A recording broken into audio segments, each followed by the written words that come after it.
Bitte begrüßt. Let's give a warm welcome to Manuel Fritsch and Mayri Stritter.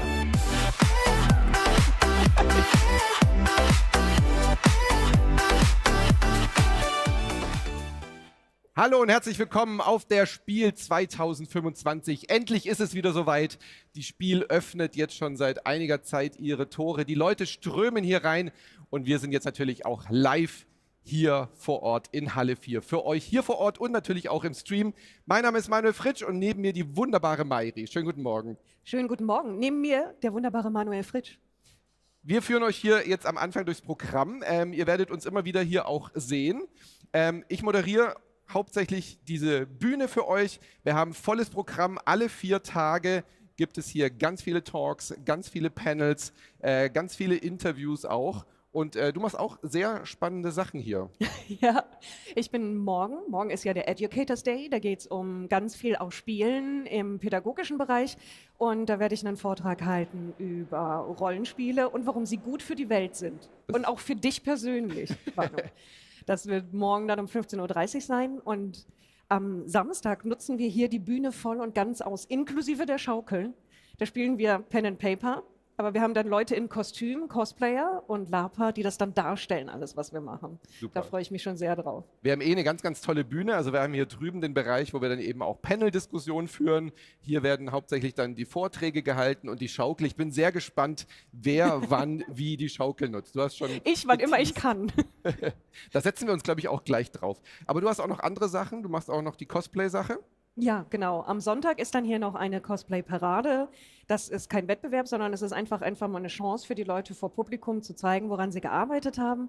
Es ist Cosplay, aber auch Darstellung von eigenen Charakteren. Einfach alle Leute, die Spaß haben, Kostüme zu bauen und auszuführen. Und da freue ich mich ebenfalls sehr drauf, weil ich weiß nicht, ob du es irgendwie so feststellen konntest, aber ich mag Kostüme.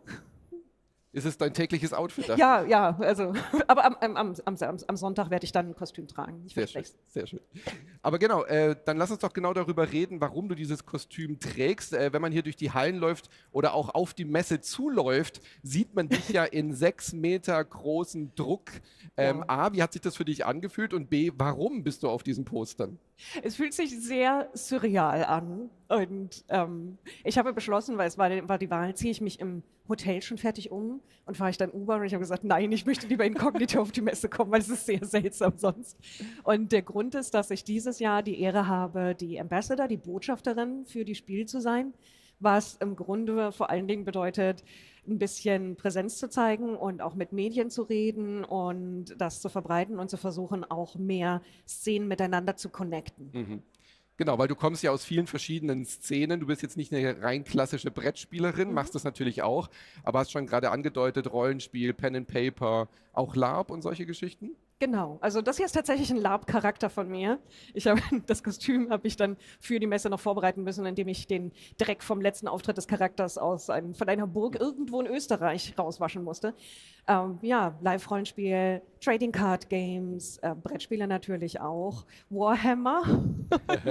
alles, was sehr viel zeitaufwendig ist und vielleicht auch manchmal ein bisschen teuer. Aber auch alles, was natürlich hier zur SPIEL dazugehört. Ja, tatsächlich. Ich finde hier in jeder Halle etwas. Ja. Wir hatten ja letztes Jahr das erste Mal einen Ambassador, eine Figur, Alea war letztes Jahr hier. Wie muss man sich denn so den Tagesablauf eines SPIEL-Ambassadors vorstellen? Ich glaube, meiner ist ein bisschen anders noch als Alea. Aleas Job war dann während der Messe vor allen Dingen Präsenz zu zeigen. Der war viel auch auf dem Showfloor unterwegs, das werde ich natürlich auch machen.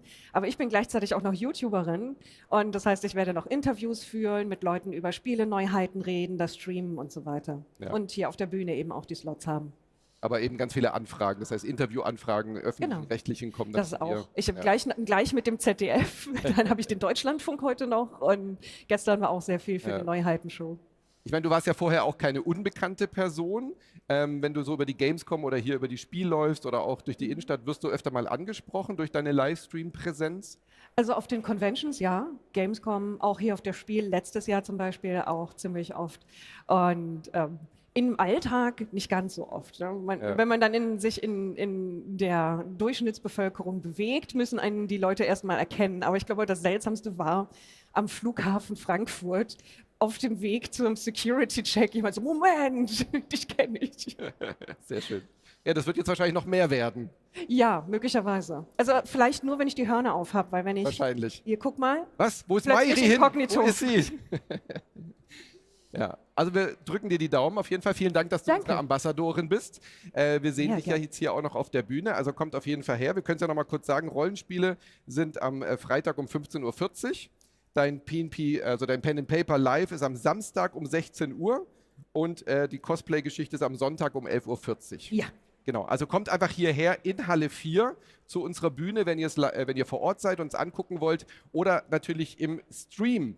Und es ist auch nicht der einzige Stream, also wir haben jetzt alles, was hier auf der Bühne passiert, könnt ihr zu Hause auch gucken im Livestream, aber wir haben sogar noch einen zweiten Livestream. Das heißt, ihr könnt auch hin und her schalten und ab und zu mal gucken, wenn da vielleicht ein Vortrag ist, der nicht euer Thema ist, könnt ihr gucken, was Daniel und Bradman machen. Die machen die Hallen unsicher. Ja. Die laufen mit Live-Kamerateam durch die Hallen. Also wenn ihr zum Beispiel krank zu Hause liegt, dann habt ihr trotzdem ein bisschen Messegefühl und könnt mit uns gemeinsam durch die Halle gehen oder hier auf der Bühne zuschauen. Und wenn ihr überlegt, spontan noch herzukommen, hier natürlich um uns zu sehen in der Halle 4, welchen Grund sollte es sonst geben, dann gibt es noch Karten, aber nur noch für Sonntag. Also wenn ihr online guckt, ausverkauft, die Messe ist ausverkauft, aber am Sonntag gibt es noch ein paar Restkarten. Das heißt, wenn ihr in der Nähe wohnt, könnt ihr da noch vorbeikommen und die Messe live erleben. Sehr schön. Die Schaukel, ich bin gespannt, wie die bei eurem Rollenspiel benutzt wird. Ich bin gespannt, ob auch unsere nächsten zwei Gäste, die den ersten Vortrag halten, diese Schaukel benutzen werden. Und zwar... Das ist der Vortrag über Vietnam und Gaming Culture Genau, in Vietnam. Bringing Culture, da steht es auch, Bringing Culture into Board Game, eine Perspektive aus vietnamesischer Sicht.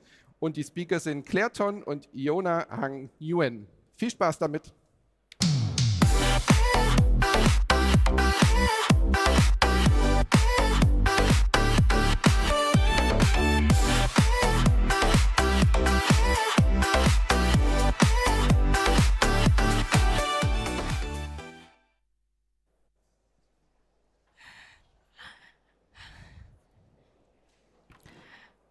Check, check. Hi, everybody. Hi, Can you everyone. hear me? Wow, I'm a Awesome. bit nervous. Yeah, so thanks everyone for joining us today and listening to our talk. And my name is Iona Hang Nguyen, and I'm very happy to be here with my teammate Claire Ton. And yeah, we brought some piece of Vietnamese games here for you to see. All right. Okay, so we live in a world when board games are no longer just for entertainment. They are becoming a powerful way to share identity, history, and heritage. And while fantasy worlds dominate the market, something really interesting happening. Players are actively searching for games that feel real, games rooted in authentic cultures. So today we want to talk about bringing cultures into board games. We will explore how cultures can be meaningfully brought into board games, not just as decoration, but as true design foundation. And we will also explore, like global examples, define practical design approaches, and then study a case study from Vietnam, our hometown. Awesome. So, why cultural games matter? Let me ask you a quick question. How many of you have played games that made you feel connected to a country or a culture you had never visited? Raise your hand. Yes, thank you. You say, so you play it, you feel it, right? So cultural games do more than just teaching facts. They are true cultural ambassadors.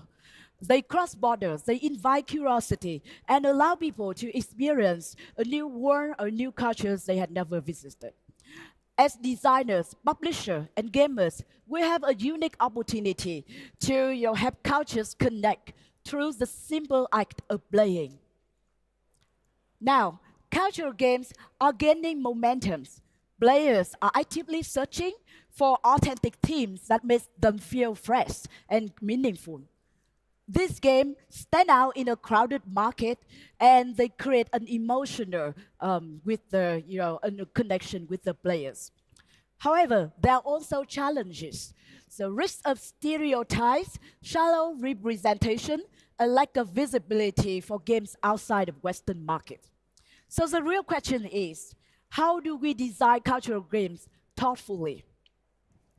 Now, we can learn a lot from global cultural games. Look at those examples. Azure. Azure is inspired by Portuguese tile art.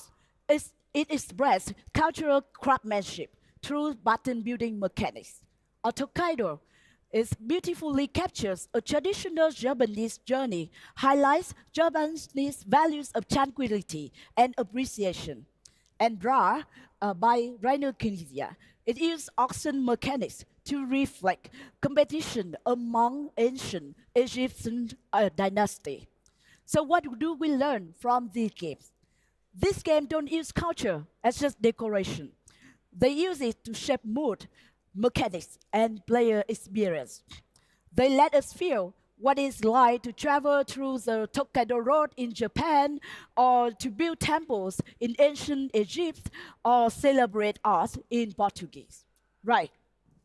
So how do we do it exactly? There are two main approaches to integrating culture into board games. So first, mechanic approach, and second, team-first approach. So let me talk about mechanic first. Many designers start with mechanics because, mechanics sell better to publisher. They only need mechanics, and then the theme can be added later. For example, Splendor. It began as just a pure engine building system, but the Gemstone Merchants theme was just added afterward. But team-first approach. Some cultural games begin with a story or cultural themes that spark curiosity, and it is very essential for a strong cultural theme. Example, Tokaido starts from the cultural journey itself. Mechanic exists to express the theme. So both method works, but team-first is often essential for a strong cultural storytelling. However, regardless of the approach, certain design principles must be crucial.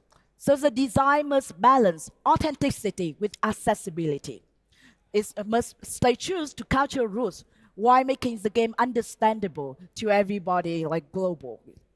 This requires deep research and respect, often by engaging with community members or cultural experts. Designers must also integrate theme with mechanics, so that the action player takes in the game makes them feel like they are truly living the world or the culture of the game. Culture should shape the gameplay, not just appear in the artwork. Now, let's look at Vietnam as an example.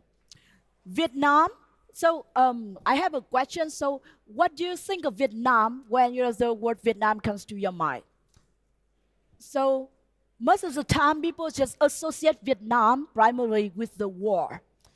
But Vietnam is so much more. And Vietnam has a culture often misunderstood globally. We have over 4,000 years of cultural history, dozens of ethnic groups, rich folklore, unique tradition, and a vibrant modern society full of creativity and resilience. This is exactly why cultural games are important, because they challenge outdated perceptions. With research, respect, and thoughtful design, a board game can show a side of Vietnam most of the world has never seen. And that brings us to our case study, a game that takes a deep cultural tradition and brings it into modern tabletop experience. Now, I give it up to my teammate Clayton. Thank you so much, Iona. That was a great presentation of how Vietnamese culture can be integrated into board games. And today I want to share with you our main case study, a project that is very close to our heart, Xam Huong. And in English is Tablets of Fortune. This game shows a nearly forgotten piece of Vietnamese culture can come alive again as a tabletop experience. Xam Huong is about time and tradition. It was once a cherished pastime during the Nguyen dynasty for scholars and nobles, and it's especially celebrated during Tết holiday. In Xam Huong, Huong means red, representing luck in Asian culture, and it's usually seen during traditional holidays for luck. So this is why people play Xam Huong during Tết as a wish for luck. So as a traditional Vietnamese board game, Xam Huong centers on social roles, strategy, and storytelling. While there isn't a single version across region, Xam Huong expressed the studious spirits of Vietnamese people and their ambition to thrive in their studies and in life. So I would like to show you a little video from Vietnam National Television of how Xam Huong engraved the memory of childhood. And we hope you could also come and feel some piece of home again from this game in our booth at 4K400. Tôi chơi Xam Huong từ lúc tôi 4 tuổi và luôn luôn là ngồi bên cạnh bà nội của tôi. Cái ngày Tết là một cái dịp rất là quan trọng. Thì cái đêm đầu tiên là đổ lấy hên thì bộ Xam Huong sẽ được đưa ra để dùng chơi cho cả nhà luôn. Và cái bộ Xam Huong nó phản ảnh lại cái tư tưởng, cái nếp sống, cái giấc mơ của những người trí thức, những người đi học ngày trước. Làm thế nào mình trở thành một ông trạng nguyên. Mọi người đều muốn được vinh quang, được vinh danh là ông trạng của gia tộc, của đất nước. So, as you can see here, the white version is the original one from the Nguyen dynasty. And you can see here on the stage and in the screen, the newest version. To get this new version, Mr. Lý Quý Phúc, a very close friend of mine, and the lead designer of the new Xam Huong, spent a year researching and perfecting it in many different ways. Phúc plays a lot of board games when he attended interior design school in Italy, and he had an idea to bring board games as gifts in Vietnam. So as a board game player and history culture enthusiast, he first interacted with Xam Huong when he saw a member of his family, who is also from the royal blood, play this game. It was so interesting, it clicked instantly of how Xam Huong can be a potential way to tell a story of the past, which is why he decided to bring it into modern tabletop game. There are many traditional Vietnamese folk games that share the similar mechanic with one or more folk games from other Asian countries.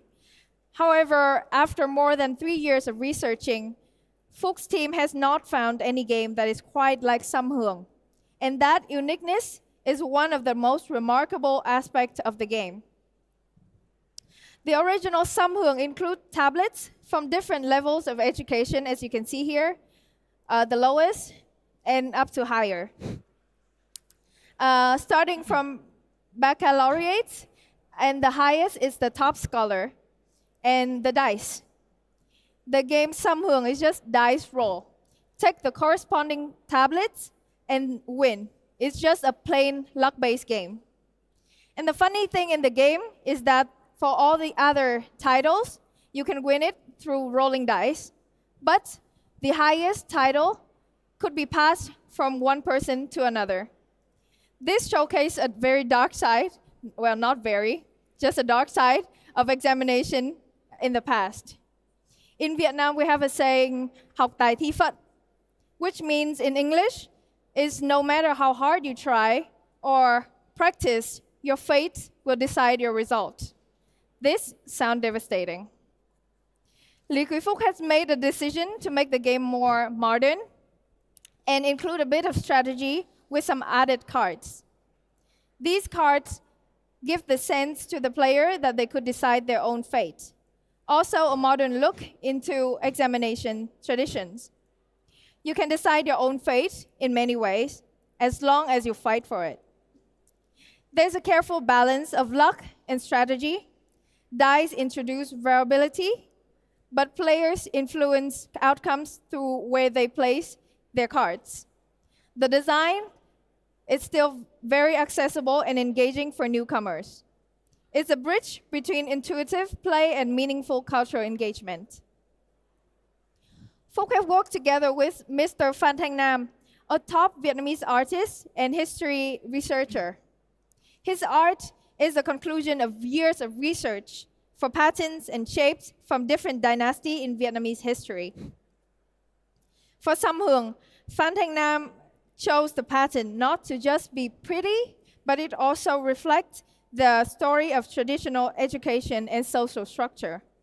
So you can see here in the picture, the lowest title is on your left side, has the most simple outfits and patterns and no hat.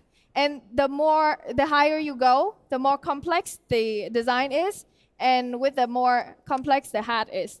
This is how people from the Nguyen dynasty dress based on their titles. So with many tweaks in turn, from gameplay, artworks to materials, with the result you see here, a modern game that has transformed from a simple historical origin into a luxurious strategic experience. It's a cultural product that tells a story, not just through its rule, but through its very presence on the table.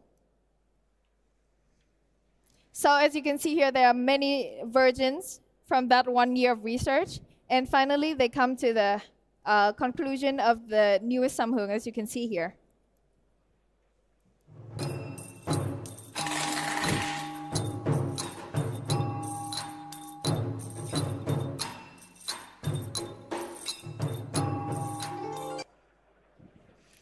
Yep. So our work with Xam Huong is part of a larger mission.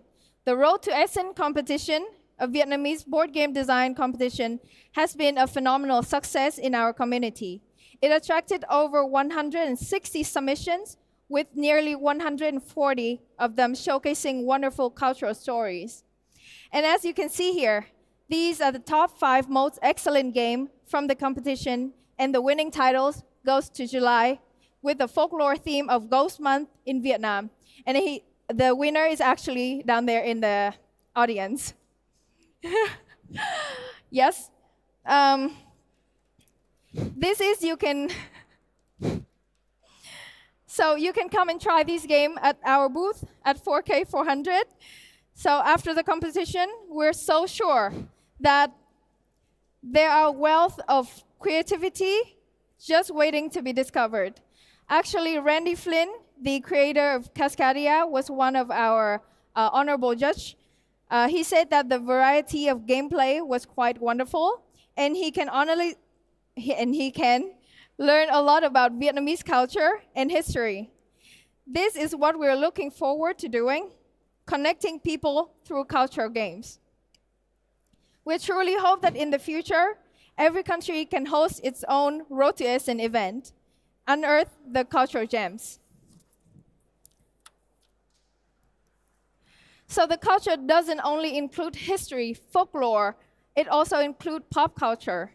This includes comic characters. I have 2 examples here. One is Bunny 100. This is a quick party card game that, and the images come from the Rainbow Bunny, a comic figure that has over 3 million likes on social media in Vietnam, created by Vietnamese. Rainbow Bunny released a short movie on every Lunar New Year that reflects a lot of life's aspect of people in the south of Vietnam. And more than that, we are thrilled to announce the upcoming release with the title Heroes, with the gameplay from the legendary Rainer Knizia in the art of Zodiac Secrets, an IP loved by Vietnamese tweens. And I would like to end the presentation with a quote from Johan Wisinga. If we are to preserve culture, we must continue to create it. And I think board games are one of the good ways to preserve, share, and celebrate culture. Thank you very much for listening, and we are now open for questions. Thank you very much. Thank you very much, you two, for this great presentation. As you said, we are now open for questions. Wir haben jetzt eine Fragerunde, eine Q&A. Ihr könnt die Fragen auch auf Deutsch stellen. Ich kann sie dann auch auf Englisch übersetzen, wenn sich jemand nicht traut, die auf Englisch zu stellen. So they can ask the question in German and I can translate. Yes. Okay. Hier haben wir diesen schönen Redewürfel. Also wenn sich jetzt jemand traut, eine Frage zu haben, dieser Würfel, den bitte so da ist hier ein Mikro. Also den bitte so richtig vors Gesicht halten und nicht auf den Schoß legen, dann hören wir euch nicht, sondern richtig reinreden in diesen Würfel. So, wer hat eine Frage? Hier haben wir eine Frage, sehr schön.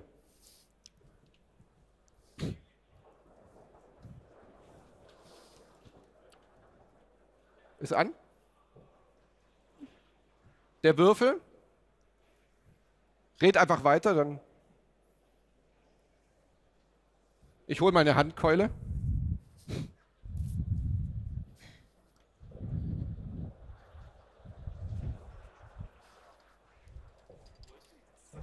Da drüben sitzt einer.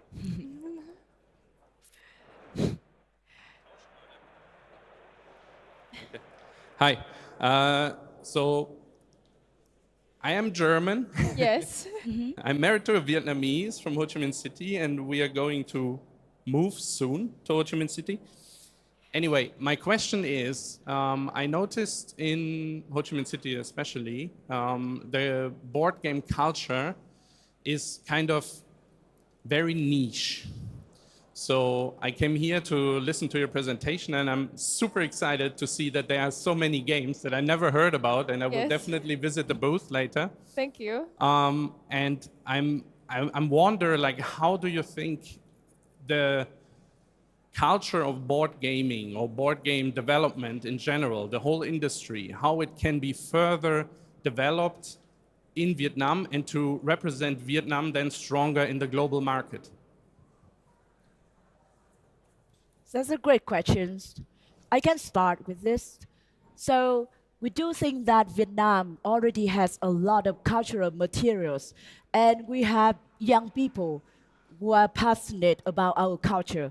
And we also have a community of board game designers already.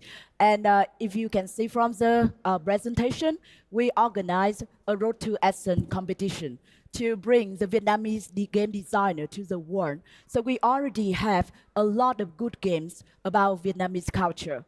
What we truly like is the connection with the world, like through partnership or, like the know-how of your publishing globally. We need connection with publisher in, like for example, in Germany or in Europe or in the US. We need someone to help us to connect with the distributors, retailers, and that's all we need at the moment. But we do already have great board games. But yeah, they're still unknown because we still like the connection with the world. Thanks. Any more questions? Haben wir weitere Fragen?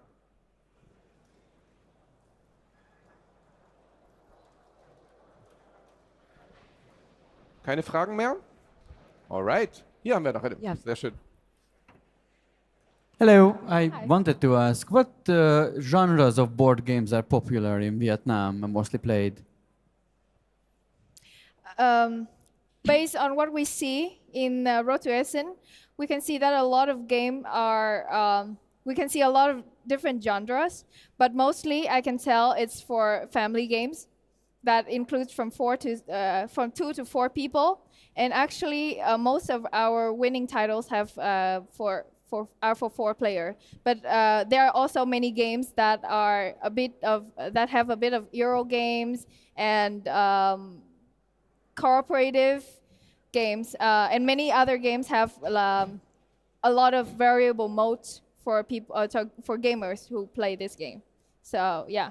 I think you can experience the Vietnamese culture in very different ways, in different gameplays and different mechanics. So, weitere Fragen? Any more questions? Wir haben noch sehr viel Zeit, von daher gerne noch Fragen stellen. Okay.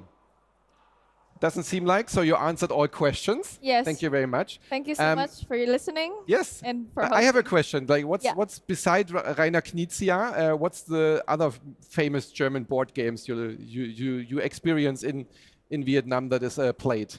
Well, there are quite a lot actually. We have. Yeah, like for me, like I play Yeah. Rhino Kinesia games a lot. Yeah, like Ra is my favorite titles from him. Yeah. Modern Art, yeah, it's yeah. And also in Vietnam, we have like a community of people who play Catan. And Yes. as I know, Catan is very big in the world, so it's no wonder why we have that big of community of Catan in Vietnam. But the community in Vietnam are very open to the world's game in general.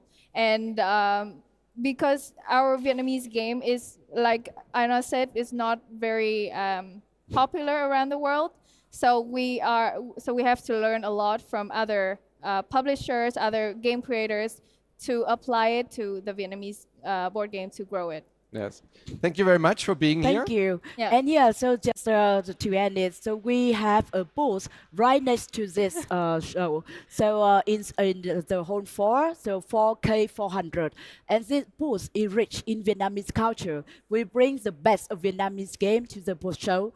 And we all of us wear traditional Vietnamese custom clothing like that. And so we also have some Vietnamese food and snack at the booth. If you want, please come to our booth and enjoy Vietnamese culture. Yeah, thank you. Genau, sehr leckere Snacks. Geht unbedingt zu dem Stand. Vielen lieben Dank. Thank you for being you so here. much. Thank you. All right. So, hier geht's gleich weiter mit einem Panel, mit einer Diskussionsrunde. Thank you.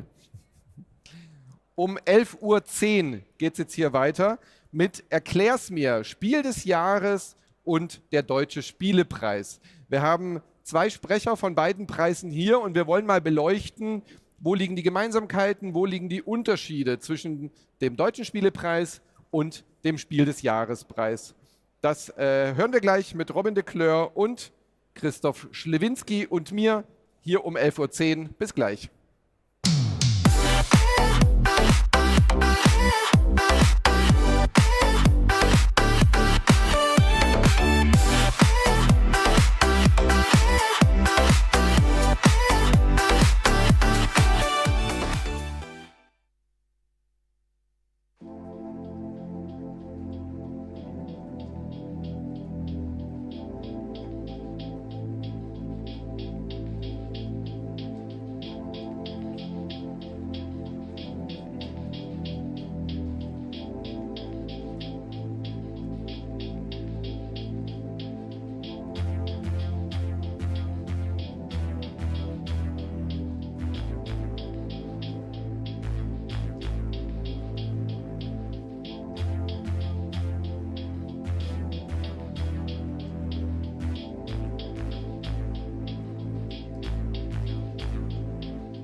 Bitte begrüßt. Let's give a warm welcome to Manuel Fritsch.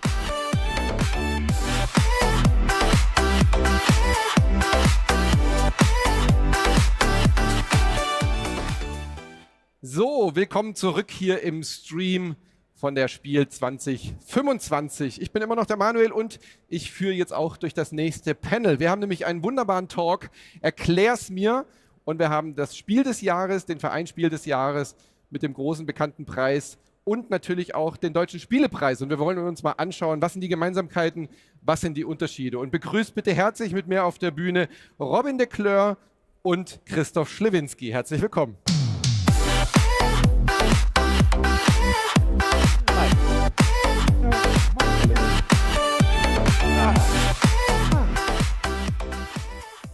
So, die Herren. Hallo. Hallo. Vorweg muss man natürlich sagen, es ist jetzt hier keine 2-gegen-1-Situation, denn Disclaimer, du bist von der Spiel des Jahres Jury. Jawohl. Du bist Director of Communications hier bei der Spiel, Ja. und dein Baby ist der Deutsche Spielepreis. Das stimmt. Und eine oder andere werden mich vielleicht dann auch kennen. Ich bin auch Teil der Jury, aber jetzt hier wirklich nur die neutrale Position. Ich versuche so neutral wie möglich zu sein, aber wir haben ja auch keine Versus-Situation. Nein. Das ist kein Gott sei Battle der sei Awards, sondern Ja. wir wollen einfach mal beleuchten und so ein bisschen auch Blick hinter die Kulissen schaffen. Wie funktioniert der Spiel des Jahrespreis und wie funktioniert der Deutsche Spielepreis? Genau. Nur das vorweg, dass dass du nicht Angst hast und gleich wegrennst. Ach Quatsch, und sonst Wer hat es nicht müsste ich mich halt verstanden? wehren. Genau. Nee, alle haben es. Okay, gut. Gut, du bist ja unser Gastgeber hier, deswegen fangen wir doch mal mit dem Deutschen Spielepreis an. Wie lange gibt es denn den Deutschen Spielepreis schon und warum sagst du von dir auch, das ist dein Baby, der Deutsche Spielepreis? Also den Deutschen Spielpreis gibt es jetzt seit, ich glaube 1991, 1990, also gute 30 Jahre, ein bisschen mehr. Warum ist es mein Baby? Ich finde, der Preis ist als Community Award, als quasi demokratische Abstimmung, welches Spiel den Spielerinnen und Spielern am besten gefallen hat oder sie es am liebsten mochten. Das ist so eine wertvolle Sache, wo jeder wirklich seine Stimmung, seine Meinung abgeben kann. Und deswegen sage ich, das ist einfach großartig, die Stimme der Community zu hören. Mhm. Genau, es ist ein Publikumsvoting. Genau. Und das ist, glaube ich, auch schon der große Unterschied. Das Spiel des Jahres gibt es jetzt seit 1976. Ja. Ein Jahr mehr als mich. Und es war ja nie ein Publikumspreis. Es gab da auch nie ein Publikumsvoting. Der war ja von Anfang an als KritikerInnenpreis angedacht und auch bis heute durchgezogen. So ist es. Wir sind eine feste Jury von 14 Leuten und das sind alles Kritikerinnen, Kritiker, die sich völlig neutral von der Spielebranche unabhängig mit Spielen befassen, die testen, bis man schwitzt und blutet und dann in einem sehr intensiven Prozess filtert. Ja. Und ich habe auch nicht das Gefühl, dass da eine große, also zwischen uns ja sowieso nicht, dass da eine große Animosität zwischen diesen zwei großen Preisen herrscht. Ich finde immer, die ergänzen sich sehr schön. Weil wir sind ja immer im Jahr ein bisschen früher dran mit dem Spiel des Jahres. Und dann ist immer die große Frage, was entscheidet die Community? Wird die sich daran orientieren? Ist das, was wir denken, was das Spiel des Jahres war, wird das auch die Community so denken? Findest du das auch so spannend, immer zu beobachten? Du siehst ja zwischendurch schon die Tendenzen. Ob dann vielleicht, mich würde interessieren, ob dann nach der Spiel des Jahresverleihung sich da auch nochmal Tendenzen verändern. Also tatsächlich gucke ich zwischendurch nicht rein. Oh, Nee, ich möchte nicht spoilern. tatsächlich? Nein. Das könnte ich nicht, glaube ich. Ah, doch. Das könnte ich nicht. Ja, der Riesenvorteil ist auch, wenn ich zwischendurch nicht reinkomme, kann mich keiner fragen, wo stehe ich denn? Das, okay, ja, da macht Sinn. Ja. Deswegen, nein, aber natürlich sehen wir, dass nach der Preisverleihung viele Menschen nochmal mehr abstimmen. Dass das Spiel des Jahres da auch ein Wahrnehmungsfaktor ist, wo dann gesagt wird, okay, dann gucke ich mir die Spiele nochmal genauer an. Wir sehen aber auch, jetzt wenn ich die letzten 3 Jahre nehme, dass die Titel Spiel des Jahres bei uns vorkommen, aber nicht unbedingt die Sieger sind. Ich meine, wir hatten 2023 Planet Unknown als Sieger, der war bei euch nominiert, wenn ich mich recht entsinne. Wir hatten letztes Jahr Mischwald als Sieger, das kam bei euch ja gar nicht vor. Auf der Empfehlungsliste, glaube ich, immerhin. Ja. Dieses Jahr beim Kinderspiel kleinen Alchemisten hat Kinderspiel, Deutschen Ja. Spielepreis und wir haben das gar nicht auf der Liste gehabt. Ja. Und seht die dann halt als So. quasi Experten. Aber dafür gleichzeitig dann auch ein Endeavor hat dieses Jahr auf dem 2. Platz und euer Spiel des Jahres Bombasters bei uns auf dem 3. Also natürlich, ich meine, gute Spiele überzeugen. Gute Spiele überzeugen eine Jury, die sich da intensiv mit auseinandersetzt und gute Spiele überzeugen dann vor allem auch die ganzen Spielerinnen und Spieler, die sich da das ganze Jahr mit auseinandersetzen. Die Außenwirkung ist, glaube ich, schon auch von den meisten, dass der Deutsche Spielepreis vor allem auch Menschen zum Abstimmen motiviert, Wir die versuchen vielleicht, die auch hierher kommen, die als VielspielerInnen bezeichnet werden. Während wir ja natürlich auch gucken, welches Spiel erreicht die Masse. Welches Spiel transportiert unseren Vereinszweck, möglichst viele Menschen an das Spiel hinanzuführen. Siehst du da auch den Unterschied oder ist die Wahrnehmung von außen falsch, dass hauptsächlich Vielspieler, Expertenspielerinnen, KennerspielerInnen da abstimmen?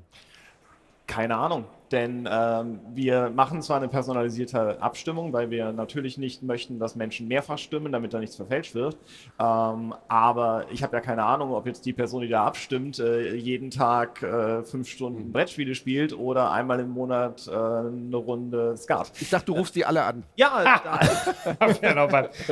Du hast ja sonst nichts zu tun. Ja, natürlich. Ja, Robin. da habt ihr tatsächlich mit euren Testrunden, die ihr ja intensiv betreut, sehr viel mehr Insights in das Spielverhalten, als wir in das Spielverhalten der Community, die bei uns abstimmt. Das heißt, bei uns ist tatsächlich die breite Meinung gefragt. Und deswegen versuchen wir auch so breit wie möglich zu motivieren. Wir haben jetzt ja auch sehr viel mit Influencern und Multiplikatoren gearbeitet, die das hoffentlich auch immer weiter nach vorne treiben, um das in unserer Bubble bekannt zu machen. Aber gleichzeitig merken wir auch durch die Umstellung und der Preisverleihung in die PK, dass der DSP auch in den allgemeinen Medien und in der allgemeinen Wahrnehmung steigt. Und damit hoffen wir dann auch, dass immer mehr nicht so viele Spieler sich beteiligen. Absolut. Nimmst du das auch so wahr, dass das eher die Kennerspieler und so erreicht? Oder wie ist da deine Einschätzung? Nee, also die Leute, die sich öffentlich zum Deutschen Spielepreis, die da was sagen, die sich dazu äußern, das sind natürlich die Leute aus der Bubble, die man selber auch wahrnimmt. Ja. Deswegen kann da, glaube ich, leicht der Eindruck entstehen, dass es nur Experten und Kennerspieler sind. Ich glaube aber schon, also aus eigener Erfahrung kann ich sagen, dass wenn ich meinetwegen Arbeitskollegen erzählt habe, dass es den Deutschen Spielepreis gibt und dass man da abstimmen kann, dass die dann auch ganz interessiert plötzlich gesagt haben, oh, wir haben abgestimmt. Und hier, wir haben das und das fandst du ja nicht so gut, aber das fand ja Kind XY super und dann haben wir das genommen. Ja. Und dann hat man Leute dazu inspiriert, zu sagen, wenn du deine Stimme gemessen, wenn die gemessen werden soll, dann hier, da hast du ein Forum und dann mach das mal. Also ich glaube, die Bubble weiß schon eher Bescheid darüber, aber das ist ja nichts, was man nicht ändern kann. Also das muss halt ein Prozess sein. Ja. Und ich würde mir wünschen, dass wirklich eine viel große, breite Masse abstimmt.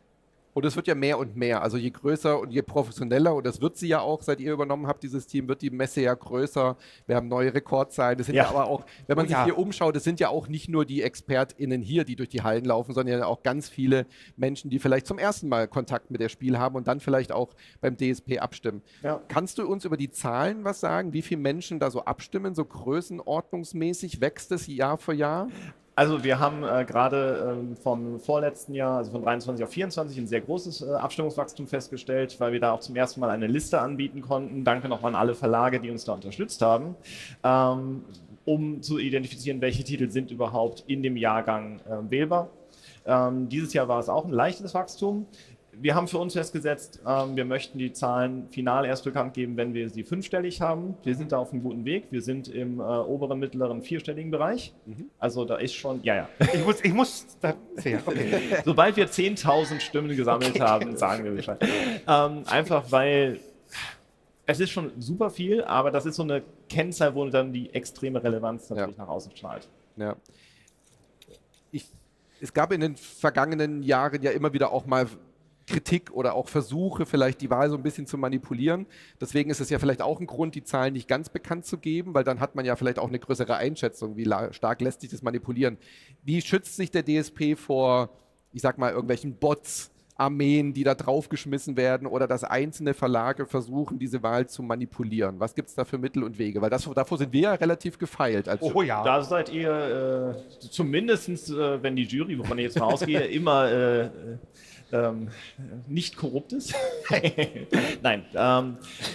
Wie schützen wir uns? Tatsächlich, wir haben ja dann am Ende die Auswertung und wenn wir dort zum Beispiel einen Bot-Angriff sehen, das siehst du ganz einfach dadurch, dass dann in relativ kurzer Zeit immer das gleiche Spiel in der gleichen Reihenfolge abgestimmt wird. Wir haben dieses Jahr auch zum ersten Mal gesagt, es müssen mindestens 3 Spiele gewählt werden. Letztes Jahr war es nur 1. Ja. Das schützt auch nochmal. Also wir gucken tatsächlich drauf und wenn wir dann wirklich eine Beeinflussung durch solche Mittel feststellen, sagen wir ganz klar, sorry, das ist definitiv nicht okay. Aber gleichzeitig, wenn es ein Verlag ganz viele Menschen motiviert, die dann für ihre Spiele abstimmen, ich kann ja nicht einschätzen, ob das deren Lieblingsspiel ist, das Spiel, was sie am meisten begeistert hat. Von daher... Aber das heißt, es spricht auch nichts dagegen. Wenn ich jetzt ein kleiner Verlag bin, könnte ich sagen, hey, es gibt eine Promokarte mit Robin de Kleur drauf. Werbung tatsächlich sagen wir, also man darf Werbung für seine Spiele machen, aber man darf keinen Anreiz bieten, für das Spiel zu wählen. Oder ein Gewinnspiel damit verbinden. Genau, sowas machen wir nicht. Wenn wir das feststellen, gibt es dann natürlich, weil ich vergleiche mal ganz gerne mit einer Bundestagswahl, mit einer Wahl. Es ist eine Demokratie, da darf man Werbung machen, aber du darfst halt keine Wahlgeschenke und so. Ja. Oder Stimmen kaufen lassen. So. Genau. Ja. Ich meine, das darf man bei euch ja auch nicht. Nee. Da wäre auch schwierig. Viele Leute meinen immer, es reicht ja ein Jurymitglied zu bestechen und dann läuft die Maschine. Reicht ja aber nicht. Wir sind ja 14. Man müsste ja mindestens 8 bestechen, weil einer hat ja gar nicht die Macht. Es sei denn, er ist eine Bene Gesserit und sagt, wählt das Spiel. Und dann machen alle, was sie wollen. Aber das ist ja nicht der Fall. Und dann ist es zu teuer. Und dann ist es zu teuer. Genau. Dann ist das zu teuer. Wir schützen uns allein schon dadurch, dass wir mehr und mehr werden, in der Jury, dass die Verlage zu viel Geld ausgeben. Wie eine gute Nein, Petrischale um Gottes ist Willen. das. Wir sind wie eine gute Petrischale. Aber es ist ein gutes Stichwort. Du hast gestern zu mir gesagt, naja, der große Unterschied ist, der DSP ist eine Demokratie und die Jury ist eine Autokratie. Ich glaube, ich habe Technokratie oder Expertokratie gesagt. Ja. Oh, das ist sogar noch schöner, Noch schöner. Naja, ihr seid definitiv Experten. Expertokratie.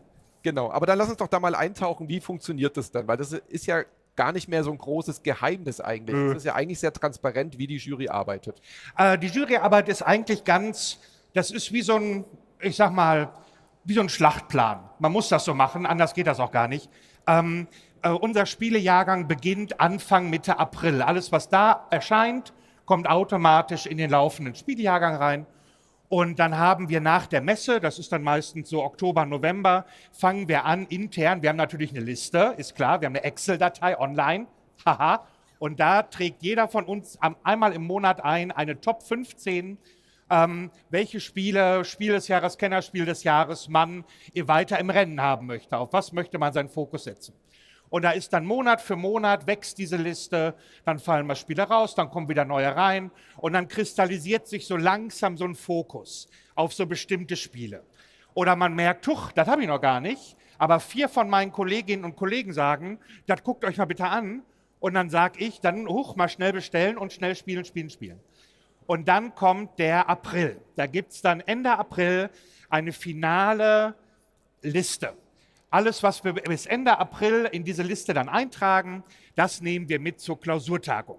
Das nenne ich immer unsere Konklave. Da schließen wir uns in ein Hotel ein und fangen an, diese Liste vom letzten Platz bis zum ersten Platz durchzusprechen. Alle Spiele. Und dann stehen auch alle Spiele, die auf dieser Liste stehen, das sind dann zwischen 30 und 50 Spielen. Die fangen wir dann an. Einer ist immer pro ein Spiel zuständig, nimmt das, erzählt was dazu und dann wird das ganz schlicht demokratisch abgestimmt. So nämlich. Wer ist dafür, dass das Spiel weiter im Rennen bleibt? Und dann gehen die Hände hoch und man zählt und wenn das Spiel keine Mehrheit hat, dann ist es raus. Man kann das nochmal reinholen. Es gibt den Rückholantrag. Wir sind immer noch in Deutschland, ja? Da gibt es einen Rückholantrag. Und schriftlich in doppelter Ausführung mit. So, bitte, und da muss das aber auch mit Blut und DNA-Test muss das. Und dann kann nochmal drüber geredet werden. Und manchmal nützt das was. Dann hat man nämlich so ein Argument plötzlich im Kopf und damit kann man Leute nochmal überzeugen. Aber ansonsten ist das ein ganz intensiver Prozess, weil jeder hat so Spiele im Gepäck, die haben bei seinen Testrunden unglaublich viel Emotion ausgelöst, aber bei anderen Leuten und deren Testrunden vielleicht gar nicht. Und dann steht man da und will für dieses Spiel kämpfen und dann gehen die Hände hoch und dann hat das keine Mehrheit. Und man denkt sich so, nein, das kann doch jetzt nicht sein. Das Spiel ist doch so toll. Und das ist so emotional und so anstrengend, dass man nach dem Wochenende ist man durch. Ja. Da hat man nichts mehr. Da ist der Kopf, da ist alles vorbei. Aber das heißt im Endeffekt, ihr vertretet vor allem das, was euch in eurer Runden begeistert hat und dann findet ihr einen Konsens. Das ist So ganz, ist das. ganz wichtiger Punkt. Ja. Das wollte ich nämlich auch gerade noch ergänzen, aus meiner Erfahrung. Das lernt man dann auch im ersten Juryjahr sehr schnell. Es geht gar nicht darum, welches Spiel mein Lieblingsspiel ist. So ist es. Das ist nicht das Thema. Ja. Also mein Lieblingsspiel im letzten Jahr war zum Beispiel SETI, was jetzt bei euch den Deutschen Spielepreis gewonnen hat. Fantastisches Spiel. Als Kritiker habe ich dem auch eine 10 gegeben in der Spielbox. Super Spiel. Aber warum taucht es jetzt nicht beim Spiel des Jahres auf? Weil ich für mich persönlich als Juror dann auch sehe, SETI ist für ein Spiel des Jahres oder auch für ein Kennerspiel des Jahres zu komplex. Es ist mein persönliches Highlight, aber das ist nicht das Spiel für eine Zielgruppe, für die wir diesen Preis machen. Und das muss man sich dann eben auch immer sehen. Das Spiel mag ich vielleicht gar nicht. Das ist mir zu simpel. Dieses Kartenablegen holt mich nicht ab. Aber meine Gruppen feiern das. Und das wird immer wieder angefordert. Das wird immer wieder gespielt. Ja. Und deswegen ist es auch so wichtig, dass wir gar nicht so viel miteinander spielen. Die 14 Leute sind ja alle in unterschiedlichen Städten, bis auf 1, 2 Ausnahmen. Ja.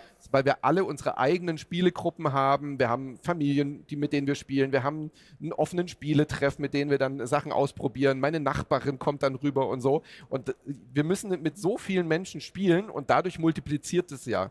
Also diese 14 Leute, die wir sind, multiplizieren sich dann in den Erfahrungswerten mit den ganzen Menschen, mit denen wir diese Spiele übers Jahr spielen. Und da kristallisiert sich dann, wie man es ja auch sieht an unserer Historie mit fast über 40 Jahren, dass da dann doch immer ganz gute Spiele bei rauskommen. Ja. Ja, Also, es macht so viel Spaß, weil man so viele Leute damit motivieren kann zu spielen. Diese Spielrunden, die man macht, die tragen sich ja auch weiter. Jemand lernt ein Spiel kennen, kauft sich das sofort und schleppt das dann zu Freunden mit. Und das hat dann man wirft einen Stein ins Wasser und die Wellen, die schlagen so rum. Und so muss es sein. Also unser Hauptziel ist es, Menschen müssen spielen. Weil Spielen ist eines der schönsten Dinge auf der ganzen Welt. Und dafür ist der Preis gemacht. Dass man Leuten zeigt, es ist wert, sich damit zu beschäftigen. Und deswegen sind beide Preise, finde ich, auch so wahnsinnig wichtig. Man muss einen Preis haben, wo der Spielende sagen kann, meine Stimme wurde gehört, das ist mir wichtig, da ist mein Geschmack getroffen worden. Es muss aber auch einen Preis geben, wo Leute ganz unabhängig von allem sagen, wir haben das auf Herz und Nieren getestet und das Spiel können wir Leuten empfehlen, die aus unserer Erfahrung, die mit Spielen so völlig unberührt sind. Und die kriegen das hin und die nehmen unseren Preis, nimmt ihn an die Hand und sagt dann, kommt mal, das schafft ihr. Deswegen sind beide Deutscher Spielepreis und Spiel des Jahres, die ergänzen sich so gut. Und ich finde beides super wichtig. absolut. Ich sehe den DSP, den Deutschen Spielepreis, vor allem auch als eine Wertschätzung, eine Auszeichnung der Spielerschaft, der gesamten deutschsprachigen Spielerschaft, an die Autorinnen und Autoren, an die Verlage für ihre Arbeit und für das, was sie uns da schenken. Ja. Und gleichzeitig ist es natürlich auch eine Empfehlung, wenn ich den DSP kenne, weiß ich, okay, ja, meistens sind es ein bisschen komplexere Titel oder zumindest Titel, die Menschen, die sich mehr mit Spielen beschäftigen, ansprechen, dann könnte es was für mich sein. Meine Frau ganz klar sagt zum Beispiel, Deutscher Spielepreis ist nichts für mich, Spiel des Jahres ist nichts für mich, das holt mich nicht ab, aber DSP gucken wir uns immer zusammen an. Ja. Und SETI liegt bei uns jetzt öfter auf dem Tisch. Zu Recht. Es ist ja auch bekannt, dass die Auszeichnung zum Spiel des Jahres auch ein sehr, sehr starker wirtschaftlicher Faktor ist. Also manche Verlage können sich dann nach so einem Gewinn auch 2, 3 Jahre damit durchfinanzieren, wenn das Spiel durch die Decke geht. Nicht alle Brettspiele sind Millionenseller. Oft sind sie teilweise aber auch schon erfolgreich, wie Mikro Makro zum Beispiel, bevor sie bei uns gewinnen. Ja. Manche kriegen einen riesigen Boost. Wie ist das denn beim DSP? Also kriegst du Rückmeldungen von den Verlagen? Du hast selber früher auch mal beim Verlag gearbeitet. Hast du auch mal einen DSP gewonnen? Ich glaube, verdammt, so lange her. Ich bin tatsächlich gerade nicht mehr sicher. Ich glaube aber schon. Wir kriegen tatsächlich jetzt beim März Verlag bei der Spiel keine direkte Rückmeldung. Was wir allerdings mitbekommen, ist, dass auch die Verlage den Deutschen Spielepreis wieder mehr akzeptieren, mehr wahrnehmen. Ja. Wir sind sehr glücklich, dass Mischwald das Logo auch auf die Box gedruckt hat. Wir sehen aber auch, dass zum Beispiel die Meiersche da sehr reingestiegen ist und ganze Regale mit dem Deutschen Spielepreis jetzt auch gelabelt hat letztes Jahr. Ja. Auch Hugendubel macht Werbung mit dem DSP. Also durchaus, dass da ein gewisser Einfluss stattfindet, aber natürlich nicht in dem Maße, wie das Spiel des Jahres den Einfluss hat. Das wissen wir alle. Dafür ist der Preis noch nicht in der Menge so weit angekommen. Aber mal schauen, wo das sich noch entwickelt. Aber die Wertschätzung ist auf jeden Fall gestiegen, habe ich auch den Eindruck, vor allem seit ihr es auch wieder spannende gemacht habt. Also früher wurde die Liste dann einfach kritisiert wurde seitens der Jury, ne? Dass wir das Ergebnis so lange geheim halten. Nein, ich fand das. Ich war ja nur einfach gespannt. Nein, früher wurde die Liste einfach veröffentlicht dann irgendwann mit den Top 10 und ihr hebt euch jetzt ja zumindest die Top 3 auf. Genau. Sodass man dann hier am Vorabend der Messe dann noch ein bisschen diese Anspange hat. Und jetzt gibt es ja auch richtig schöne Pöppel, die ihr dann verleiht. Genau, die haben wir 2023 in Zusammenarbeit mit Karten entwickelt. Die sind 3D gedruckt, die sind lackgesprüht. Sehr modern, sehr cool. Dieses verschlungene Design. Ich bin immer sehr neidisch, wenn ich die aus der Hand geben muss. Und ja, also ich bin bei dir. Die Spannung, die wir reingebracht haben durch die Veränderung der Bekanntgabe, hilft auf jeden Fall auch dabei, die Berichterstattung jetzt bei der Messe und über den DSP, dass sie wieder spannender und interessanter ist, dass es nicht versackt. Ja. Haben wir uns ein bisschen auch bei euch abgeschaut. Ihr macht ja auch erstmal die Nominierten und macht dann eine große Verleihung, wo es aber dann nur einen Preis gibt. Also 3 Preise in den Kategorien, aber es kriegt ja nur einer diesen sehr handschmeichelnden Pöppel. Ja, da kann man so, wie hier, kann man da immer so polieren. Wir werden sehr oft gefragt als Jury, warum machen wir kein Expertenspiel des Jahres? Das kommt vielleicht jetzt auch in kurzer Antwort ein bisschen rüber, weil wir halt sehr viel Arbeit in das Testen der Spiele stecken. Deswegen ist so ein Expertenspielpreis natürlich, wäre halt nochmal, weil ein Expertenspiel dauert dann halt auch gern mal 3 Stunden. So ist es. Da sind wir natürlich am Überlegen, ob man das in irgendeiner Form abbilden könnte, aber es ist halt sau schwierig, dann nochmal diese Zeit, die wir ehrenamtlich da reinstecken, wir machen das ja nicht hauptberuflich, das auch noch zu investieren. Wie sieht es denn beim DSP aus mit weiteren Kategorien? Werdet ihr darauf angesprochen? Macht ihr euch da Gedanken? Was hält die Zukunft für den DSP bereit? Wir werden tatsächlich nicht auf weitere Kategorien angesprochen, bis jetzt zumindest. Würde ich auch ungern im Moment einbringen, weil das ja auch dann immer wieder eine Fokussierung der Listen bedeuten würde. Das würde heißt, wir müssten gucken, welche Titel fallen wo rein. Wir sind auf die Zusammenarbeit der Verlage schon angewiesen, dass sie uns auch die Kinderspiele einzeln ausweisen. Und gleichzeitig denke ich, dass durch die Bandbreite der Spiele wie am DSP, was ja im Endeffekt heißt, jedes deutschsprachige erschienene Spiel eines bestimmten Zeitabschnitts, bei uns ja immer der 1. Mai bis zum 31.04. des Folgejahrs, ist halt wählbar. Das heißt, theoretisch ist jedes Spiel DSP-würdig, weil, ich warte ganz kurz, wobei, ich komme. Im Stream hört man es wahrscheinlich. Ach ja, komm. Keine Ahnung. Einfach lauter reden. Jedes Spiel ist beim DSP wählbar, was reinpasst. Und damit könnte auch ein Kartenspiel, was weder beim Spiel des Jahres noch sonst wo vorkommen würde, trotzdem gewinnen, wenn es einfach wirklich die meisten Menschen begeistert. Ja. Das finde ich sehr, sehr spannend, dass halt wirklich jetzt, dieses Jahr hat man es gesehen, ein sehr einfacheres Spiel, was bei uns Familienspiel, also Spiel des Jahres war, Spiel für alle ist. Das ja nicht so einfach. Nee, aber der Einstieg ist sehr viel einfacher. Dann hatten wir das aktuelle Kennerspiel des Jahres und quasi auch der Expertentitel des Jahres. Dass die 3 alle in der Top 3 waren, das hat schon auch eine besondere Wirkung, finde ich, dass alle Spiele gegeneinander antreten. Man könnte aber natürlich sagen, ist es nicht unfair, dass so krasse Spiele gegen so leichte Spiele, die antreten. Aber man hat ja über die Jahre gesehen, dass manchmal deckt sich, manchmal gewinnt sowas wie Azul dann beide Preise und manchmal sind halt solche Sachen wie Seti dann vorne. Ich finde das eigentlich charmant. Um Emotionalität. Ja, genau. Spiele sind pure Emotionen. Und wenn die Seele der Spieler Aliens entdecken will und die Raumsonden losschickt und Satelliten und Mondfahrzeuge, dann hurra. Ja. Wenn das das Herz hat aufblühen lassen, dann sage ich Daumen hoch. Ja. Super. Ja, also unfair, ich finde das auch eine spannende Frage. Ist es unfair? Und ich glaube, nein, weil wirklich jeder seine Meinung bitte geben kann. Und wir haben ja extra eine Gewichtung der Bewertung, So, also der erste Platz kriegt ja 5 Punkte, der zweite Platz kriegt 4 Punkte und so weiter.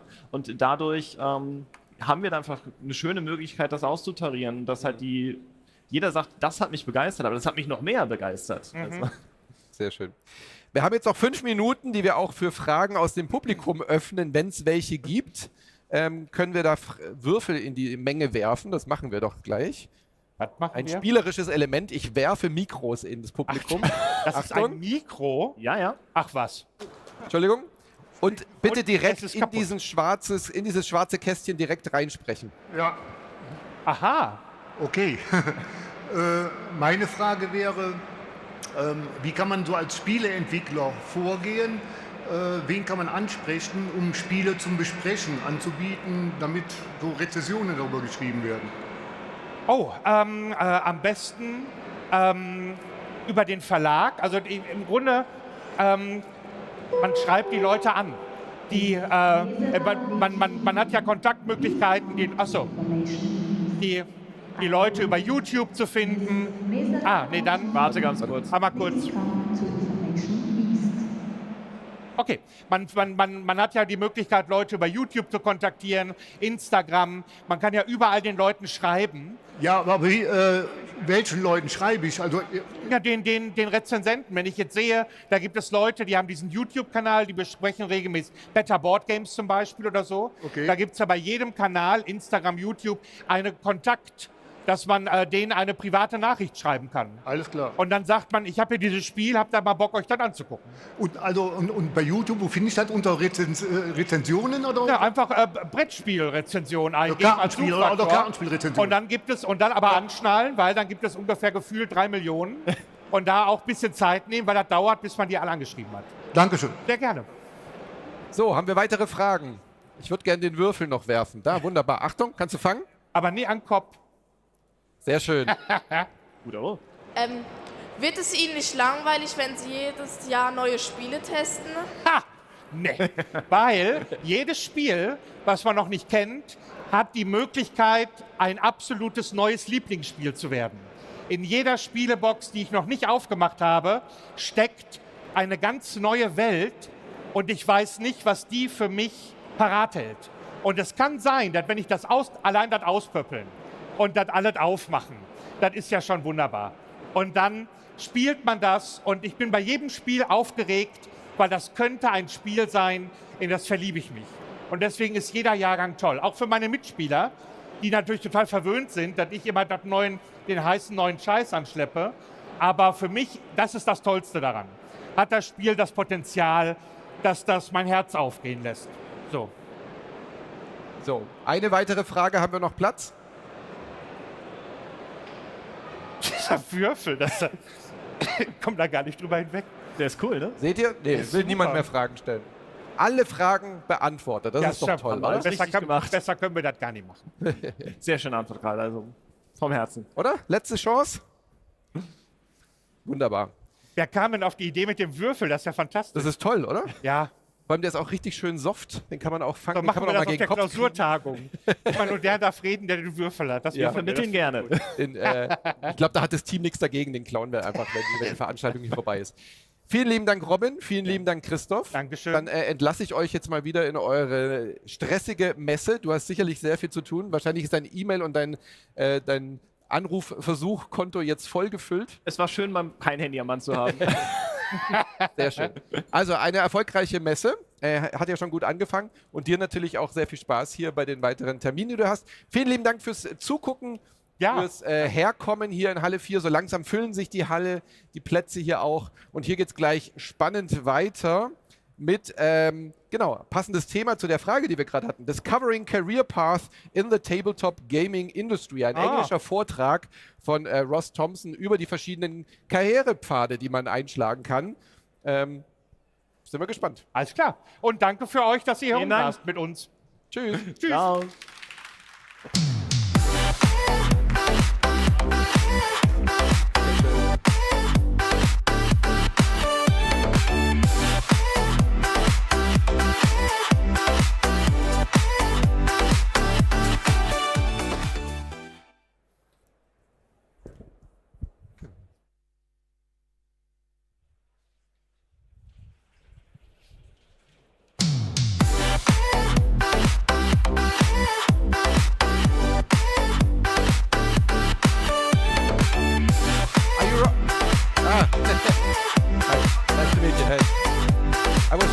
introduce you. I can wait.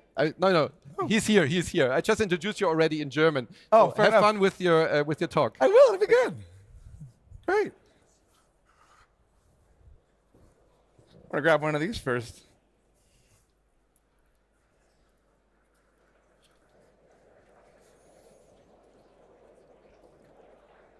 Am I good to go? Thumbs up, right? Love it. It's still morning, right? Good morning, everybody. How you doing? Wonderful, cool. I'm glad we can do this. Thanks for SPIEL to having me out to talk about discovering jobs in the tabletop gaming industry. Who here right now is looking to work in board games and RPGs and minis and things like that? Cool, we got a good hands, cool. We will do a Q&A and ask some questions and things like that, so they'll have the cool dice with the mic in that, which would be great. I'll put the, oh, hold on, but you're good. Cool, awesome. So hello, I'm Ross Thompson, and I am the Director of Marketing at Atomic Mass Games. We do the miniatures games for Star Wars and Marvel, so if you know Star Wars Legion, Star Wars Shatterpoint, MCP, stuff like that, we can do that.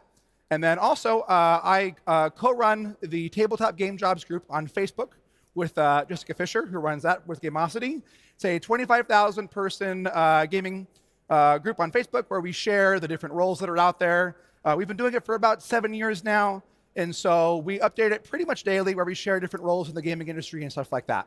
So what's fascinating is I've worked in the gaming industry for about 16 years. I got my start working at a game store in high school, and then I ended up running and volunteering with like Privateer Press and different companies, doing demos at conventions and at game stores and doing all of that.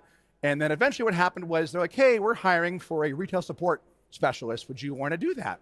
And I was like, oh man, I know a bunch of these game stores in California, and I've kind of been to these conventions like that. I would love to do that. So when I got that role, it kind of threw me into the industry and this larger side of it. Here I am 15 years later now, working at AMG, doing all these things, and which has been a lot of fun. So how do you find a job in the gaming industry? Obviously, we've got so many companies that are here at SPIEL doing stuff across the board, but somebody had to make those games, somebody had to ship those games, somebody had to do the art for those games, we had to play test, and so on, and there's so much stuff going on. There's around 5,000 games that come out a year, which is pretty crazy, and there's however many game stores we have in different countries and so on, but everybody has to do that. So I think one of the main things that when I talk to people about, oh my gosh, what do you want to do in the industry, is you got to think about, well, what kind of job do you want to do? Because everybody goes, oh my gosh, I love playing games, I love writing my DM adventure, I love doing all these things, but it's still work, right? And so when you think about that, one of the things that I find very fascinating is that we are now in a time with crowdfunding and with the internet, how there's so many more jobs that have opened up. So when you look at like a traditional publisher, we have people that are doing game design. There is the game designer and there is the game developer. Those are two different things that are out there. So if you're, oh my gosh, I want to get into game design, sometimes there are folk that are doing the actual game design, but once we've signed a game from a publisher or internally, then there's somebody that's doing game development. And that person will be the internal team, they'll run that, they'll work with play testers and so on to help firm the game up to make sure it looks like what the company needs. Along with that, there's also somebody that is like the inventor relations person. It's kind of a new role. It's always been around, but it's been more firmed up lately. So there's somebody that will be here at Essen, for example, meeting with different publishers, doing things. It's a lot of networking and all of that. And then also, when you kind of look into the game design stuff, there's folk that are doing fulfillment and knowing what's going on there. So that's kind of with the game design category on that. Then we have people that are doing marketing. Of course, we've got people that do events, we've got people that do social media, we've got people that do trade marketing for retail and stuff like that. So if you're somebody I've worked in sales or I've worked in distribution, that's a job that could go pretty well on that end too. On the same boat, of course we have publishers, but then there's distribution. So if you're somebody that likes working with shipping games out or doing these things, you can find a lot of those jobs there. I could go off and list all these different roles that are out there, which is kind of fascinating to think about. But when you go through that, you kind of want to think about what job do I want to be doing? And then where do I find those jobs? So first off, if you want to find those jobs, I wish the gaming industry was much better at it. Go to their careers page and find this thing and you'll find it on there. But a lot of people, they aren't updating it as well as you would like. Sometimes the listings are old and everything there. So who here is currently active on like a LinkedIn or an Indeed? Get your hands up a little bit, right? So there are a lot more jobs shared on LinkedIn than I ever thought there would be. I'm on there pretty much daily looking for different things for different companies and stuff like that. So if you are looking for a job in the gaming industry, having a mildly active LinkedIn account is going to be good. Just keeping it updated, making sure your resume is good on that kind of end there. Don't have to listen to everybody's posts and things, but just kind of have an idea of what's going on. And then as you're looking, it's not just the pages, but people that work at the different companies. Hey, we're hiring for these roles here. We're hiring. So like right now, there's a big show going on in LA called Lightbox, where it's a big artist and illustrations show. So like Ravensburger and Hasbro and a couple other companies, they're there looking at more galleries and archives and things to pick up new artists and new things, which is something pretty neat. So like for Lorcana, they're always getting new artists and those kind of things going on. So as that goes on, you can kind of check that out. Same kind of thing now as you're on Indeed. They've been doing a lot more job sharing on that, so you can find the roles that are happening, and you can kind of get on that site and go, okay, cool, this is what I want to find and do all that. But if not, you kind of want to check out and search what's happening there. Kind of as we go on that, well, I don't really have a lot of experience. If somebody's like, I want to get my resume going, how can I make sure that my experience applies to gaming? Because sometimes your work may be the traditional job that you've been in, and it may not do all that. I want to say right now that even playing games and doing all this stuff, that definitely applies for your career and going on with that. So if you're, who here like is part of a playtest group for a company? A couple of hands up, no, that, or just in general, right? So one of the things, if you want to get into game design and see how these things working, a lot of these game companies have playtest groups that are going on. A lot of companies have people that work for them at shows, and those are good ways to kind of get in there because not everything is published, not everything is going on. So even all that work with working with your friends on making a game, getting a thing going, being in these playtest groups, that's all kinds of stuff that will build for your experience because then you'll know, oh, here's how AEG does their playtest group. Here's how this company does that. And a lot of the times when we look for like a game designer or a game developer, we can kind of see, oh, hey, we've got a couple of folk that are really good and know these factions. Here's what their write-up looks like. Here's their thoughts on how this math should work. And when we put it for these hirings, letting them know what's going on is very helpful. Some water really quick, been talking straight.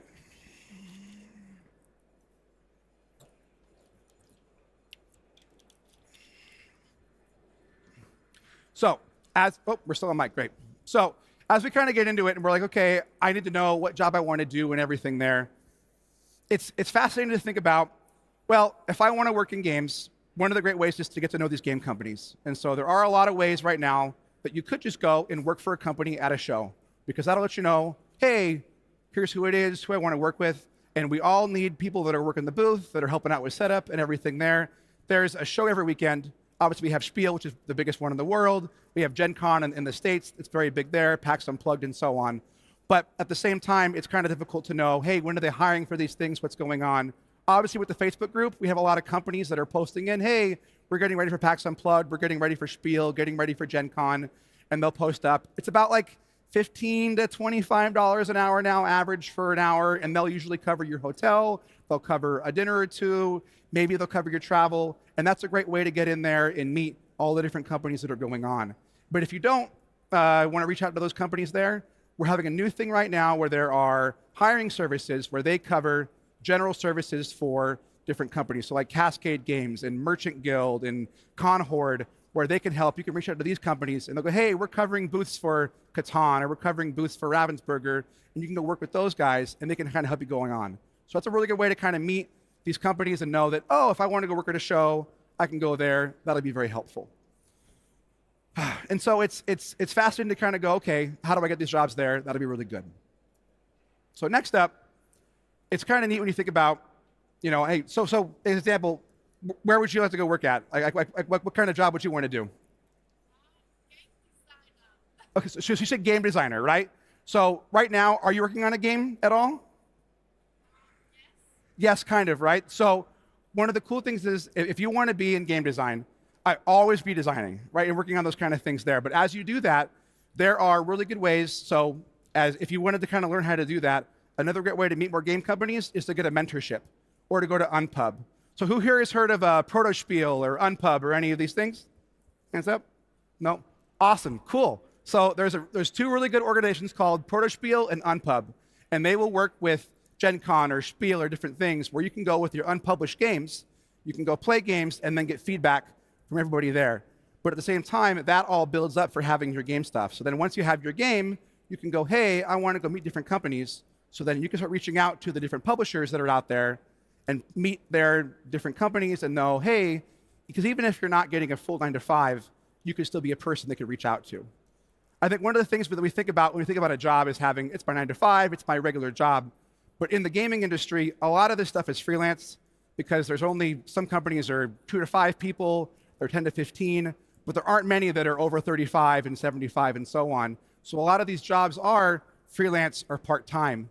So when you think about, if I want to get a job working with a game company or doing these things, a lot of it is based on relationships or networking or kind of knowing, hey, I can do this, but we don't know who's exactly going on. So like when I was working at IDW Games, we had a few different game designers we would call on when we needed a game. I needed a puzzle game or a card game or a board game thing. So knowing what kind of games that are going on is a good way to do that. So you could work on your game design, get your stuff going, but even as you're doing that, you're gonna have to work on how do I do graphic design? How do I do this layout? How do I do all that there? And all of that stuff will add up for your experience because at the end of the day, we have more games we gotta make because 5,000 games come out a year, right? Are you looking for a job in the industry? What do you wanna do? Illustrator, awesome, cool. So she wants to be an illustrator, right? So are you doing stuff right now? Are you on ArtStation? Are you on those things or? Fantastic. Did you bring your portfolio here?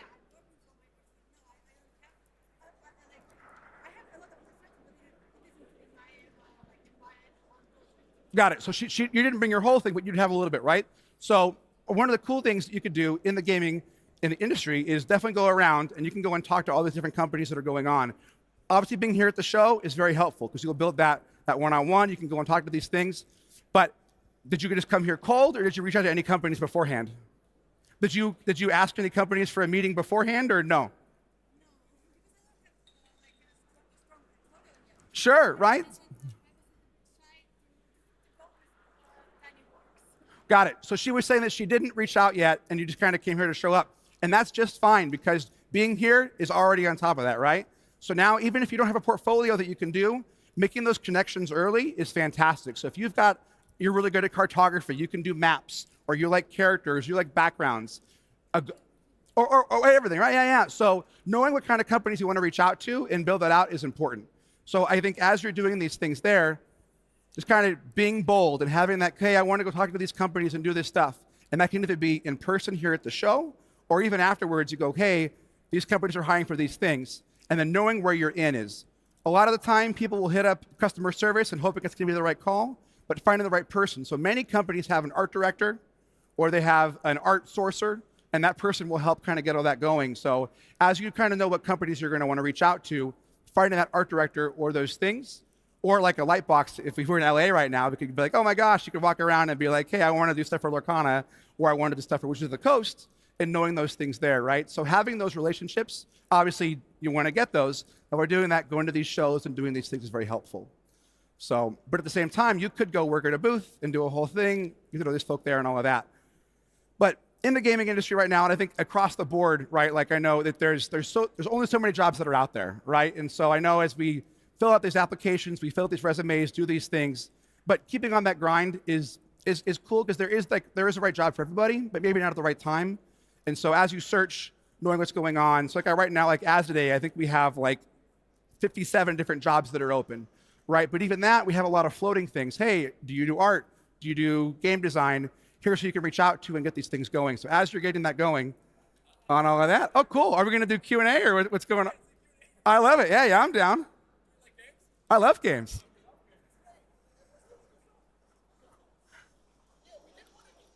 Oh, are your mics on?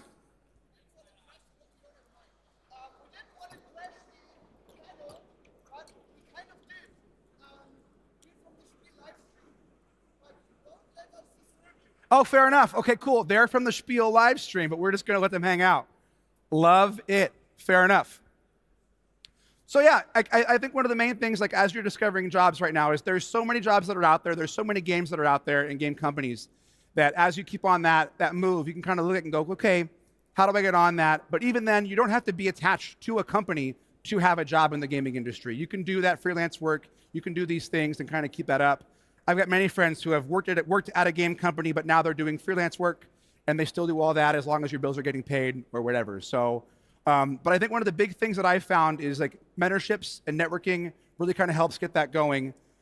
Because when we get a job application, like we'll have 250 people apply for the job, and it's like we have to go through all these things and make sure that we're giving everybody the right time. But it is tough, and so you want to find the right people for the right job as you go around, and there is no right path to get into the space. So I think as you're looking for all those things, knowing what kind of job you want to do, checking that out is a good way to go. I can do more Q&A while we're at it. So are you guys looking for a job in the gaming industry? No? Oh, you're just hanging out. Fair enough. Oh man, I'm just pointing. I don't have my little dice going on, right? You guys looking for a? Great. He's designing his own game.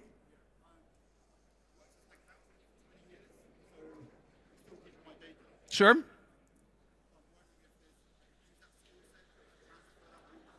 So you're designing a game for 20 years, and you're curious, should you have a publisher sign it, or should you self-publish? Is that the question there?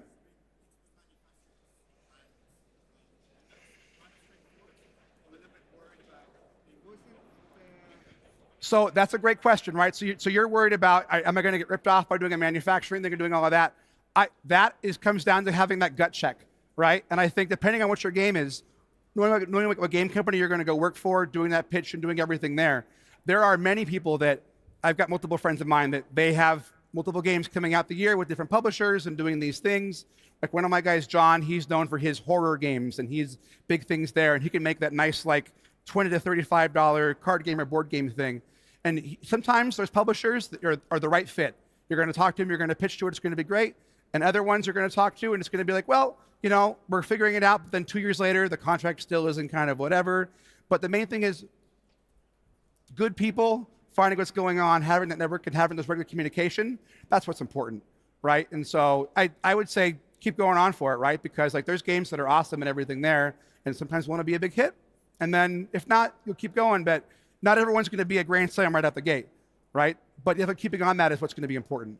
So I know I kind of rambled a little bit about the different stuff that's happening, but one of the things that I want to encourage that you do is as you're building your resume, your portfolio, your game design and doing these things, thinking about what kind of role you want to do and knowing that it doesn't have to be, I show up at 9 o'clock, I do my job, we're done at 5. Gaming is a creative, it's a passionate thing. We can do all that, and whether you're doing all of that, there's so many companies that are out there, and they need game designs, they need art, they need somebody doing marketing, they need all these different things. And all these little facets that lead into it can be for that. We just hired 2 marketing people that were content creators, right? And they were influencers, and they're like, oh my gosh, now I want to work in marketing. And I'm like, great, this is cool because they've been in that trench doing the content creation and doing these things, but now they get to learn kind of the publishing side of it. Hey, we're not just out there doing TikTok dances and doing things. We have to learn how to make a sell sheet and do trade marketing and retail stuff. And so those are all different things that are out there. So a really cool place to learn about a lot what's going on in the gaming industry. Does everybody here know Scythe and Wingspan, right? So the Stonemeyer's website has a really cool blog section. And if you go on there, it kind of walks through all the different spots of the gaming industry, how to do marketing, how to do game design. Stuff on there is really good. For game design, you can go check out Cardboard Edison and Board Game Design Lab. Those are 2 really good places to go look into that. Also, Justin Gary, who does Ascension, he has a really cool Think Like a Game Designer podcast that you can go look onto. And Danny Lowe and Jen from Keymaster, they have a cool marketing podcast called Unbox Spaces, and you can go learn about the marketing in that space there. So, of course, if you join the Tabletop Game Jobs group on Facebook, I post in there all the time. So you can just shoot me a little PM and be like, hey, I want to do a job on this, and I'm happy to make time to talk about that. There's so many things that are out there, and how do you find it and do all that?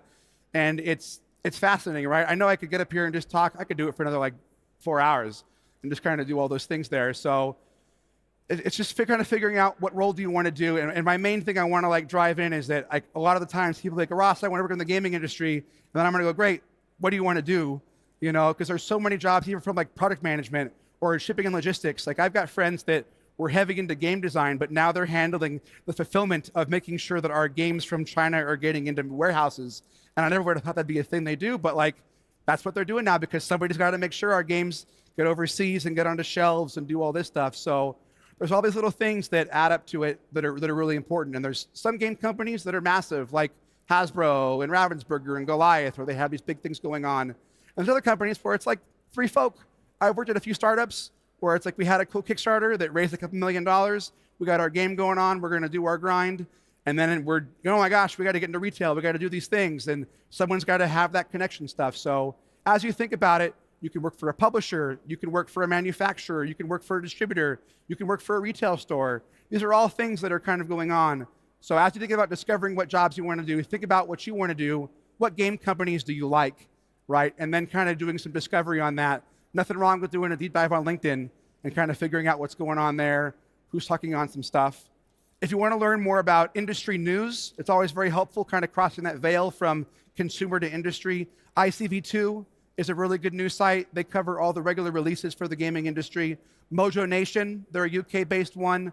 They're more mass in games. They have a lot of cool interviews talking about different things there. You can go on the Bloom Report. It's from Mary Cousin on People of Play. Every Friday, they have a big breakdown of all the major news things that are happening. And they have jobs boards on there too, which are all kind of good to read about as you go along. So I think a big thing already is being here and having that discussion. Oh my gosh, I want to go pitch my art to a game company. I want to go work on my game design, and having those things there, because gaming brings people together, and in that same boat, networking here is very important, whether that is online or that is in person. Kind of making those connections and being who you are is very helpful. So I've got 8 more minutes still. So, yeah, let's use the box. I love that. So who here has bring it on over. Here we go. Who's first? Who was first? Right here. Yeah. Talk into this directly. Okay. Hello. Hello. As an illustrator, I want to ask in which platform I should create my portfolio for the best. I mean, ArtStation, Behance, maybe Facebook, Instagram. And is it important to have strong social media life? I mean, to build your own self-brand. I don't know. So that can be helpful, right? So is having your own presence online cool? Yes, right? Like there are times where, oh my gosh, there's a illustrator or an artist that has a big following that has these things there. Not having one does not deter you from getting work, right? Having your stuff on ArtStation and having a good gallery, because most art portfolios at different game companies, their art director is going to review your gallery, your website, wherever you have all your art, and go, oh cool, we need that kind of art, we'll reach out. But which is much more important when you where you are going to find illustrator for the job? So it's a bit of both, right? I would say build your gallery out, and then I would reach out to a few companies, right? Because there are companies that have that, so Wizards of the Coast and Ravensburger and Asmodee and so on. They have these things that are going on there. There's the GAMA is the Gaming Manufacturers Association, and there's a big Facebook group for them. And hey, we're looking for artists on that. So GAMA is the Tabletop Game Association, and you can join for $100 for a non-voting member, and you can join as a creator, which will put you in the artist category, right? If you join that, then you'll get access to their membership directory, which then you'll have emails for all the different game companies and so on, and you can reach out and go, hey, who does your art, sourcing for these kind of things there, and you can do that. But also, emailing the customer service to different game companies. Don't always include your gallery right away, but ask, hey, where can I send my art submissions to, and do those things, and that will be helpful for that. Now, of course, if you have your stuff online and you have something go viral and then a game company sees it, I think a really good example is Flamecraft, right, from Cardboard Alchemy. They had their artist, and they saw her art with the little dragon doing the creme brulee for the cute little food it was, and they reached out to her, and that's how that Flamecraft stuff went from there. So I think having a bit of both is good, but I think making sure that your gallery is important and then reaching out from there. But if you're going to be on social media and sharing your work, that's good too. Oh, we got a question over here. You remember who was first? Either or. Sorry, I saw him, but I have a light in my face, so we go there. Hi. Hey. As a game designer. Yep. Some game designers are scared to talk about their ideas if they feel like they've got something new or unique idea in case people take them. What do you do? What do you say to encourage people to open up more? And I would say, when is it safe to do that? It is safe to do that. I would say the biggest thing you can do is talk about your game. If you are concerned about your mechanic or your turn or your thing, if the minute you talk about it, people now have that associated with you, right? There are so many games coming out, and it's hard pressed to say someone's going to steal your game right from you and do that. It does happen like occasionally, but it's very, very rare. And they're going to go, oh, that's just like this guy's game. And so if you're on Board Game Geek showing that off, if you're in some of the Facebook groups showing it off, if you're in playtest things at an unpub convention, that's okay, because the earlier you can get it out there and get it going on is good, because we all talk, right? So it's like, oh my gosh, I'm looking for a game that does this cool hook thing. Someone could randomly say, oh, this guy has this game, have you seen it?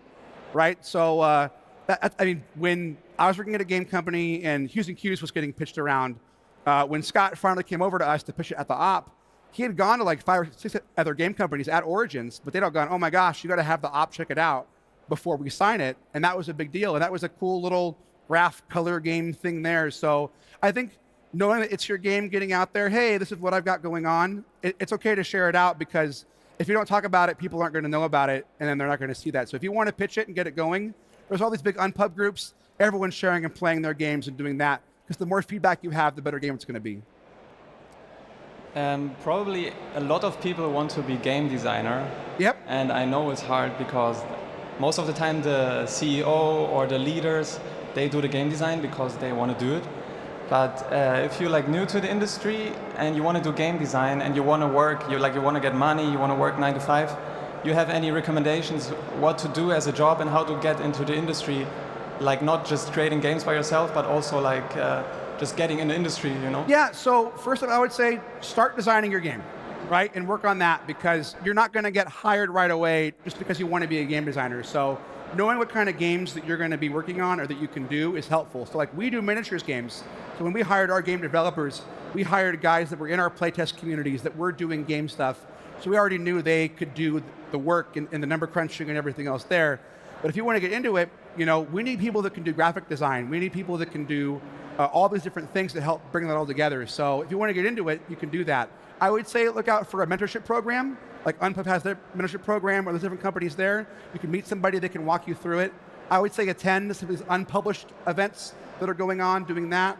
I know that a lot of the larger companies like Hasbro and Asmodee, we have internships that go on that are seasonal. So you can reach out and do those things. And you can even ask HR, hey, when is that coming up? How can I be a part of that? And that'll be really good. So if you want to get into it, like I got my start by running demos at a convention and then ended up working into marketing that way, right? So I don't want to be a game designer at all. I like giving feedback, but that's not my jam, right? So, and that's okay. So I think as you get there, we have so many games that are coming out a year all the time that you're never too late to get into it, right? And then you could have a game for 20 years and eventually it could be a huge hit. Who knows, right? So I think if you want to get into it, reach out. I think you're at a good time where, hey, I want to go work at a game company, work a booth, do a thing, get to know all that, and just get that going, because there's so many different jobs you can do. And eventually game design, awesome. But I would say design now, that way you know what kind of games you want to make and get on that. And then you're going to learn so much about getting that going. And oh my gosh, do I have the right sizing on these cards? How does this flow work? And those things there. Oh my gosh, you could talk the whole time. Great. Hello. Hello. Thank you for sharing your experience with us. I have a question concerning game designers. Sure. So, what is the typical former profession of those people? I guess most of them didn't study game design. And are there also people with exotic professional background, like a PhD in physics or something like that? I'm asking for a friend. So I worked with Isaac Childress from Cephalofair Games on Gloomhaven. And I helped do their marketing for the Gloomhaven Grand Haven Festival. They had the second edition thing. Isaac obviously has a PhD and is a very smart guy and everything there. At some of the game companies that I've worked at, they've been engineers, they've been scientists, they've been doing these things. But also, like, I've hung out with game designers who are musicians, right? And all kinds of weird things. Everybody, you can bring your own experiences into games. Not everything has to be this number crunchy thing and all that kind of stuff. It can be whatever it is. I know my first, long story short here, my math teacher in high school was the guy that made Killer Bunnies. So like I had been doing playtest stuff since high school, but he was an engineer. He did these things there, that kind of stuff like that. So obviously there are awesome courses in game design and everything. I was just hanging out at UCSD, and they have a tabletop RPG entrepreneurship program where they're making actual plays and everything there. So I would say if you want to get into it and you want to be a game designer, obviously there are other backgrounds, but just start working on it. Like, everybody can bring their own experiences to tell their own games. Thank you. Awesome, cool. And that's our time for today. Yeah. But you're still around if people still have questions. Are you still around here? I've got to go to a couple of meetings, but if you want to ask me questions, I'm on LinkedIn, I'm on Instagram. You can find me at Ross Thompson and do all that. I'm happy to talk about stuff if you have questions. I know I kind of just talked the whole time, and we did some Q&A stuff. I'm happy to be of service, happy to be of help, so we can do that. If you want to get in there, let's play some games. Thank you. Cool. Thank you for answering all the questions. Great. And then you want to do a big selfie here? Ready? With the audience? Yeah. Ready? Like rock stars. Yeah, let's do it. Awesome. Cool. Thank you, everybody. Thank you. Wunderbar. Thank you for being here. Wir gehen direkt wieder ins Deutsche zurück. Wir haben jetzt eine wunderbare Panel-Diskussion. Berichterstattung über Spiele in Deutschland. Und da bitte ich meine Teilnehmer hoch. Ich stelle sie dann euch auf der Bühne vor. Herzlich willkommen.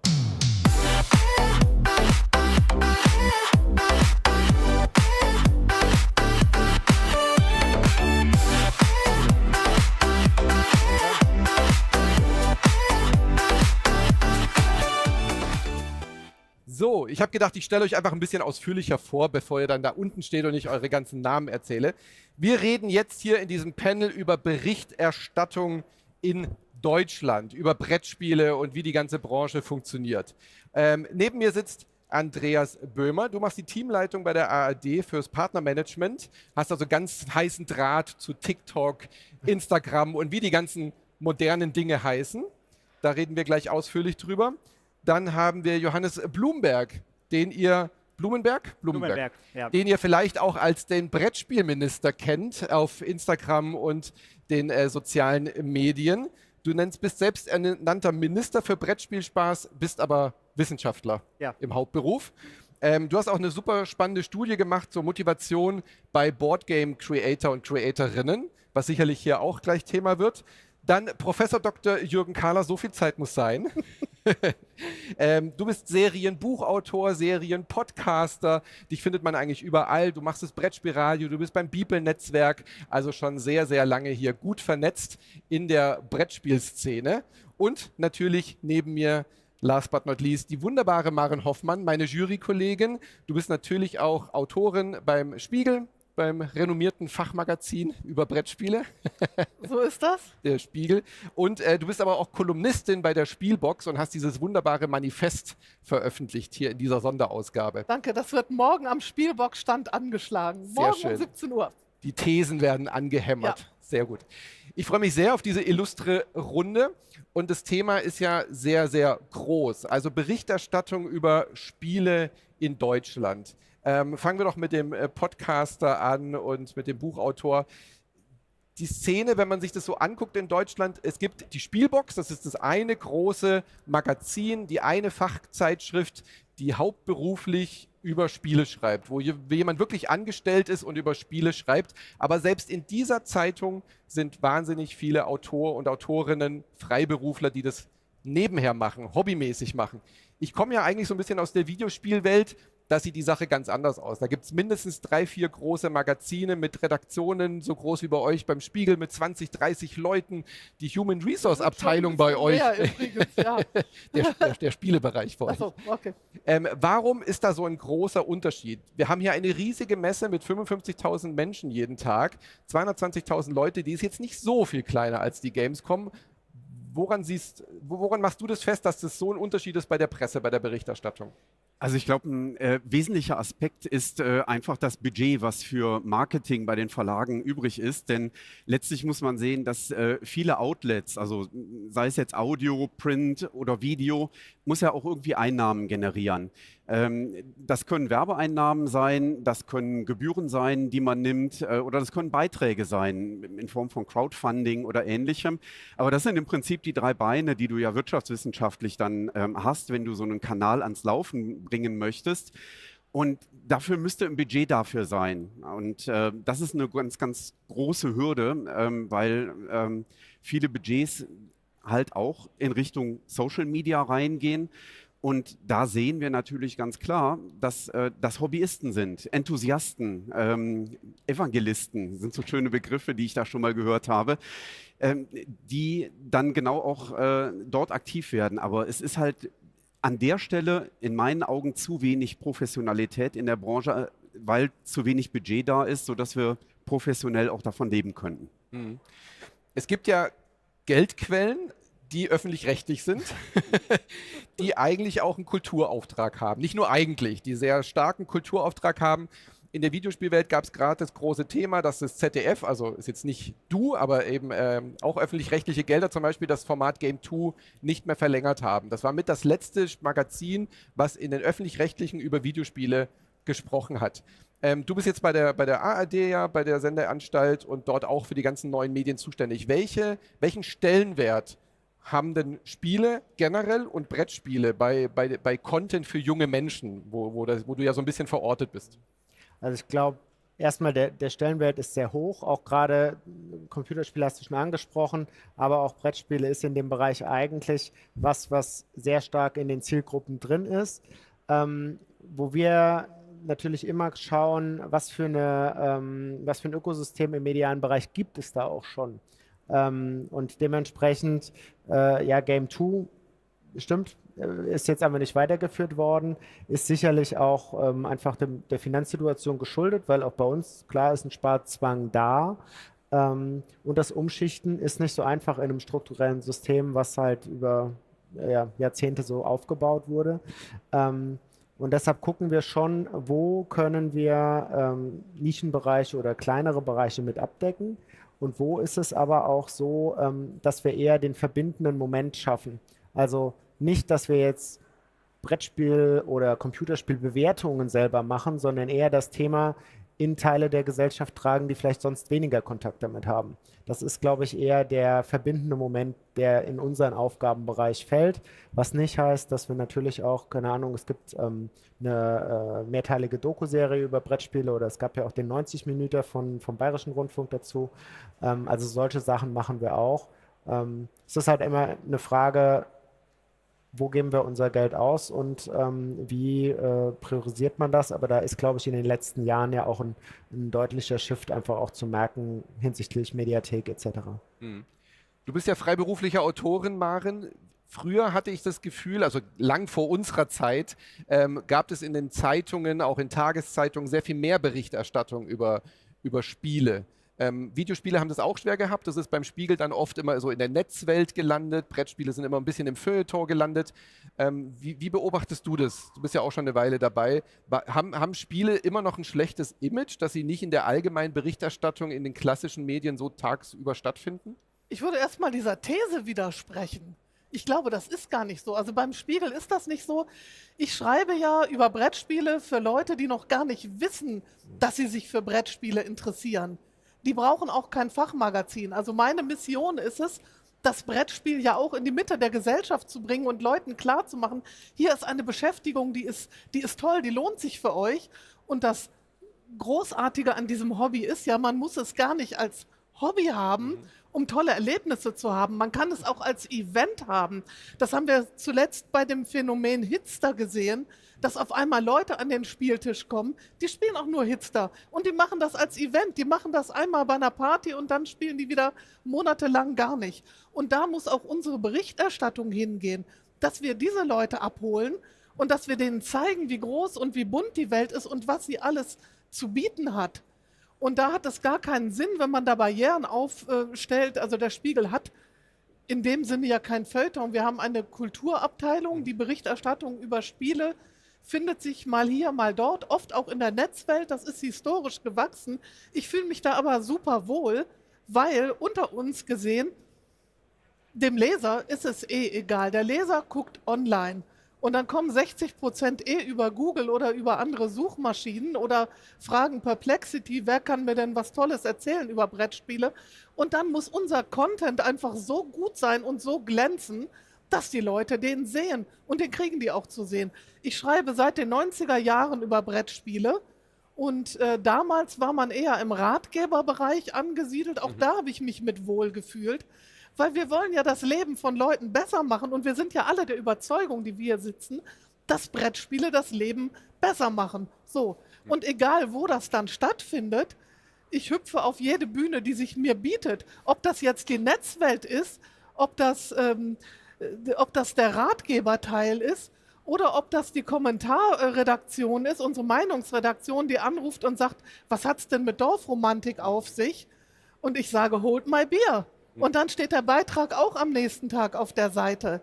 Aber ich habe trotzdem das Gefühl, dass es immer auch die Eigeninitiative bei den Verlagen, also bei den Zeitschriftenverlagen, Zeitungsverlagen braucht, die sagen, das ist mein Thema, ich pitche, ich biete das jetzt der Redaktion an, weil ich kenne mich da aus. Ich weiß, das Spiel des Jahres ist relevant bei uns in der Bubble, in der Szene, da schreibe ich jetzt drüber. Oder der Deutsche Spielepreis oder die Messe Essen. Du hast ja auch ein persönliches Interesse daran, du spielst selber Spiele. Und du ja sowieso auch. Also wären Brettspiele im Spiegel, wenn du nicht beim Spiegel wärst, ist die Frage, die ich da habe. Wären sie in den Zeitungen, bei der Süddeutschen Zeitung, wenn da nicht unser Kollege Daniel Wüllner sitzen würde? Das ist für mich die Frage, Ja, die da aber stattfindet. das ist ja bei jedem Thema so. Und die Brettspiele waren auch schon vor Maren Hoffmann beim Spiegel. Also auch der Kollege Hendrik Breuer schreibt dort, die Kollegin Diane Dort schreibt dort. Also es finden sich ja immer Leute, die sich bestimmter Themen annehmen. Das ist für Brettspiele so, das ist aber auch für andere Themen so. Wir haben, also ich will jetzt nicht das große Fass aufmachen, ne? Aber es gibt ja auch Autoren, die sich mit Migration beschäftigen oder mit, weiß ich nicht, Gentrifizierung von Städten oder so. Und natürlich ist Teil der publizistischen Tätigkeit, die Öffentlichkeit zu suchen. Das gehört mit zu dem Beruf dazu. Ja. Und das finde ich auch kein Manko. Also ich finde es furchtbar, wenn man im Büro sitzen müsste und dann darauf wartet, dass einer reinkommt und sagt, ach bitte, kannst du nicht mal was über Spiele machen? So läuft das nicht und das ist gut, dass es nicht so läuft. Ja, man muss die Leute ja auch in Kontakt damit bringen. Also das ist ja genau der Punkt. Und die Frage ist nur, reden wir Berichterstattung über ein konkretes Spiel oder ein bestimmtes Genre oder Brettspiel als Wirtschaftsfaktor zum Beispiel. Das wäre in der Wirtschaftsredaktion genauso angedockt. Nur wenn wir es nicht schaffen, dass das Brettspiel außerhalb unserer Bubble, sag ich mal, bei den anderen Menschen einfach, das ist ein ganz normales Thema. Das hatten wir bei Computerspielen auch. Dann waren das immer die Killerspieler. Mittlerweile ist das breiter in der Gesellschaft. Selbst bei den Leuten, die nicht spielen, ist klar, das Thema gibt es. Das hat ganz normal da auch seine Daseinsberechtigung. Und genau den Punkt, da müssen wir mit dem Brettspiel auch hin, dass das einfach ganz normal ist, dass wir darüber berichten. Und dann wird das automatisch auch mehr. Ja. Das Thema Finanzen, was du angesprochen hast, dass da wenig Geld drin steckt, wenn man über Spiele schreibt, erleben wir am eigenen Leib, weil es gibt nicht so viele Medien, über die man da, wenn man die Texte hinliefern kann. Du hast aber bei deiner Studie ja auch rausgefunden, das ist gar nicht der Hauptmotivator. Also diese Motivation, mit dem Hobby Geld zu verdienen, das Hobby zum Beruf zu machen, über den YouTube-Kanal dann wirklich auch Gewinn zu erwirtschaften und das hauptberuflich machen zu können, über Spiele zu reden, zu schreiben, zu podcasten, was auch immer, ist gar nicht der Hauptmotivator, oder? Nee, ist es überhaupt nicht. Ich meine, Jürgen hat es gerade skizziert, es ist ja auch kein Geld zu holen. Ja. Wäre es ja nicht klug, sich dann darauf zu versteifen, dass man jetzt mit diesem Medium auch Geld verdienen kann. Nee, die meisten steigen ein, weil sie erstmal der Szene was zurückgeben wollen. Also sie fühlen sich als Teil der Szene, sie wollen dann informieren über das Hobby, was sie ja auch so antreibt. Das ist quasi das, was Maren auch gerade gesagt hat. Wir haben einen Journalist und viele verstehen sich auch als Journalisten, die sagen, ich möchte das zurückgeben, meine Begeisterung teilen und auch eben anderen Leuten zeigen, dass das, was ich hier mache, dass das eine tolle Beschäftigung ist und dass die für mich einen Wert hat und die aber auch eben einen Wert für andere haben kann, so wie die Gesellschaft insgesamt. Also ich glaube, das ist der Hauptmotivator, warum die Personen damit anfangen.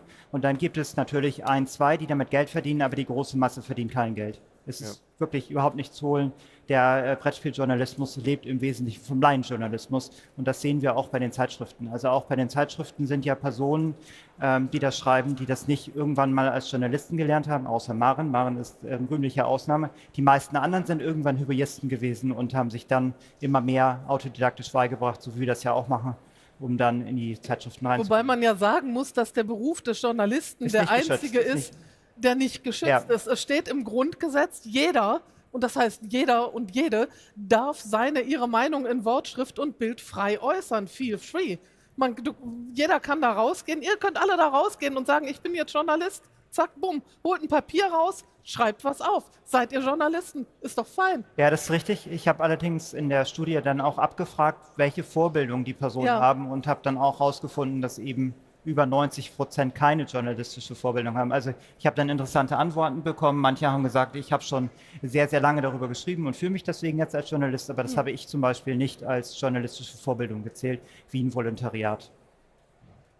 Ja, was man bei den sozialen Medien und den neuen Formaten aber auch merkt, ist, dass der Wunsch nach Authentizität ja da ist, dass das nicht mehr ein Journalist berichtet mir über das Thema, wo ich im Zweifel sehr, sehr tief drin ist, sondern Creatorinnen sind ja dann im Zweifel genau aus dieser Szene so tief drin, dass man eben dieses Fachgespräch abbildet. Und das ist, glaube ich, der eine Teil des Brettspieljournalismus, und das andere ist eben eher der übergeordnete Teil, wo man dann Auswirkungen auf Entwicklung, Wirtschaft etc. gehen kann. Und ich glaube, die zwei Sachen auch so ein bisschen einerseits getrennt zu halten, andererseits aber den Schwung vom großen Ganzen auch in die Bereiche, die jetzt eben aufgezählt werden, mitzunehmen. Das ist, glaube ich, was dann dem gesamten Berichterstattung einfach helfen würde. Was viele ja unterscheidet, also ich habe das eben so salopp daher gesagt, was den Journalisten vom Nicht-Journalisten unterscheidet, ist im Wesentlichen weniger der Ausbildungsgang als das Arbeitsethos. Ne? Ja. Man lässt sich nicht von Verlagen bezahlen, man macht da irgendwie keine krummen Dinger und berichtet nach einer Recherche. All das ist nicht selbstverständlich und manchmal ist es schwierig. Aber man kann auf dieses Thema ja journalistisch auch aus ganz vielen verschiedenen Perspektiven blicken. Aus meiner Erfahrung bei einem großen Publikumsmedium wie dem Spiegel ist das natürlich einmal, wie du sagtest, die wirtschaftliche Herangehensweise. Es ist ja eine große Branche, wir sehen das ja hier. Dann ist es aber auch natürlich ein gesellschaftlicher Diskurs, den wir anstoßen. Was machen Spiele mit uns? Welches Weltbild findet sich in Spielen und wie prägt das uns und unsere Kinder?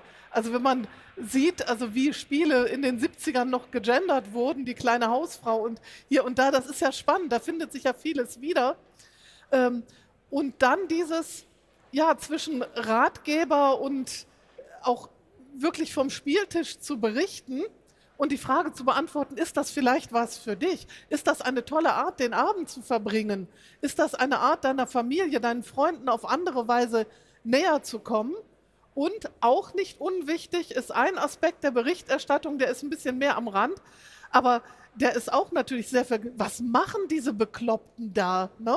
Also das sind auch Artikel, die sehr gut laufen, dass man sagt, also ich habe jetzt 100 Stunden in Gloomhaven verbracht und wenn man dann einen Artikel schreibt darüber, hier sind Spiele, bei denen fängt der Spaß ab 100 Stunden erst an, dann ist das für Leute, die vielleicht UNO kennen, erstmal etwas sehr Exotisches und das ist interessant.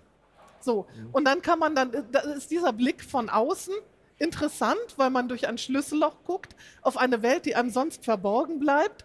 Aber manchmal weitet sich dieses Schlüsselloch und wird ein Portal, in das man hineingesogen wird in eine Welt, die voller Faszination steckt, wie wir alle wissen. Ja, auch so ein cooles Hobby zu werden. Also ja. Warum ist es cool, Fortnite zu spielen als 12-Jähriger und warum ist es aber nicht cool, in der Bubble ein Brettspiel zu spielen, was einen mental im Zweifel ja sogar noch mehr fordert. Und das ist aber einfach, sind die Kinder damit in Kontakt gekommen oder nicht? Auch Gesellschaftsschichten, Hintergründe etc. Da ist die Frage, wie trägt man das an die Kinder so heran, dass sie das selber auch einfach mal erlebt haben? Weil wie kann ich was cool finden, was ich nicht kenne? Ich würde gerne eins noch herausheben. Wir reden ja jetzt sehr stark über journalistische Herangehensweisen. Aber die Berichterstattung über Brettspiele in Deutschland hat ja sehr, sehr viel mehr Facetten. Also so wie wir eben darüber gesprochen haben, dass die Berichterstattung selber sehr facettenreich kann, können die Formen der Berichterstattung sehr facettenreich sein. Und ich glaube, wir sollten nicht unter den Tisch fallen lassen, dass die große Masse derjenigen, die sich als Content-Creatoren empfinden, eben auf anderen Plattformen unterwegs sind. Das sind nicht diejenigen, die schreiben. Also du hast das vorhin so salopp gesagt, ich wäre bei Instagram unterwegs, aber ich bin ja auch einer von denjenigen, die schreiben. Ich habe einen Blog, ich schreibe für die Fairplay. Das ist also nicht irgendwie eine Betätigung, die nur darauf abzielt, dass ich Bilder poste. Viele Leute erreichen wir über genau das, also dass wir Videos machen, indem wir Podcasts haben, die vielleicht auch nicht immer, also in eurem Fall nicht, aber sonst nicht immer die journalistischen Standards einhalten, dass wir auch Bilder posten von den Spielen, um so Leute zu erreichen. Und ich glaube, das müssen wir hier in der Diskussion auch mit berücksichtigen. Mhm. Wenn wir das jetzt mal aus der Perspektive eines Medienschaffenden oder einer Medienschaffenden betrachten, dann sind natürlich gerade die digitalen Medien mit unheimlich vielen Chancen und Medien verknüpft. Also den Instagram-Account habe ich in 5 Minuten eröffnet, inklusive einem netten Layout und kann im Prinzip loslegen. Und auch Podcasting ist kein großes Hexenwerk. Ja? Das ist keine Zauberei. Das Wollen wir doch nicht sagen, es soll nicht noch mehr Podcasts kommen. Jürgen, wer schreibt, bleibt, wer spricht, nicht. Und auch das Schreiben, da bieten sich ja Möglichkeiten, ja, mit Content-Management-Systemen wie WordPress, die man bei Hostern schon fertig anmieten kann. Ja, okay, das kostet dann ein paar Euro im Monat, aber wenn das Herz dafür brennt, ist man das vielleicht auch bereit zu machen. Und dann finde ich sehr schön, was sich in den letzten Jahren eben ergeben hat. Wir sind viele sind als Hobbyisten da reingegangen in diese Medienberichterstattung und in dieses Erschaffen von Medienprodukten und Medieninhalten. Aber dass da auch eine Vernetzung eingesetzt hat, dass man sich untereinander connectet, sich drüber unterhält. Mensch, das, was du da gemacht hast, fand ich gut. Würde ich gerne adaptieren.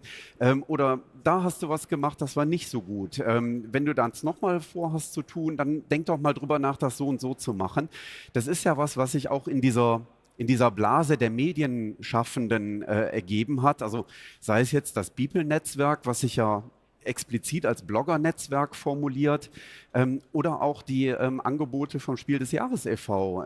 Mit den Tagen der Brettspielkritik, wo man sagen kann, so ja, also ich hätte Lust mal sowas zu machen und ich fahre da mal hin und ich lerne da mal so ein bisschen von den älteren Hasen. Also wenn ich so zurückdenke an die Anfangszeit, als ich mit spielbar.com angefangen habe, da haben wir alle auf den Knut Michael Wolf geguckt und haben geschaut, was macht denn der Knut da im Web? Und ich bin ganz ehrlich, das erste Layout meiner Webseite, das war 1:1 nachgebaut von dem, was der Knut gemacht hat, weil das einfach gut war und funktioniert hat. Das hat die Leute abgeholt. Also der Einstieg ist auch heute immer noch relativ einfach möglich, vielleicht sogar noch einfacher, wenn ich dann so Tools wie Canva oder andere noch mit reinnehme, die mir dann auch noch Vorlagen ohne Ende bieten. Aber lebst du das wirklich so noch, dass es diesen Übergriff gibt, dass Personen sich stark vernetzen, gerade über Plattformen hinaus?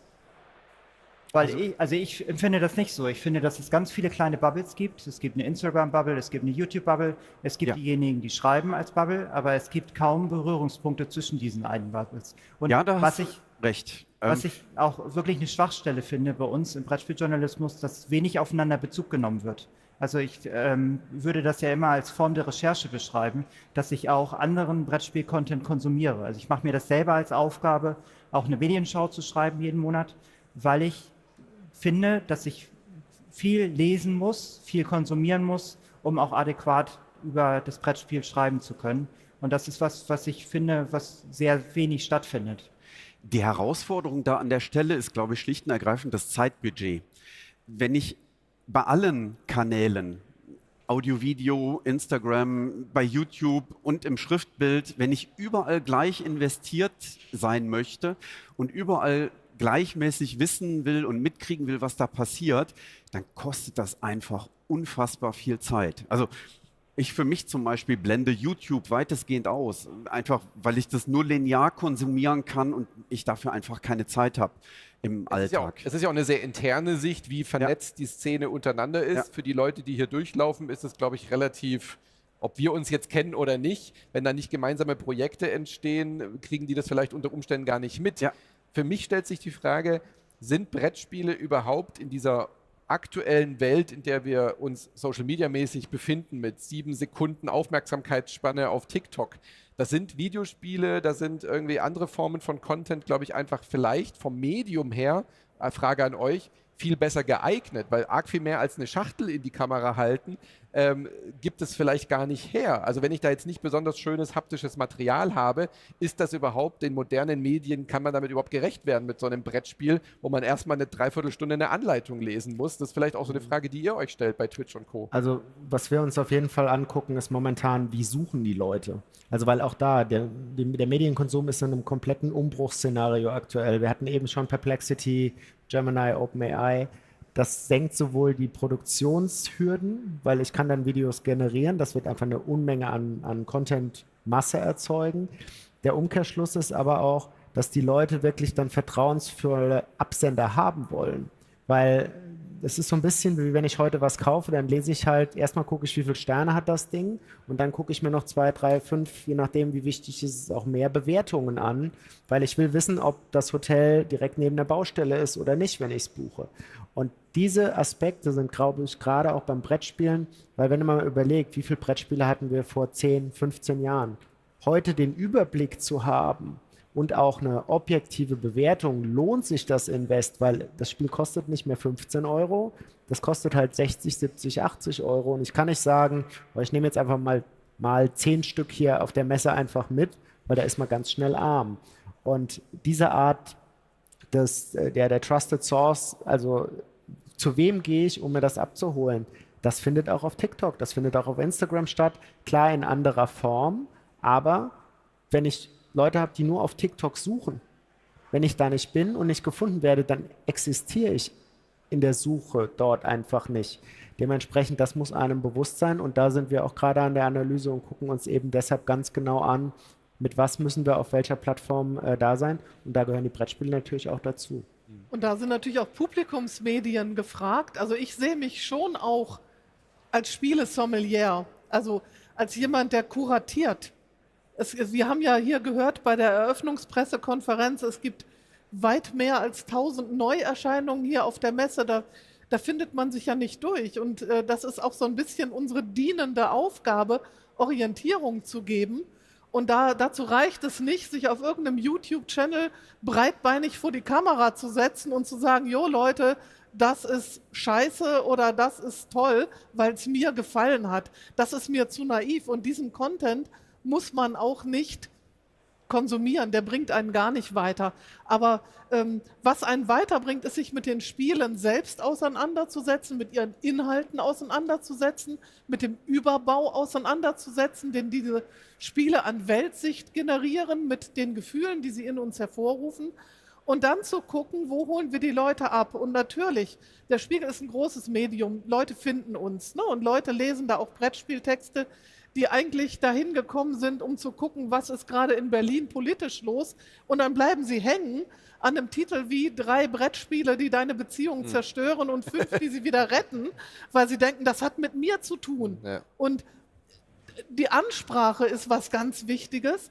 Und dann natürlich auch, also jedes große Medium hat ja auch Social-Media-Teams und guckt, dass wir überall sind. Ich meine, die Tagesschau macht das ja genial auf TikTok und haut da einen viralen Hit nach dem anderen raus. Da gucken wir natürlich auch manchmal neidisch hin. Aber wir versuchen auch ganz viel. Ne? Wir haben auch beim Spiel ein Format Shortcut. Da haben wir auch schon über Spiele gesprochen. Das ist dann auf verschiedensten Plattformen, auf verschiedensten Social Media zu sehen. Wir gucken, dass wir dahin gehen, wo die Leute sind.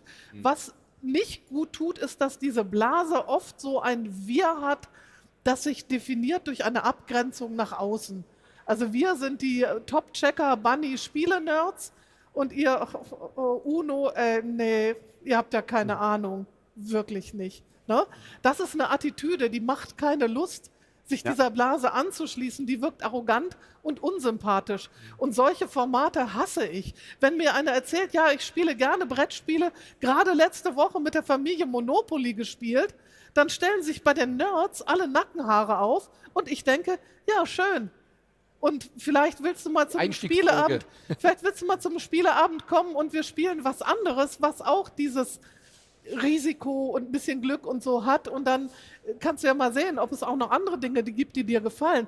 Aber diese herablassende Art, das haben wir ja eigentlich nicht nötig. Nee. Und das findet sich in so vielen, auch vielen von diesen Hobbyprojekten wieder, die sich dann im Nerdismus versteigen und nur noch um sich selber kreisen und das nervt mich kolossal. Ja. Aber das ist diese Frage, was ist für die jeweilige Zielgruppe relevant?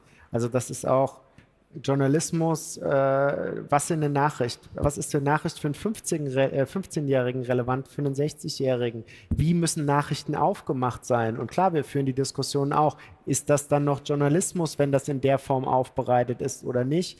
Aber natürlich ist für jemanden, der keine Ahnung, 62 in der Großstadt wohnt, was ganz anderes relevant als für einen 12-Jährigen, der irgendwo auf dem Land im kleinen Dorf wohnt. Und genauso ist Das es habe ich so bei lange Brettspielen gebraucht, auch. bis ich mit meinen Ü30-Kollegen Nadel im Heuhaufen gespielt habe. Ein Spiel, das ab 5 ist, und ich wollte es nur als Beispiel bringen, dass es innovative Spielemechanismen, ich habe die da nicht mehr von weggekriegt.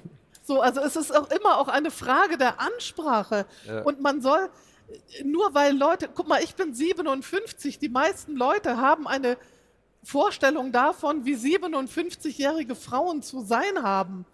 Ich bin aber gerne der Killer mit der Axt, der bei Terrorscape auf der anderen Seite sitzt. Ich bin gerne bei Gloomhaven ein Inox, der als Tank losgeht und irgendwelche Ratzen slayt.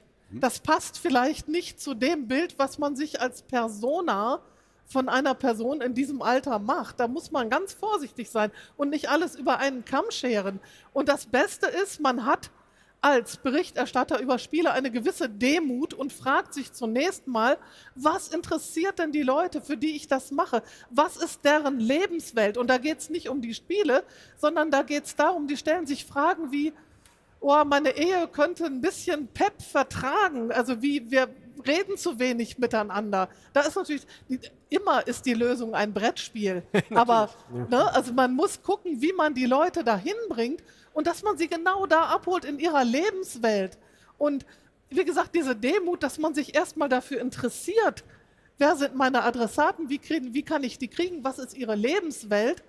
Und dann sich nicht zu schade ist, auch immer wieder, du kannst es nicht mehr hören, ich bringe immer wieder das Beispiel vom Niederflurbus, mit dem man vorfährt. Das ist dieser Bus, ihr kennt ihn vielleicht, ne, in den Großstädten, der fährt vor, dann senkt er sich ab und dann kommst du mit dem Kinderwagen rein, du kommst mit dem Rolli rein, aber erstmal muss die Schwelle gesenkt werden. Und die Arroganz dieser Blase, die vielerorts sich findet, ne, wo man sagt, man versucht sich groß zu tun damit, was man alles kennt und die anderen wissen nichts. Das ist eine Attitüde, die ich sehr kontraproduktiv finde. Ich liebe es. Ganz kurz, ihr könnt schon mal Fragen überlegen. Ich habe hier gleich noch ein Mikro, was ich euch in den Saal werfen kann. Streckt ruhig schon mal, wenn ihr Fragen habt, damit ich weiß, wie viele Minuten wir noch haben. Wir haben jetzt noch 7 Minuten. Wenn ihr eine Frage habt, streckt gerne. Ich liebe es ja bei Veranstaltungen wie Stadtland spielt oder so, einfach mal so ganz schamlos die Eigenwerbung zu droppen und zu sagen, da gibt es Podcasts. Also wenn ihr jetzt Spaß gehabt habt, ihr seid das erste Mal bei so einer Veranstaltung und ihr seid einfach nur hier, weil die Stadtbücherei heute offen hat und ihr seid hier reingestolpert. Ja. Setzt euch, wir spielen was. Und übrigens, da gibt es Podcasts, da gibt es Instagram. Wenn ihr Lust habt, schaut doch mal rein. Und dann kommt ihr nächstes Jahr wieder oder ihr meldet euch vorher schon mal und dann gucken wir mal, ob wir einen Spieletreff irgendwie einen Termin finden, der für euch auch passt. Leute abholen, genau. Maren hat ja gerade ein sehr düsteres Bild gezeichnet und ich erlebe die Szene tatsächlich nicht so destruktiv, wie du das gerade gemacht hast. Also ich habe eher den Eindruck, dass gerade die Jüngeren auch sehr reflektiert damit umgehen und versuchen, das inklusiver zu gestalten. Dass man eben nicht mehr so stark auf Monopoly runterguckt. Da stimme ich dir zu. Also es gibt ganz tolle Formate. Also, und deins ist eins davon. Also, Dankeschön. Ja. Also bitte folgt mir auf Instagram, genau deswegen. Nein, Spaß beiseite. Ja, genau. Ich glaube, das ist wichtig, dass wir diese Beispiele haben, dass wir gute Beispiele haben, um eben auch Leute dann darauf aufmerksam zu machen, was vielleicht gute Maßstäbe sind. Also wir sollten auch aufmerksam machen, dass es eben sowas gibt wie den Pressekodex. Jürgen und ich halten uns jetzt dran, weil der BIPEL-Kodex dem Pressekodex nachempfunden ist, aber auch für die anderen, die da draußen sind, das eben als Hobbyisten treiben. Und dann dürfen wir nicht vergessen, dass Hobbyisten eben das als Hobbyisten machen. Die investieren sehr viel Zeit, mindestens 6 bis 8 Stunden im Schnitt. Geht da rein pro Woche. Das ist also ordentlich Zeit, die man auch zum Brettspiel normalerweise nutzen könnte. Und die machen es ja aus einem Antrieb heraus, weil sie sagen, das ist das, was mich begeistert. Und die wollen sich gar nicht unbedingt so stark damit auseinandersetzen, was das Ganze normativ dann noch bedeutet. Ich glaube, die Ankopplung an der Stelle, das als Beispiel voranzugehen und zu sagen, man kann das eben hier entsprechend ausleben, das ist genau der richtige Maßstab. Und wir müssen, glaube ich, aus der journalistischen Perspektive, die wir hier alle einnehmen, oft auch stärker auf die zugehen und sagen, das, was du mit deinem TikTok-Kanal, was du mit deinem Instagram-Kanal machst, das ist völlig richtig und völlig gut. Es ist auch schön, dass du die 10. Toplist machst, weil das wird ja irgendwie nachgefragt. Also die Kanäle, die Toplisten haben, sind ja immer sehr stark rezipiert. Aber vielleicht denkst du nochmal drüber nach, ob man diesen kleinen Spin reinmachen kann, um dann den Niederflurbus vorzufahren und dann auch die anderen Leute noch mitzunehmen. Hallo? Jetzt. Ja, jetzt muss ich einen größeren thematischen Bogen zu schlagen versuchen. Leute abholen ist eine Sache, die ich auch mache mit Blick auf Spiele. Vor ein paar Wochen erst habe ich einen Vortrag gehalten über Spiele als weniger beachtete Literaturgattung in Übersetzung. Da bin ich jetzt bei meinem eigentlichen Thema Übersetzung. Ich sehe in der gesamten Spieleberichterstattung kaum Aufmerksamkeit für den Umstand, dass Spiele übersetzt werden, dass das nicht durch die KI funktioniert, dass das nicht durch die KI funktionieren kann. Wir haben Situationen wie letztes Jahr Deutscher Spielepreis, kein einziges Spiel aus einem deutschen Verlag in der Liste der ersten 10. 7 davon waren übersetzt. Ist ein Übersetzer genannt worden? Nein, nicht ein einziger. Ich habe das den Kollegen im VDÜ erzählt. Wenn noch ein bisschen mehr dabei gewesen wären, hätten wir da vielleicht ein bisschen mehr Wind gemacht. Wie stehen Sie zum Thema Spiele als Übersetzungsgegenstand? Ich habe auch aus Verlagen von Spieleautoren eher herablassend zurückhaltende Meinungen gehört, die mir ein bisschen mit dem Nerdismus vergleichbar sind wie Monopoly. Ach. Also das Übersetzen ist, glaube ich, trotzdem ein Punkt. Es gibt sehr viele sprachneutrale Sachen. Ich selber war mal in Buenos Aires und mir war abends langweilig und dann bin ich in einen Brettspielclub gegangen und konnte Agricola mitspielen, weil, also das wusste ich noch, das ging auch mit ganz wenig Spanisch. Und das ist eigentlich ein sehr, sehr kulturell verbindender und sprachlich verbindendes Moment. Mit den Übersetzungen, ja, mit der KI-Übersetzung geht das momentan noch nicht, weil oft sehr, sehr viele Logikfehler einfach drin sind. Aber eigentlich sollte man sich ja wirklich darauf konzentrieren, wir haben hier ein Hobby, das nicht digital ist. In einer super großen digitalisierten Welt ist das eben was so in einer gewissen Form ja bestehen bleibt und sich eben nicht automatisch mitentwickelt.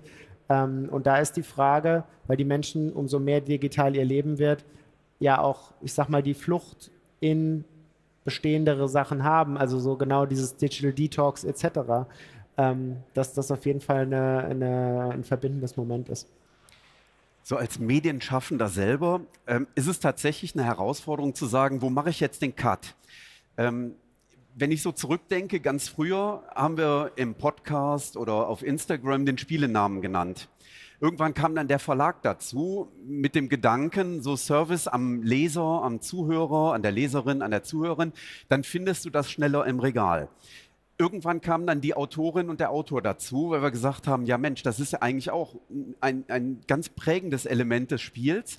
Zuletzt, wir bemühen uns zumindest wenigstens darum, haben wir öfter mal darauf geachtet, auch die Redaktion mitzunennen. Aber irgendwann wird es natürlich auch eine sehr, sehr lange Liste an Beteiligten. Und dann muss man auch dann irgendwann entscheiden, so wo mache ich den Cut, wo schaltet mein Zuhörer, meine Zuhörerin oder wo schaltet die Leserin oder der Leser dann entsprechend ab. Ja, und Illustratoren hast du noch gar nicht genannt. Ne? Also, ja. Illustratoren, ne? Ja. Pardon, selbstverständlich. Ja, ja. Und die Frage ist, kann man das dann über andere Medien vielleicht auffangen? Ne? Also indem man sagt, also wir haben im Handbuch Brettspiele ein Kapitel über Lokalisation mit reingenommen. Wir haben ein Kapitel reingenommen über einfache Sprache in Spielregeln, weil genau das kann die KI eben genau nicht. Das ist dann das Vehikel, wo wir versuchen, das dann auf dem Wege aufzufangen. Aber wir haben auch nicht die Lösung für die Rettung der Welt. Das muss ich auch zugeben. Hallo? Also ich möchte noch eine kleine Ergänzung vielleicht zum Niederflurbus anbringen. Und zwar das sind die Brettspieltreffs. Absolut. Bei denen ich ja auch bei zweien im Organisationsteam bin. Ja. Und das schon ja auch in gewisser Weise ein bisschen journalistische Tätigkeit mit sich bringt, weil wir informieren uns sehr intensiv und versuchen die dann auch über unsere Agenda dann zu erklären. Es geht sogar so weit, also man hört es ein bisschen, ich komme aus Österreich, dass wir uns jetzt mit Leuten aus einem anderen Bundesland hier auf das Spiel heute zum Essen treffen. Und das ist auch noch eine zusätzliche Bubble, die man da vielleicht wirklich erwähnen sollte. Das ist der großartige Niederflurbus, an dem vorne, wo sonst das Ziel steht, steht dann Partyfahrt. Da steigt jeder gerne ein. Das ist großartig, ja. Spieletreffs sind so wichtig.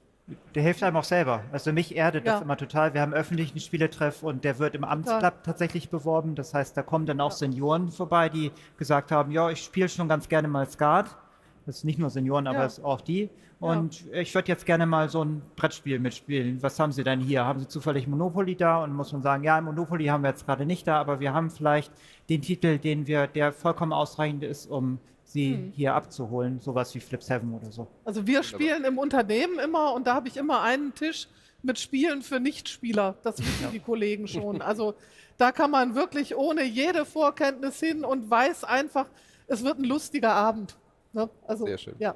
Einen lustigen Abend wünsche ich euch auch und euch natürlich auch. Vielen lieben Dank, die Zeit ist leider schon vorbei für diese anregende Diskussion. Euch 4, danke, dass ihr da wart, danke für die Fragen und hier geht es gleich weiter. Vielen Dank. Dankeschön. Danke. Geht am besten. Ja, genau. So, wir haben wieder einen Vortrag jetzt für euch, nämlich The Rising Tide. Oh ja. The Rising Tide, How Interpersonal Connections Help Create Your Favorite Games. Also auch wieder das Thema Spielen verbindet. Englischer Vortrag mit Danny Lowe und Jen Graham. Macht viel Vergnügen.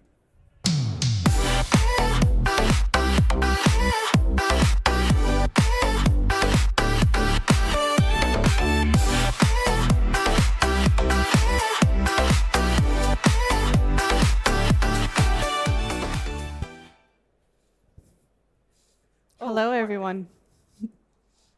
Hello. I'm Danny.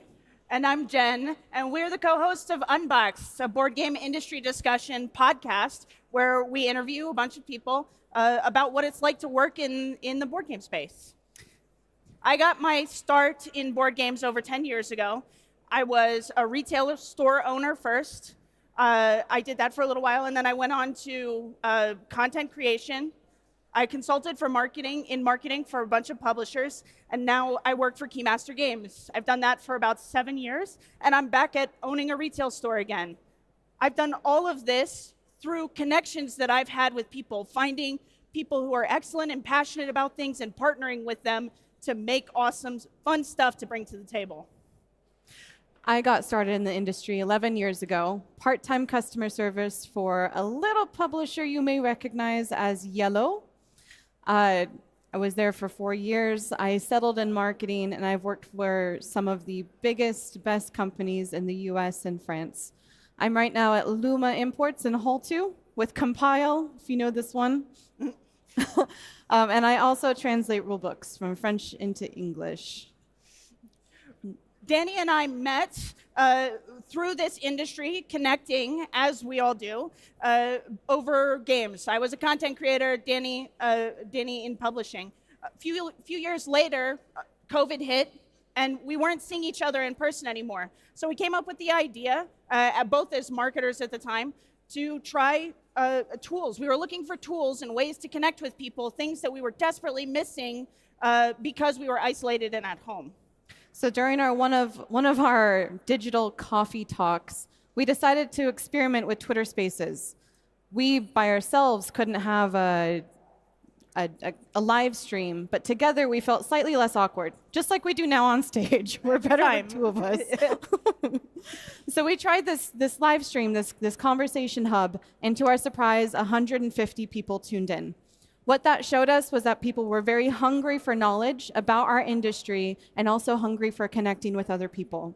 So that was 3 years ago. We're still doing this, but now it's a more produced, edited, recorded, polished format. Yeah, and the reason for that is something we realized is there are a lot of people from all walks of life that are joining this industry, that are working in this space to produce the games that are at the table. They don't come from backgrounds of learning how to make games. They didn't go to college for that. They didn't go to college for business, but they are making it. They're making incredible games that are out in all of these halls right now. Well, how do they do that? They don't do it necessarily because they have business degrees, but they do have strength and excellence in something. We all do. We all have specific strengths that we can lean into. And the more that we connect with each other, the more we can share those strengths. And every time Danny and I see collaboration and leaning on and asking and reaching out to people who have excellent strengths, they make great games. We compiled 6 examples of people who have leaned on other people, and that has only made their game stronger. So let's dive into it. Yeah. Our first game is the Cosmere RPG.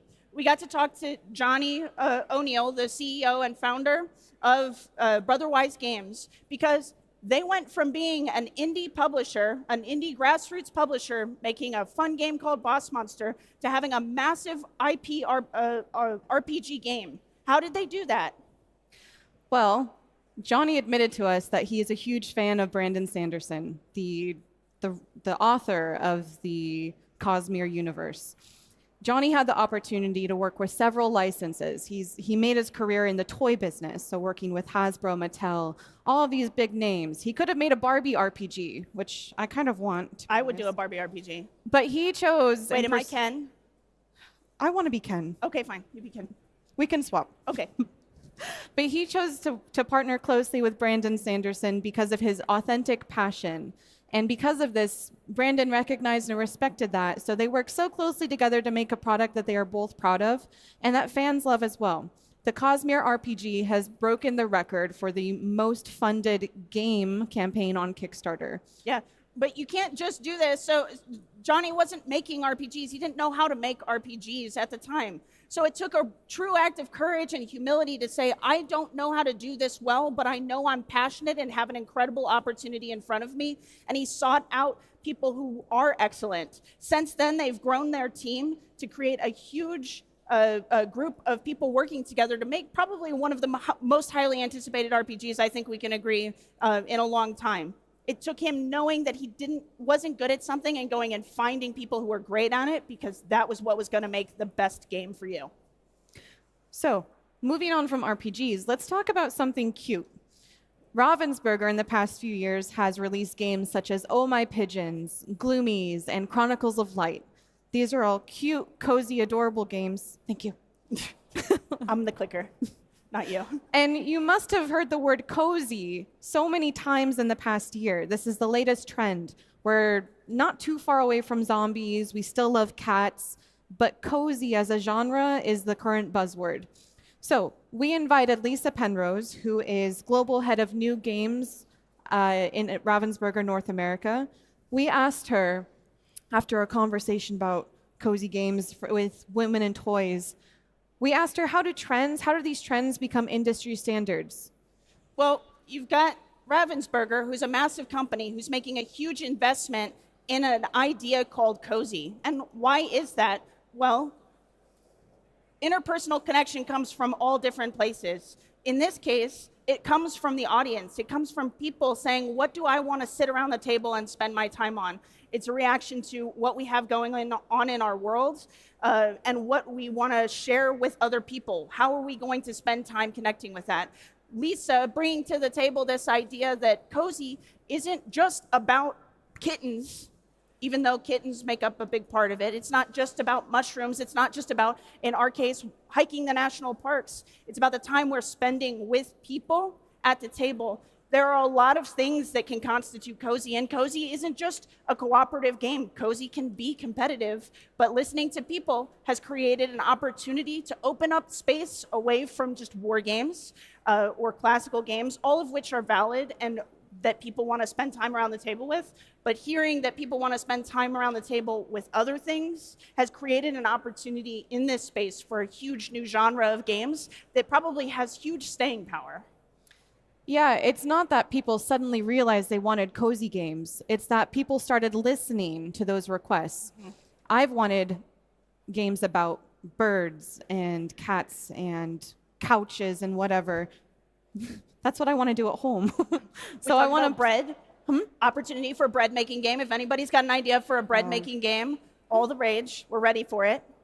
And so what this shows us as these trends pop up is that there's just new voices entering the industry, and the companies who are brave enough to listen to those new voices and take chances, well, Ravensburger's done this for 3 years in a row, so Yeah. it's obviously paid off for them. Yeah, there might not necessarily be room for tons and tons of bird games forever, but birds is just a subsection of this idea that people can continue pouring their voices and ideas and reflections on the world back into this space in a happy, joyful way. So the next example we have is a click away. Votes for Women. Votes for Women is designed by Tori Brown, who joined us at the beginning of season 3.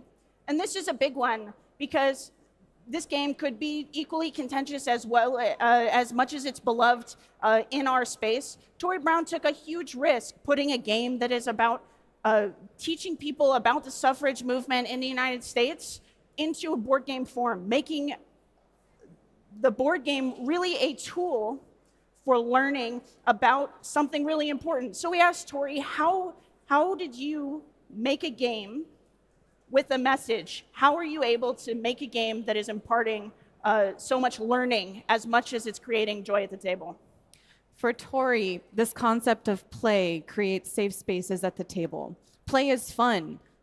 Confrontation is not fun. So by this logic, if you're playing something, you're having fun, and it makes some challenging concepts easier to grasp, like this historical, political movement. Tori shared this story of, in this game, someone has to play the opposition, this group of people who did not want to give women the rights to vote. And some players are really deeply uncomfortable with that. But she says, that's okay. There's a solo mode. There's a robot that'll play that for you.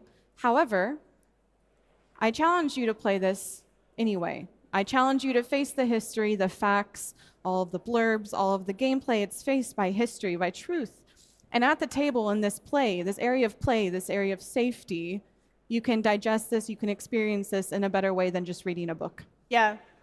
Not only did Tori make this game, but it took a huge leap of faith from our publisher to also put this game into the wild. It takes people willing to hear these sort of challenging stories to make great ideas like that at the table. Next slide, please. Thank you. Thank you. RPGs, another RPG.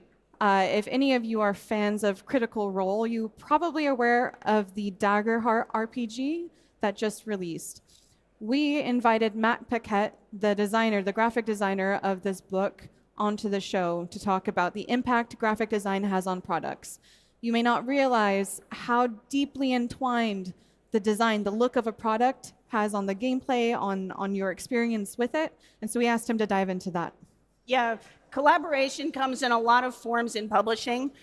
We talked about that with Johnny, and it's here again in the form of graphic design. He shared a story with us about a game that he was working on. He was trying to figure out the graphic design for it. He was trying to get something laid out on the card, and he just couldn't get it done. And he came back to the publisher and he said, this doesn't make sense.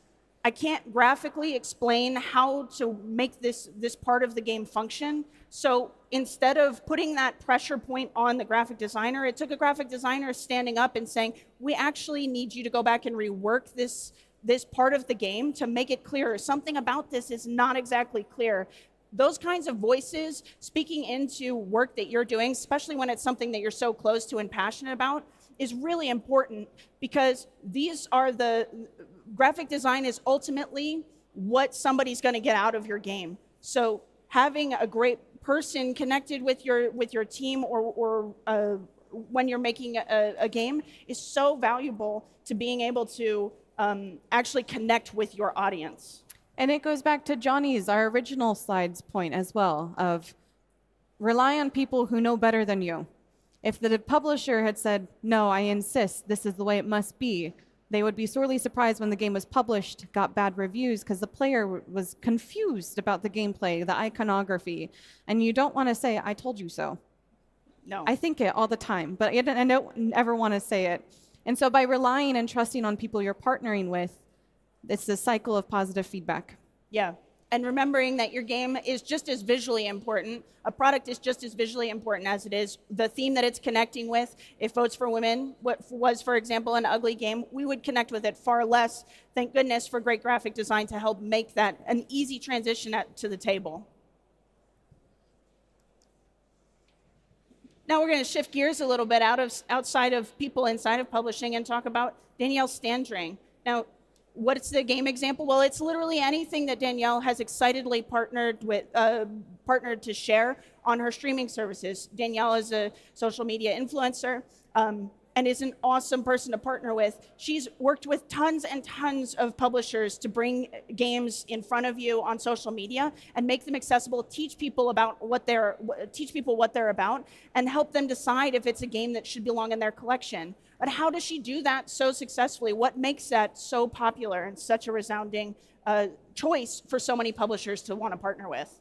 That's a great point. I know I get a lot of emails from press, those I work with already, those who are potential partners of mine. And the thing that makes me partner with them is a kindred spirit in quality of content, in excitement about specific products, and just like their communication style professionally. Danielle agrees with this and takes it a step further with the sense of collaboration. She shared a story that she was most excited about a recent content she made, where the publisher came to her not with a contract, not with a storyboard, but an idea. And the publisher valued Danielle's creativity, her brand, her style so much that they said, "Hi, what do you want to do with my game? This is my goal. Here's what I'd love to see, but how can we make something that you are passionate about having fun with as well?" Yeah. Danielle's true strength is being able to come to the table not only with a ton of incredible ideas, but a willingness to listen and get to know people, publishers, and the game, and want to know what makes it sing, or what gets the publisher excited. Why did the publisher make it in the first place? Because that's a story that she can share. Not only does she do that, but she sets goals. She sets a clear expectation and gets clear on expectations. This doesn't matter if you're doing content creation. It really applies to anything. Having those clear expectations has generated tons of viewership for her because it gives her a clear runway to go make excellent, hilarious content that's so relatable. Right, and with specifically content creation, if both parties, the publisher and the creator, are excited, that just makes both of them want to share it even further. The audience, the viewers can sense that excitement as well, and it explodes. But if we take this away from content creation and take it to business relations or friendships, communicating your wants, your needs, and listening to your partners makes everything stronger. Yeah. And our last example. Ooh, this is a good one. Who here has played Flip 7? Anybody? Flip 7? Flip 7? Not yet. Okay. If you didn't At raise your least hand, 7 hands. Thank you. I counted 7. Great. Good joke. That was a good one. Okay, thanks. We were impressed with how prevalent Flip 7 has been, at least in the United States. It's on every advertising, it's been at every convention, it's been on every one of my game night tables for the past year. So we wanted to talk to David from The Op, who is Director of Family and Party Games, about how their product has changed. We've seen it evolve since its release a year ago from a box to a teeny tiny little free promotional version to now a normal card game box. And that's weird. That's odd to release a product and then in the span of 12 months have it change so drastically. Yeah, David is one of a huge team of people at the Op who were able to open their ears to the idea that audience said, "Hey, I love this game so much. I want to take it with me everywhere that I go. I want to buy copies of this like I buy copies of Uno, and I want to play it with tons of people. I want to play it at the beach. I want to play it at the park. I want to play it in the movie theater when I get bored of the movie that I'm watching." That is a fake example. That's not what somebody said, I promise. But the idea is they had to listen to people saying, "Hey, instead of this big box that you've started in, I want something infinitely more mobile." It took a big risk to change the profile of a game into something smaller. It went from a higher price game to a lower price point game, which could hit revenue substantially. To put it that low, that was a big risk, but they listened to their audience and then they worked together to turn that idea into a huge promotion that was ultimately a test to see how successful it could be. You couldn't get your hand on the promotional tuck box copies of Flip 7 fast enough in the conventions that they were a part of. They just flew out of people's hands. They couldn't give them away fast enough. They were free. They were free. They gave copies of the game away for free. to run this test. It was so popular that they made a huge shift in their product to go from being a $20 product to an $8 product, and now they sell 10,000 copies of this game a week.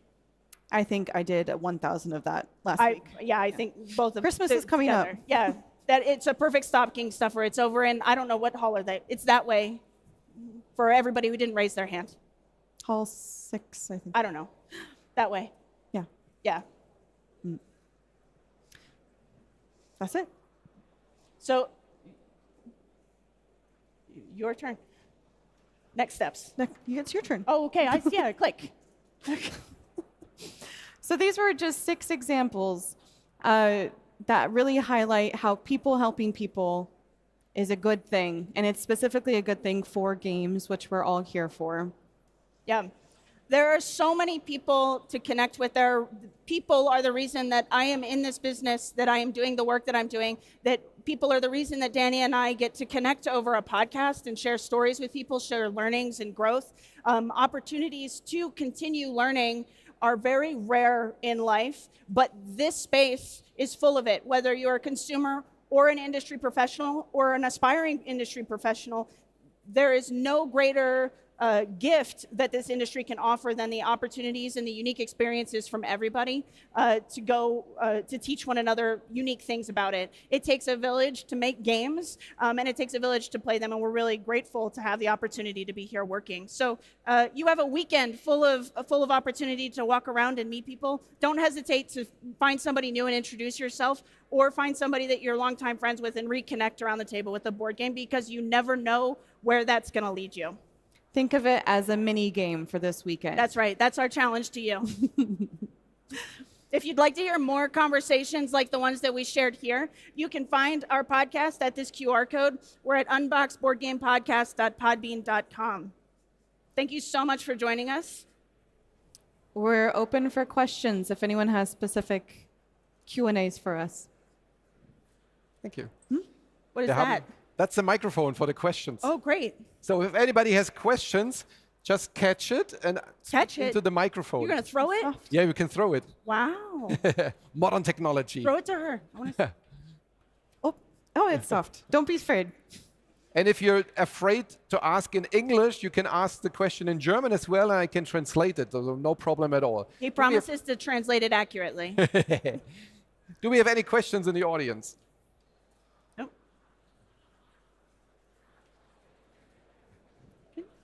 Then I have a question for you guys. Okay. You mentioned Flip 7, and as I played Flip 7 for the first time, I was wondering, there's not much game to it, right? So as a critic, I was like bedazzled, like, this is a game? It's not really a game. I don't have that much decision. But then your topic was like the connections you make with people. That's like such a good example. In your experience, is it like the simpler the game and the more reduced it is, the easier it is to connect to people, or where's the magic from Flip 7?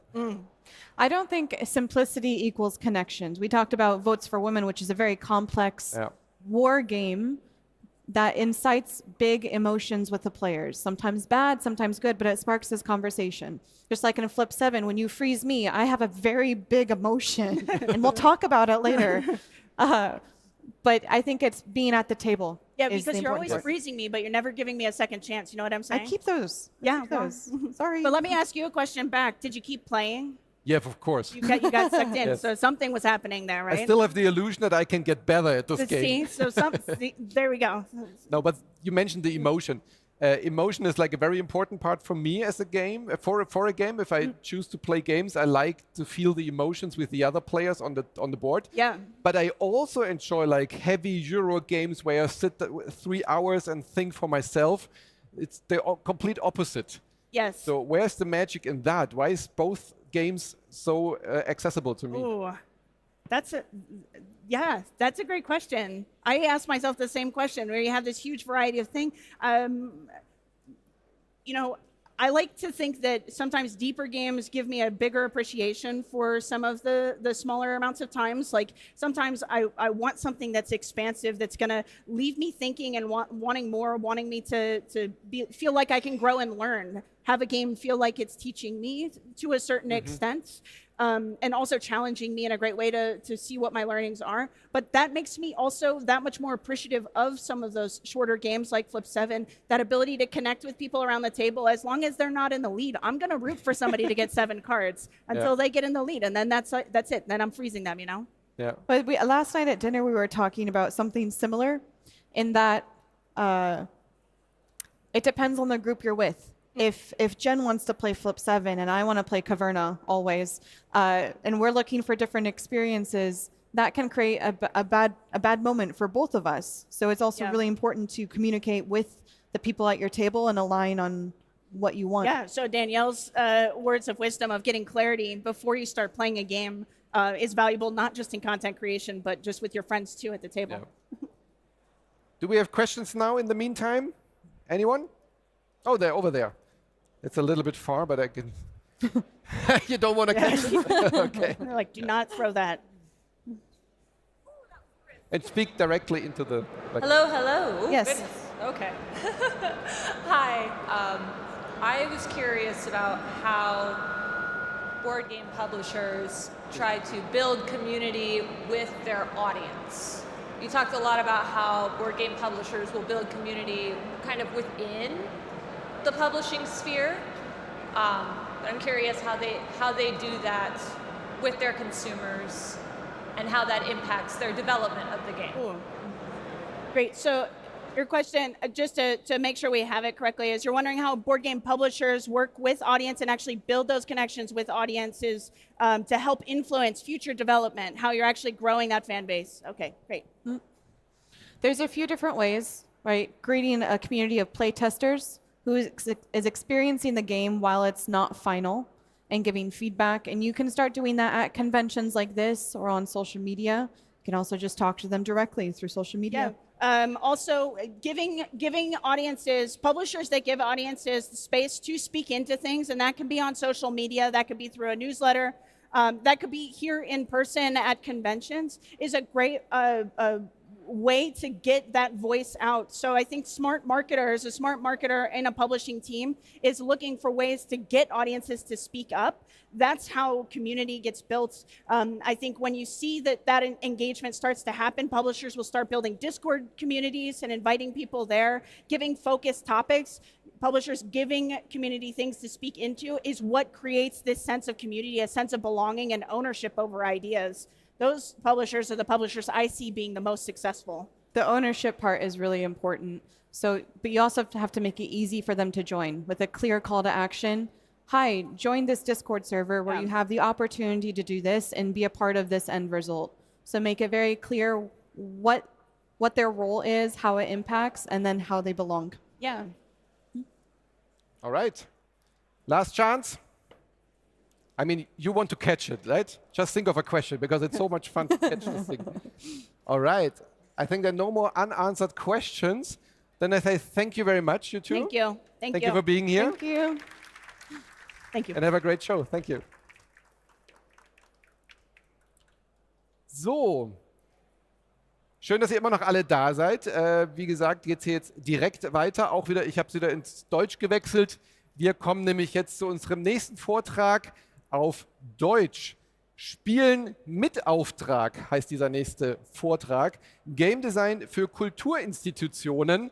Und wir haben einen sehr spannenden Redner, nämlich Michael Geithner von Playing History. Das habt ihr vielleicht auch schon mal gehört. Er ist Mitgründer und Geschäftsführer von Playing History und entwickelt Spiele auch oft mit historischem Kontext für Institutionen, für Kultureinrichtungen. Super spannendes Thema, sehr viel Spaß damit und herzlich willkommen, Michael Geithner.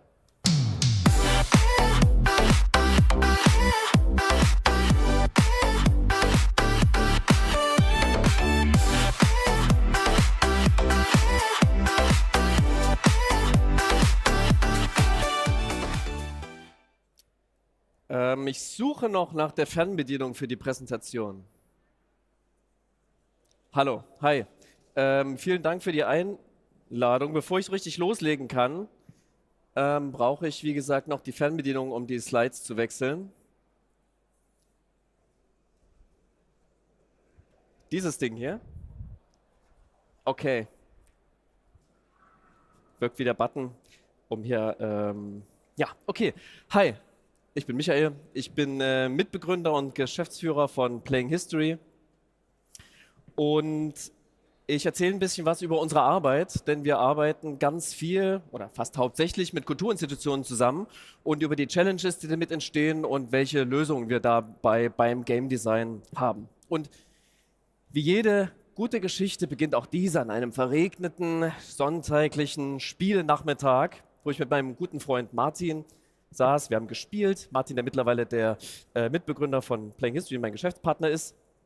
Und wir haben uns gefragt, welche Spiele haben eigentlich unsere Eltern gespielt? Martin und ich sind beide Jahrgang 85, also in der DDR, im geteilten Deutschland geboren. Und sind darauf gekommen, dass in beiden unserer Familien es selbst gebastelte Brettspiele gab, also Kopien, selbst gebastelte Kopien von Spielen wie diesem hier, Sagerland. Und es hat uns fasziniert. Wir haben einen Aushang gemacht, einen Aufruf, hey, habt ihr noch solche Spiele? Hatten Glück, dass ein Artikel bei Spiegel Online darüber erschienen ist und haben dann innerhalb kürzerer Zeit eine relativ große Sammlung aufgebaut von 180 Spielen, haben ein Buch veröffentlicht, mehrere Ausstellungen gemacht und haben gemerkt, okay, da ist eine große Faszination für uns, haben uns im ersten Schritt sehr intensiv mit der Spielelandschaft der DDR beschäftigt, haben aber auch erkannt, okay, hier passiert noch mehr als nur Spielen und Unterhaltung. Und dabei sind wir auch auf dieses Spiel gestoßen. Bürokratopoli nannte sich das, von dem Mann hier links im Bild erfunden worden, Dr. Martin Böttcher, der war ein Oppositioneller in der DDR.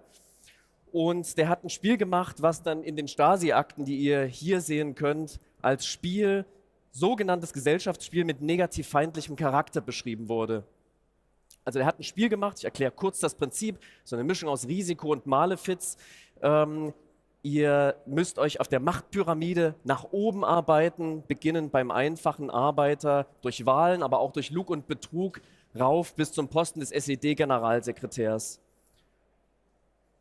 Und das war für uns total spannend, weil wir zum einen gesehen haben, hey, das ist ein Zeitzeugnis und es hat ihm gedient zur persönlichen Aufarbeitung seiner eigenen Geschichte, seiner Lebensumstände, in denen er damals gelebt hat. Und heute kann es uns helfen, Geschichte aufzuarbeiten. Und daraufhin haben wir dieses Spiel gemeinsam mit einigen Institutionen, unter anderem dem DDR-Museum in Berlin, als Lehrmaterial für Schulen neu aufgelegt und haben gemerkt, hey, das funktionierte total gut. Wir haben einen sehr großen Bedarf bei Bildungseinrichtungen festgestellt, die uns dieses Spiel aus den Händen gerissen haben. Wir konnten das Spiel kostenlos vertreiben und haben innerhalb von wenigen Monaten 8000 Exemplare vertrieben. Es wird nach wie vor produziert und nach wie vor vom DDR-Museum angeboten. Und das war der Startschuss für Playing History. Und das machen wir im Grunde auch heute. Wir sind mittlerweile ein Team aus 13 Leuten, sitzen in Berlin und alle haben so als Basis Game Design, was sie mitbringen. Aber alle haben so Spezialfähigkeiten. Wir haben eine Pädagogin im Team, einen Historiker, wir haben natürlich EntwicklerInnen und machen sehr, sehr unterschiedliche Spiele. Hauptsächlich arbeiten wir zusammen mit Museen, mit Gedenkstätten und mit Bildungseinrichtungen aller Art. Also die wenigsten Spiele, die wir machen, richten sich quasi sozusagen direkt an euch Spielende oder werden hier auf der Messe vertrieben, sondern die meisten unserer Spiele, die könnt ihr dann halt in der Ausstellung spielen oder die werden in der Schule von den Lehrkräften auf den Tisch gelegt. Und alle unsere Spiele haben gemeinsam, dass sie einen Vermittlungsauftrag haben, dass sie eine Geschichte erzählen und dass Inhalte transportiert werden sollen. Und dabei sind wir nicht auf ein bestimmtes Thema festgelegt. Also wir haben sowohl historische Themen, wie der Name Playing History schon sagt, aber es sind eben auch ganz gegenwärtige sozialpolitische Themen, Demokratiebildung, nachhaltige Ernährung und viele weitere. Und wir sind auch nicht festgelegt auf ein bestimmtes Format. Das heißt, wir machen digitale Spiele, hybride Spiele im Raum, aber eben auch analoge Spiele, Brett- und Kartenspiele wie diese hier. Und die richten sich dann eben an Schulen, an Kitas, aber mitunter eben auch an euch, den Familientisch. Und genau, Friedrich Ebert, das könnt ihr auch hier auf der Messe bekommen. Und Rätselräume ist jetzt gerade pünktlich zur Messe die zweite Auflage erschienen. Haltet durch, am Ende kriegt ihr einen QR-Code, das gibt es nämlich kostenlos, dieses Spiel. Und das Tolle ist, dass wir damit einen großen Erfolg haben. Erst vor 2 Wochen haben wir hier in Essen den Grimme Online Award für eines unserer Spiele für das Deutsche Historische Museum Herbst 89 gewonnen. So, ich bin überzeugt, dass es der beste Job der Welt ist. Allerdings kann er manchmal ein bisschen überfordernd sein. Oder ich sag mal so, man ist manchmal sehr, sehr stark gefordert. Es machen nämlich sehr viele Leute mit bei der Entstehung eines solchen Spiels. Es trifft zu für jedes gewöhnliche Spiel sozusagen. Da hat man natürlich Leute, die kümmern sich um das Game Design, das Narrative Design, Game Writing und so weiter. Es gibt eine Projektleitung, wir haben Leute, die basteln, für hybride Sachen entstehen Sensoren und Interfaces, Sounddesign bei digitalen Sachen, Entwicklung gibt es natürlich auch. Das visuelle Design ist total wichtig, Grafikdesign, Illustration und so weiter. Dann gibt es noch Leute, die vielleicht Möbel extra gestalten und noch diese ganzen Leute, die mit der Idee zu euch kommen und euch bitten, ein Spiel zu machen, die AuftraggeberInnen. Und das ist eine ganze Menge. Aber wer sind die überhaupt, diese Kulturinstitutionen? Man sagt so sprichwörtlich, auf der einen Seite gibt es die großen Tanker. Ja? Die haben große Budgets, die haben große Teams, die sind vielleicht nicht ganz so agil wie die kleinen Ruderboote auf der anderen Seite, kleine Institutionen, kleine Gedenkstätten, die gegebenenfalls ein bisschen mehr Flexibilität haben. Aber was alle gemeinsam haben, ist, die haben oftmals ein bisschen komplexe interne Strukturen. Wer wird da wie finanziert? Wer darf mitentscheiden, wenn so ein Spiel entsteht? Das sind immer sehr anspruchsvolle Inhalte, mit denen wir es da zu tun haben. Anspruchsvolle ExpertInnen, die dahinter stehen. Und ganz oft haben diese ExpertInnen wenig Erfahrung mit Spielen und ganz oft gar keine Erfahrung, wie diese Entwicklung von Spielen funktioniert. Und bevor man eben rangeht, ist es sehr, sehr wichtig zu wissen, mit wem hat man es da zu tun. Besuch der Institutionen, dass man denen quasi nichts anbietet, was die überhaupt nicht einsetzen können. Also kennt diese Institutionen genau, besucht sie, recherchiert vorher. Und ein Beispiel, wo wir festgestellt haben, dass wir den Fokus der ExpertInnen, die in diesen Institutionen arbeiten, manchmal verlieren oder uns dessen nicht bewusst sind, sieht man bei diesem Beispiel. Das sind Skizzen aus der Ideenentwicklung für Herbst 89. Und da seht ihr, wir haben ganz viel ausprobiert mit Licht und Schatten, mit Farbgebung, mit Linienführung, mit der kompletten Bildsprache und haben uns gewundert, dass wir gar nicht so richtig zu einem Punkt kommen, sondern ständig von einer Iteration in die nächste rutschen und einfach unser Gegenüber nicht dazu bekommen haben, zu sagen, ja komm, das ist es, damit wollen wir jetzt weiterarbeiten, bis wir gemerkt haben, dass viele von den Leuten auf Museumsseite mehr über das kleine Bäckereischild im Hintergrund sprechen, als über das, was wir eigentlich erfahren wollten, ob wir mit diesem visuellen Stil weitergehen konnten. Und erst als wir das verstanden haben, konnten wir unsere eigene Fragestellung viel genauer präzisieren und haben dann relativ schnell gemeinsam einen Stil finden können. So, dann das Brettspielen ist ja eigentlich relativ einfach, aber dadurch, dass ihr auf der einen Seite die ExpertInnen habt für die Inhalte, die unendlich sind und ihr genau das hier draus machen müsst, sehr, sehr einfache Spielhandlungen zu finden, das Teil auf das Hexagon platzieren und dann offenbart sich euch eine Welt der Inhalte. Da gibt es immer eine gewisse Spannung und immer so einen gewissen Struggle. Und es ist total wichtig, dass euch diese Spannung bewusst ist. Die Inhalte sind groß, die Spiele sind oftmals klein und es muss sehr stark reduziert und abstrahiert werden. Und es ist ganz, ganz wichtig, diese Perspektiven von Beginn an gemeinsam zu besprechen. Denn was oftmals passiert, ihr habt diese Inhalte bekommen, ihr bastelt den ersten Prototypen, legt den auf den Tisch, man spielt gemeinsam das erste Mal und plötzlich gibt es so einen Schockmoment, wo alle merken, oh, wir machen ja hier ein Spiel. Das ist ja viel einfacher oder viel kleiner, als ich es gedacht hätte. Und um diesen Schockmoment zu vermeiden, gilt es sehr, sehr früh dafür zu sensibilisieren. Sonst kann sowas entstehen. Ein paar von euch, die Game Designer, kennen dieses Bild vielleicht. Das ist der sogenannte Chocolate Covered Broccoli. Das ist so ein bisschen das Sinnbild dafür, wenn Gameplay und die Inhalte nichts miteinander zu tun haben. Ja, auf der einen Seite gibt es so den gesunden Brokkoli, ja, das ist der Text, das sind die Inhalte, die ihr transportieren wollt. Und die erste Idee ist, wir machen ein bisschen süßes Game Design drüber, ja, in Schokoladenform. Aber spätestens, wenn jemand reinbeißt, stellt man fest, das eine hat mit dem anderen überhaupt nichts zu tun. Seid euch dessen bewusst, dass ihr etwas Neues schaffen müsst und nicht einfach nur zwei Sachen zusammenklatscht, also Inhalt nehmt und einen Mechanismus drüber stülpt. Ihr werdet im Design mit Kulturinstitutionen, die kommen immer mit Inhalten zu euch. Das ist deren Das wollen sie transportieren, das wollen sie vermitteln, sei es über die Bildungsarbeit, über die Öffentlichkeitsarbeit oder innerhalb ihres Museums. Das heißt, ihr habt immer einen Top-Down-Prozess und müsst euch immer von den Inhalten wegarbeiten und wegkommen vom Text hin zum Spiel. Ihr seid quasi ÜbersetzerInnen in diesem Prozess. Und das ist besonders wichtig, wenn man dann zu ernsthaften oder ernsthafteren Inhalten kommt. Dieses Spiel zum Beispiel ist ein Spiel über die letzten Tage der Staatssicherheit in der DDR, was man spielt aus der Perspektive der Stasi. Macht euch selbst zu ExpertInnen, wisst, worüber ihr sprecht und wisst, worüber ihr dieses Spiel macht. Ja? Setzt die Spielenden in Interaktion mit sensiblen Handlungen, mit sensiblen Themen. Und da kann man verstehen, dass Kulturinstitutionen oftmals sehr protektiv sind und auch zurückhaltend, diese Themen herauszugeben, eine freie Interaktion am Spieltisch. Aber fürs Spielen ist das ja genau total wichtig und das wollt ihr ja auch, dass die Leute spielen und sich darin bewegen. Sorgfältiges Arbeiten ist sicherlich ganz, ganz wichtig und vor allem ist es wichtig, dass es hier ein beiderseitiges Lernen gibt. Zum einen ist es für euch das Lernen der Inhalte und zum anderen ist es auch immer ein Lernen der Kulturinstitutionen, was Game Design bedeutet und wie dieser Prozess funktioniert. Und wenn man dann ein Spiel macht wie dieses, was sich mit den NS-Hungermorden beschäftigt, was wir hier gemeinsam gemacht haben mit der Gedenkstätte in Venen, dann kommt noch eine neue Ebene hinzu, nämlich eine gewisse künstlerische Ebene und eine gewisse Ebene der politischen Haltung. Da ist es besonders wichtig, nochmal auch zu fragen, wer seid ihr und warum macht ihr dieses Spiel? Denn ihr seid nicht nur eine Maschine, ihr seid nicht GPT, man kippt nicht Inhalte rein bei euch und dann kommt ein Spiel hinten raus. So, ihr seid Persönlichkeiten und diese Persönlichkeiten, diesen Ton, den ihr quasi diesem Thema mitgibt, der wird am Ende immer zu erkennen sein und der ist nicht wegzudenken.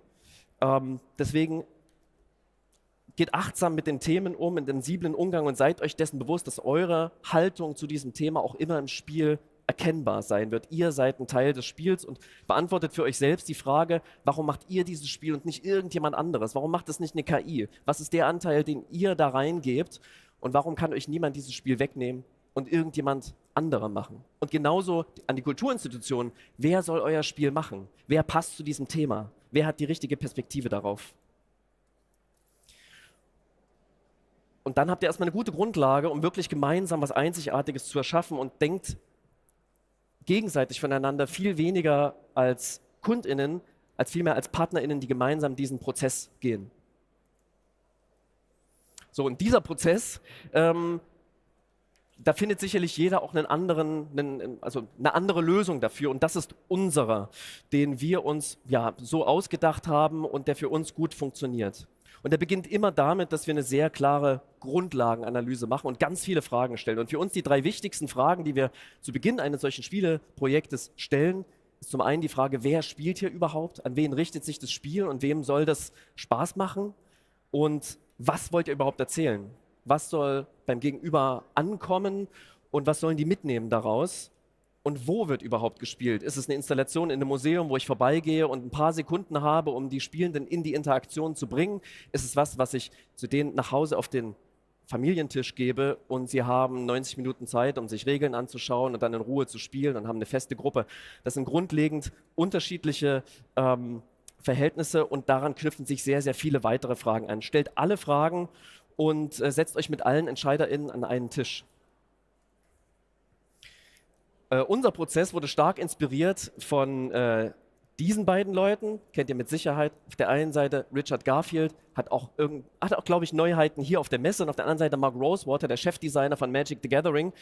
Und nicht nur, dass ich dieses Spiel sehr mag, aber was besonders ist bei denen, sie machen einfach seit über 30 Jahren ein und dasselbe Spiel und es wird immer weiter verbessert und überarbeitet und sie verbessern und überarbeiten auch immer weiter ihre internen Strukturen und haben dabei eine tolle Erkenntnis gehabt, die wir auch in unsere Prozesse mit hineingenommen haben, nämlich, dass jeder Prozess, jeder Teil des Prozesses, den ihr macht, ist ein Gestaltungsprozess, ist ein Designprozess. Und wir beginnen damit mit dem Vision Design, das ist quasi eine Konzeptphase, die aber weggeht vom Text und möglichst frühzeitig versucht, zu einem Prototypen zu kommen. Dann schließen wir uns ein, machen den ersten Prototypen, der kann dann getestet werden und eine neue Iteration daraus entstehen und so weiter. Und am Ende Gameflow Design nennen wir den letzten Schritt, wo es dann vor allem darum geht, das finale Testing zu machen, natürlich mit Fokusgruppen und dann die Spiele an den jeweiligen Ort zu bringen, wo sie dann letztlich auch gespielt werden sollen. Und ihr macht euch das Leben leicht, wenn dieser Prozess möglichst greifbar ist. Ja, am Anfang setzt ihr euch zusammen und die Köpfe rauchen und ihr kommt irgendwann zu einer ersten Idee und bastelt einen Prototypen, testet den.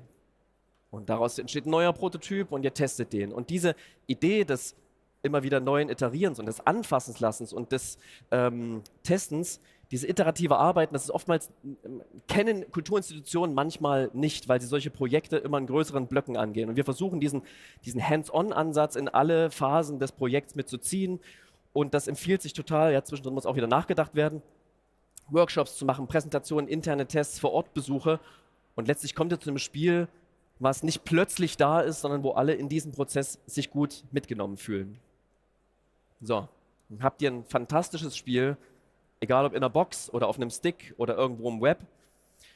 Und dann kommt dieses Spiel in die Schule und es ist die 9. Unterrichtsstunde, 8. Klasse und niemand von denen, die spielen sollen, haben Bock, dieses Spiel zu spielen, weil eine Lehrkraft kommt und sagt, du spielst jetzt dieses Spiel. So.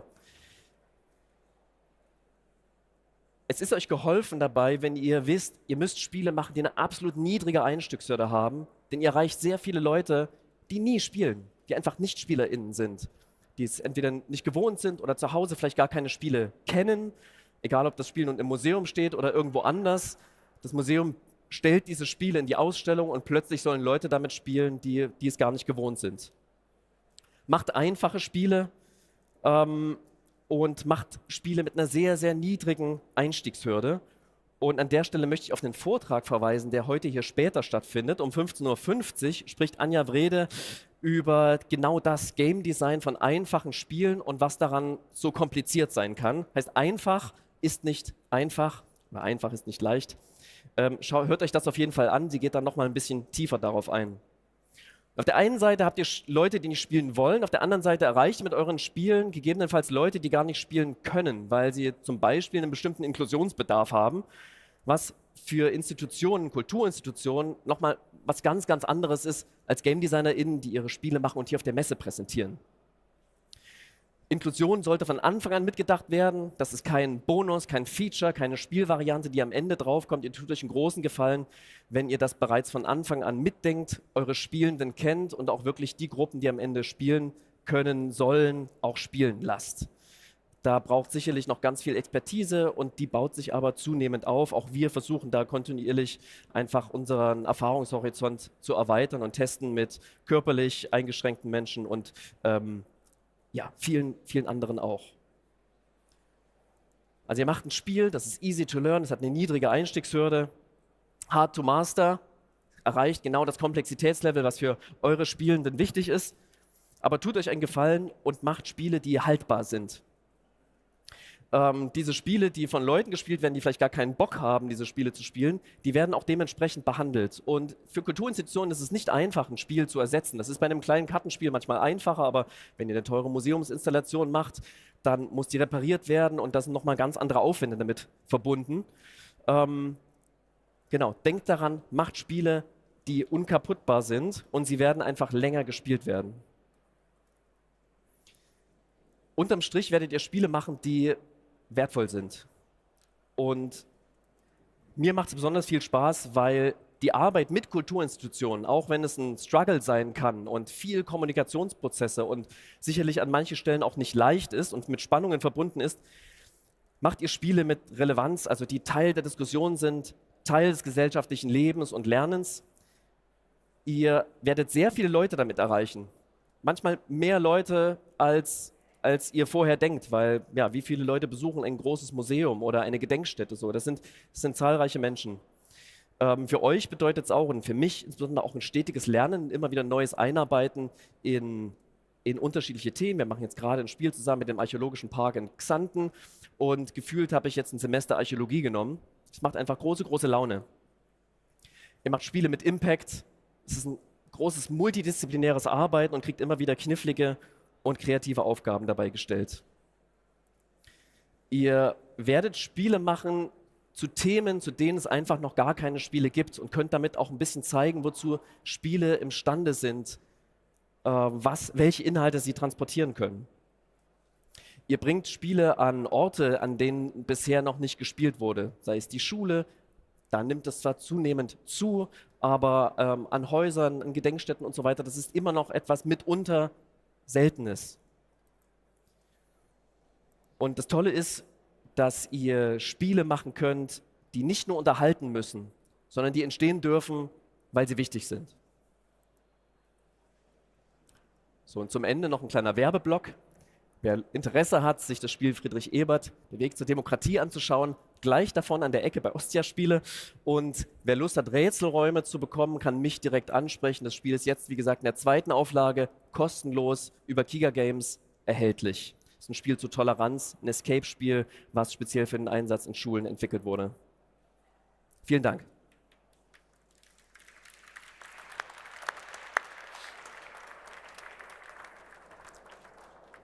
So, vielen lieben Dank. Ich bin wieder da mit dem Würfel. Haben wir Fragen aus dem Publikum, die beantwortet werden müssen? Oder war der Vortrag so gut, dass alle Fragen geklärt sind?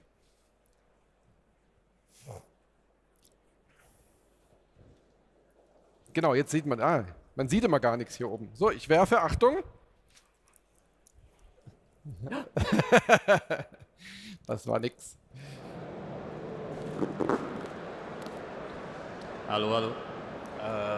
Ja, ich habe eine Frage. Bitte direkt ans Gesicht Hallo, halten. hallo? Ja. In den Würfel sprechen. Ich glaube, der Würfel ist das Mikrofon. Ja. Ja. Ja, ich habe eine Frage, und zwar beim Lernspiele finde ich schwierig, wie viel Inhalt kann man quasi transportieren und das Spiel trotzdem Spaß macht. Ne? Weil wenn irgendwann das zu viel wird, dann fühlt sich an wie quasi Arbeit und das ist so irgendwie nicht mehr interessant. Hast du so Tipps oder wenn du so ein Game Design machst, kannst du das irgendwie messen oder wie gehst du da voran, wenn du solche Spiele designst? Ja, das ist etwas, was wir beim Testen auch schnell herausfinden, dass wir mit Gruppen testen, wo wir schon vorher wissen, okay, deren Aufmerksamkeitsspanne ist vielleicht noch ein bisschen kürzer als die Leute, die es am Ende spielen sollen. Und da gucken wir, okay, wie verhält sich die Aufmerksamkeit? Wir versuchen die Spiele außerdem mit Varianten zu versehen, dass man sie gegebenenfalls nach der Hälfte auch leicht unterbrechen kann. Also, dass wenn es eine gewisse Überforderung auf Seiten der SpielerInnen gibt, dass man sagen kann, okay, bis hierhin habt ihr gespielt, es gibt ein Zwischenziel quasi. Und wenn es eine schnelle Gruppe ist, kann sie aber weiterspielen beispielsweise und hat dann einfach ein bisschen mehr Spielerfahrung. Aber auch die Leute, denen es schwerfällt, sich lange zu konzentrieren, die haben trotzdem eine abgeschlossene Spielerfahrung. Also das ist so ein Kniff, den wir gerne anwenden. Und ansonsten ist es gut, ja genau, einfache Spiele zu machen, kurze Spielzüge, schnelle Erfolgserlebnisse zu geben, damit die am Ende gar nicht merken, dass gelernt wird, sondern das Lernen eher ein gefühltes Nebenprodukt des Spielens ist. Und das Spielen soll natürlich Spaß machen. Ja. Weitere Fragen? Den Würfel einfach weiterwerfen. Sehr schön. Die Frage ist, wie man einen Spielspaß sicherstellen kann. Also bei vielen Spielen mit Pädagogik, Didaktik, das ganze Zeug, das ist meistens scheiße langweilig. Gerade weil, wenn du eine Botschaft hast, willst du ja meistens keinen Wettbewerb, keinen Kampf, keinen Krieg haben, aber fast alle attraktiven Spiele sind kompetitiv irgendwie. Wie will man diesen Widerspruch, gerade wenn ich so ein Museumsmensch bin, der eine Botschaft hat, und die meisten Spiele sind nun mal so, dass du irgendwas gegeneinander machst. Wie willst du das auflösen? Und wie löst du das auf? Also sicherstellen, dass Spiele Spaß machen, das ist natürlich eine große Frage. Keine Ahnung, viel testen und ihr kommt auf jeden Fall näher an die Wahrheit ran. Und wo ein Spiel eingesetzt wird, schließt überhaupt nicht bestimmte Spielmechanismen aus. Also wir machen für unterschiedlichste Kontexte natürlich kooperative Spiele, aber genauso auch kompetitive Spiele, wo durchaus mal jemand verlieren darf. Oder nicht. Und das bestimmt aber immer irgendwie das Thema. Und diese 3 Fragen, die ich auch gezeigt habe, wer das spielt und wo das gespielt wird. Und letztlich ist es dann auch immer Sache der Institution selbst, die das Spiel präsentiert und ausstellt oder vertreibt. Was für ein Spielgefühl, was für ein Spielverhalten wollen wir denn herstellen? Und da gibt es eigentlich kein richtig und kein falsch, sondern es ist ganz oft, das Thema kann einschränken, wenn man nicht genau weiß, in welchem Kontext das Ganze auftaucht. Also es gibt natürlich Spiele, da kann ich nicht einfach ein Kampfspiel daraus machen. Das wäre dann so ein bisschen am Thema vorbei entwickelt quasi. Aber wenn ich genau weiß, was mein Thema ist, wie ich es einbette und wie ich es präsentiere, dann gibt es eigentlich keine Einschränkungen in den Mechanismen, sondern das Thema gibt eher den Mechanismus vor und soll so eine sinnvolle Einheit ergeben. Und dann macht es im besten Falle auch Spaß und ist nicht langweilig. Also ein Spielflow müssen diese Spiele genauso herstellen wie jedes andere Spiel. Okay. Könnte ich noch eine Anschlussfrage stellen? Ich bin an einer Hochschule und da wird natürlich auch immer eine Message. Und dann kommst du mit der Idee, wir machen jetzt Spiele und du scheiterst sofort am System, an den Kollegen, an den Leuten, die eben Experts sind. Nach dem Motto, habt ihr nicht auch schon mal da Misserfolge eingefahren? Nach dem Motto, wir kriegen denen nicht klar gemacht, dass die Botschaft wichtig ist, aber es muss auch den Spielspaß zum Beispiel geben. Das ist ja so ein Dilemma, was man immer dann aushalten muss. Das habe ich nur zum Teil akustisch verstanden. Also vielleicht wieder zu schnell. Also Experten sind Experten, weil sie an was glauben. Und dann kommt der Spielefritze und denkt sich was anderes, macht was anderes. Ja. Und die Botschaft ist nicht mehr die wahre Botschaft, die richtige Botschaft, die allerbeste Botschaft.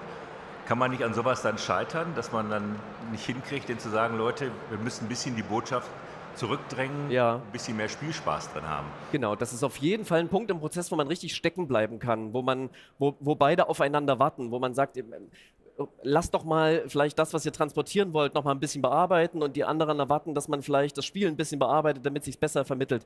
Deswegen habe ich das ja auch gerade noch mal so gesagt, dass dieser Schockmoment, dieser Spannungsmoment, zum einen ist es wichtig, dass man sich dessen bewusst ist und zum anderen kann man dem zum gewissen Grad eben vorbeugen, indem man sich selbst zum Experten oder zur Expertin macht und dann Stück für Stück näher rangeht, um wirklich zu verstehen, ey, was wollt ihr transportieren? Und wenn man dann eine sinnvolle Idee hat, die im Kern immer noch das beinhaltet, was die anderen vermitteln wollen, dann wird niemand sagen, ach, das macht jetzt zu viel Spaß, sondern die wollen natürlich auch ein Spiel haben, was total toll ist und was sich gut transportiert und was den Kern der Botschaft immer noch enthält. Aber ja, es kann sein, dass wenn es Inhalte sind, die sich viel besser in einem Text transportieren, dass man dann zumindest überlegen muss, okay, welche Eigenschaften hat eben das Spiel? Was kann das Spiel besonders gut darstellen?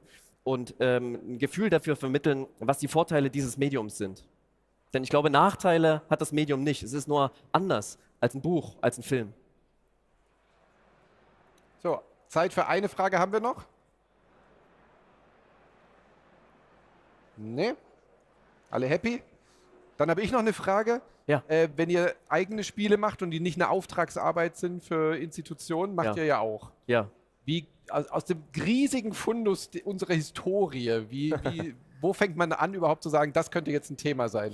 Also wenn wir selbst für uns Spiele machen, dann ist manchmal so ein bisschen die Ausgleichsübung, dass wir manchmal tatsächlich uns Mechanismen anschauen, die wir ganz toll finden, die wir gerne mal in irgendeinem Spiel gehabt haben wollen und gucken, okay, auch mal Spiele zu machen, die vielleicht ein bisschen komplexer sind oder so, ne? Weil wir oftmals Spiele machen müssen, die eben recht leicht sind.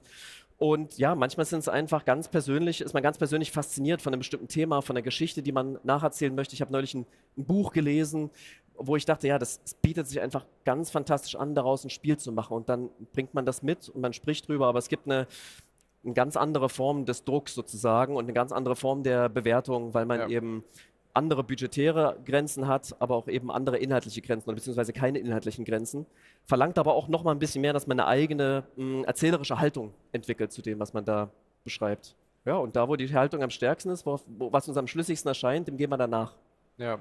Aber es ist jetzt nicht so wie bei einer klassischen Redaktion, dass man sagt, zu der Mechanik, wir haben schon ein Spiel im Mittelalter, wir machen jetzt daraus Frösche, die im Garten rumhüpfen. Sowas passiert ja bei euch nicht. Oder kann es schon auch mal vorkommen, dass ihr sagt, diese Mechanik passt vielleicht doch besser auf die, keine Ahnung, Jahrhundertwende oder sowas? Also wie gesagt, ob ein bestimmter Mechanismus zu einem bestimmten Thema 1:1 passt, ist gar nicht so leicht zu sagen. Aber es ist eben immer ein totales, es muss ein möglichst elegantes Zusammenspiel sein. Und manchmal kann dieses Zusammenspiel plötzlich da sein und manchmal muss man sich dem Schritt für Schritt nähern. So, da gibt es keinen goldenen Weg. Ja. Sehr schön. Dann vielen lieben Dank. Du bist auch noch ansprechbar natürlich, wenn es noch Fragen geben sollte. Danke, dass du da warst. Danke. Super, vielen Dank. So, und hier geht es jetzt mit einem Panel weiter auf Englisch, drüben in unserer wunderbaren Sofaecke. Ich sage euch gleich, wer da ist. Vielleicht hier nochmal der Hinweis, dass wir 2 parallele Streams haben. Also ihr könnt jederzeit hin und her wechseln. Die Nerds da laufen den ganzen Tag live durch die Flure. Das heißt, da könnt ihr auch mal gucken, was Daniel und Bradman da treiben und welche Sachen die finden. Wenn ihr zum Beispiel krank zu Hause liegt, könnt ihr da auch gucken. Oder ihr bleibt hier bei uns. Den ganzen Tag gibt es hier spannende Vorträge und Panel-Diskussionen. Jetzt auch, nämlich komplett auf Englisch. Launching Your Board Game. Insights into Crowdfunding, Manufacturing and Fulfillment. Und ich darf herzlich auf die Bühne bitten John Humphrey, Maria Dutton, Mike Casey und Tyler Lippchen. Viel Spaß damit.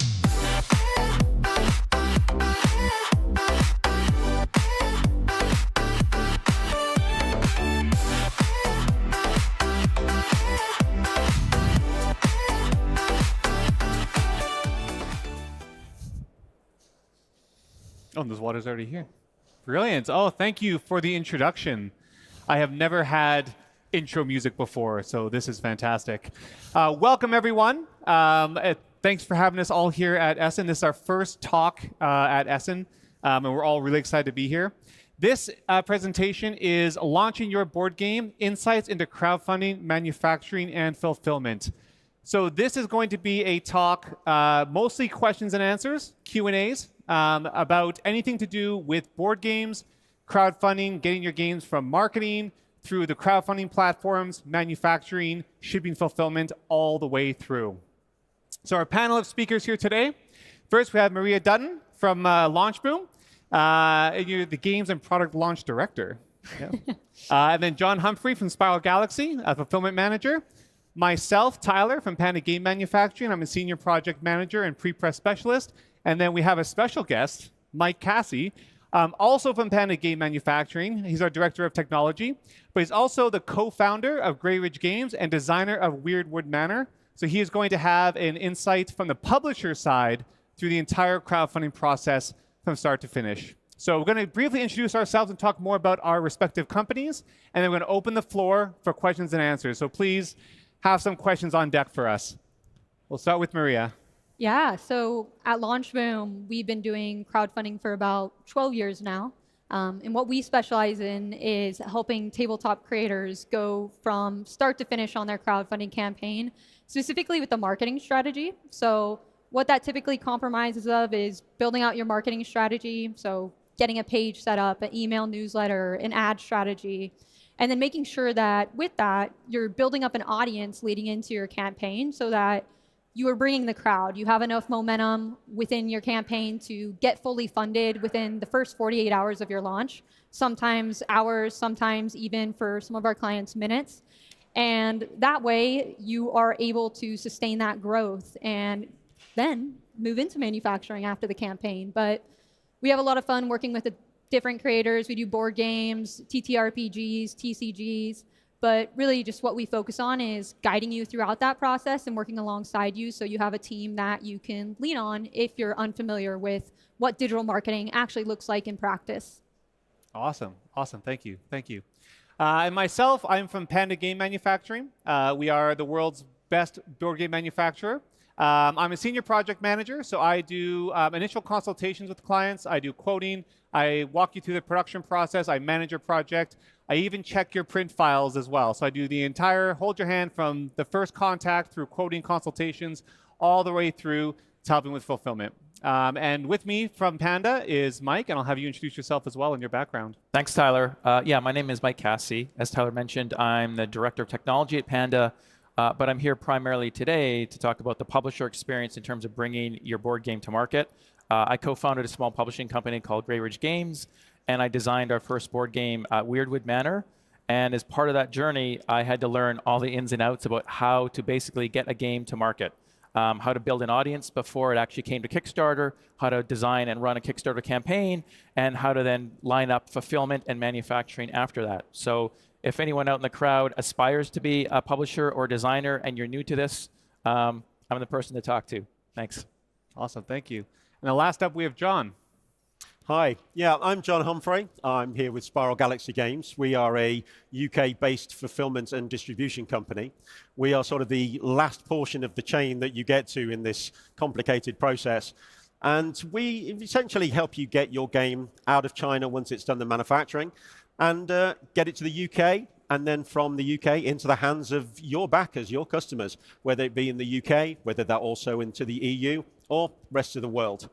Obviously, it's getting to be something of a complicated nature out there at the moment, and there's lots of different legislation and lots of things like that you need to sort of understand, and we can help you navigate that. We can help you understand what you need to understand, and between all of us tied in together, we can try to make this as least a painful experience, I think, as possible to give you the best experience all round, which will allow you to give your customers the best experience all round. Yeah, thank you. Awesome. Perfect. So that's who we are. That's where we're coming from. We're going to open the floor now for questions because we normally have a lot of questions to get through. If you know who you want to direct your question to, whether it's something to do with marketing, campaign planning, manufacturing, shipping fulfillment, or some insights from the publisher side, feel free to direct your question to one of us. If not, I'll be the MC and I'll kind of direct your question to where I think it needs to go. So we have this lovely foam cube, which is a microphone, put up to your mouth like this to talk. And I'm supposed to throw it at the first person who wants to have a question. Yeah, hands ready. Here we go. Hey. Nice. Okay. Probably mostly a question on the launch side, because I assume later in the process it's more of a matter of paying up front, and just you render a service and we pay for it. But in the earlier part, is there also the concept of you taking a cut of the proceeds, or is it just a paid service? How does that usually work? Yeah, so are you referencing our services specifically? Yeah, maybe going along the chain as well. You know, at which point does the company taking a cut of the profits stop and it just becomes a service? That's what I'm interested in. Yeah, it's a great question, and it will vary depending on the partner you work with. I know for us at least, what we do is more of an upfront fee. We don't take any cut of what you raise. You do want to consider, of course, that each platform, GameFound, BackerKit, Kickstarter, they have fees they take. I believe the standard is like 5%, 3% payment processing fee. But there are other really great marketing companies out there who help in the launch process, like GelUp or BackerCamp or BackerKit, that might help you do some part of the process, like running your ads, that might take 15%. So it really does vary, because even though we don't, there are other teams that do. So you always want to factor that into your funding goal when making sure that you're also factoring in potential shipping fulfillment costs, manufacturing costs. So it's always good to have an idea of that and have a solid spreadsheet before going into the campaign. Awesome. Cool. Is there another question, anyone? Question, there we go. I like this, perfect. All right, can you hear me? Very good. So here's a very simple question. What kind of budget should I plan for in my very first game with no experience? What kind of budget should you ask for, or should you be planning for a campaign? Yeah, essentially, basically, if I have a game, let's just, for an example, make it a pure card game, which shouldn't be that expensive. But the thing is, how much should I need to basically get this on the road if I'm self-publishing? Awesome. Do you want to take over this? Well, I'll start by saying there are different buckets that you have to plan for. So obviously, and Tyler can speak to this, you're going to manufacture the game. There's going to be a cost to that. But before you can sort of get a sense of even what that cost is, from my perspective as someone who's brought a game to market, you kind of have to start with a budget to start to build an audience for your game. So the core to getting a game launched, from my perspective, a successful game, is you have to do the work to let people know that you've got a game, you've got to demo the game, to show the game, and that typically involves going to potentially larger conventions where the costs can be more, or smaller local conventions or unpubs or other gatherings where you can show people your game. So there's a cost around that, and it really depends on, as a new creator, what you can afford for time and cost, because it can be as little or as much as you want. If you spend less money and you go to less conventions, it's going to take longer to get people to know about your game and build that audience and build that interest. But that is definitely something that, from my perspective, when you first start to go down this road, to think about those costs initially. Travel costs, a booth cost. You might want to get up a small website so that you can kind of have a place to send people to when they see your game and you like your game. When you go to these conventions, you want to be able to get email addresses from people to sign them up so that you build that audience so that as things continue, eventually, if you're going to go to crowdfunding or you're going to approach a manufacturer to get the game launched, you have a sense of how big your audience is that you've already talked to. And then that's probably one of the first things in that process is you're going to spend money just to let people know about your game before you even consider making the actual game. Right. And then for manufacturing, there's kind of two ways you can approach this.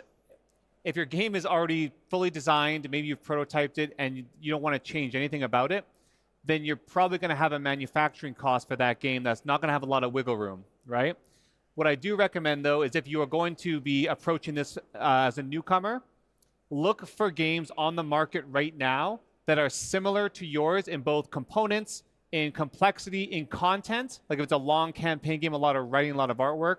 And find the audience as well for that game and find out what the retail price is for those games. Because they're going to be your audience, right? Those are the people who are going to be buying your game.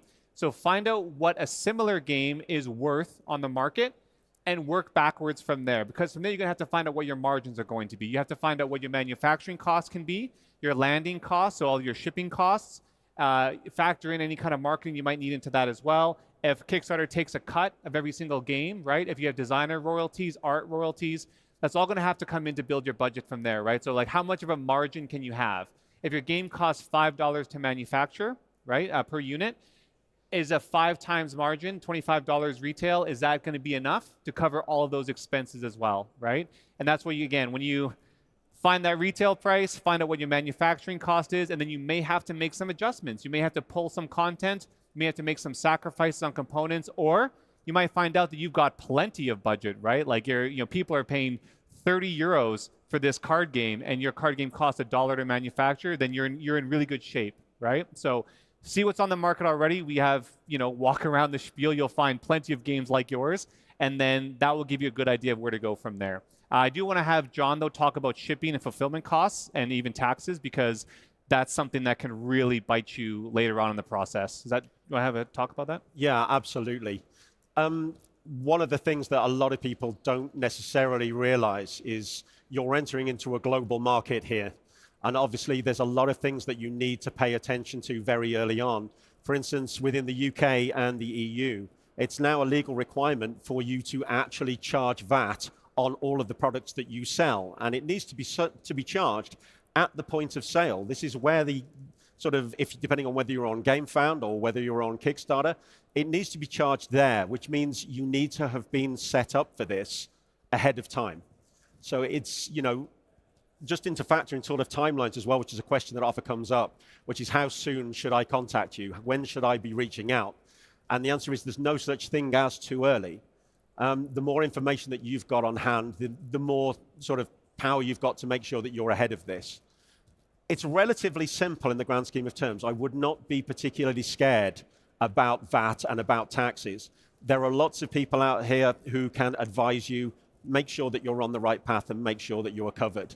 Ultimately, all of the team here, we all go through this and we're all prepared to listen and explain this, put you through to the right sort of people.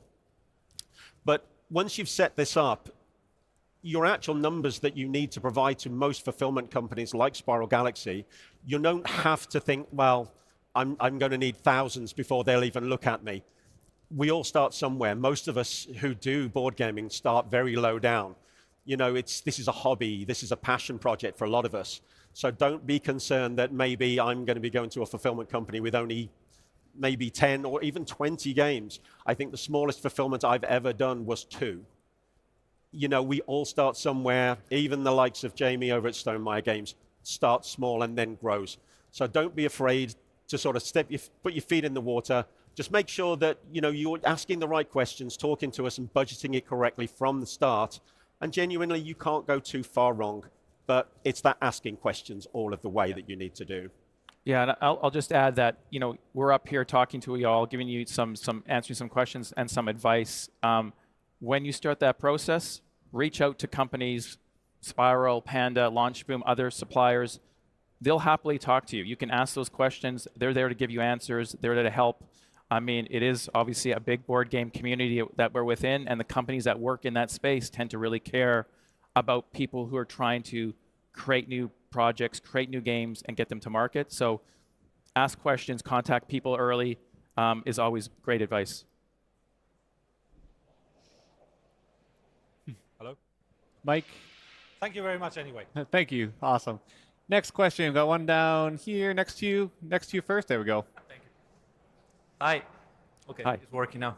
I wanted to ask regarding this wiggle room that you mentioned with the cost. What is one cost that you see in your kind of in this chain and that you've seen with games developing that tends to be overlooked at? It's an underestimated some kind of space, and then it turns out to be something a bigger problem. Great question. So the question was, out of this entire process, what is like the one cost that always takes people by surprise that they did not plan for? Is that about right? Awesome. One of them is probably marketing budget. So I'm gonna throw this at Maria first, and maybe we'll go. Each of us will kind of, and you will definitely have something to say about this for sure. Go ahead. Yeah. So with marketing, I think one of the things that creators can overlook is that budgets will vary pretty significantly by different games and campaigns. So there's a lot of advice you might see on the internet of, oh, you might only spend 10% of what you need to raise on ads, or you might spend 20. And the truth is that your number is going to be very specific to your launch. So you'll want to do testing. This actually sort of goes back to the last question too. When you're doing testing, I recommend starting at about $80 a day in ad spend and testing different audiences, different creative, different text. So you can get a really good idea over a 1 to 2 week period, which will, 2 to 4 weeks. I recommend spending around $1,000 to $2,000 in ad testing budget to then get realistic numbers so that you can use those numbers and sort of build out a predictive model for how much you are likely to spend to hit your goal. Because you'll have a really clear understanding of then, okay, how much am I spending to get someone on my email list? And you can work those numbers backwards from there. But that is really important to do first to get that validation. Now, there's also costs that you might not expect, like an email marketing tool. Because as you're growing your audience, you might use something like MailChimp and it starts at $20 a month. But as you grow your audience and you hit bigger thresholds, which is a great problem to have, it might jump up to $50, $100 a month. So you want to plan for that in advance. And I would say those two things are things that can creep up on creators, but that's why it's really important to test to know on the front end, what is the cost associated with the demand for my product, so you have realistic expectations rather than just going off numbers from other campaigns. Cool, awesome. From the manufacturing side, again, I'm coming from Panda, so of course my perspective is from the one company. Every company could be a little bit different. In all honesty, there isn't usually any costs that jump out of nowhere. We're pretty straightforward with our pricing. Like, our price includes pallets, it includes the pre-production copy. It's all included in the quote. But that's not always the case with all manufacturers. Some manufacturers may not mention pallets at all or shipping cartons. You might not include a pre-production copy or other kind of sampling fees. So read your quote carefully when you get quotes from manufacturers, see what's included, and don't be afraid to ask as well. Any other hidden costs? I mean, if there's any kind of reprint, so if there's like an error in your rule book or something that happens after mass production, that could get you. But there are so many quality control checks along the way that it happens very rarely. So I don't have too much to add to that. But I'm going to let Mike let me know if there's anything that that can come up. Well, I'll echo Tyler's comments. From my experience, the manufacturing costs were the easiest thing to lock down and not have variability with, which is a good thing because ultimately that's your biggest cost for the entire cycle of bringing that game to market. On the marketing side, speaking to what Maria was talking about, for our campaign for Weirdwood Manor, we had just over 5,000 backers and we did almost $500,000. But we spent probably about $30,000 on ads to get to that number. That was not a number that I had in mind going into the campaign, so that was certainly something to take into account. And then I would say the other thing that was a little bit less predictable for a content creator creating a new game was the shipping part of the equation. And that, obviously John can speak to that more, but from my perspective, that was really tied to There's variability in terms of what costs are to ship games from things change in terms of those costs, and those aren't something you can always get locked down super far in advance. And even sort of learning all the nuances of getting games to all the different countries. You come to Kickstarter, and we had to like ship games to the South Pacific. We didn't expect to get backers there. We were happy to have them. But that's an expensive way, an expensive place to ship a game to. So trying to figure out what those costs are ahead of time and know what to charge a backer so you don't lose money on a pledge is something you have to figure out. So for me, the manufacturing was the easiest. The marketing was a cost we hadn't really thought about, and the shipping was maybe the difficult thing to figure out. Yeah. I mean, as far as fulfillment is concerned, the prices that you're going to get charged to actually ship your product to a backer are fairly sort of static year on year. And it's all based, I mean, certainly at Spiral Galaxy, it's based on the weight of the product and where you're actually shipping it to. And based on that, it's fairly easy to sort of get an idea of what it's going to cost and ultimately what you're going to have to charge your backer. There are a couple of sort of trip-ups. I mean, the first one I will mention, which is a constant trip-up for a lot of people, that's quite common with a lot of people like to include on their pledges, and that is a playmat.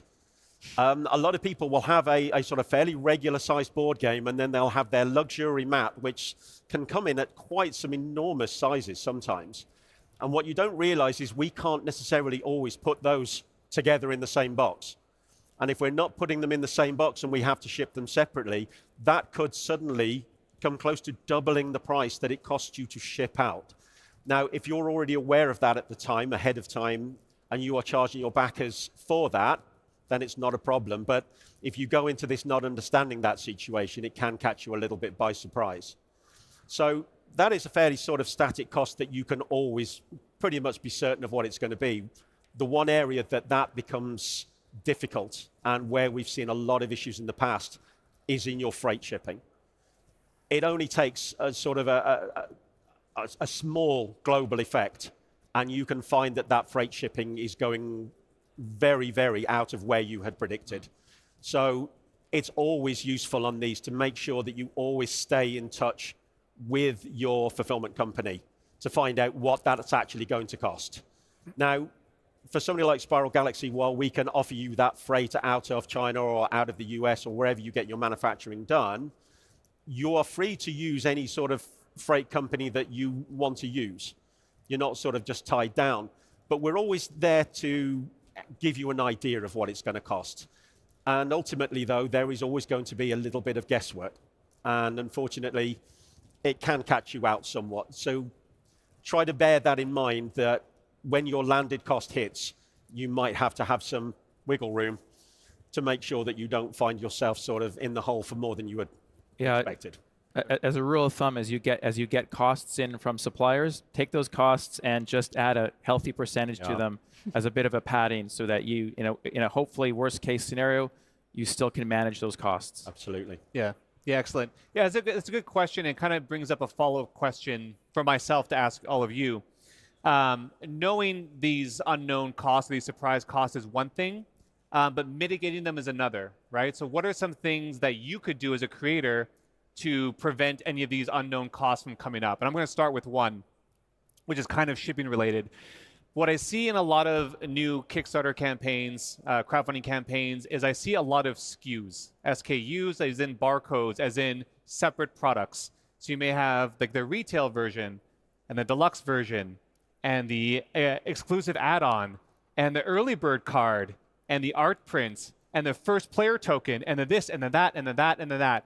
All of those are individual barcodes, and the more SKUs you have for a fulfillment company, it's going to cost you more and more for them to pick and pack, right? Every backer is going to have like 5 out of 8 options or 6 out of 12 options or one of these, one of those, one of those. That's going to really spiral out of control very quickly on the fulfillment side. And even manufacturing, because now we, as a factory, we have to assemble all these little things here, little things there. Everything has to have a barcode. So now we're printing off barcode stickers. Now we're putting packaging to protect it, the different shipping cartons. That just adds up so much. And the majority of it is unnecessary. And maybe you can talk about this as well. Yep. You might think you want to just keep throwing stuff at backers and more options, more of this. I think honestly, more than often, less is more when it comes to stuff like that, especially for a new creator. So that's my tip to kind of mitigate a lot of manufacturing and shipping unknown costs. But you don't want to add any? Yeah, I mean, when we came to our Kickstarter campaign for Weirdwood Manor, we had a standard and a deluxe version of the game. That's all we had. When the campaign launched, we had great traction in the first 48 hours, lots of backers, and lots of backers asking for other interesting physical rewards. We had planned our rewards in advance. We knew exactly what it was we were going to manufacture in addition to the game. We kept it fairly small and straightforward. And when we had other backers ask us for things, there were some really great ideas, cool ideas we hadn't even thought of. But we were honest and straightforward with the backers and said, we're just not going to do that. We had not planned to do that. We are not going to add the risk to our campaign and adding things that we couldn't be certain we could manufacture and ship in a timely fashion. And I know a lot of campaigns don't do that. But in our campaign, our backers really liked that. It was a good thing. People, I think, found it refreshing and honest for us to say, hey, we're a first-time creator. We're not going to bite off too much and risk basically not being able to fulfill in the campaign or adding on costs that are going to basically ultimately affect our backers and our ability to give you what you wanted to. So I think trying to keep things simple if you're doing this for the first time is a really, really good approach. Absolutely. From a fulfillment point of view there, a single SKU is so much easier to ship than 10 or 15. And it allows you to focus on what you're doing. Focus on a nice, simple product that your backers can see. They know exactly what they're getting. I mean, there's a lot of talk about this whole fear of missing out on projects. Sometimes it's easier just to avoid all of this and the creep that you sometimes get as you keep adding in more and more promos, more and more expansions, which ultimately then throws more and more cost. Keep it simple. Certainly on your first project, if you've got a grand plan for a huge game that's been your sort of dream for a long time, keep developing it, but put something out basic first. Learn the process. See where all those pitfalls are before you inadvertently sort of fall into them, really.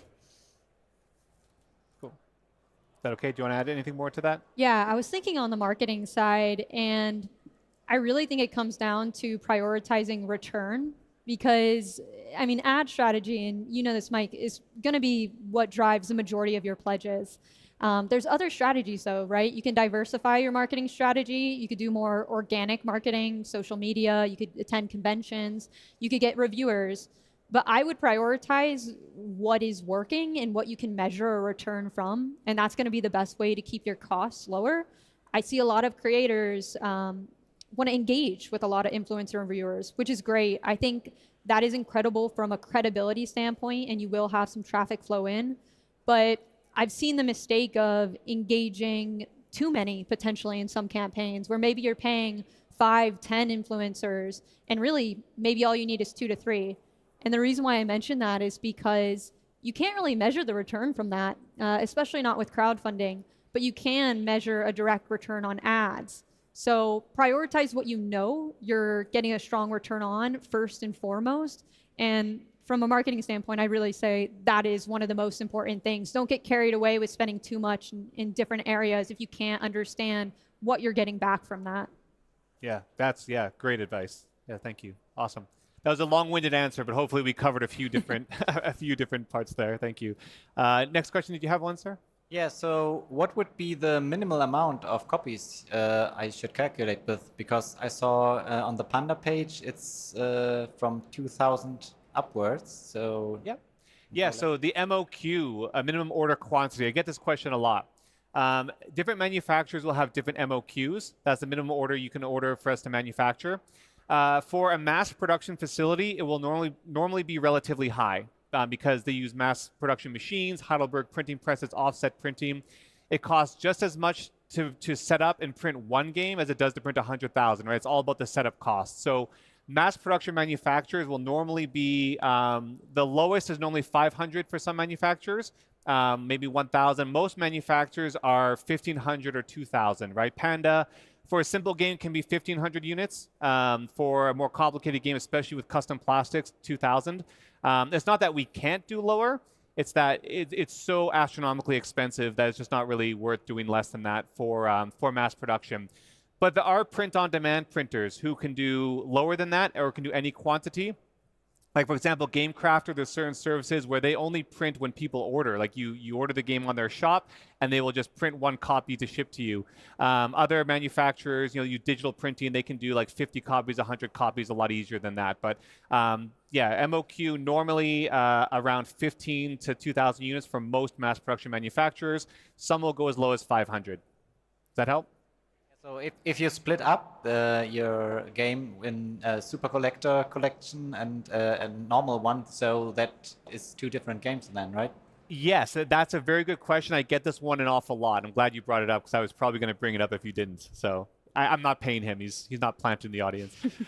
So yes, for crowdfunding games especially, this is very unique where you would normally have like a basic or retail version and then a deluxe or like a Kickstarter exclusive version, right?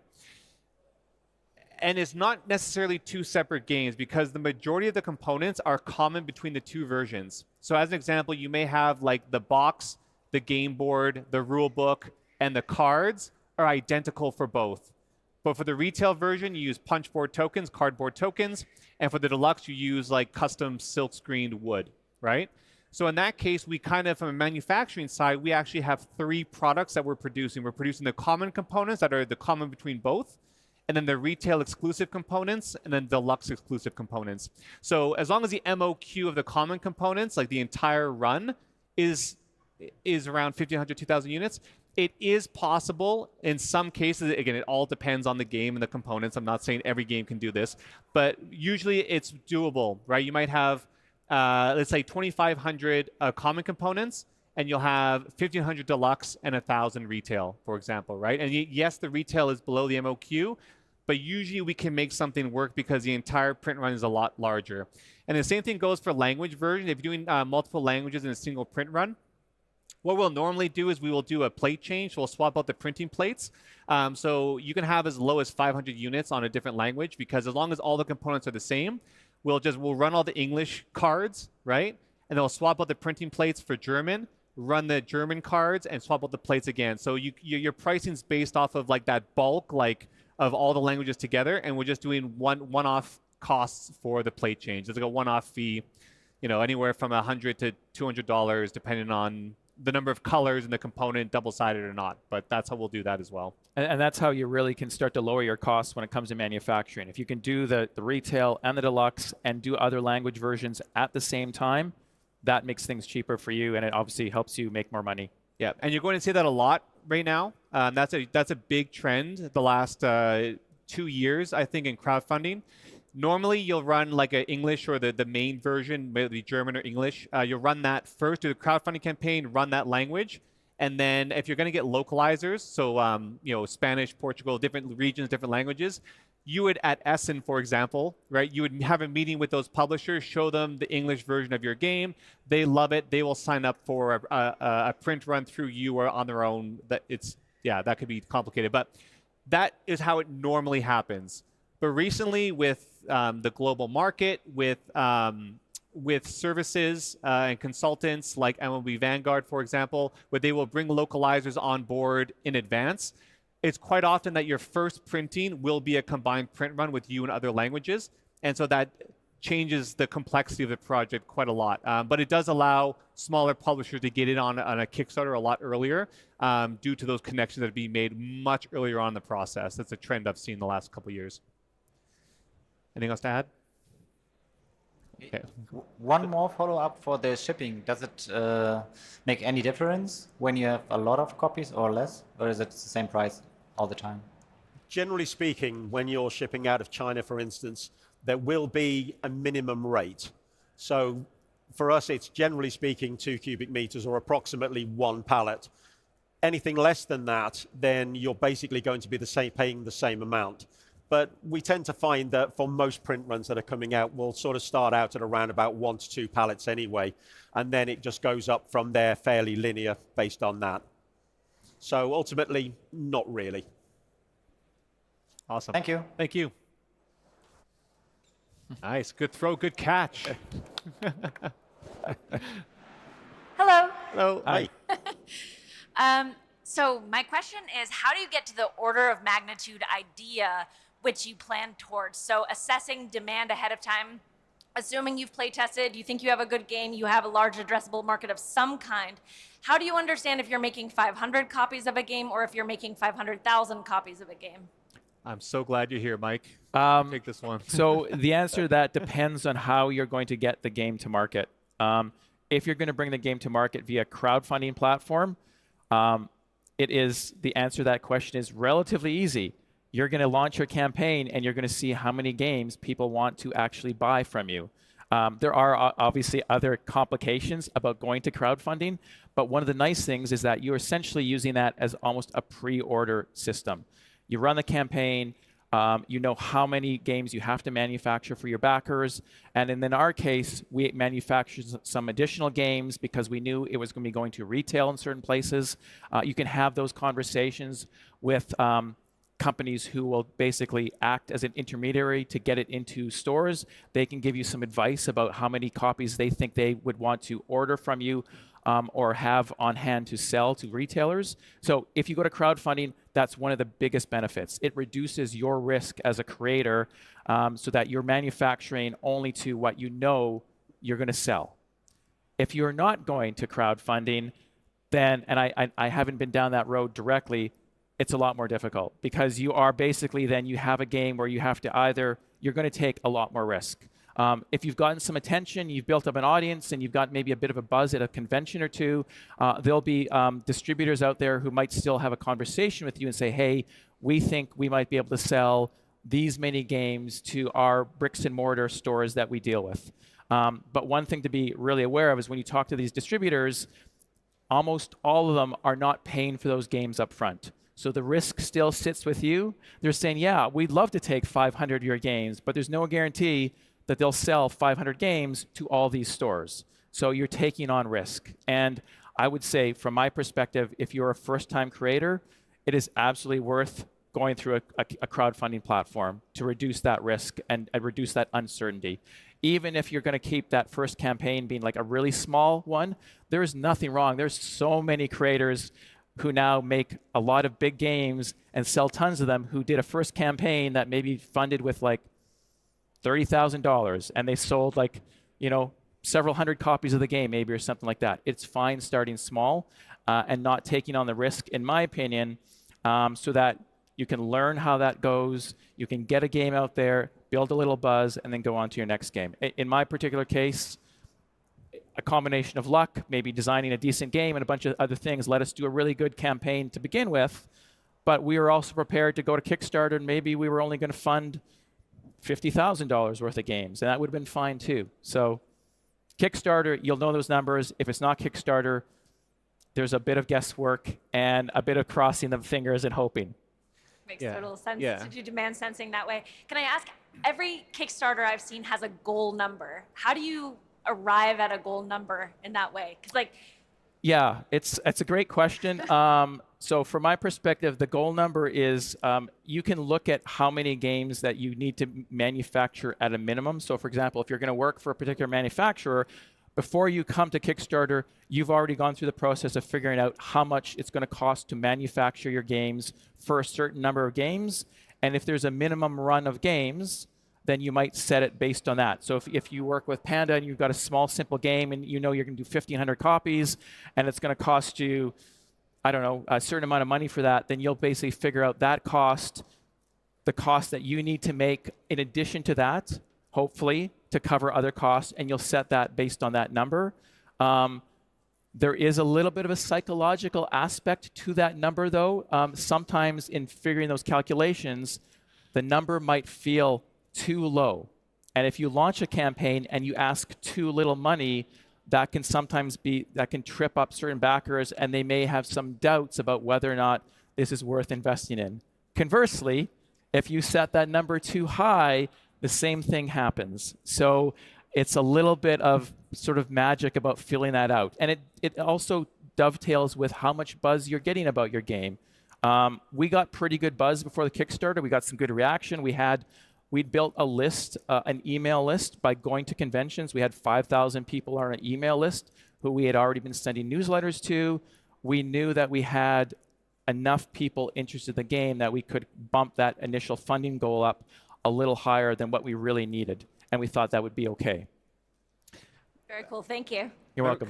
I'll just pass to Maria real quick. You can go ahead and pass the mic. That's cool. But I feel like you have a lot to say about setting funding goals and the psychological aspect of this. Do you want to have a share some insights into it? Yeah, and so it sounds like you've seen a lot of Kickstarters. You've probably noticed that there are some campaigns that set their goal at 10 to 20K and they're raising 50 or 100 or 500,000. They definitely are not only needing 10 to 20K to bring it to life. And so the reason why you might set that is sort of like what Mike said. You set it too high, you're launching it at a higher risk. You want to have momentum going into your campaign. You set it too low, it's almost like a bit of a joke. Now, my recommendation is sort of what I was saying earlier, is you want to do testing. Even though crowdfunding reduces risk, it's still a risk. You're still investing a lot of money into marketing. And so if you can do testing for 2 to 4 weeks, you can get an idea on your average costs. You can get an idea on the timeline it took to build up a certain size email list. You can build out projections and know that for the average creator, about 2 to 6% of people from your email list are going to convert. It can be higher, it can be lower. But you want to go off of averages and work backwards from there. If you have followers on your Kickstarter or Game Found, that might be more of a 10, 20% conversion rate on average. If you have people pre-committing, let's say in the form of a deposit, that's going to be more in the 25, 50% range. So you want to have ranges to work off of so that after you go through testing and you see your initial numbers, you can reverse engineer from there. And that will give you an idea as you move forward what to expect on day 1, day 2 of your launch. And so that's how we approach it. And so when you're building up to that point, when you're thinking about what should my external goal be, what you show on the Kickstarter versus what's my internal goal, you want to choose something that you know you're going to hit, but at the same time, you know you're going to bring that game to life based on the list you've built.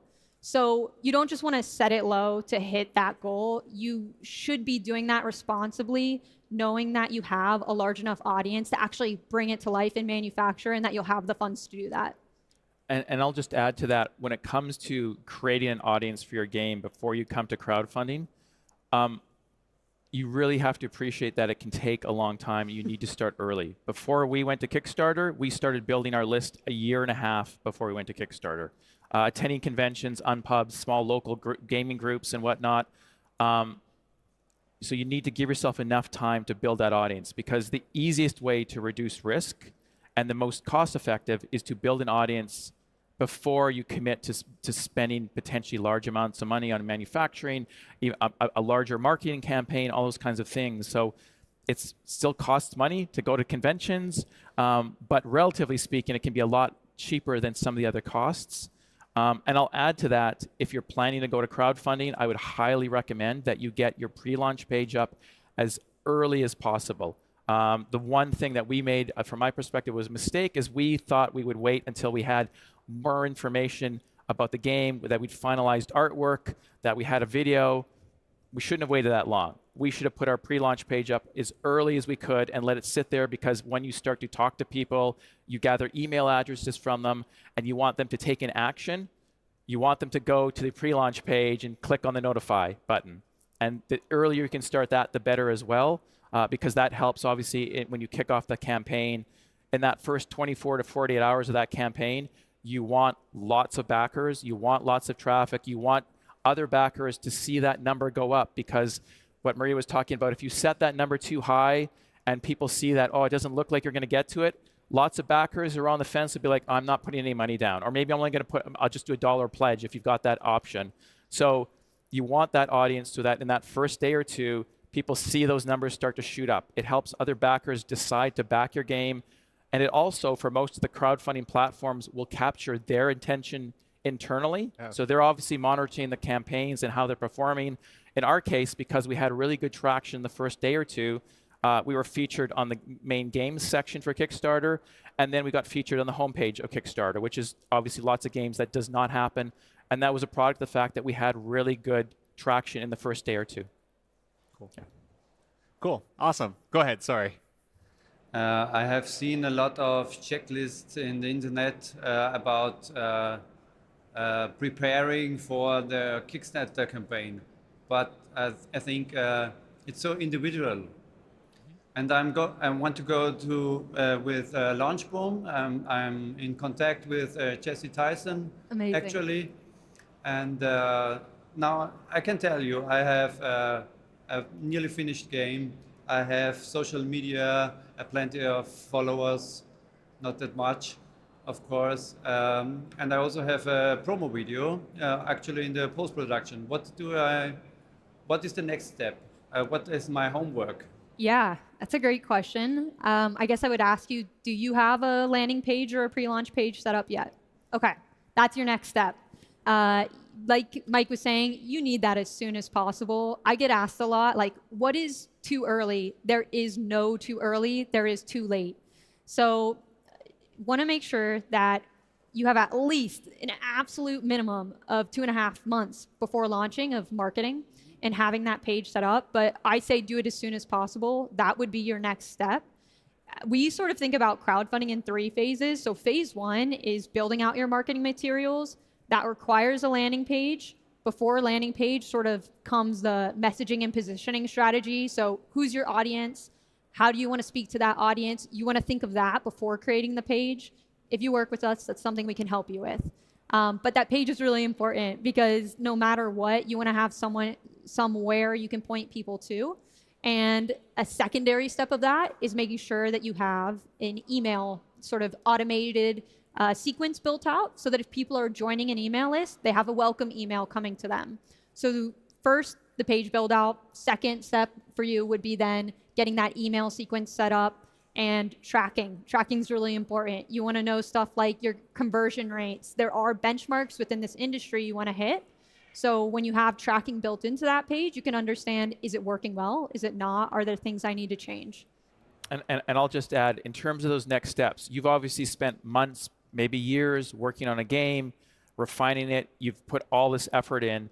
When it comes to getting the pre-launch page up and building up followers on there, it's not a race. Don't be in a rush. Like, you know, Maria mentioned at least 2.5 months. It might be worthwhile for you to launch that pre-launch page and take another 6 months to let it build up and continue to talk about your game, because you only get that one chance really to launch that campaign. And if you don't have enough people who know about your game and you've put in all that time and effort and it doesn't happen, it's very difficult then to overcome that and do a relaunch or still get that game to market. So you've invested all these months or years.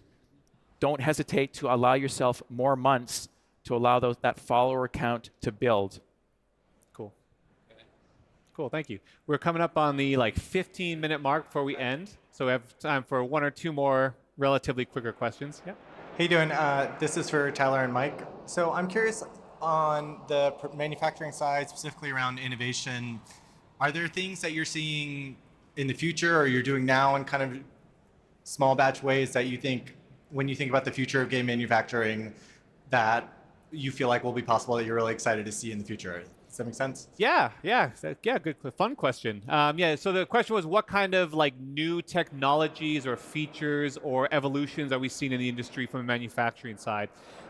We are starting to see a lot of magnets in all shapes and forms. A lot of magnetic games are being used in really creative ways.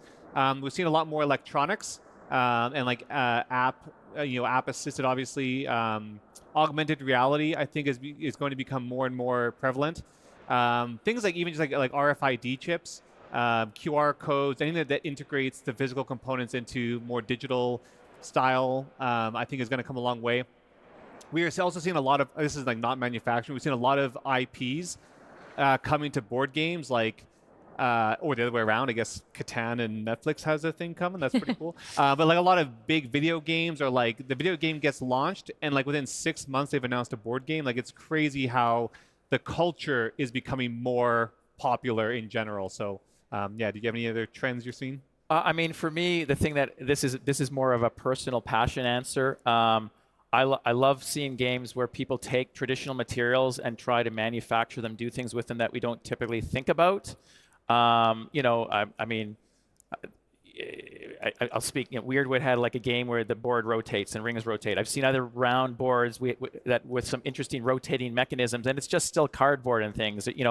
Stuff like that is cool. Not that maybe it's not the best example, but just because Silver Frost just came to my door recently, and putting together the 3D mountain, things like that I think are cool. So, our games are traditionally based in relatively simple materials. And what you see is people trying to figure out other ways to kind of use those same materials and manufacturing processes in ways we haven't thought about. So I find that personally exciting when I see people come up with things like, wow, why did I never think about that? How, just cardboard and paper and glue that you can do something super awesome. And I think for us as a manufacturing company, that's super exciting to see creators come up with stuff that we never thought about. It's really cool. So, yeah. And another thing that I always have to push this every time I talk in front of people.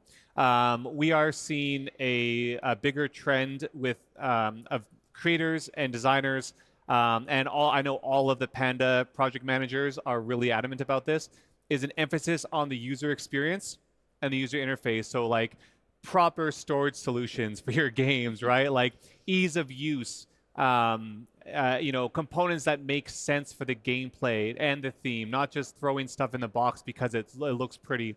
Usability, accessibility there's been a huge emphasis, and that's not necessarily like a physical manufacturing trend. That's a very intentional product design decision that we always push forward for whenever we can. And a lot of our clients, long-term clients, have really led the way in a lot of those features as well. Yeah, and I'll just add on that. When I manufactured my game with Panda. I did talk to a lot of great manufacturers, and obviously wanted to kind of see what was out there. And one of the things that surprised me as a new content creator when I worked with Panda, I'm sure this would be the case with other manufacturers, is when I got assigned someone to work with in the company, they had some ideas about how to manufacture my game and how to deal with some of the physical components that hadn't occurred to me. Because I was new to this, I didn't understand manufacturing, I didn't understand all the things you can and can't do with it. And so that was kind of a nice process. And coming back to, I think, to an earlier question about if you're doing this the first time, the companies that you will talk to in the industry, the established companies, are there to help you. So they'll answer questions, they'll make suggestions, and you'll find as a first-time creator, it's a really cool thing to feel supported that way with the companies you choose to work with. Cool. Awesome. We have like time for one more quick one. Yep, sure, yeah. Maybe a question to Mike. Before the Kickstarter process, so creating that buzz, going to conventions and so on, I'm thinking practically. So I have a prototype, maybe my game is finished, artwork's finished. I have a single prototype. Is that what you can take to a convention, or are we talking a few copies generally? We literally had one single prototype initially that I managed to manufacture with a Game Crafter, and I think maybe a little bit of stuff from Panda early on, managed to cobble it together so it looked like a pretty good game. And we went to Gen Con with that, we came to Essen with that, and showed people the game and let them sit down, explain it. So yeah, it was, for us, that simple. So yeah, you can do it with one or two copies. Yeah, absolutely. Awesome. And before that, you're dealing with copies that look less good, and going to even smaller game groups and say, hey, check out my game, and this is what I'm working on, and getting feedback. And some people will be like, this looks awesome, and they'll go tell their friends about it. It is an organic process, and you have to have the time to do that. So allowing yourself the time to do that, it's absolutely worth it. Awesome. Cool. I'm going to do some closing remarks, but before we do, I just want to say a few things. After the show, we're all going to be hanging out over on this side of the stage. So if you have questions that we didn't answer on stage, we're going to hang around for a while, so please come see us. And also, we'll be around the show. So you can find us. Where can we find you? Now and forever. Yeah, I'll be walking around the show. We don't have a booth here, but you guys can always contact us at launchboom.com if you want. Again, we'll be over there. I can give you a card, but our website's the best place to find us. How about you? Yeah, so likewise, we'll be at the show. We do have a booth in Hall 5, K115. We won't always necessarily be there as we're taking a lot of meetings, but you will see us around. There's quite a few of us walking. If you see us, just please don't be afraid to just grab us. We've got cards, we've got flyers, and we're always happy to talk. Likewise, at the end, we'll be at the side. We've got plenty of leaflets and cards. just come up, grab us, and we can sort of start on a chat. Awesome. Panda, we're at the show. We have a booth, 5F100. If you walk through these doors and go around the corner into the kind of B2B section, you'll see us on the wall in Hall 5. And you also find us online, pandagm.com. There's a question about checklists for marketing. We have a checklist for like what you need before you manufacture. Go to pandagm.com/tools, and there's just a ton of really helpful tools and guidebooks. At the very bottom of that page, there's a checklist as well that I recommend you check out because it talks about crowdfunding as well. So yeah. I know that this was a lot of information. Some of you may have known some of this. Some of you, like, you've never even heard of MOQ before. Like, it's all new to you. Creating a crowdfunding campaign, it's not going to be easy. It's going to be hard. And it's not going to be simple. It's going to be complicated, but it's not impossible, clearly, because this industry has grown on the back of crowdfunding, for sure. There's a lot of technical skills you might need to acquire, like how to run Facebook ads and how to do taxes and fill out VAT forms and things like that. But it's not impossible, right? I think all of those little hard skills, technical skills, those can all be learned. But as a as a creator, I think there are 3 things that you need to have to be successful. 1, I think you need to be a lifelong learner, right? Which you are, because you came here to listen to us and to learn, right? You already are a learner. You are a board gamer, which means, like, for fun, you learn stuff and then apply it. So you've already got that off, right? You've ticked that off. Second thing I think you need fundamentally is you need to be a creative problem solver. Chances are most of you have created the game, you've designed the game that you are going to be crowdfunding, which means you have gone through so many problems. You have so much conflict management with partners and playtesters, so many creative decisions. You've already done all that. So you can check that off the list as well. You're a learner and you are a creative problem solver. And the third thing I think you must have is you need to be passionate about it. And I don't think you'd be going through this if you weren't extremely passionate about your project. So as overwhelming as this might seem right now, you've got the 3 things already down. The rest of it, I'm going to add a 4th. Add a 4th. Here we go. I'll add a 4th. Be honest and authentic with what you're doing. Yeah. Always. I mean, it's a great community. You're going to do something because you're passionate about it. You want to see this thing actually come and have its own life. Stay true to what you're trying to do and just be honest and authentic with what you're trying to create. That's really helpful. Yeah. Yeah, it's a wonderful community to be a part of. And thank you from all of us. Thank you for having us, for your questions, for being engaged. And like I said, we will chat with you off to the side. Anything else to add? No. No? Okay, thank you. Thanks, guys. Oh, walk-off music. Oh, that's it. Thank you.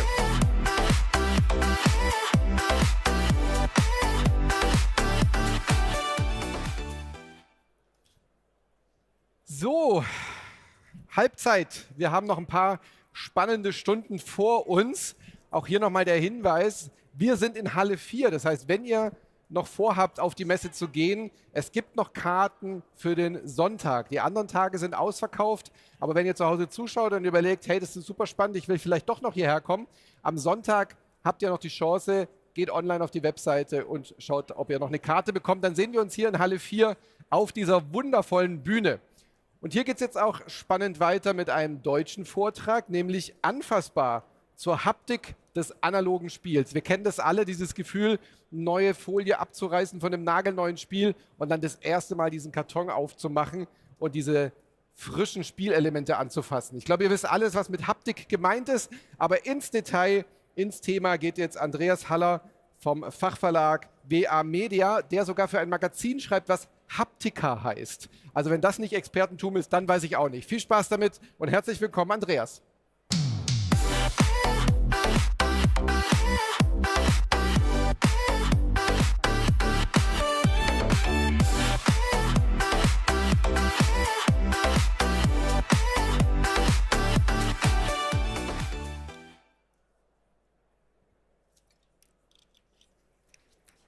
Hi, schön, dass ihr da seid. Mein Name ist Andreas Haller und wie schon in der netten Anmoderation gesagt wurde, ich schreibe für dieses Haptika-Magazin. Das ist eine Fachzeitschrift für haptische Werbung und Merchandising, also für gegenständliche Kommunikation. Und da gehören natürlich auch Spiele und Spielzeug dazu.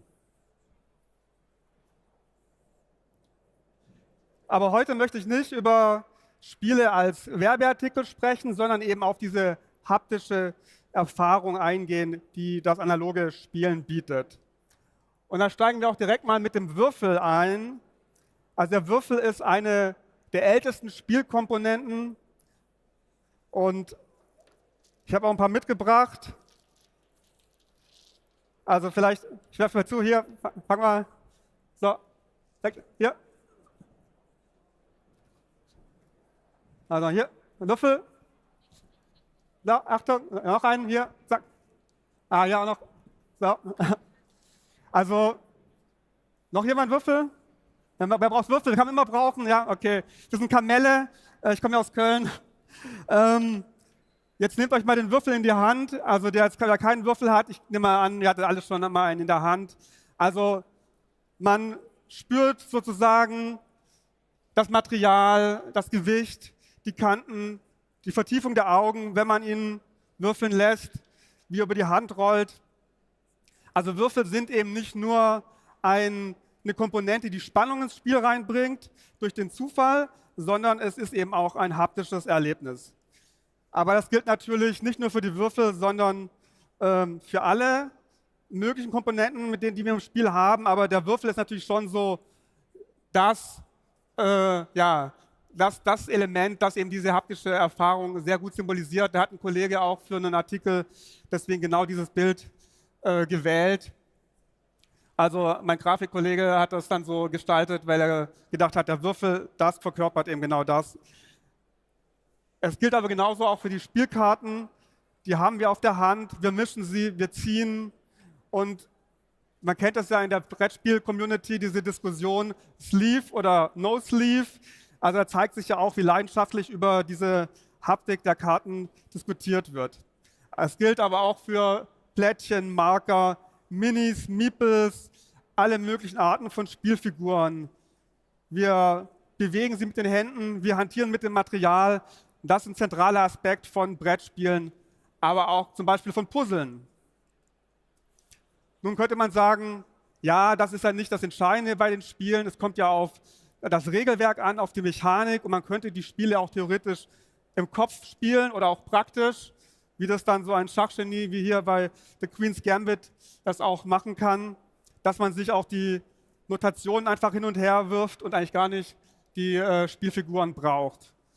Und das ist auch ein Punkt, den Annabelle Holland in ihrem Video-Essay auch macht. Und dagegen setzt sie aber Spiele, die als physisches Objekt fungieren. Also Spiele, bei denen es eben auf die Materialität ankommt und auf die Physik, wie zum Beispiel bei 4 gewinnt, wo eben das Fallenlassen der Spielsteine in diesen vertikalen Slot eben entscheidend ist für das Spiel. Aber auch natürlich 4 gewinnt. Diese Physik lässt sich auch auf dem Computer simulieren und man könnte sagen, man braucht das ja gar nicht. Ja? Aber wir wissen alle, dass eben uns Brettspielern die Qualität des Materials sehr am Herzen liegt. Wir sehen das bei Crowdfunding-Kampagnen, die mit Production Values werben. Wir sehen das bei Deluxe-Upgrades, wie hier zum Beispiel diese Mechs aus Metall bei Size bzw. Expeditions. Man braucht natürlich jetzt keine Metall-Mechs, um diese Spiele zu spielen. Und man bräuchte auch gar keine Spielfiguren. Man könnte es auch einfach auf der App spielen. Also, und das wird auch gemacht. Es gibt Boardgame Arena, Tabletop Simulator, eine ganze Reihe von diesen Plattformen, die auch genutzt werden, die eben auch zeigen, dass das digitale Spielen auch von Brettspielen populär ist. Und ich will es auch gar nicht sagen, dass digitale Spiele keine haptische Erfahrung bieten. Natürlich interagieren wir da auch über die Interfaces, also wie Maus, Tastatur, Controller, Touchscreen. Da agieren wir auch natürlich haptisch und diese Ausgabegeräte vermitteln dann eben auch die Bewegung der Spielkomponenten. Natürlich auch so Sachen wie die Nintendo Wii zum Beispiel und auch die Vibrationen, die so ein Controller bietet, also vielleicht ein neueres Modell als dieser hier. Andere Steuerungsdevices für Rennspiele zum Beispiel oder auch Feedback-Systeme sieht man bei solchen haptischen Westen. Also da wird von der digitalen Games-Branche einiges auch reingesteckt, auch an Forschung und Entwicklung, um dieses haptische Erlebnis zu verbessern und eben damit auch die Immersion zu steigern. Wenn man so einen haptischen Anzug mit dann noch VR-Brillen kombiniert, da kann man vielleicht ein bisschen nicht vorstellen, in welche Richtung das geht. Und auch eben der Tabletop Simulator, diese digitale Plattform, die hat auch so ein pseudo-haptisches Feature, wie ich es mal nenne, eingebaut, den Table Flip. Also das ist natürlich spielmechanisch gar nicht notwendig, aber es erweitert eben diesen Erlebnishorizont. Deswegen, also digitale Spiele haben haptisches Erlebnis, aber es ist natürlich eingeschränkt, weil egal welches Spiel ich auf dem Handy spiele, ich interagiere immer mit dem Touchscreen. Da könnte man natürlich fragen, warum haptische Erfahrung überhaupt wichtig ist. Und dazu mal der erste Punkt, dass Haptik der sogenannte Wahrheitssinn ist. Berühmtes Beispiel, der heilige Thomas, der eben erst an die Wiederauferstehung glaubt, als er Jesus berührt. Oder auch die Goldprobe, dass man erst in die Echtheit des Materials glaubt, wenn man reinbeißt. Ihr kennt vielleicht auch den Spruch, zwick mich, ich glaube, ich träume. Also das zeigt, dass wir Augen und Ohren nicht so sehr trauen wie unserem Tastsinn. Und das ist eben das Problem, oder das heißt auch der Unterschied von digitalen Spielen im Vergleich zu analogen, dass sie eben nicht so unmittelbar anfassbar sind, dass das Material eben nicht so greifbar ist. Und analoge Spiele haben deswegen auch eine größere Unmittelbarkeit und eine größere Authentizität, allemal, wenn man das gemeinsam mit anderen Menschen am Tisch spielt und die eben nicht auch vermittelt über einen Voice-Chat am anderen Ende der Welt setzen, möglicherweise. Also Haptik vermittelt Real-Life-Experience, gerade in dieser digitalen Welt, die ja sehr stark audiovisuell operiert und wo dann häufig eben nur 2 von 5 Sinnen medial angesprochen werden. Und man kann auch sagen, dass es einen multisensorischen Verstärkungseffekt gibt, wie Olaf Hartmann das in seinem Buch Touch beschreibt. Also je mehr Sinneswahrnehmungen zusammenkommen, desto stärker die Gehirnaktivität. Und das addiert sich nicht einfach nur auf, sondern das potentiert sich. Und das zeigt eben, dass wir besser lernen, uns besser an Sachen erinnern können, wenn sie uns eben nicht nur gesagt oder gezeigt werden, sondern wenn wir selbst das in die Hand nehmen. Der zweite Punkt, den Hartmann in dem Buch macht, ist, dass Haptik auch das Produkterlebnis langfristig beeinflusst. Also ihr seht ja, am Anfang, der erste Eindruck, da ist das Visuelle ganz stark, aber es lässt auch stark nach. Und haptisch ist es dauerhaft, sozusagen, ist das Produkterlebnis prägender.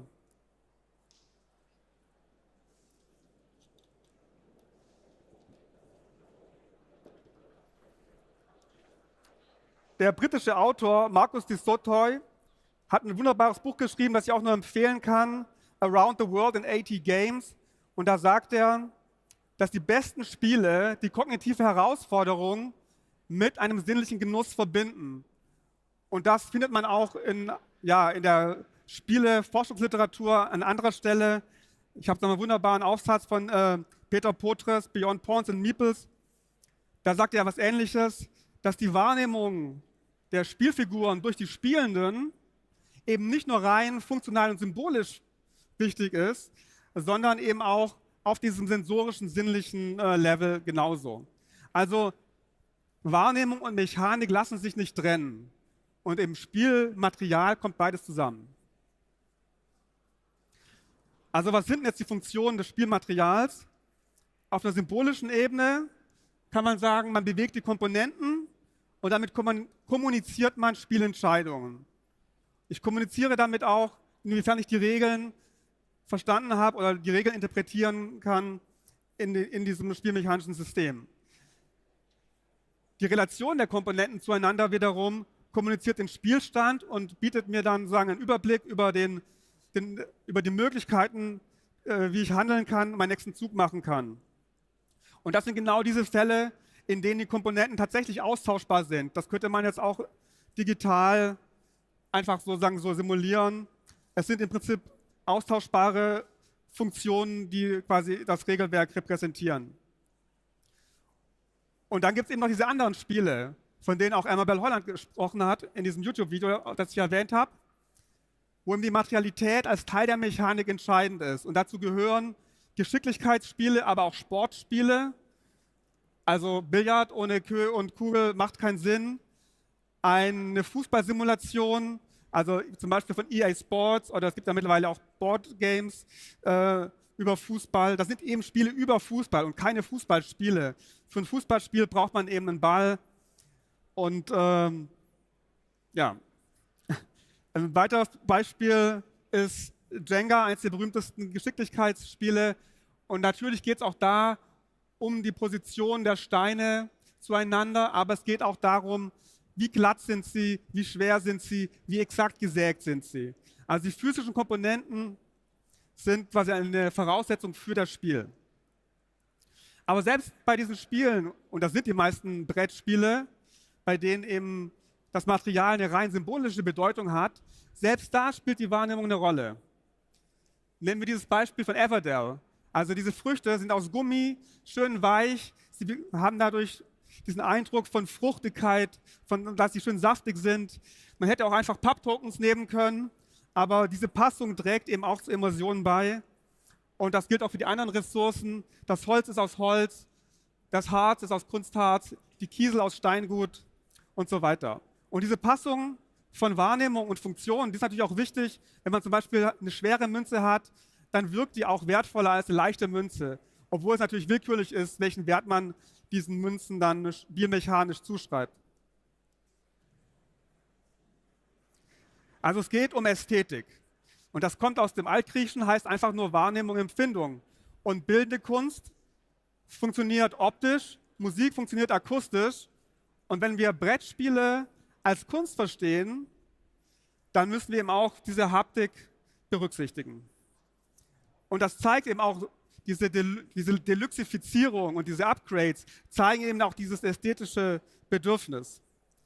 Also diese Papptokens von Quacksalber, da gab es dann ganz schnell diese Plastik-Inserts, wo man noch die upgraden kann. Und dieser Upgrade wird auch tatsächlich auf Boardgame Geek in der Diskussion mit dem haptischen Erlebnis begründet. Und natürlich spielt jede Sinneserfahrung mit rein. Das tolle Artwork oder der Klang der klackernden Spielchips bei Brass zum Beispiel. Es gibt natürlich auch andere Beispiele, man könnte natürlich auch für Geruch und Geschmack, aber das ist meistens eher randzeitig. Also in diesem erwähnten Aufsatz von Potres bringt er ein paar Beispiele. Aber man kann sagen, für Spiele ist neben der Optik die Haptik die zentrale Sinneswahrnehmung. Und das ist auch nicht überraschend, weil die erste Art und Weise des Spielens, der Welterkundung der Kinder, ist eben das Tasten mit Händen und auch mit dem Mund. Und das liegt auch daran, dass der Tastsinn sich als erstes entwickelt bei Menschen und die Haut das größte Sinnesorgan ist. Das heißt, dieser haptische Impuls des Spielens ist in den analogen Spielen, die wir hier alle in den Hallen heute hier begutachten können, den finden wir da wieder. Und das ist eben eine grundlegende Form der menschlichen Welterfahrung. Wir Menschen beziehen uns auf die Welt geistig und sinnlich.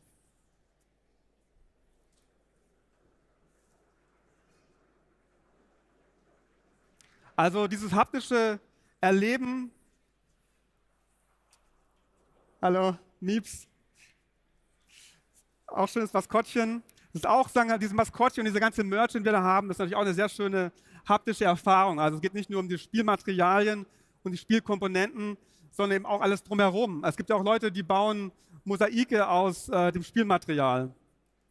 Deswegen ist natürlich dieser haptische Aspekt, dieses Material, ist ein ganz großer Faktor im Brettspiel-Hobby. Also das haptische Erlebnis gehört zum Homo ludens, zum spielenden Mensch. Und der Mensch ist eben nur da ganz Mensch, wo er spielt. Also deswegen Haptik als Teil der multisensorischen Erfahrung im Spiel ist eben auch ein Grund dafür, warum Brettspiele sich so eine Popularität erfreuen. Wir leben, wie gesagt, in einer Welt, die sehr stark audiovisuell geprägt ist. Und da bringt das eben einen neuen Aspekt herein, der in anderen Medien eben nicht so vertreten ist. Und das macht das Spiel auch einen großen Teil der Freude aus am Spielen, mit dem Material zu hantieren. Es wurde auch gerade in der Anmoderation gesagt, vom Aufreißen der Packung und das Zusammenstellen des Materials eben bis zu allem, was drumherum noch passiert mit Upgrades, Leute, die die Spiele dann schöner gestalten und mit wertigeren Komponenten ausstatten. Das ist eben alles Teil dieser haptischen Erfahrungswelt des Brettspielens.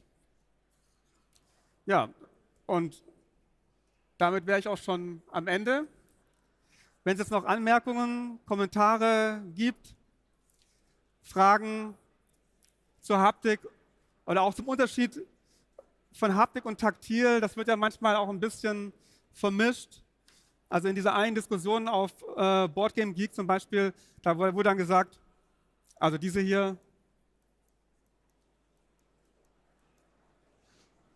da ging es darum, reden wir jetzt über Haptik oder reden wir über das Taktile?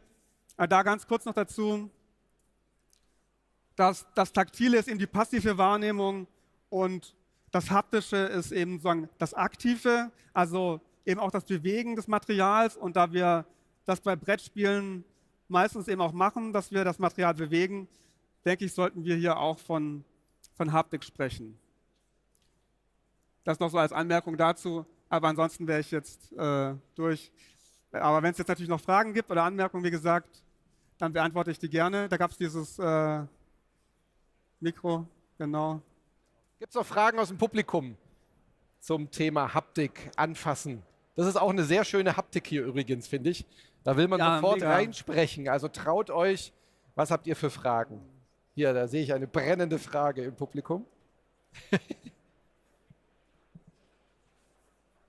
Oder vielleicht auch, wie ihr die Haptik wahrnehmt in Spielen. Ist das euch wichtig, dass die Spiele, das Material eine gute Qualität hat und dass es eben eine Passung gibt zwischen dem, was das Material bedeutet und dem, welche Funktion es hat?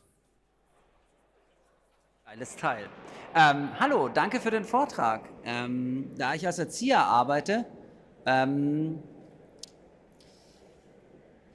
einige Spielehersteller wie Haber tun ja sehr ausgiebig Forschungen betreiben, lassen es ja in ihre Spiele einfließen.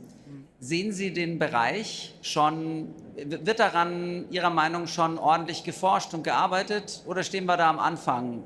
Taktiles Erleben in Spieleelemente selbstverständlich zu machen, dass das nicht immer nur als Information gedacht ist, sondern dass viel stärker gesagt wird, naja, wenn wir jetzt schon ein Holzstück repräsentieren, dann bitte Holz. Also wiefern natürlich die Verlage daran arbeiten, das auch in der Produktion zu berücksichtigen. Das müssen natürlich dann am besten Verlagsvertreter beantworten.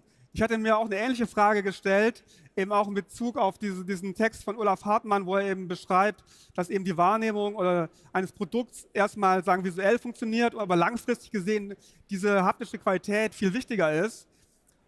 Inwiefern das berücksichtigt wird bei der Produktion von Spielen, das würde mich auch sehr interessieren. Also ein Punkt, und also Haber ist vielleicht auch ein gutes Beispiel, weil die ja auch explizit ganz viel Richtung Kinder machen und auch so ein, ja, ich weiß jetzt nicht, wie groß deren Bildungsanspruch ist, aber was ich eben auch meinte, dass eben sozusagen, wenn die Haptik angesprochen wird, dass wir besser lernen, als wenn wir nur etwas gezeigt oder gesagt bekommen. Das ist, glaube ich, etwas, was auch eben auch die Kraft von Spielen, von analogen Spielen auch ausmacht, wenn wir sie zum Beispiel als Bildungswerkzeuge einsetzen möchten. Und da gibt es ja morgen im Educators Day auch den ganzen Tag über Panels genau zu diesem Thema. Wie können wir durch Spiele Wissen vermitteln? Und das funktioniert eben auch genau auf dieser haptischen Wahrnehmungsebene. Dann, Dankeschön. Also ist das auch ein wichtiges Element der Popularität von Bausteinen, oder? Ja, auf jeden Fall. Klemmbausteine, das ist ja auch super gehypt. mittlerweile ja auch die verschiedensten Hersteller, die irgendwelche Sets anbieten. Das sind alles Themen. Also letztens hier noch in dieser Zeitschrift, für die ich schreibe, Haptika Magazin, hatten wir tatsächlich noch einen Artikel, hatte ich geschrieben über Klemmbausteine und die Popularität, die das gerade erfährt. Also das ist auf jeden Fall auch ein wichtiger Aspekt. Also nicht nur Spiele, sondern eben auch Spielzeug. Also, und dass eben auch nicht nur Kinder spielen, das ist ja auch unter dem Schlagwort Kidults ein großes Thema, dass eben auch Erwachsene gerne mit Spielen und Spielzeug hantieren. Das zeigt sich immer mehr und mehr. Vielen Dank. So, weitere Fragen bitte strecken und dann einfach den Würfel ins Publikum. Einfach weiterwerfen, wenn es noch Fragen gibt. Hier drüben. Komm, das ist doch ein Spiel. Einfach werfen, werfen, werfen, werfen. In wie vielen Zügen schaffen wir es zur nächsten Frage? Sehr schön. Besten Dank für den Wurf und besten Dank für den Vortrag. Eine Frage, wie gerade auch für erwachsene Spielende, wie sehr würden Sie sagen, sind das Präferenzen, die man hat? Also jemand, der sagt, es ist mir besonders wichtig, dass dieses Spiel sich gut anfühlt. Wiefern sind es Präferenzen, die wir haben und wiefern betrifft es eigentlich alle und es ist uns mehr oder weniger bewusst? Man kennt das bei anderen Dingen, dass Leute sagen, das Thema, das ist für mich mega wichtig und andere sagen, völlig wurscht. Wie ist das bei Haptik?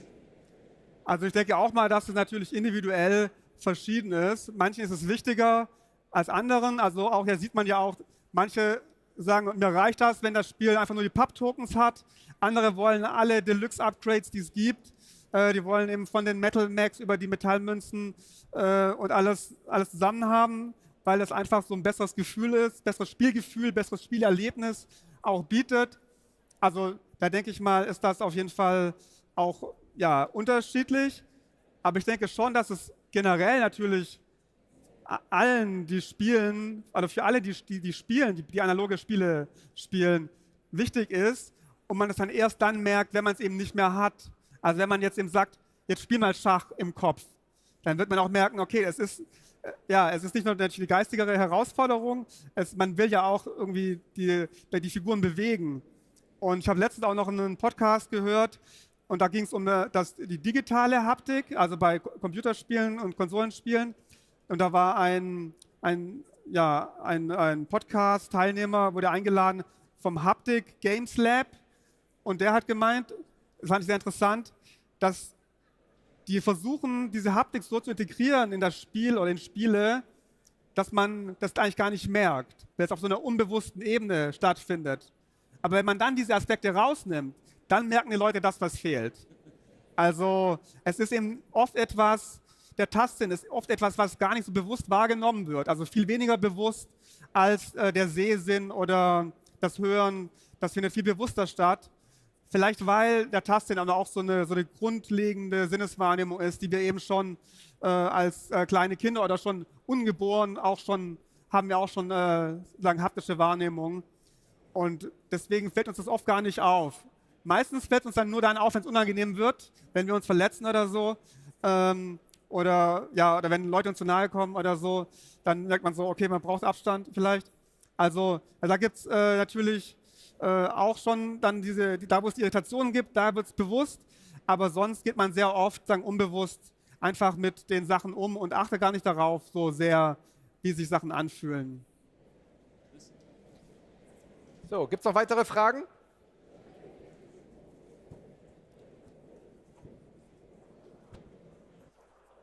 Nee. Du hast gerade diese Videospiele angesprochen. Zählt da Joystick, Gamepad, Tastatur? Ist das auch schon eine Form von Haptik? Ja, natürlich. Also alle Interfaces, die wir natürlich, mit denen wir hantieren, bieten eine haptische Erfahrung. Und das sieht man ja auch. Dann kann man diesen einen Controller wählen oder den anderen, der eben noch mehr besseren Grip hat und besseres haptisches Gefühl, besser in der Hand liegt. Das spielt auf jeden Fall schon eine Rolle. Und auch die modernen Controller haben ja auch so eine Force-Feedback-Geschichte, die dann so in der Hand rumbelt und Feedback gibt. Das macht sehr, sehr, sehr viel Unterschied. Ja. Voll, ja. Sehr schön. Ja. Hier ist noch eine Frage. Einfach hier rüberwerfen, bitte. Sehr schön. Ja, hallo. Hi. Mein Name ist Rainer und ich wollte fragen jetzt, ich habe das gar nicht so ganz verstanden tatsächlich, wo man jetzt so die Grenze zieht von digitaler und analoger Haptik so. Das habe ich jetzt nicht so ganz verstanden. Also letztendlich, es bietet sozusagen jede Form von Interaktion, wo man irgendwie Sachen greift, bieten ein haptisches Erlebnis. Also der Unterschied, den ich sagen würde, zwischen digitalen Spielen und analogen Spielen ist eben genau der, dass man eben die Vielfalt der haptischen Eindrücke im analogen Spiel ist viel größer als im digitalen Spiel. Wenn ich ein Spiel spiele auf der Xbox, egal welches Spiel ich spiele, ich habe immer dieselben Tasten, selben Knöpfe, die ich drücke. Oder wenn ich am Handy spiele, egal welches Spiel, ich interagiere immer mit dem Touchscreen. Wenn ich ein Brettspiel habe, da habe ich die Sachen aus Holz, da habe ich Sachen aus Metall, aus Kunststoff, die sind eckig, rund, die fühlen sich alle anders an. Also da ist die Vielfalt der haptischen Erlebnisse ist im analogen Spielen größer, würde ich sagen, und unmittelbarer. Okay, ja, vielen Dank. Jo, hallo, mein Name ist Marco und ich habe jetzt gerade überlegt, also ist dann sozusagen der Lerneffekt bei haptischen, also nicht digitalen Sachen größer als bei digitalen Sachen, weil man ja bei den digitalen Sachen jetzt auch nicht das merkt, was überhaupt passiert. Das ist ja, sage ich, eher so ungewollt, wie soll ich sagen. Also ich denke auch, dass digitale Spiele genauso auch einen Lerneffekt haben, natürlich. Also man interagiert ja auch aktiv mit der Welt. Es ist nur, der Grad der Vermittlung ist ein anderer. Ist anders. Also das ist der Unterschied. Aber ich würde jetzt nicht sagen, ich will auch nicht sagen, dass, also ich spiele auch gerne digitale Spiele. Ich will jetzt auch nicht sagen, das eins ist besser oder schlechter. Es ist einfach sozusagen anders, eben im Grad der Vermittlung. Dass es eben sozusagen da noch diese Interfaces dazwischen geschaltet sind und im analogen Spiel agiert man mit den Komponenten, mit dem Material direkt. Also wenn ich ein Adventure-Game spiele, wenn ich ein Stück Holz aufhebe oder ein Schwert, das fühlt sich dann spielmechanisch genau gleich an. Natürlich kann man auch sagen, wenn ich die Karte aufhebe, dann ist, egal was auf der Karte drauf ist, immer eine Karte. Natürlich ist das Spiel, auch das analoge Spiel, ein Medium letztendlich. Aber da ist sozusagen die Möglichkeiten für haptische Gestaltung, die man auch eben im Design berücksichtigen kann, die ist da viel größer. Ja. Vielen Dank. So, gibt es noch eine Frage? Eine haben wir noch. Zeit für eine haben wir noch. Sieht nicht so aus. Dann frage ich dich noch, gehört Auspöppeln auch schon zu diesem haptischen Erlebnis dazu? Liegt vielleicht auch daran, dass ich selber viel zu viele Spiele auspöppeln muss, weil ich Teil der Jury bin, aber ich kann es nicht mehr, ich mag es nicht mehr. Aber ich habe das Gefühl, es ist immer noch so ein kleines Fable. Ja, also es gibt ja Leute, die das auch sehr gerne machen. Aber ja, ich kenne auch dieses Gefühl, das ist jetzt eine Notwendigkeit. Und das ist vielleicht auch der Unterschied, wenn es in Notwendigkeit ist, wenn es eben Arbeit wird, dann ist es vielleicht dann auch mal nicht mehr so interessant, es ist dauerhaft, es ist repetitiv, es hat keine größere Sinnhaftigkeit. Aber wenn ich eben jetzt mit meiner Spielfigur einen Zug mache oder eine Karte ausspiele, dann hat das in dem Moment ja auch eine Sinnhaftigkeit im Spiel. Und dadurch hat man natürlich viel mehr Spaß daran, mit Spielfiguren zu hantieren, als es einfach nur quasi das Material nur auszupöppeln und einzusortieren. Das ist dann, aber ja, es gibt da Leute, die da auch ihren Spaß dran haben. Und das ist auch wieder vielleicht dann individuell unterschiedlich. Dann habe ich noch eine Frage ins Publikum. Chips essen beim Brettspielen. Wer erlaubt es an seinem Spieletisch? Will mal die Hand strecken? Guck mal, das sind nur 3, 4, 5... Ja, es sind ein paar Leute, aber wir sind klar in der Unterzahl. Hat es auch was mit Haptik zu tun, dass ich nicht möchte, dass diese Chipskrümel an meinem Spiel sind? Also, das hat dann vielleicht eben auch bei vielen was zu tun, dass das Material dadurch dann auch, ja, also gerade Karten auch beschädigt werden können, wenn dann quasi die Fette von Chips an den Karten sich abreiben und so. Und ja, es fühlt sich dann einfach halt vielleicht ein bisschen speckiger an, auch dann die Spielsteine. Aber Chips haben doch auch so eine tolle Haptik. Das stimmt natürlich, ja. Also vor allem auch, wenn man reinbeißt, schön knackig so. Ja, ich meine, es gibt da auch eine Lösung. Also ich habe mal gesehen, dass Leute mit Stäbchen die Chips am Spieltisch gegessen haben, damit man sich nicht die Hände schmutzig macht. Also da gibt es bestimmt auch Lösungen für. Sehr schön. Ja. Dann vielen lieben Dank an Andreas, genau. Vielen lieben Dank für diesen haptischen Vortrag. Danke. Danke.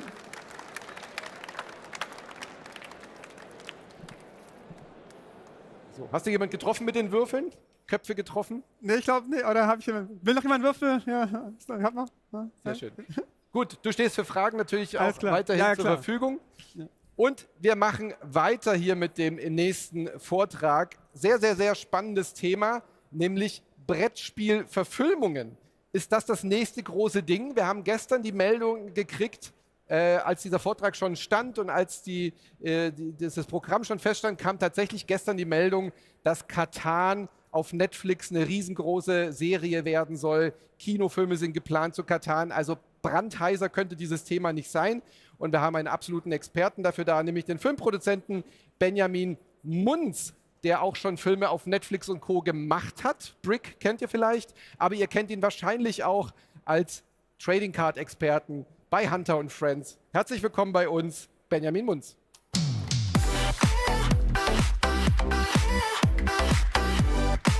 Viel Spaß. Danke.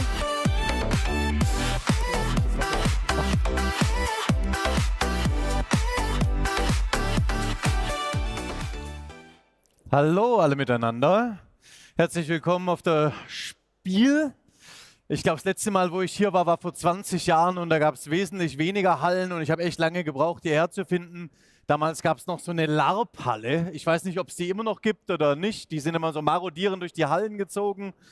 Man vermisst es vielleicht ein bisschen. Ich freue mich, nach all den Jahren wieder hier sein zu können, diesmal in einer ganz anderen Rolle. Und ich wurde jetzt schon so tosend von euch natürlich empfangen und vorgestellt, dass jetzt eine komplette Einleitung eigentlich komplett an A geht, weil ich eigentlich sagen wollte, krass, ihr kennt mich natürlich alle eher aus der Hunter und Kron Show, von Hunter und Friends, wo ich als Trading Card Experte ab und zu mal einen Auftritt habe und habe mich auch, muss ich sagen, wirklich angebiedert an die Messe Essen und habe gesagt, bitte, bitte, bitte lasst mich doch einen Vortrag halten über mein Lieblingsthema Trading Card Games und die fanden das dann erst ganz spannend und dann haben die mich irgendwie gegoogelt und haben herausgefunden, dass ich ein Hobby habe, das zwar meine Miete zahlt, aber sonst natürlich in meinem Leben keine große Rolle spielt, nämlich das Filmemachen und haben mich gefragt, ob ich nicht vielleicht in meiner, wie gesagt, in dieser anderen Teil meines Lebens vielleicht einen Vortrag halten möchte und habe gesagt, weiß ich jetzt nicht, ob das euch überhaupt interessiert,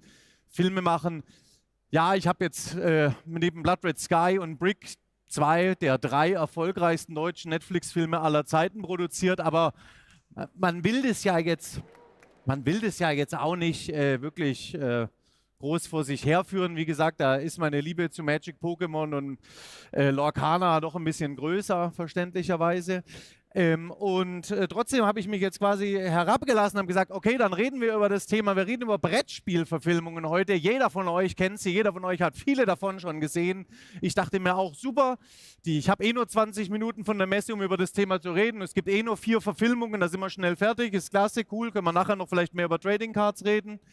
Ich möchte trotzdem erst mal anfangen und hören, könnt ihr mich gerade gut hören und sehen? Alle mal, die mich gut hören, kennen mal Handzeichen. Wer kann mich nicht gut hören? Schade. Wo seid ihr her? Wer ist aus Deutschland? Who only speaks English? Sad. One person, that's really sad. I have to keep this in German as the other people won't understand me talking, but you're fine. You will just chin in.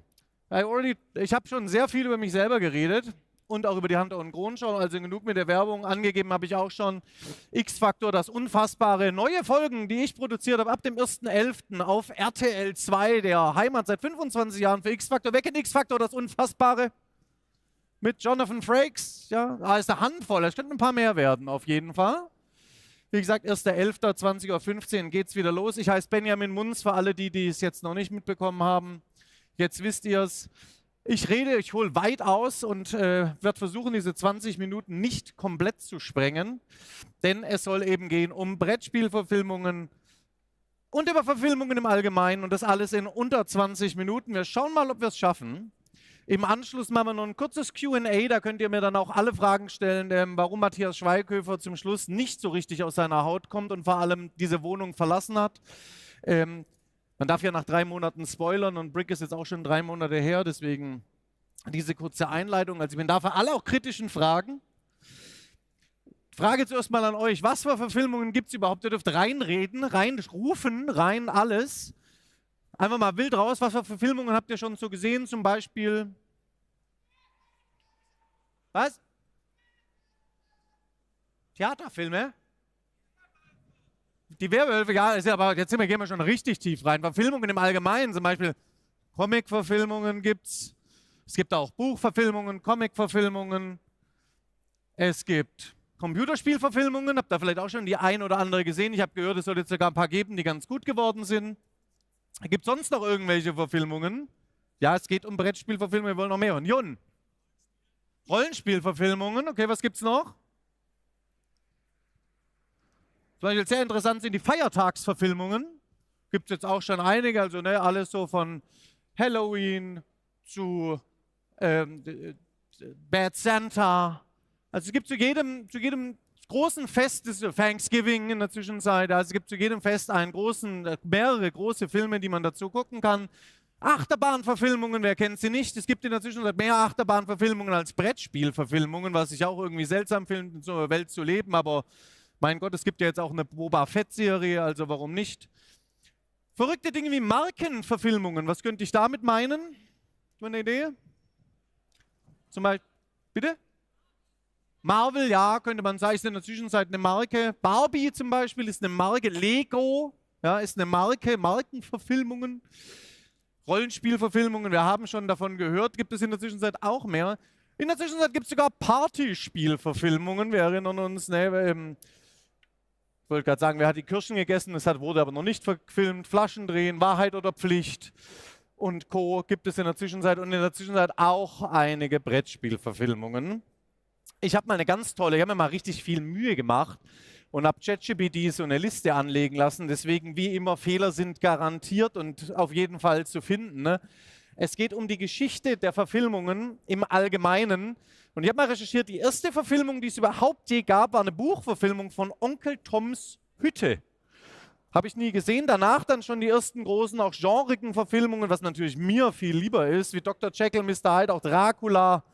Und dann 1941 bereits die erste Comic-Verfilmung mit Superman. 1943 die erste Batman-Live-Action-Serie. Und der erste Realfilm, wer kennt ihn nicht, 1951 Superman and the Mole Man.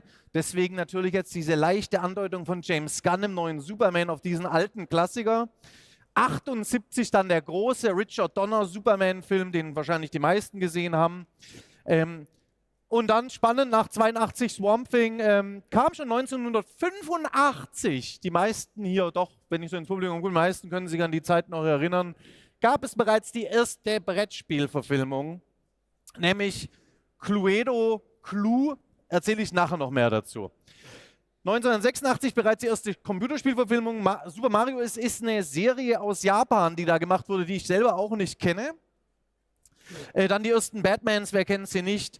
Und dann gab es komischerweise im Jahr 94, 95 mussten unbedingt direkt alle Beat'em-Ups, die es gibt, verfilmt werden, mit Double Dragon, Street Fighter und Mortal Kombat. Im Jahr 2000 die erste Rollenspielverfilmung Dungeons & Dragons, dann die erste Barbie-DVD-Verfilmung, die erste Lego-DVD-Verfilmung 2003 und dann eben mit Pirates of the Caribbean die erste Achterbahn-Freizeitpark-Attraktionsverfilmung. Im gleichen Jahr dann noch The Haunted Mansion, auch eine Disney-Attraktion, die verfilmt wurde. Und es hat dann lange gedauert, wir gehen nochmal zurück, 85 von Cluedo zu 2012 Battleship, die erste wieder Brettspielverfilmung. Ich dachte mir auch so, hey, Battleship spielt man doch auf so einem kleinen Zettel, aber es ist tatsächlich eine Marke von Hasbro. Sehr ähnlich wie 2014 Ouija. Das Ouija-Brett gehört nämlich tatsächlich auch Hasbro, was ich auch nicht wusste, und gilt damit auch als Brettspielverfilmung. 2018 Truth or Dare haben wir schon erwähnt. Und 2024 die Werwölfe von Düsterwald wurde auch schon reingeworfen als Brettspielverfilmung. Bei Brettspielverfilmung, um jetzt einmal den wissenschaftlichen Teil auch abzuhaken, sprechen wir ja genauso wie bei auch Computerspielverfilmungen über zwei Arten von Umsetzbarkeit. Und zwar, das ist ganz wichtig, nämlich Mechanik gegen Geschichte. Und man muss sagen, es wurde vor allem am Anfang sehr viel versucht, Spiele mit einer Mechanik umzusetzen, was natürlich unglaublich schwierig ist, wenn die einzige Mechanik, die ein Spiel hat, von rechts nach links zu rennen und sonst keinerlei wirkliche Story hat. Und dagegen ist natürlich eine Serie zu machen wie The Last of Us total einfach, weil The Last of Us ist ohnehin schon eine reine Verfilmung und eine reine Geschichtenerzählung. Da hat die Spielmechanik an sich nimmt da nicht den großen Raum ein wie die Story. Diese zwei unterschiedlichen Dinge muss man für die nächsten 10 Minuten jetzt auf jeden Fall im Kopf behalten, weil um die soll es viel gehen. Was macht eigentlich eine Mechanik eines Spiels aus und was macht die Geschichte eines Spiels aus? Was gerade im Bereich Brettspielverfilmungen natürlich sehr, sehr spannend ist. 1985, ich habe es schon erwähnt, die erste große Brettspielverfilmung, eine Krimi-Komödie mit Tim Robbins und Christopher Lloyd, schon damals auch mehr als prominent besetzt. Das Spiel Clue oder Cluedo bei uns, jeder kennt es, ne? Wer ist der Mörder? Es gibt verschiedene Waffen, verschiedene Räume, die es zu finden und zu lösen gilt. Die haben da eine ganz klassischen, Film nennt man das ein Whodunit, also wer hat den Mord begangen, Technik, die schon vor allem von Hitchcock natürlich, Alfred Hitchcock für die Jungen unter euch, ist ein bekannterer englischer Regisseur, der vor so knapp 50 Jahren mal ein bisschen versucht hat, interessante Filme zu machen. Der das Genre sehr stark geprägt hat. Heute würde man im Deutschen, ist ja der Liebling aller Deutschen, ist ja der Krimi. Man könnte also sagen, eine unterhaltsame Krimi-Verfilmung aus Cluedo zu machen, wo eben am Anfang ein Mörder gesucht wird, lag schon mal gar nicht so weit weg. Jetzt kann man sagen, okay, was ist denn die Mechanik? Die Mechanik des Spiels Cluedo ist eben in der ersten Runde rauszufinden, wo ist der Mord passiert, in der zweiten, welche Waffe wurde eingesetzt und in der dritten Runde, wer war der Mörder und sich langsam aber sicher durch ein Ausschlussverfahren dahin zu kommen, wer der Mörder gewesen sein könnte. Sehr spannend an dem Film. Wer hat den Film gesehen? Mal Handzeichen? 4. Ich kann ihn euch wirklich nur empfehlen. Es gibt ihn auf irgendeinem Streaming-Channel. Ich habe das mit Just Watch geguckt. Ich habe den selber auch nicht gesehen gehabt, dann habe ich ihn geguckt. Es ist ein unfassbar genialer Film, in dem sehr viel geschrien wird. Der wirklich sehr viel Spaß macht, also der macht richtig Laune, gerade für Brettspieler, das mal zu sehen, wie diese Mechanik umgesetzt wurde, weil was die gemacht haben, und das ist total spannend und ist bis heute nie wieder gemacht worden, was ich selber nicht weiß, warum. Denn, hier gibt es nochmal ein bisschen größer, das Poster mit dem fantastischen All-Star-Ensemble. Der ganze Film spielt in einer Villa. Am Anfang passiert ein Mord bei einem Krimi-Dinner. Auch klar, wo das alles herkommt. Und gemeinsam müsste das Ensemble herausfinden, wer den Mord begangen hat. Und was die gemacht haben, ist, ich wusste das selber nicht, dass das sowas mal gab, weil damals gab es ja nicht digitale Projektionen und Festplatten, die verschickt wurden. Damals wurden Filme noch von riesigen 35 mm Rollen in jedem Kino gezeigt. Und was die gemacht haben, ist, es gab 3 verschiedene Enden bei diesem Film. Das heißt, wenn ich ins Kino gegangen bin, habe ich nur ein Ende zu gesehen bekommen und wenn ich nochmal reingegangen bin, konnte es sein, ich habe das gleiche Ende nochmal gesehen oder ich habe 2 andere Enden zu sehen bekommen. Das heißt, ich musste mindestens 3-mal, maximal noch öfter ins Kino gehen, um tatsächlich alle Enden sehen zu können, die es gibt. Was wirklich total, ich weiß nicht, wie die das überhaupt gemacht haben, wie die technisch überhaupt durchgeführt werden konnte mit diesen 3 Enden, weil du hast ja trotzdem 3000 Kopien allein in den USA in den Kinos unterwegs. In Deutschland sind es so knapp 600 bis 800 Kinos oder Kinosäle, die mit so einem Film bespielt werden. Auch da, ich weiß nicht, wie das ging. Total spannend, wenn man den Film heute guckt. Die haben jetzt alle 3 Enden einfach aneinander geschnitten und das muss auch meiner Meinung nach ursprünglich mal die Idee gewesen sein, denn was die gemacht haben ist, jedes Ende baut eigentlich aufeinander auf. Das heißt, das erste Ende gibt eine mögliche Lösung, das zweite gibt eine mögliche Lösung und das dritte Ende fasst dann eigentlich nochmal alles zusammen. Weswegen ich glaube, das war sehr unbefriedigend, wenn man nur das erste Ende im Kino gesehen hat, weil das so ein bisschen auch viele Fragen offen lässt. Ja, so viel zu Cluedo, schon 85 eben. Dann hat es viele, viele Jahre gedauert, bis man auf die Idee kam, natürlich Battleship. Schiffe versenken zu verfilmen. Wer hat schon mal, egal wie, Schiffe versenken gespielt?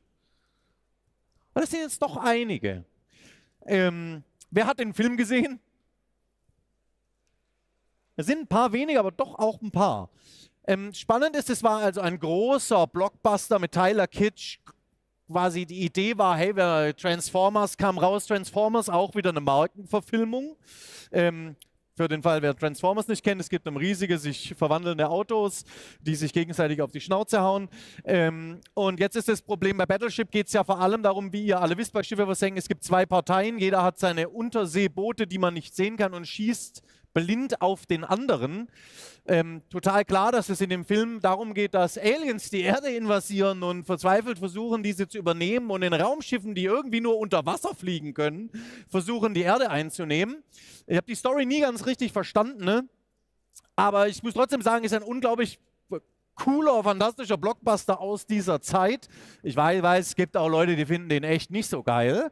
Ich muss sagen, er macht viel Spaß und ich glaube weiterhin, dass die Intention von Peter Berg, dem Regisseur, eigentlich ähnlich wie bei Starship Troopers war, so ein bisschen dieses Epos, diese Transformers-Artigkeit, diese Überzeichnung von diesem Wahnsinn und dieser Zerstörung eigentlich ein bisschen ad absurdum zu führen.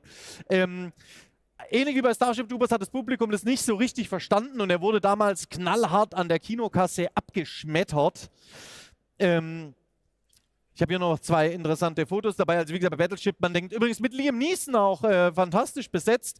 Rihanna, eine ihrer ersten großen Hollywood-Rollen. Den kann man sich schon angucken, der macht viel Spaß, vor allem eben, wenn man im Hinterkopf behält, dass er sich selber vielleicht gar nicht so ernst nimmt. Was die jetzt gemacht haben ist, Battleship, könnt ihr euch vorstellen, das hat ja so richtig viel Story. Also haben sie sich so richtig viel Story überlegen müssen. So viel, dass sie auf die Idee kamen, Aliens die Erde invasieren zu lassen. Und haben aber eine Sache gemacht, die ich sehr spannend fand. Sie haben nämlich das Spielprinzip des eigentlichen Brettspiels, haben sie versucht zu übertragen, indem es eine Szene in diesem Film gibt, wo die Aliens auf dem Sonar immer nur kurz einmal mit so einem Bling auftauchen und man sieht dann tatsächlich das Sonar als eine Art Brettspiel. Und der Commander des Schiffes muss mit Raketen darauf schießen und weiß eben nicht, wo das Alien-Raumschiff als nächstes auftauchen muss und sieht sich dann immer eben dieses Bling an und sieht, wie sich das Schritt für Schritt immer weiter bewegt und muss dann erraten, wo es als nächstes auftauchen könnte und wo er die Rakete hinschießen muss. Und so viel kann ich euch schon sagen, es gehen die ersten 2 Schuss daneben. Kommen wir zur dritten Brettspielverfilmung. Ouija, ein Horrorfilm. Jetzt war ich zu schnell, aus dem Jahr 2014. Wer hat den gesehen? Ja, Kron hat alle Filme gesehen. 2 Personen. Ich habe ihn selber, ich habe ihn zur Hälfte geguckt damals. Ist leider auch von der Kritik komplett abgeschmettert worden. Ist auch kein besonders guter Film.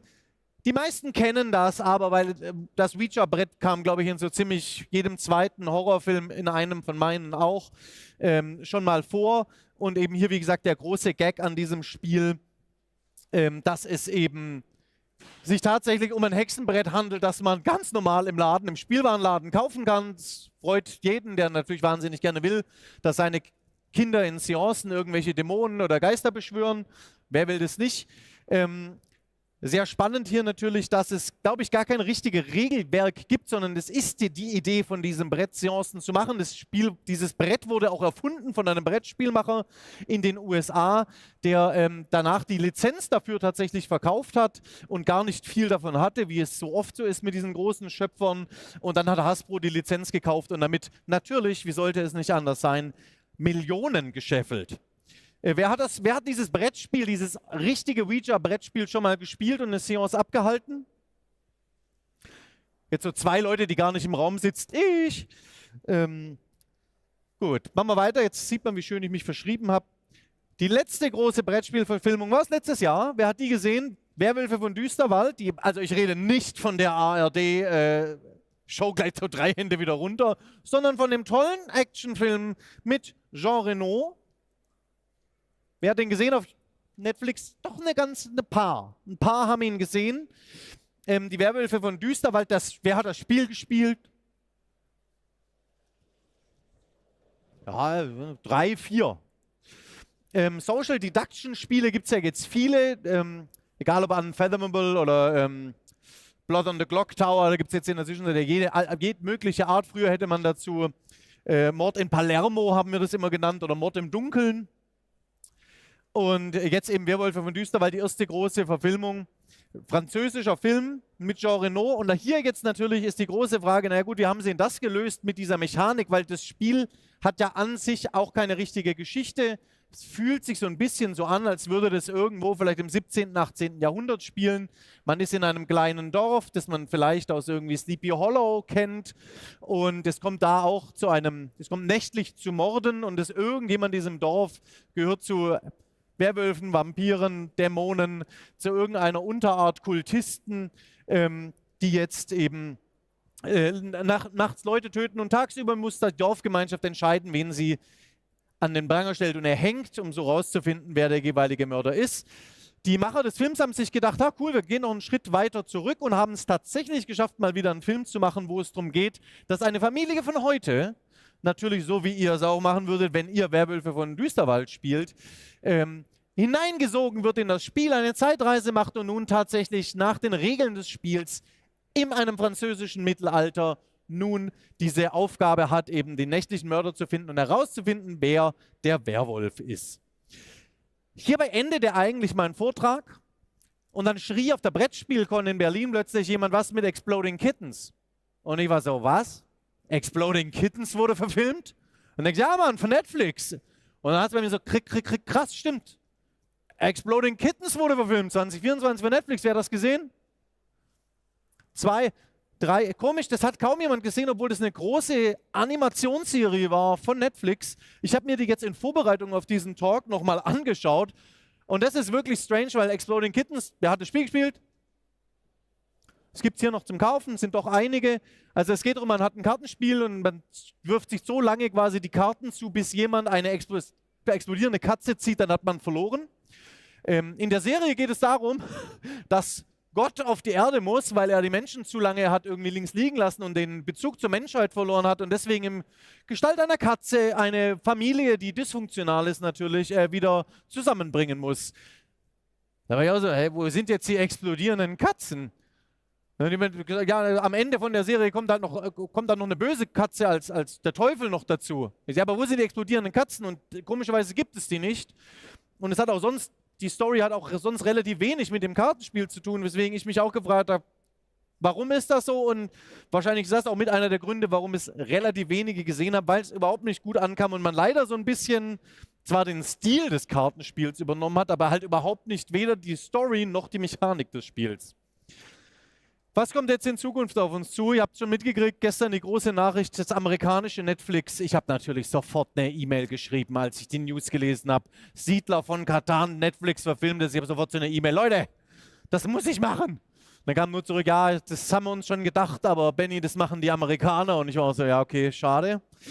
Inzwischen, die Amerikaner sind auch schon einen Schritt weiter. Margot Robbie, die ihr aus Barbie unter anderem kennt und natürlich als Harley Quinn aus sämtlichen DC- und Batman-Verfilmungen, möchte Monopoly machen. Wieder mal mit unseren Freunden von Hasbro. Aber nicht nur die Amerikaner sind auf dem Weg, Brettspiele zu verfilmen. Auch mein alter Arbeitgeber, die Konstantin-Film, die mir 12 Jahre lang meine Miete bezahlt hat, hat jetzt den großen Move gemacht und einen Ravensburger, einen Exklusivdeal rausgehandelt. Und sie werden jetzt Lotti Carotti, Labyrinth und Scotland Yard verfilmen. Auch da könnt ihr ein bisschen drüber nachdenken. Story, Mechanik, was kann das werden?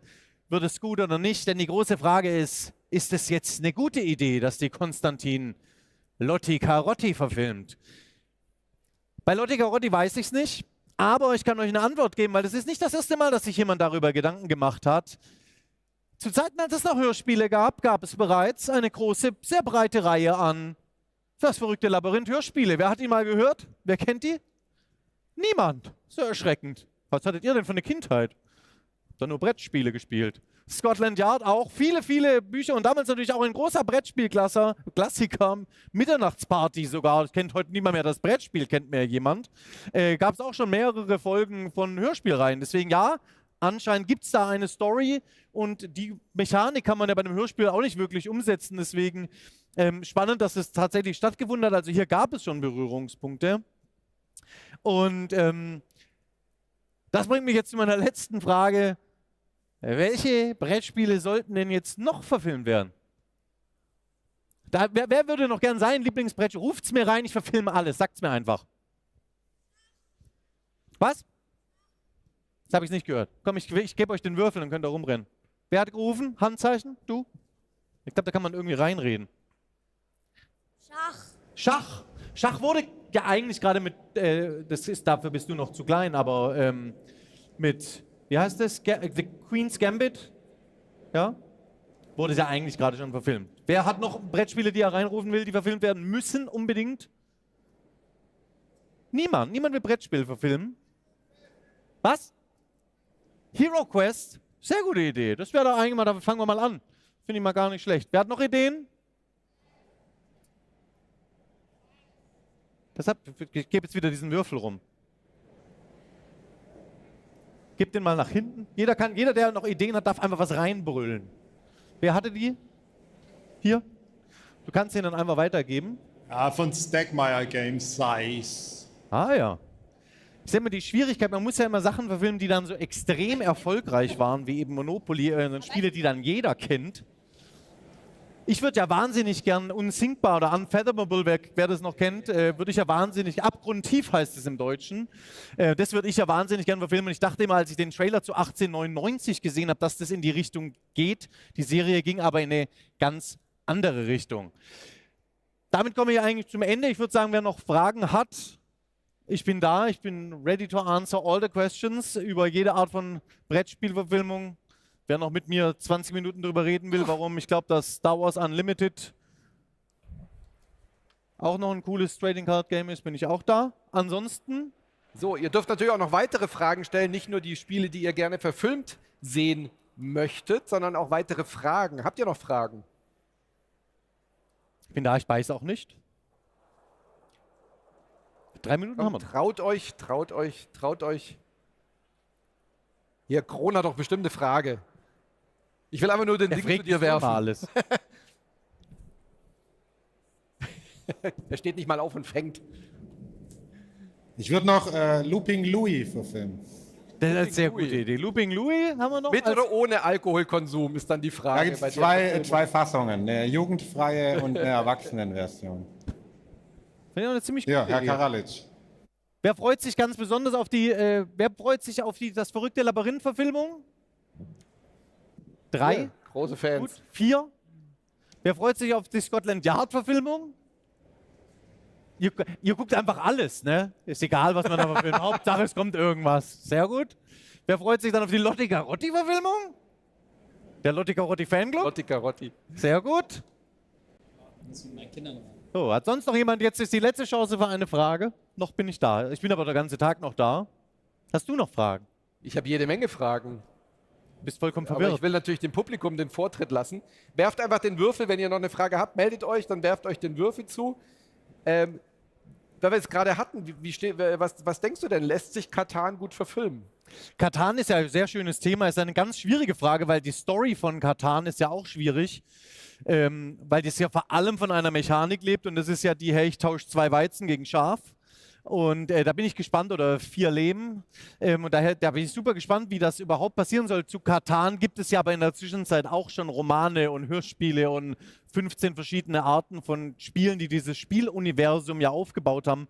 Und es gab ja auch schon zig Computerspielverfilmungen, Computerspielverfilmung ist gut, Computerspielumsetzungen, die irgendwie funktioniert haben. Deswegen bin ich da schon sehr gespannt, was die Amerikaner da machen. Aber dadurch, dass es ja quasi auch als Meta-Spiel sehr gut funktioniert, könnte ich mir eine Meta-Umsetzung im Sinne von Barbie oder Lego auch schon sehr gut vorstellen, dass sie da irgendwas machen, um das so ein bisschen aufzubrechen.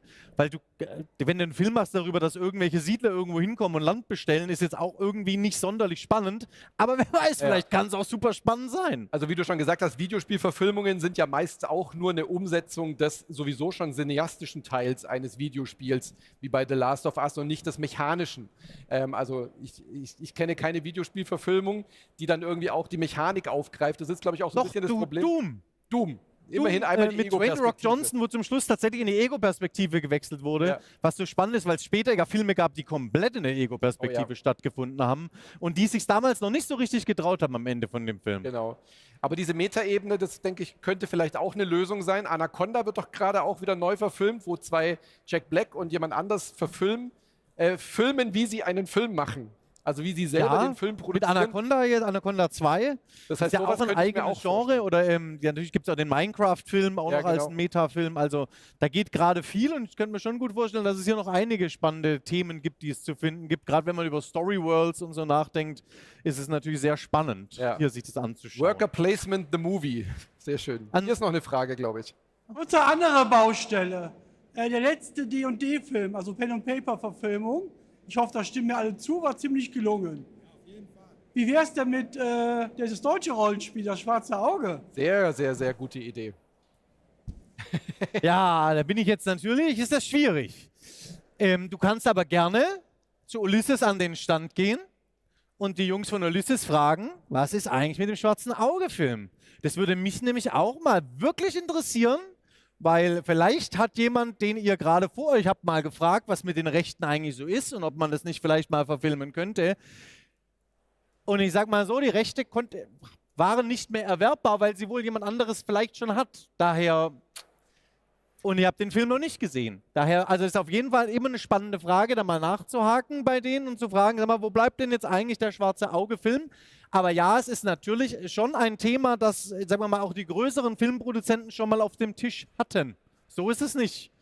Und ich glaube, also ich kann das ja jetzt einmal hier sagen, nur für euch in den letzten 20 Sekunden, ihr könnt eh alle weghören, aber natürlich, ich fände das der Knaller, einen Schwarze Auge-Film zu machen und ich bin der Meinung, er ist längst überfällig und es hätte ihn längst geben müssen. Daher, ich freu mich, wenn es passiert und wenn ich noch dabei sein kann, freue ich mich noch mehr. Das würden wir uns alle wünschen. Ja, gibt es noch mehr so verrückte Fragen? Wir haben leider keine Zeit mehr, aber wir haben keine mehr Zeit. Ich möchte mich an der Stelle kurz bei der Messe Essen bedanken für diese fantastische Einladung. Bei euch allen fürs so tatsächlich gespannt dazu und ich hoffe, es war ein bisschen interessant.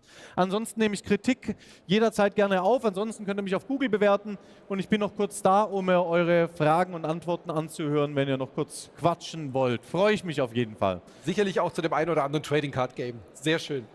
Vielen Sehr lieben schön. Dank. Vielen Dank an euch. Danke dir. Vielen Dank. Ich würde mir ja wünschen, dass er einfach ab sofort alle Spiel des Jahres-Titel von 1976 bis heute durchverfilmt. Und dann fangen wir mit Hase und Igel an. Sehr schön.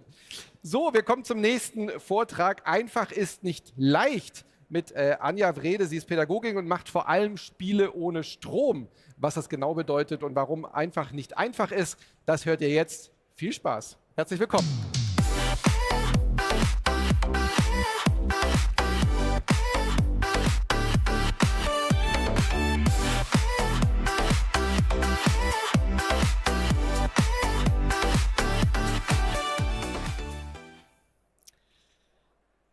Hallo. Ah, da kommt der Würfel.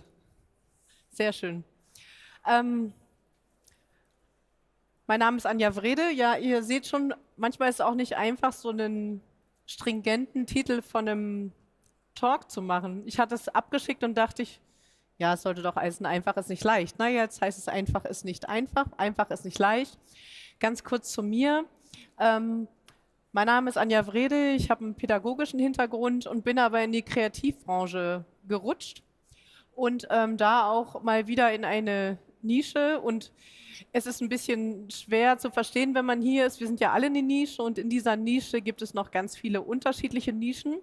Ich sitze in der Nische Kinderspiele und Spiele mit einfachem Zugang und mache neben der Spielentwicklung manchmal Illustrationen, auch Seminare und auch Lehraufträge zu dem Thema. Meine Zielgruppe sind dabei Kinder und Familien. Ich arbeite alleine und tatsächlich auch ganz viel im Team. Und weil ich schon so lange dabei bin, gibt es tatsächlich ziemlich viele veröffentlichte Spiele, wo mein Name draufsteht, nämlich mehr als 150. Sowohl bei Verlagen aus Deutschland als auch bei Verlagen aus anderen Ländern. Und zunehmend mache ich tatsächlich auch Spiele für Träger aus Bildung und Kultur. Das finde ich sehr spannend, dass die Methode Spiel da auch entdeckt wird und genutzt wird, um miteinander zu erzeugen, Begegnungen zu erzeugen und auch Themen zu vermitteln. Und als letztes vielleicht auch noch, ich bin Mitglied der SAZ, also der Spieleautorenzunft, des Berufsverbandes der Spieleautoren, die sich in Deutschland dafür einsetzt, dass die Interessen der Spieleautoren vertreten werden. Was ich an meinem Job mag, ist vor allem, dass ich Menschen in Begegnung bringe mit der Methode Spiel. Und tatsächlich finde ich das ziemlich super, wenn ich mir Regeln ausdenke und dann befolgen die Menschen die Regeln und haben bestenfalls auch noch Spaß dabei. Das ist natürlich richtig super. Und ich würde mich so ähnlich beschreiben wie eigentlich eine Drehbuchautorin. Das heißt, ich schreibe das Drehbuch, also die Spielregeln, aber anders als beim Film gucken die Leute das nicht einfach nur, konsumieren das nicht nur, sondern nee, sie tun das und sie interagieren damit. Und so entsteht, das heißt, jedes Mal ein eigener Film. Also die Spielenden machen das zu was ganz Lebendigem und das finde ich wirklich sehr super. Ein einfaches Spiel, was heißt denn einfach in Bezug auf Spiel? Also das kann sein, es ist einfach zu bekommen, ich kann es überall kaufen oder ich kann es mir ausleihen. Ich kann es einfach lernen und dann spielen, aber was heißt denn einfach lernen? Für wen heißt denn das einfach? Also sind es ganz einfache Regeln? Ist es einfach für eine Person, die Deutsch als Erstsprache hat oder auch für Leute, die eben Deutsch nicht als Erstsprache haben? Ist es einfach für Leute, die gut gucken können und reaktionsschnell sind, aber vielleicht auch einfach für Leute, die nicht so gut gucken können oder gar nicht gucken können oder die farbenblind sind? Was heißt einfach? Heißt es einfach von der Haptik her? Das Thema hatten wir ja gerade schon. Also kann ich da von der Feinmotorik gut mit umgehen? Und mir ist in Bezug auf, was ist denn die Haptik bei mit Chips, Resten, beflockten Spielen? Was ist da ein schönes Erlebnis? Ist kritisch. Ich hatte eine Spielrunde mal, wo ich gefragt habe, okay, was findet ihr richtig eklig beim Spielen? Und da kamen tatsächlich die alten, abgespeckten Karten, die man nicht mehr so gerne anfassen möchte. Ich sehe Nicken, ich kenne das gut. Ich habe in einem Buch zum Thema Spielzeug mal den Begriff gesehen, im bespielten Zustand. Eigentlich ist es bei Spielen ja super, wenn die in bespieltem Zustand sind, weil das heißt, die sind oft benutzt worden. Aber das heißt manchmal eben auch, es ist ein bisschen eklig, die nochmal anzufassen. Einfach kann auch heißen, dass sie einfach mitzunehmen sind. Das heißt, ich kann sie gut im Zug mitnehmen, kann sie gut in den Ferien spielen. Es kann auch sein, dass sie einfach zu skalieren sind. Also, dass zum Beispiel, wenn ich in der Schule arbeite, ich ein Spiel habe und sehe, wow, ich kann mit diesem einen Spiel meine ganze Klasse bespielen, wie super. Oder ich kann einfach an einen Klassensatz rankommen, um diese Spiele zu spielen. Einfach kann auch heißen, sie sind einfach zu testen. Das bezieht sich auf mich in der Spielentwicklung. Aber genauso natürlich auch auf die Leute, die, wenn die Spiele da sind, sich die Spiele angucken, um zu entscheiden, okay, für wen passen die denn? Ich suche für eine bestimmte Zielgruppe, was ist dieses Spiel dafür geeignet? Okay, also einfach kann man unter diesen ganzen Gesichtspunkten angucken und dann kann man es natürlich auch noch angucken, okay, ein Spiel, was einfach aussieht, ist das dann auch einfach zu entwickeln? Das ist die Frage, denn bevor ein Spiel so einfach auf dem Tisch steht, in kleiner, größerer Größe, passiert ziemlich viel in den Köpfen der Menschen, die was entwickelt haben und natürlich auch in den Köpfen der Redaktionen, die ein Produkt so umarbeiten, dass es letztendlich auf den Markt kommt. Was ich heute machen möchte, ich möchte euch unter 5 Punkten zeigen, was denn bei einem Spiel oder bei einem Produkt, was einfach aussieht, vorher passiert ist. Einmal gucke ich mich euch an, was sind denn einfache Spiele bezogen auf eine sehr junge Zielgruppe? Was ist denn einfach, wenn man ein Spiel produzieren will, aber nur eine ganz kleine Auflage hat? Was ist einfach, wenn das Spiel anschließend in einer mini kleinen Packung ist? Was ist einfach, wenn ein Spiel so gut wie keine Spielregel haben darf? Und bei 5. zeige ich euch auch noch ganz kurz was. Das ist kein Spiel. Es hat was Spielerisches dabei und es ist eine Aktion, die man eigentlich unter das Motto einfach mal machen fassen könnte. Das erste Spiel, was ich euch da zeigen möchte, ist das Spiel für sehr junge Kinder. Das ist das Spiel Gänsemarsch, das ist bei Haber erschienen. Das ist die 2. überarbeitete Auflage von dem Spiel. Bei Spielen für ganz kleine Kinder muss man natürlich darauf achten, dass sie sehr wenige Regeln haben, dass sie sehr gut optisch funktionieren, also dass alles, was die Spielenden machen müssen, dass man das durch das Spielmaterial sofort versteht. Idealerweise haben die Spieler auch noch eine schöne Geschichte, die das schaffen, die Kinder mit einzubeziehen. Und ganz wichtig ist auch, dass gerade für so sehr junge Kinder man noch nicht groß zählen können muss und dass man optisch erkennt, jetzt haben wir es geschafft, jetzt haben wir das Spiel gewonnen, jetzt ist das Spiel zu Ende. Der Name verrät es bereits, also Gänsemarsch. Man vermutet schon, dass es dabei vielleicht auch um diese klassische Bewegung des Gänsemarsches geht. Tut es auch. Also es gibt im Spiel eine Aktionskarte, wo die Spielenden, wie beim Wort Gänsemarsch, hintereinander herlaufen. Also Gänsemarsch ist ein Spiel, in dem geht es um Bewegung. Gänsemarsch ist ein kooperatives Spiel.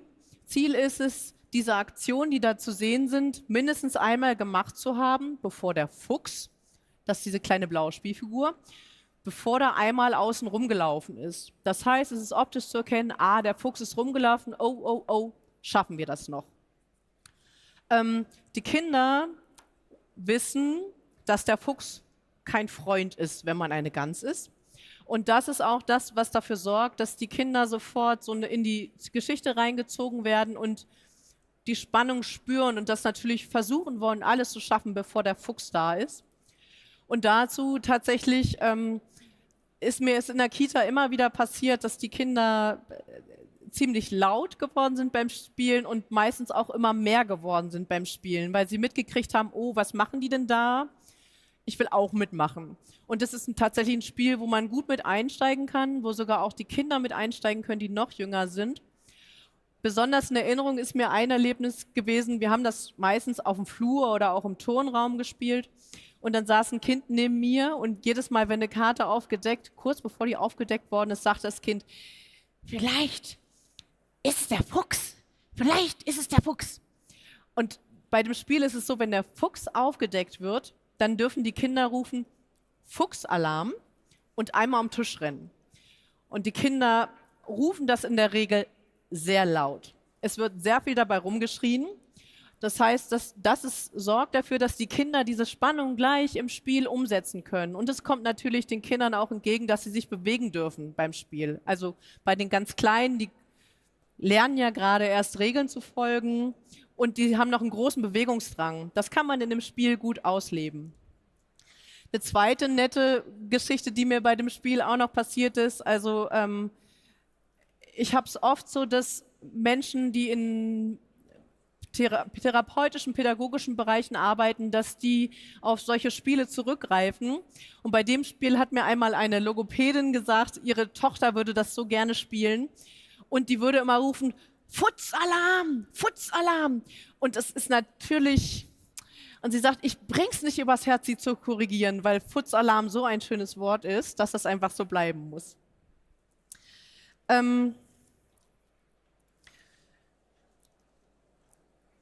Also vielleicht, ihr habt es eben auch gerade schon gehört, also wenn ich Spiele entwickle, gehe ich damit in die Kita oder in den Hort oder ich spiele es mit Freunden. Das heißt, ich probiere die Spiele immer aus. Das heißt, ich denke mir was aus, bastel einen Prototypen, der gerade bei Kinderspielen so sein muss, dass die Kinder den nicht auseinanderpflücken. Das muss nicht schön sein, aber der muss halten. Das Schlimmste ist, wenn beim Spielen die Kinder anfangen, Karten auseinander zu frobeln und dann die Aufmerksamkeit weg ist und keiner mehr mitspielt. Also die müssen so eine gewisse Qualität haben und ein bisschen was aushalten. Das war also das Gänsemarsch. Das zweite Spiel, was ich euch zeigen möchte, ist ein Spiel mit Hinblick auf die kleine Auflage. Das ist die Carla Kuchenfee. Das ist ein Spiel, das 2010 in meinem eigenen Kleinverlag erschienen ist.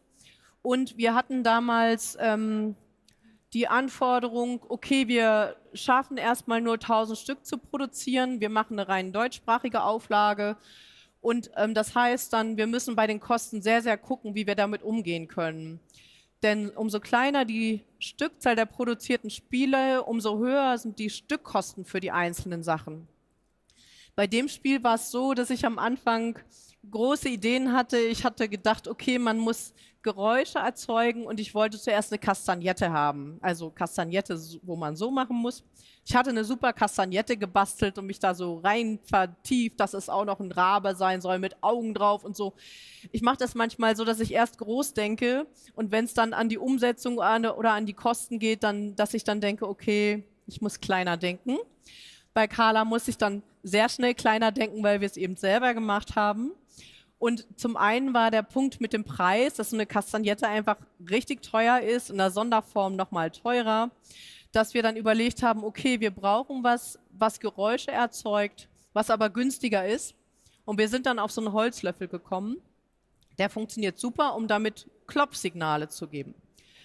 Denn tatsächlich geht es in dem Spiel um Klopfsignale. Das Zweite, was wir versucht haben im Griff zu halten bei dieser kleinen Auflage, sind Standards von anderem Material, nämlich von den Karten.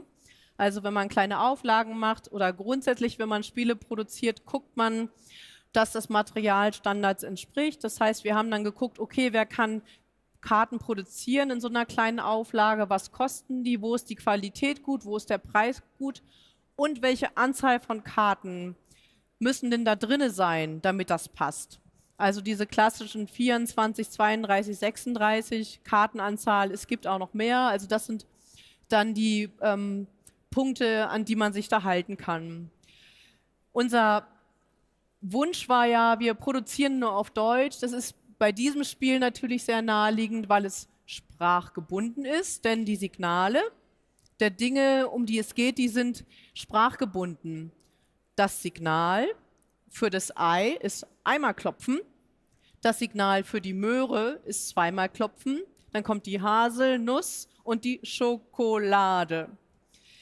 Diese Silbengebundenheit hat auch dafür gesorgt, dass die Logopäden auf das Spiel aufmerksam geworden sind, weil gerade Logopäden arbeiten sehr, sehr gerne mit spielerischem Material und sehr gerne mit Material, was eben nicht aussieht wie eine Medizin. Weil die Kinder, die in der Ergotherapie oder in der Logopädie sitzen, die wissen ja schon, irgendwas, ich bin hier am besonderen Ort, mit mir stimmt irgendwas nicht. Und wenn dann aber das Material, was sie haben, ganz normal aussieht und man das auch zu Hause spielen kann, ist das natürlich für die Kinder auch toll. Wir haben es bei dem Spiel geschafft, auch internationale Partner zu finden. Die internationale Ausgabe heißt Moose Code und ist bei Asmodee erschienen, bei Aurum, bei Jolly Thinkers und bei Mercurio in Spanien, bei NASA in Polen. Das heißt, das hat geklappt. Kleiner Side-Fact, leider hat es bei dem Spiel auch geklappt, dass es ein fieses Plagiat gab. Das war 2023. Ich habe mich gestern Abend mit Kollegen über Plagiate unterhalten. Das ist inzwischen inflationär, auch dass über chinesische Plattformen Plagiate gemacht werden, die relativ ähnlich aussehen, aber einen unfassbar günstigen Preis haben. Und wenn sie dann ankommen bei der Person, die sie kauft, die sagte, sie hat ein Schnäppchen gemacht, sieht man, dann ist es ein Plagiat, weil die Qualität einfach nicht stimmt. Bei Carla war das tatsächlich ein bisschen anders. Also bei Carla war es so, dass da dieser Hersteller, auch aus China, das Spiel nachgebaut hat mit einem anderen Thema. Und das sah eigentlich aus, als ob es eine neue Lizenz ist. Also es sieht wirklich süß aus, auch Qualität stimmt. Und wir sind nur drauf gekommen, also mein Verleger ist drauf gekommen, dass es da was gibt und wir haben versucht, es zu unterbinden. Aber wie es ist, China ist weit weg. Die einzige Möglichkeit, da was zu tun, war tatsächlich zu versuchen, dafür Öffentlichkeit zu schaffen. Und das haben wir dann versucht, indem ich an diversen Stellen was geschrieben habe. Und inzwischen, soweit wir es wissen, gibt es auch nicht mehr. Das Plagiat. Der nächste Punkt ist Spiele in klitzekleiner Packung. Ihr seht das schon, das sind Spiele, die ich auf meiner Handfläche habe. Also klitzekleine Packungen heißt bei diesen Spielen tatsächlich, sie sind in Streichholz-schachtelgroßen Verpackungen. Erschienen sind die bei Moses, die habe ich gemeinsam im Team mit Christoph Kanzer entwickelt. Wir arbeiten sehr viel zusammen im Team, schon seit über 20 Jahren mittlerweile. Und kleine Spiele, vor allem in der Größe, bringen so ein paar Eckdaten mit sich. Die Regel muss sehr kurz sein, weil in so einer kleinen Kiste ist natürlich wenig Platz für Text. Und da ist natürlich auch sehr wenig Platz für Material nur drin. Und der Preis ist im Laden ja auch sehr günstig. Manchmal ist es aber tatsächlich genau in den Momenten, wo es sehr viele enge Grenzen gibt, dass es total toll ist, sich darin auszutoben. Das haben wir bei diesen Spielen gemacht. Und ich zeige euch 2 Beispiele. Das eine ist Packesel. Wir haben bei den Spielen versucht, dann auch die Packung mit einzubeziehen in Spielen. Und beim Packesel ist es so, ihr seht es da, eine Person steckt 2 Finger in die Hülse. Auf diese Hülse werden dann kleine Holzteilchen gestapelt. Das Spiel geht dann so weiter, dass eine andere Person mit 2 anderen Fingern die Hülse übernimmt und den Stapel noch höher aufbauen muss. Also eine kleine Spielerei für zwischendurch.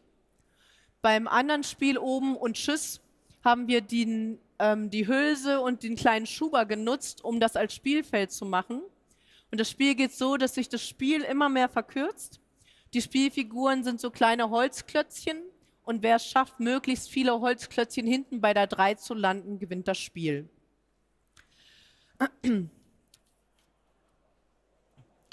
Die noch größere Herausforderung ist es, Spiele zu machen, die man sieht und bei denen man sofort weiß, was zu tun ist. Also Spiele, die einem irgendwie so bekannt vorkommen, dass schon gleich ganz klar ist, was zu tun ist.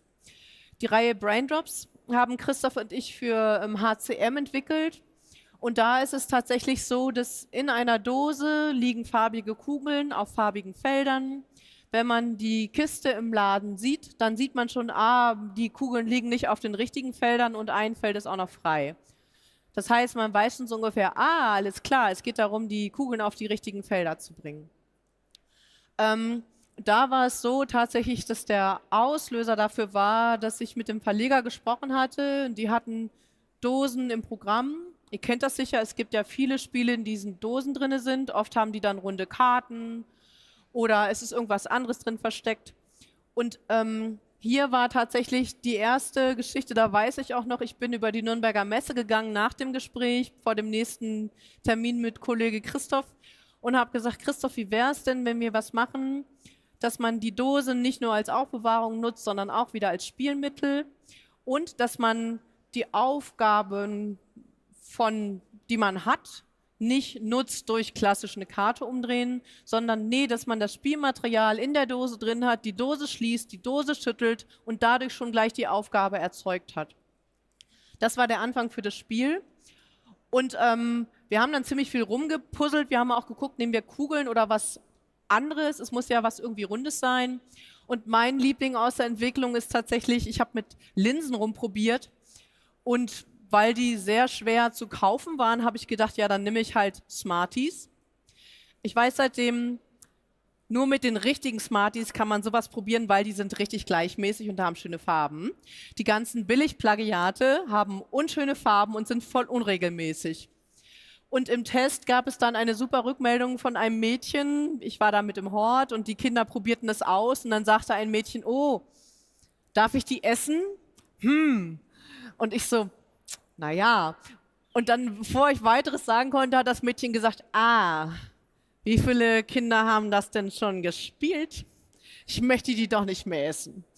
Also, und in der weiteren sind dann Kugeln geworden, aber ich bin mit den Kugeln auch sehr glücklich. Und diese Farbmuster, die hier sind tatsächlich so ausgewählt, dass sie auch für farbfehlsüchtige Personen, die eine Rot-Grün-Schwäche haben, einsetzbar sind. Das ist ja meist bei Spielen, die Farben drin haben, ein großes Problem. Es gibt, ich glaube, 10% aller Männer sind farbfehlsüchtig mit der Rot-Grün-Schwäche, dass wir auch geguckt haben, okay, wir machen mindestens ein Set, wo das auch passt. Punkt 5.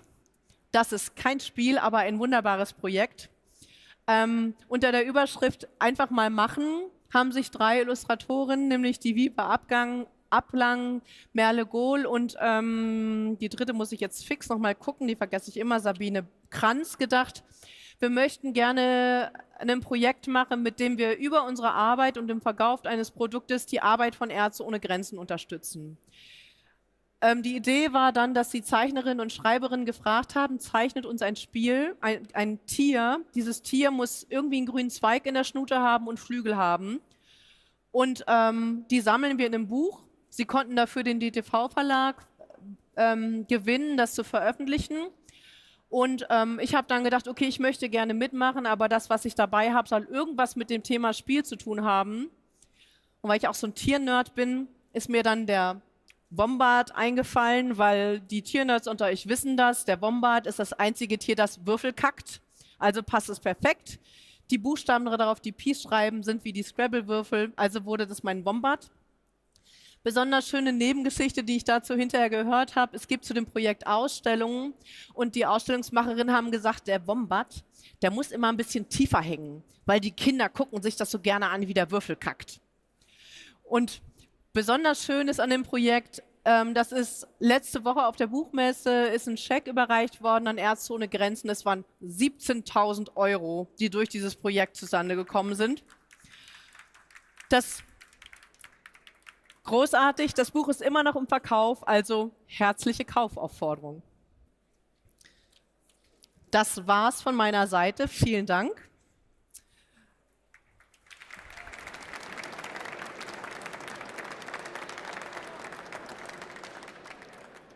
Vielen Dank. Auch hier haben wir natürlich wieder den, der ist nicht gekackt, der Würfel. Ja. Der ist ganz frisch und nagelneu. Zum Thema Ekel nochmal, ja. Ja, genau. Der lässt sich sehr gerne anfassen. Wer hat noch Fragen aus dem Publikum zum Thema? Hier haben wir einen. Hallo. Hallo. Gibt es eigentlich auch den Fall, dass ein Spiel zu einfach ist? Oder gibt es überhaupt das Problem, dass ein Spiel zu einfach ist? Und wie reagierst du darauf? Zu einfach für wen? Ne? Also das ist ja wieder die Frage. Also wenn es jetzt um einen... Also Uno ist ein super einfaches Spiel, ist aber mega beliebt. Wenn ich ein Spiel entwickle, kann es manchmal sein, dass das einem anderen Spiel zu ähnlich ist. Und ich hatte es tatsächlich auch schon, dass manchmal habe ich Spiele, die finde ich gut. Aber ich finde keinen Verlag dafür. Und so ein Spiel, da meist, also entweder tue ich es zur Seite oder ich gehe nochmal wieder ran. Und so ein Spiel habe ich von mir nach ein paar Jahren wieder rausgenommen, weil ich dachte, Manno, das ist einfach, aber das ist gut. Aber man muss halt den passenden Verlag dann auch noch dafür finden. Aber wir haben es ja gerade auch gesehen mit Flip 7, ein riesiger Erfolg. Flip 7? Ja, ja, ja. Wo man auch denkt, ich habe es vorhin schon gesagt, ich habe das gespielt als Spielekritiker und habe mir gedacht, da ist doch gar kein Spiel drin. Und dann habe ich aber die Menschen beobachtet und gesehen, nee, es kann nicht zu einfach sein. Also selbst Flip 7 hat man ja wirklich nur, mache ich weiter, mache ich nicht weiter. Arg viel einfacher wird es fast nicht mehr. Ja, also ich habe ein Beispiel fällt mir dazu tatsächlich noch ein. Ich habe meine berufliche Laufbahn bei Haber gestartet und habe dann auch Produktschulung gemacht für Haber. Und damals war dann Tier auf Tier neu. Ich weiß nicht, das kennen sicherlich, das ist ja auch so ein riesiger Klassiker mittlerweile.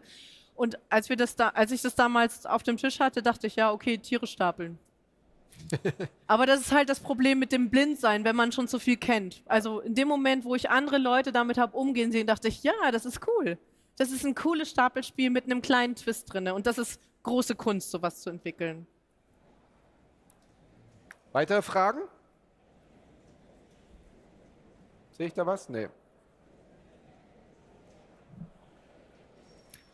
Dann würde mich gerne noch interessieren, wie kann ich denn als Spieleentwickler ein Spiel einfacher machen, wenn ich merke, also bei der Videospielentwicklung gibt es immer dieses Feature Creep, dass ich immer noch mal eine Idee reinmachen will und noch mal eine Idee habe und das wäre doch noch cool, aber erfahrungsgemäß ist es ja meistens besser, schlanker zu werden. Wie löse ich mich, wenn ich Spiele entwickle von so Darlings, von so Liebhaberstückchen, dass ich wirklich merke, einfacher ist oft besser? Kill your darlings. Ja. Ja. Also ich habe die Erfahrung gemacht, wenn ich anfange, dass es das im Test schon löst. Also wenn ich was mache und ich finde es super und dann spiele ich das mit Leuten und merke, wow, entweder, also gerade mit Kindern, die verstehen diesen Knoten nicht oder es ist doof in der Handhabung oder so. Ich glaube, es ist ganz wichtig zu schaffen, so einen Schritt zurückzutreten und zu denken, okay, das ist vielleicht ganz nett, aber man braucht es nicht. Das verwirrt die Leute, es ist zu viel, die Spielregel wird zu lang. Und manchmal, ich arbeite ja viel im Team, da ist es tatsächlich super, weil meistens ist es so, eine Person hängt sehr an der besonderen Regel und die andere ist nicht so dicht dran und die kann sagen, wollen wir mal ohne probieren? Und dann sagt man, Menno, und lässt sich aber darauf ein und kann dann irgendwann vielleicht auch sagen, ja, ist okay, war gut, ist genau gut so. Also Testspielen. Ja, genau, Testspielen, ja. Rika hat noch eine Frage. Hier bitte rüberwerfen.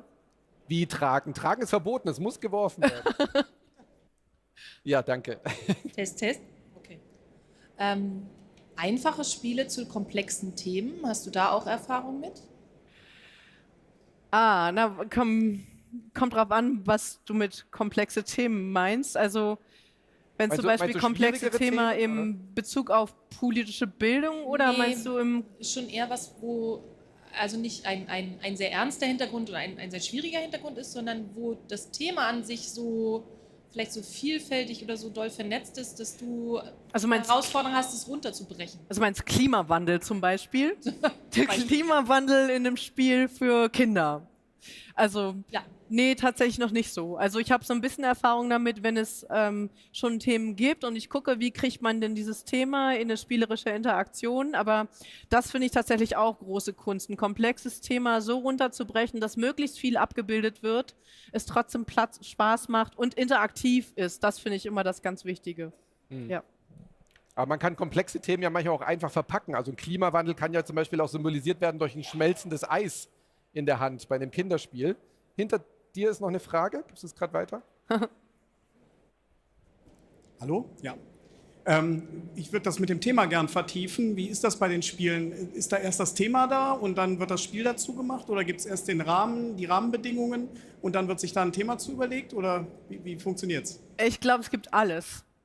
Also beim Gänsemarsch, da weiß ich noch, da hatte ich also ich zeichne auch manchmal und ich hatte ein Geschenkpapier gezeichnet und dann schickte mir jemand, die hatte das Geschenkpapier gekauft und hat damit ein Memo gebaut. Und dann habe ich irgendwie gedacht, Mensch, da könnte man auch eigentlich, und dann sie wollte leider nicht mit mir zusammenarbeiten, das hätte ich super gefunden, das war eine Ergotherapeutin aus Dänemark. Ich dachte, wie geil ist das denn, du kriegst Post aus Dänemark und aber manchmal ist eher die Mechanik da, also bei den Pocket Games war das Material da. Bei der Carla war da, dass ich was mit Hören machen wollte und das Thema hat sich verändert. Manchmal war auch schon tatsächlich, dass ich wollte irgendwann mal ein einfaches Deduktionsspiel machen. Da ist halt so, ich möchte jetzt mal ein Deduktionsspiel machen. Wie kann das denn sein, dass es ganz reduziert ist? Also alles. Manchmal ist Material da. Genau. Dankeschön. Bitte. Und zurückwerfen bitte, wir sind durch. Sehr schön. Vielen lieben Dank, Anja.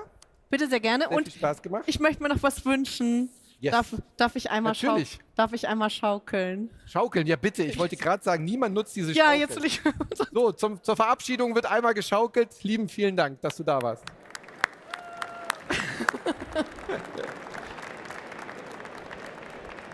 Vielen Dank, tschüss. So, mal schauen, ob unsere nächsten beiden Gäste vielleicht auch die Schaukel nutzen. Sie sind ja zu zweit. Ich lade euch gerne auf die Schaukel ein. Der Vortrag heißt Mind the Game. So bleibst du als Marke im Kopf. Zwei Experten und Expertinnen für datengetriebene Marktforschung auf der Bühne, nämlich Lena Garbold und Marius Gronenberg. Viel Vergnügen.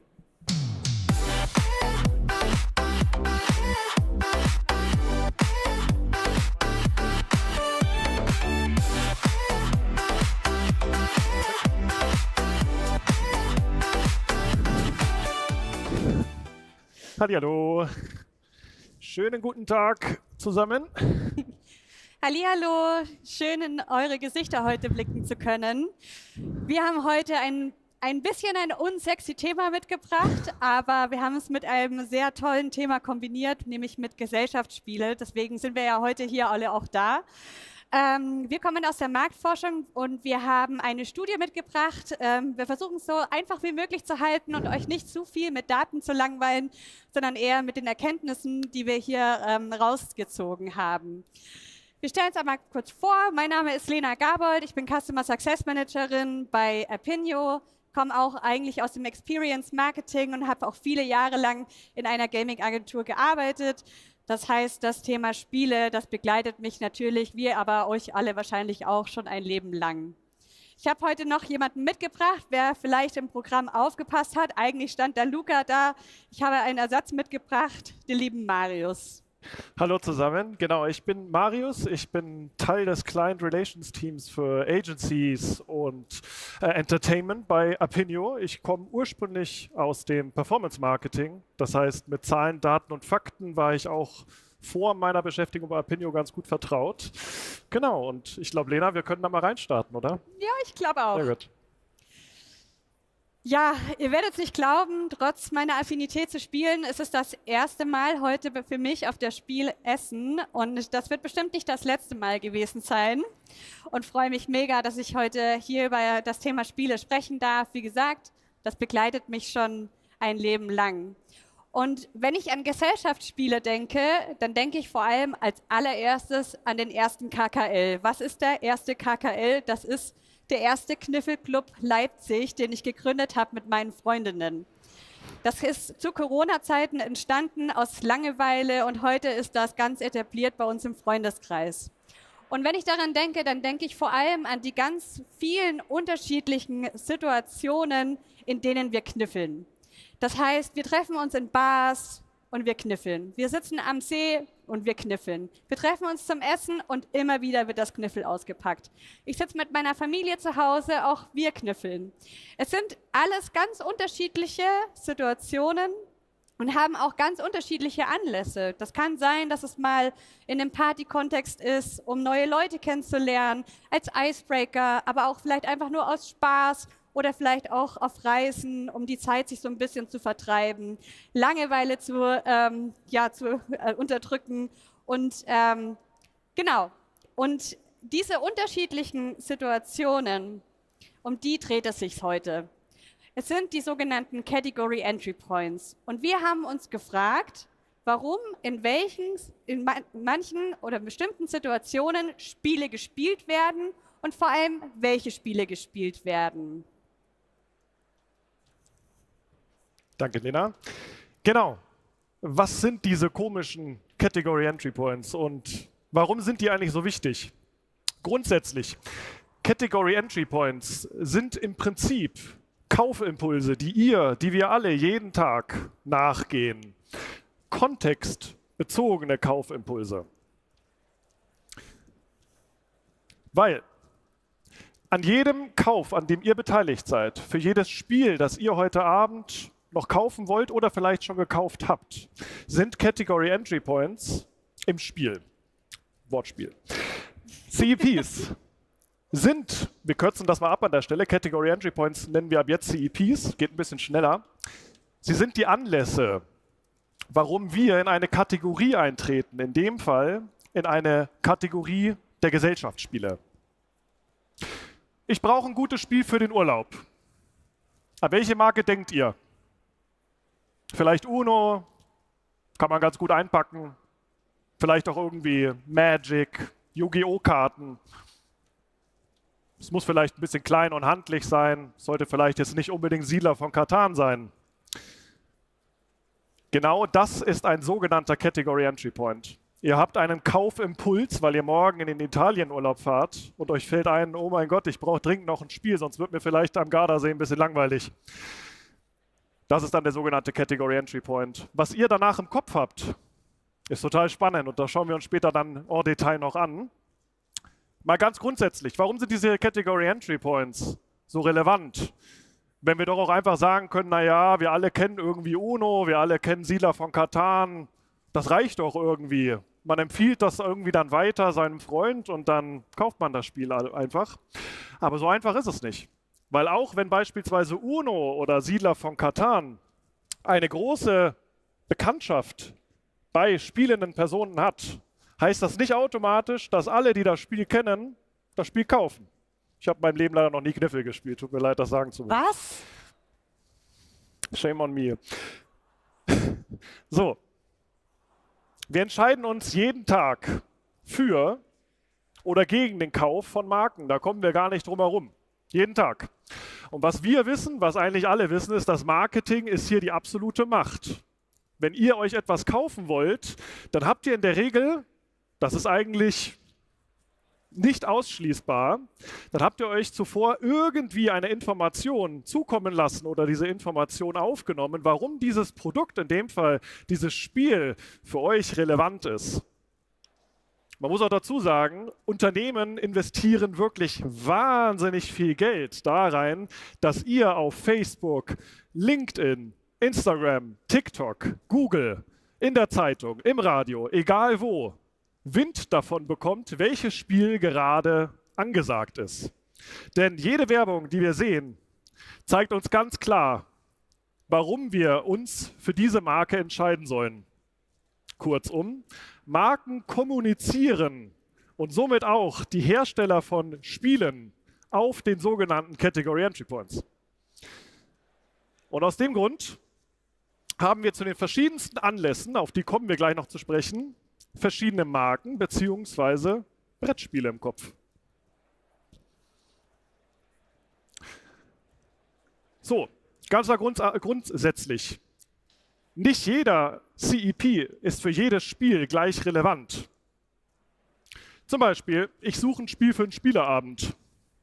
Da ist jetzt Uno vielleicht mal ganz okay, aber so richtig abendfüllend ist das auch nicht. Da ist da wahrscheinlich eher der Kollege von Siedler von Catan die richtige Ansprechstelle oder das Risiko, was eben einen ganzen Abend deckt.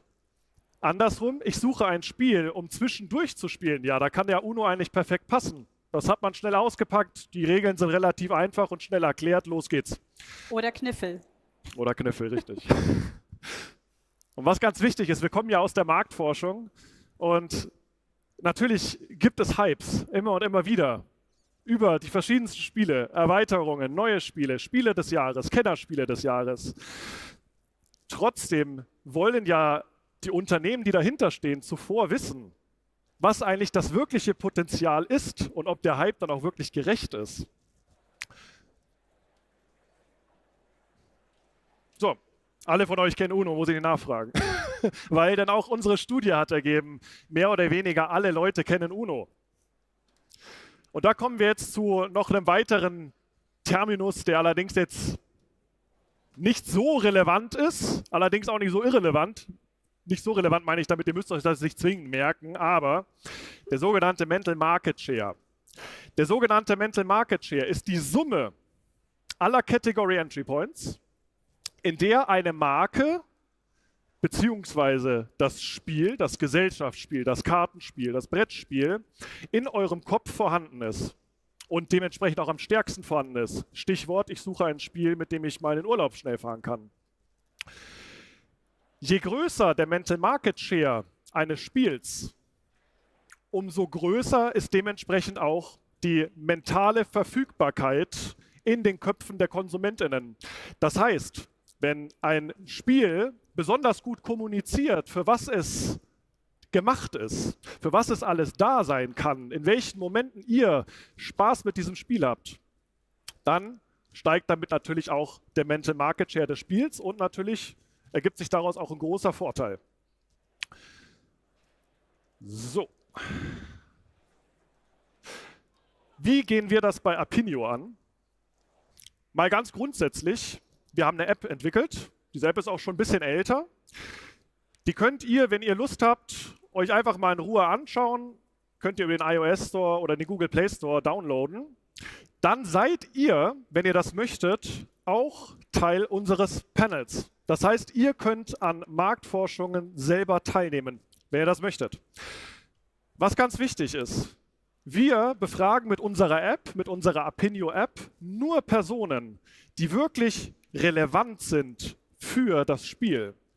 Das heißt, wir befragen nicht Personen, die komplett irrelevant sind, sondern wirklich nur die, die auch wirklich eine Meinung zu dem Befragten tatsächlich haben. Und die Lust auf das Thema überhaupt haben. Danke. Genau. Als Beispiel, warum man das Ganze auch macht und warum Marktforschung auch für Spielehersteller so wahnsinnig relevant ist. Wenn beispielsweise Siedler von Catan morgen eine Idee hat, dass sie eine Star Wars Edition rausbringen wollen, dann klingt das für mich jetzt persönlich mal ganz cool. Aber ich weiß ja nicht, was ihr dazu denkt. Oder was alle so generell denken, die Siedler von Catan toll finden oder sich damit schon auseinandergesetzt haben. Das überprüfen wir zuvor.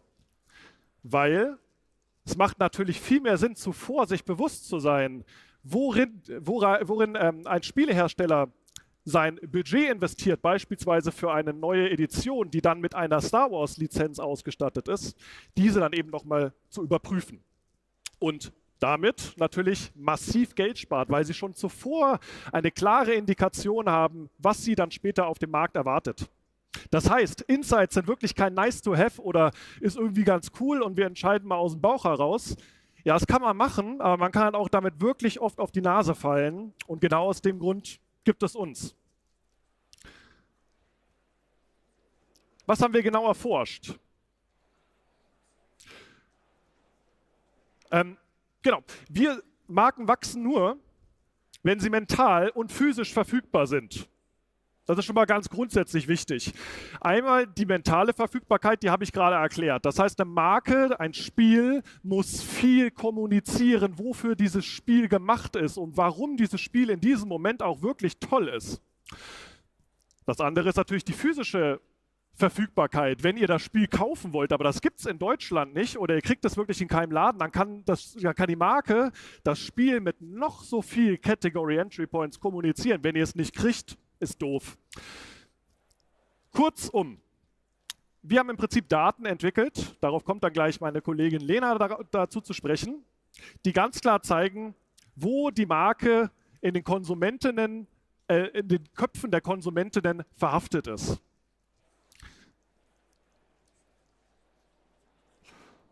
Und damit würde ich jetzt an dich mal übergeben, weil jetzt kommen wir zum sehr spannenden Teil, und zwar zu unserer Studie.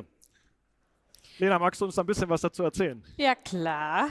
Wir haben 2 Studien gemacht. Wir haben angefangen, erstmal die Konsumentinnen oder unsere Panelisten zu befragen, in welchen Nutzungssituationen sie Spiele spielen. Eigentlich eine ganz einfache Frage, und wir haben natürlich dann damit angeschlossen, wie häufig sie spielen, ob sie auch in der Zukunft sich überlegen, ein neues Spiel vielleicht auch zu kaufen. Und darauf basierend haben wir dann eine größere Studie gemacht mit 1000 Personen im Alter zwischen 16 bis 65 Jahren. Die ist auch ganz neu, die haben wir jetzt im Oktober erst durchgeführt. Und wir haben da gezielt die Personen befragt, nachdem wir die Nutzungssituation einmal definiert hatten, an welches Spiel sie in einer bestimmten Nutzungssituation denken. Ich habe euch jetzt nur einen ganz kleinen Teil mitgebracht, weil die Studie ist relativ umfassend und ich will euch nicht mit so viel Daten langweilen, weil ein Teil der Studie, der sieht so aus. Und ihr denkt euch, oh Gott, was ist das? Ganz viele Daten, Farben, grün und rot und hellrot, und ja, ich werde auf ein paar einzelne Punkte eingehen. Aber damit ihr schon mal versteht, was wir für Nutzungssituationen herausgefunden haben. Das sind zum Beispiel, klar, zur Unterhaltung, aber auch um zu Hause zu spielen oder etwas für den Familienabend oder auch für einen Spieleabend, in einem Party-Kontext, auf Reisen, für den Urlaub oder aber auch gesellig in einer Gruppe. Die haben wir dann einmal gerankt an ihrer Wichtigkeit bei den Panelisten und haben dann verschiedene Spiele mit aufgenommen. Das sind Spiele dabei wie Wizard, Kniffel natürlich, Uno, aber auch so Klassiker wie Activity, Monopoly, Memory und so auch ganz neue Sachen wie Exploding Kittens oder Krakel-Orakel, und haben damit diese wunderschöne Heatmap erstellt. Aber lasst uns doch mal auf ein paar einzelne CPs eingehen. Den ersten, den ich ausgepackt habe hier für euch, ist einmal der CP, ein Spiel, das ich gerne mit meiner gesamten Familie spiele. Das hat eine relativ hohe Wichtigkeit und es ist eigentlich völlig selbsterklärend, dass die ersten Spiele, die da in den Kopf kommen, sind Mensch, ärgere dich nicht, Monopoly, dann Memory zum Beispiel, Siedler von Karten und natürlich Kniffel. Ich weiß nicht, wie häufig ich heute noch Kniffel sagen werde, es tut mir jetzt schon leid. Genau. Was haben diese Spiele alle miteinander gemeinsam? Sie haben eine sehr hohe emotionale Bindung. Sie haben eine Vertrautheit, gerade weil das Spiele sind, die wir vielleicht auch schon mit unseren Eltern gespielt haben, vielleicht die Eltern von unseren Eltern auch schon zusammen gespielt haben, die wir jetzt auch wieder mit unseren Kindern zusammenspielen. Und diese Titel profitieren vor allem von einem Wiederholungseffekt über ganz viele Generationen hinweg. Und das ist ein total tolles Paradebeispiel für so eine ganz langfristige, stabile, mentale Verfügbarkeit. Das heißt, in dieser Situation werden super häufig diese Spiele aufgegriffen. Und wenn man sich jetzt anschaut, natürlich kommen auch immer wieder ganz neue Spiele auf den Markt. Und auch die haben total Lust, irgendwann auf dem Familienabendtisch zu landen und gespielt zu werden. Und hier können Sie natürlich punkten, die neuen Spiele, indem Sie halt diese Tradition aufnehmen und mit neuen Spielmechaniken verbinden. Das heißt, dass es heutzutage gerade diese Spiele, die eher neu rauskommen, die haben so eine kooperative Spielmechanik, die nutzen vielleicht auch noch digitale Elemente, haben noch eine App mit dazu, haben vielleicht auch immersive Elemente wie Ton oder auch Augmented Reality, sind in der Interaktion ganz anders als die klassischen Spiele, die eher so kompetitiv sind. Aber alle haben natürlich gemeinsam, müssen sie haben, weil es für die ganze Familie ist. Sie sind leicht zugänglich, haben einfache Regeln und sind für Jung und Alt spielbar. Den nächsten Category Entry Point, den ich mitgebracht habe, ist für einen Spieleabend. Auch hier hat eine sehr hohe Wichtigkeit und auch hier sind wieder Spiele mit dabei. Das ist ganz spannend, weil es ist ein Mix zwischen Klassikern und ein paar jüngere Spiele. Klassiker wie Monopoly wird immer gerne gesehen oder Siedler von Catan oder Activity, wo es ein bisschen dynamisch auch nochmal einhergeht, aber auch Spiele wie Werwolf oder Hitstar. Und diese Spiele kombinieren so ein bisschen die Strategie und Dynamik und für die ist alle relevant, dass sie ein bisschen Planung einbeziehen, also allein die Planung, mal mit seinen Freunden einen Spieleabend hinzubekommen, das ist ja, je älter man wird, desto schwieriger wird das, mal einen Termin zu finden. Aber was vor allem wichtig ist, ist die Interaktion und die Stimmung dabei.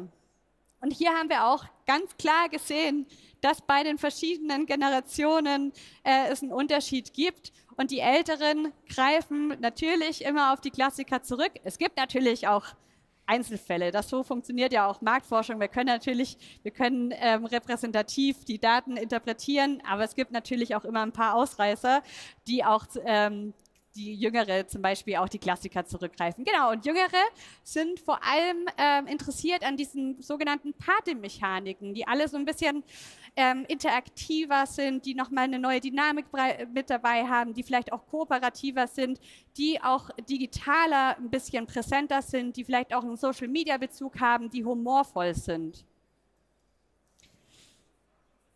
Das ist zum Beispiel absolut meine Kategorie, um zwischendurch zu spielen. Ich spiele vor allem irgendwo, wenn ich unterwegs bin oder selbst wenn ich mich mit meiner besten Freundin treffe und wir uns einfach nur unterhalten wollen, spielen wir nebenher Kniffel. Das ist so unser Ding. Also ich bin voll in dieser Kategorie drin. Und die typischen Gewinner sind vor allem Uno, Skippo, Sechs nimmt, Wizard. Also kleine handliche Spiele mit einem sehr geringen Einstieg. Muss nicht viel erklären. Man kann jeden mit aufnehmen, spontan auch mal die Gruppe erweitern und sagen so, hey, hast du Bock mitzuspielen? Dann ist das Spiel schnell erklärt und alle können mitmachen.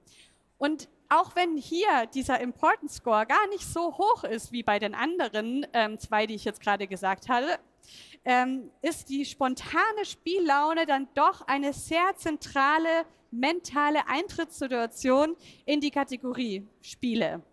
Weil die natürlich im Alltag deutlich häufiger vorkommt, als was ich vorher gemeint habe, diese Spieleabende, die man vielleicht mal ein bisschen länger im Voraus planen muss, als dass ich mit meiner Freundin oder ich bin irgendwo unterwegs und sitze im Zug oder ich warte auf den Bus oder ich sitze mal abends mit wenig Personen in der Bar. Und auch hier habe ich nochmal geguckt, wie es dann aussieht bei den Jüngeren und den Älteren. Und besonders bei der Gen Z fand ich auch sehr spannend, sind Uno und Skippo ganz, ganz stark mental verfügbar. Und das signalisiert einfach auch nochmal diese niedrige Hemmschwelle und die hohe Spontanität. Für eine Party. Der letzte Category Entry Point. Hat gar nicht so eine hohe Relevanz, aber der ist vor allem bei der jüngeren Zielgruppe ganz weit oben im Ranking. Aber dadurch, dass wir ja alle Generationen hinweg gefragt haben, sieht das jetzt so aus, als wäre der gar nicht so wichtig. Aber gerade bei den Jüngeren ist er natürlich super wichtig. Und das fand ich auch natürlich jetzt gar nicht so überraschend, dass dann die Spiele wie von What Do You Meme, Card Against Humanity oder Klatschen und Stadtland Vollpfosten da die absoluten Gewinner sind und diesen Category Entry Point komplett dominieren. Und auch wenn ich habe es gerade schon gesagt, aber vor allem die 16- bis 24-Jährigen sind da ganz stark vertreten, während die ab 25 plus, was man jetzt nicht alt nennen kann, aber da ist es gar nicht mehr so präsent. Warum ist das so? Das ist vor allem Partyspiele besetzen neue soziale Räume. Sie sind dann irgendwie mal in Bars oder in irgendwelchen Zusammenkünften. Wie hatte ich zum Beispiel auch mit meinem Kniffelclub. Wir haben letztes Jahr haben wir ein ganz großes Kniffelturnier veranstaltet mit 50, 60 Personen und wir haben alle wie irre gekniffelt. Es gab viele Preise und das war ein richtiges Happening, aber das waren nur Leute in meinem Alter oder noch jünger. Und das war super spannend, weil wir dann so einen Klassiker quasi auch so ein bisschen umfunktioniert haben. Und klassische Marken haben hier einfach auch nochmal ein Potenzial, auch diesen Category Entry Point für sich zu gewinnen, indem sie auch diese Partymechaniken oder diese Spielmechaniken, die vor allem eher für die jüngeren Zielgruppen gedacht sind oder die eine starke Anbindung auch an Social Media haben oder auch an die Popkultur, die können da noch nachlegen und diese Klassiker quasi auch mit nochmal Versionen rausbringen, die genau für diesen Spielkontext geeignet sind. Ich habe gelogen, es tut mir leid, es kommt noch einer.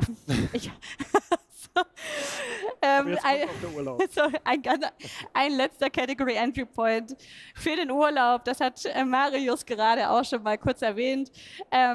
Vor allem die kleinen und handliche Spiele wie Uno, Skippo, aber auch Activity sind da sehr stark überpräsentiert. Und ich würde auch behaupten, Fans von Siedler von Catan, die würden sich aufgrund der Größe auf jeden Fall nicht davon abhalten lassen, Siedler von Catan in ihren Koffer zu packen. Da lassen die lieber ein paar Unterhosen zu Hause. Nichtsdestotrotz, die Daten sagen, dass diese Spiele sehr präsent sind. Es sind alle unkompliziert, leicht transportabel und vor allem kurzweilig. Und auch der Urlaubsmoment, das ist ein ganz spezifischer und sehr emotional aufgeladener CEP, weil wen brauchen wir anlügen? Wir alle würden gern alle permanent in Urlaub sein und wir haben meistens auch eine sehr, sehr, sehr gute Zeit. Und hier gibt es ganz klare Gewinner, aber da gibt es auch noch großen Leerraum für Markenentwicklung oder Spielentwicklung. Zum Beispiel Reiseeditionen. Ihr werdet es nicht glauben oder ihr glaubt es mir natürlich sofort. Ich habe natürlich auch einen Reisekniffel, aber ich habe auch Reise-Unos, auch für den Strand, die nass werden dürfen und so weiter. Was bedeutet das für die Spiele? Das bedeutet vor allem, dass Spiele mit einem Reisefaktor sehr einfach zugänglich sein müssen und die gewinnen damit natürlich diesen Urlaubskontext ganz, ganz hohe Sichtbarkeit. Und Reiseedition und große Gruppenkompatibilität bieten hier ganz große Chancen. Jetzt schauen wir uns noch mal ganz kurz den Vergleich an. Generationenvergleich. 16 bis 24, 25 bis 65. Ist natürlich nicht wirklich Generationenvergleich, weil die Spanne zwischen der älteren Zielgruppe sehr hoch ist, aber da gab es die meisten Unterschiede. Genau, wie die Jungen spielen vor allem eher in der Gruppe, im Partykontext oder wenn sie unterwegs sind. Die Älteren bevorzugen immer so zu Hause, ein bisschen gemütlicher, wenn es ein bisschen ruhiger ist, wenn es nicht hektisch ist, im Familienkreis oder mit Freunden. Und die Top-CEPs bei den Jungen sind immer diese Geselligkeit, Party und zwischendurch, während es bei der älteren Familie zu Hause und Feiertage sind. Die typischen Spiele, das könnt ihr euch denken, ich überspringe das jetzt mal ganz kurz, aber was sind die Mental Availability Treiber? Das ist vor allem bei den Jungen ist es diese Aktualität, Social Media, Humor und Trendcharakter und auch der Bezug zur Popkultur. Während bei den Älteren ist es tatsächlich diese Nostalgie, dieser Wiederholungseffekt, diese Wiedererkennbarkeit und auch diese emotionale Markengeschichte, einfach diese Verbindung, weil man das schon mit seinen Eltern gespielt hat, weil man das schon als Kind hat oder mit seinen Geschwistern gespielt hat oder auch die Brüder vielleicht das Spiel über den Tisch gefetzt haben. Das sind die Emotionen, die wir mit diesen Spielen verbinden und das gibt uns irgendwie so eine Vertrautheit und das wissen wir, das können wir immer spielen und das passt irgendwie immer rein. Also haben wir so ein bisschen dieses Jung und Spielerische versus etabliert und kulturell verwurzelt. Und die Partyspiele, die brauchen ein bisschen diese Bindung, diese Tradition, die auch vor allem die Klassiker mit sich bringen. Und diese Traditionsmarken, die können natürlich auch sich weiterentwickeln und diesen Anschluss zu den Jungen wiederfinden, indem sie auch diesen Social-Aspekt mit einbinden, vielleicht auch einen Meme-Anschluss mit einbauen, um beständig da im Markt zu bleiben. Ich übernehme nochmal, danke. Genau, also kurzum, die Category Entry Points sind unsere emotionalen Brücken. Und mit dem Messen der sogenannten Mental Availability, was wir hier eben gemacht haben, messen wir auch zugleich die tatsächliche Fitness des Herstellers bzw. der Marke. Wir nennen das auch Brand Health Tracker.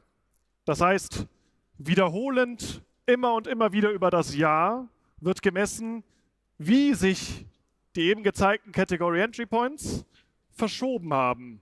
Denn in der Zwischenzeit kommunizieren die Spielehersteller ja in der Tat die ganze Zeit. Muss man sich ja nur einmal umsehen und findet vielleicht auch an vielen Ecken und an vielen Ständen neue Impulse zum gleichen Spiel. Ein neuer Category Entry Point. Sowohl alte als auch neue Spiele profitieren voneinander. Das heißt, neue Spiele, die vielleicht jetzt erst auf den Markt kommen, können super gut mit den Category Entry Points arbeiten, um sich überhaupt mal ein Bild von der Gesellschaftsspielindustrie zu machen. Andersrum, wie Lena gerade eben allerdings auch aufgezeigt hat, die alten Spiele können davon auch profitieren, auch wenn man bereits schon total bekannt ist. Wir wissen ja jetzt auch, Bekanntheit ist nicht alles und Bekanntheit sorgt auch nicht dafür, dass alles gekauft wird.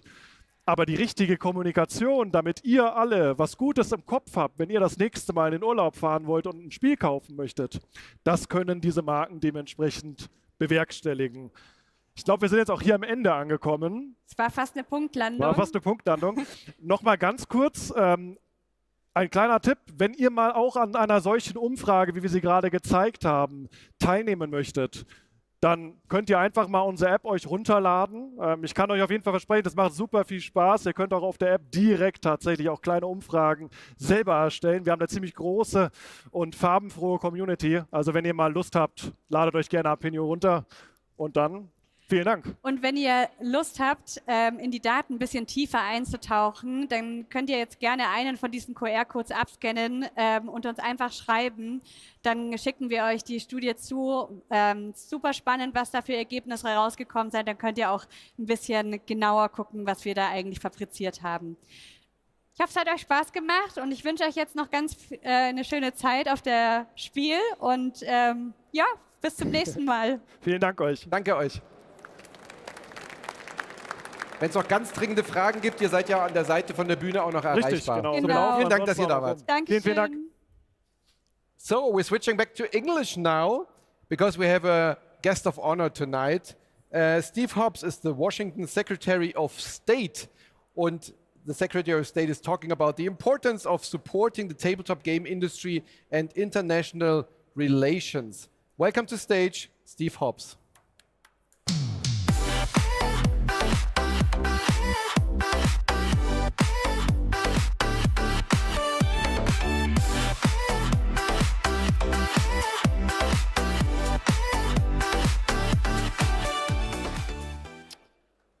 Hello, everybody.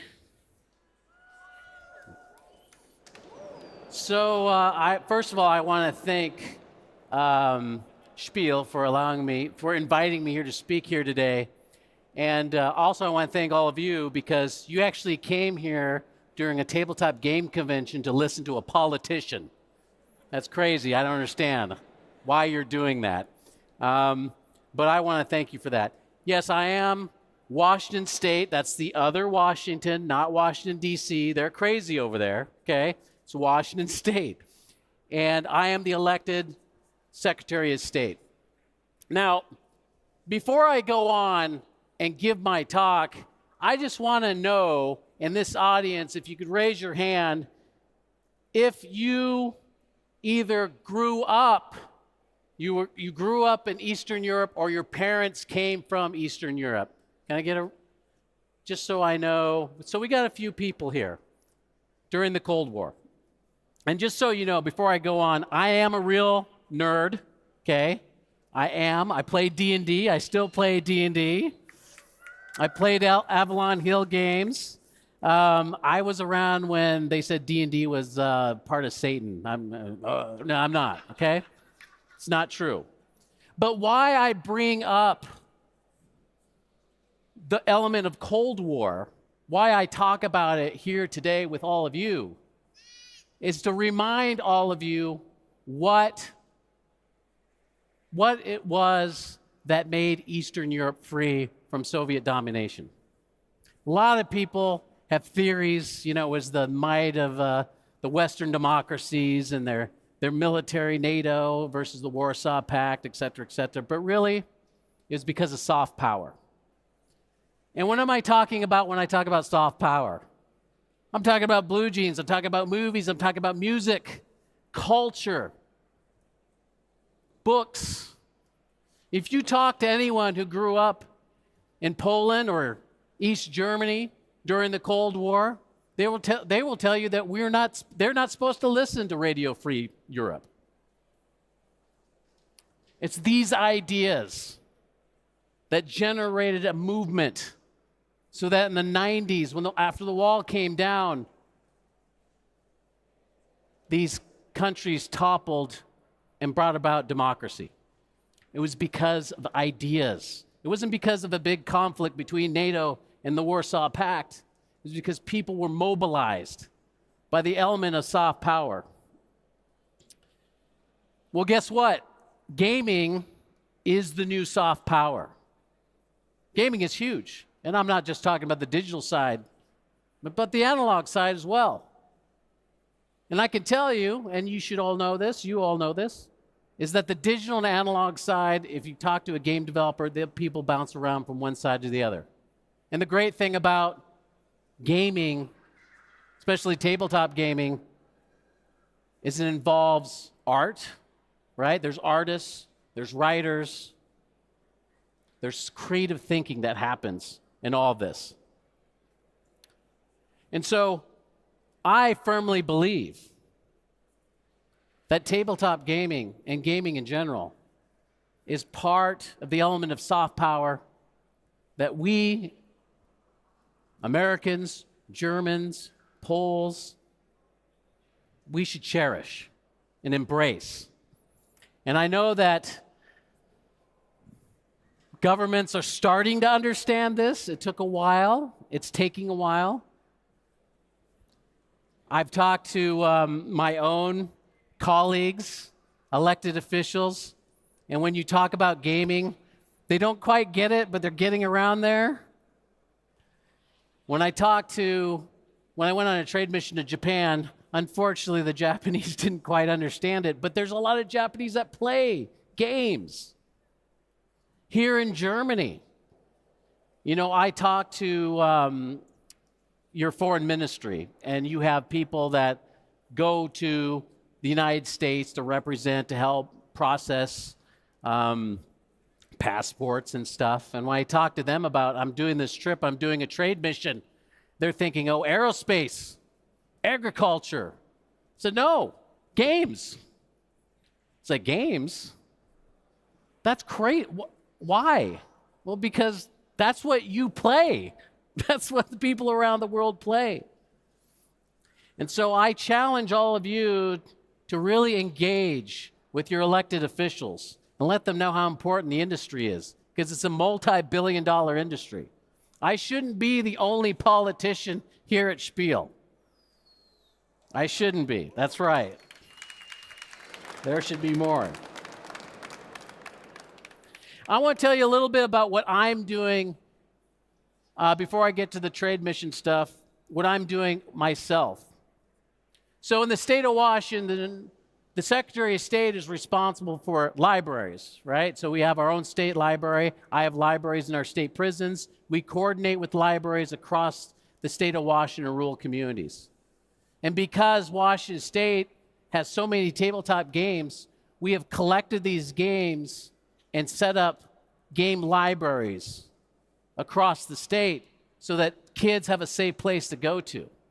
We've also introduced D&D as therapeutic gaming in our state prisons. That's right, and youth detention facilities. I want to tell you a fun story that happened. When I first became Secretary of State, I visited one of the prisons. I was talking to the warden there, and I said, hey, look, I'm going to introduce D&D to the library, because I own the library, as therapeutic and something, that fun thing that the inmates can do.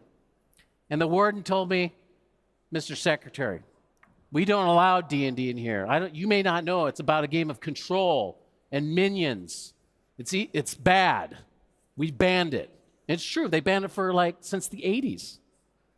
So I went, okay, well, I'm gonna try to change that, by the way. So after that, I went to the library and I talked to my employees. So the librarians are my employees, not the prison's employees. And he was so excited because he's a fellow nerd like me.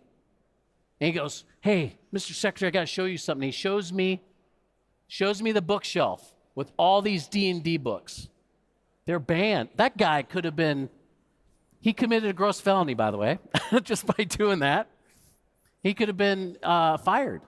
And then he pulls out this folder and he shows it to me. Mr. Secretary, I got to show you this. And they're character sheets. It's like, yeah, I've been playing secret prison D&D. But I got the ban lifted, which is good. Thank you very much.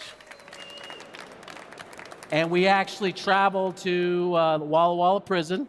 We played D&D with the inmates there, and I want to thank Wizards of the Coast and Hasbro because they sent someone out there, the DM. And we've been traveling around different parts of rural communities to introduce gaming. And it's been wonderful. And man, I wish those of you who are over 40 and 50, isn't it great? Don't you wish you were a teenager again? You can actually play D&D and not get beat up and being told you're going to go to hell. I mean, that's nice. You young people, you don't know how good you have it. So, again, gaming is all these things. It's creative. It's bringing people together. It's economic. And it drives soft power. And why I have taken it to the new level of doing international relations and doing trade missions is because it is an industry that needs to be protected. There are game developers, there's artists who work in this industry. And unfortunately, I like to apologize, unfortunately, the President of the United States put this tariff in there, and I don't want to be political, but it's wrong and stupid, right? And instead of being protectionist and nationalist, we should be more engaging. That's how you make friends, by the way. That's how you get people to buy your product. And so what I've been doing is using this tool of trade missions to help up-and-coming game developers. Because look, if you're a game developer out here and you're just struggling to make ends meet, there is no way you can afford to go to a game convention in SPIEL, or maybe you want to go to Gen Con in the United States or Tokyo Game Market. You can't afford the booth. You can't afford the demo workers. Well, we provide that for you. So in my state, under my office, we pay for the booth. We pay for the demo workers, right? And the United States has something called a STEP grant through the U.S. Commercial Services where game developers can recoup the costs of going on these trade missions. So that's what we do. And on top of that, we help these game developers get connected with publishers. Because that's the key, right? It's not just coming over here and selling your product. So we have meetings, Zoom meeting or team meetings before we even get to the country, just so people are having conversations. And then when we get here, it's face-to-face meetings and follow-ups. And the great thing about being at a game convention, you'll meet other publishers just in the elevator or just walking the hall. And it's something you can't get just sitting down at a Teams meeting or a Zoom meeting. This isn't without risk, though, it's political risk, right? Because it doesn't matter what country you belong to. Nobody likes trade missions, right? They think that they're a waste of time, et cetera, et cetera.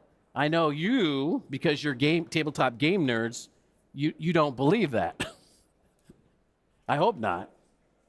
The point is that how can you grow your economy or get an indie game developer to get the next game out if they have no way to access the market? We do that.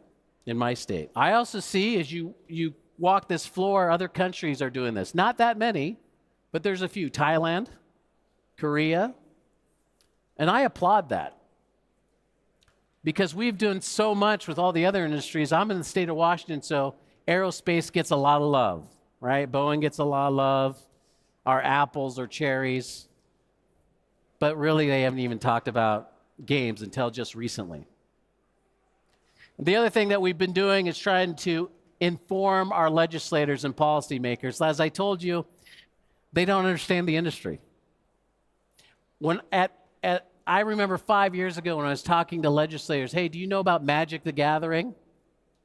Yeah, I know about Magic the Gathering. Did you know it's made here in the state of Washington? No. You know about Pokemon? Yeah, I think my kids play it. Well, did you know the majority of the employees of Pokemon actually work in Washington State?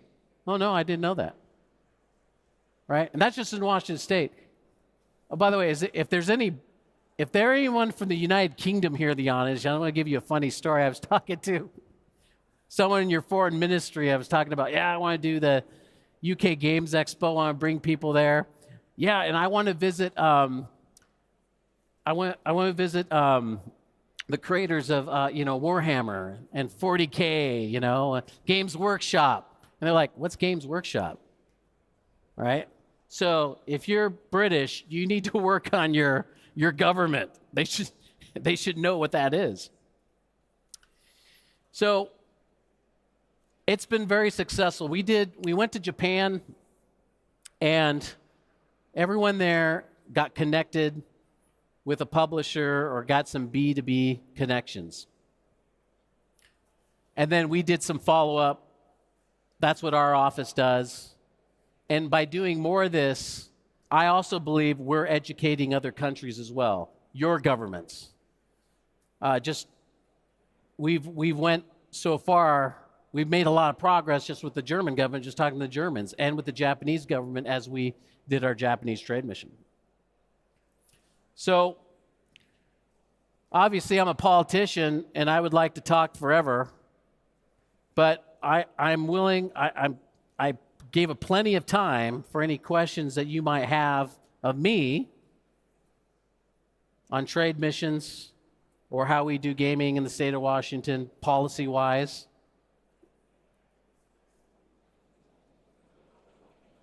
There's supposed to be somebody here that's supposed to run up and take this little thing here, and they're not here. No? He's coming. Do we have questions in the audience? Ihr könnt sie auch auf Deutsch stellen. Wenn ihr euch nicht traut, sie auf Englisch zu stellen, dann kann ich die auch übersetzen. Also gar kein Thema. Hier, do we have a question? Wo? Hier. Hi. Hi. Hi. Thanks a lot for your talk about everything. It's so nice to hear that somebody out of Germany is caring about this while we visited here. What do you think about the topic of accessibility around all of the gaming industry, like color blindness or accessibility of blind people for this topic? Yeah, thank you for that. I think it's very important. And I know that at least I've seen several companies hire people for accessibility. I also think about my own son. I have a child with disabilities, and so I'm concerned about him being able to play these games. I'm seeing a lot of movement towards that, not just accessibility, but diversity, right, and inclusion. Now, unfortunately, right, we're having a situation where people are, well, let's just say it, the president and the administration trying to crush diversity and inclusion. But here's the great thing is that I know the gaming community are pushing back, right? Why? Because you want to make money, so you want to be able to have it playable to everyone. So thank you for that. I don't know what it's like here, but hopefully you're pushing those things. Thanks a lot. Yeah. Just over there. Just speak in the black box. Yeah. Okay. Can you hear me? You have to Can you talk hear me? louder, yeah. Okay. So thanks first for the talk, very informative. I have one question for you. How do you account for, like, in especially like the board gaming industry, the fact that most of the companies are like small and medium companies? I mean, a lot of them, even the ones where they have like very famous games like Karten, right? Like Cosmos is probably one of the largest German companies, but if you look at it in total, it's still like a smallish company. It's like a couple hundred people, right? And there's, I think, nobody else, maybe Hasbro, but they are a toy maker who just happen to do board games as well. So like how you as a politician can handle like all the small and medium and give them like whatever they need, because they are not that big, right? And probably it's easier to like talk to a couple like large companies and help them than to do a lot of like the small companies and try to figure out something for them. Yeah, thank you for that question. So I can just tell you what I do on my end. So what I've been doing when I do these trade missions, I usually pick, a majority of them will be smaller companies. And I'm talking, these game developers are like, I mean, they would love to just live off their game or making games. But those of us that know about the industry, the majority of people, they're holding down a full-time job because they need health care. Well, in the United States, you need health care. And so what we try to do is I try to bring a majority of those folks on the trade mission. I will bring some medium-sized companies, those with a little, who've been around and they're making a living off of it. And usually those are helping the others access the industry. The other thing I did, and I didn't mention this, is the importance of being organized. So I created in Washington State the Washington Tabletop Game Alliance. And I know there's a GAMA, those of you that know the United States, and that's fine, but they lobby at the federal level. A lot of regulations, and I know this to be true in many countries, are driven by local policies. So in Washington State, the Tabletop Game Alliance has come together to lobby the legislature on various policies.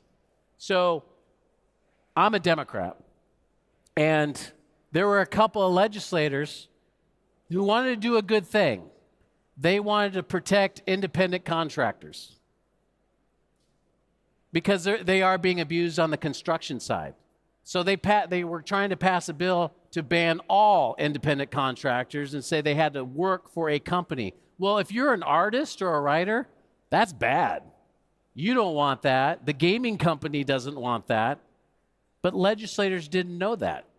And so having the Tabletop Game Alliance and others talk to their legislator and educate them on the industry is so important, because they can pass things thinking they're doing good, but they're hurting. My state, I even voted for it. I voted for a bill that regulated golf tournaments. I had no idea that the bill also regulated Magic tournaments. Yes, I didn't know that. Nobody knew that. It passed unanimously. I found out several months later when a retailer came up to me and, hey, I hear you're state senator. I'm being fined $50,000 for running a Magic the Gathering tournament in my store. Now, we got that reversed, but the point is that nobody was there at the time to explain some of the bad policies going out. So I encourage all of you to try to get organized.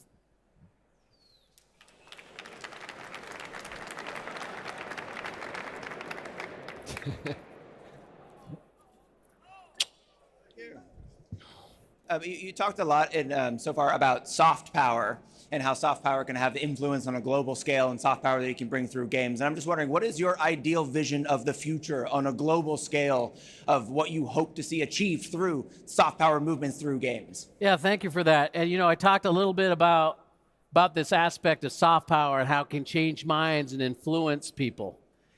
And when I was in Poland, this is more on the digital side, but it can also be on the analog side, about how you could maybe try to get games into places like Russia where young people can see these games being played with, you know, what the Poles are doing and the West, and that maybe perhaps their leader is not a great leader, right? And that they have the ability to speak out and exchange ideas and be collaborative. And so it kind of surprised me that they were willing to do that, because obviously it's a little bit of monetary risk for them, right? They're not making any money, but they're trying to feed these ideas and these games out. You can do the same thing with tabletop games, right? We walk this whole floor, check out the different games. There's different ideas out there. Just like music in the 80s. It wasn't just one thing that led to the fall of the Soviet Union and dominance in Eastern Europe. It was all the combination of stuff, all the combination of ideas and people coming together and talking about it. And I believe games do that. Games naturally do that, right? You can't, I guess you could do a solo game, but that's really sad, right? You play with other people. That's why I love games. Thank you. Any more questions? Over there. I don't want to catch this. So is there one piece of advice that you could give the people that are here of how they could talk to their local elected official to educate them about their business, their game, their employees? Is there something they could take from this, from you, on how to talk to an elected official? Yes. So, look, I didn't start organizing game designers and developers and game stores. I didn't do that until somebody came to me and talked to me about their problem. Because I didn't know. I'm a big nerd. I love games. I didn't know I passed this stupid law to tax them. I didn't know that, right? It took someone to do that, to actually communicate. That's what you need to do. Because the great thing about living in a democracy, and it doesn't matter what country you belong to, you do have access to your elected officials. You can talk to them. And then while you're doing that, maybe you get other game designers, developers, retailers together and you organize. I think there was a question over here too. Yes, there is one. Oh, there we go. Thank you for sharing some of the countries that also have some representatives that are taking serious the table games. And now playing a role game with you as a politician, what advice could you give to me as an entrepreneur? Which country I will find some politicians like you that are into table games and and can really support us? And if you have some examples here in Europe, it will be fantastic to hear. So there's the sad part. I can't think of any outside the United States, right? I can barely think of anybody in the United States. But here's the thing. I know I have friends who are elected officials that actually play games, and they were quiet about it, right? They thought it'd be, oh, it's unprofessional, it's nerdy or whatever. Well, when I did a legislative game night. So I brought all the game developers to Olympia, and I made legislators come in and they would sit at the table talking to the game designers. I led a D&D game. I brought in a Republican senator and a Democratic senator, a business lobbyist and a labor lobbyist, and we played a game. The best thing to do, again, you're going to have to talk to these folks, because I'm guessing that there's a lot of people, politicians that play games, they're just afraid. And I can tell you, for me, it's been great for me. It's been great for me.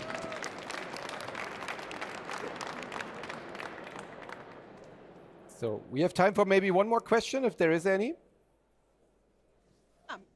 I don't see any. If nobody has, I can just have the last one. Yes, please. I love the puzzle here. Now, I am just thinking as a citizen. You mentioned that you have like the most employees for Pokemon are sitting in Washington State, and it grabs already some kind of return on investment of your job. Can you say that again a little louder? Yes, now.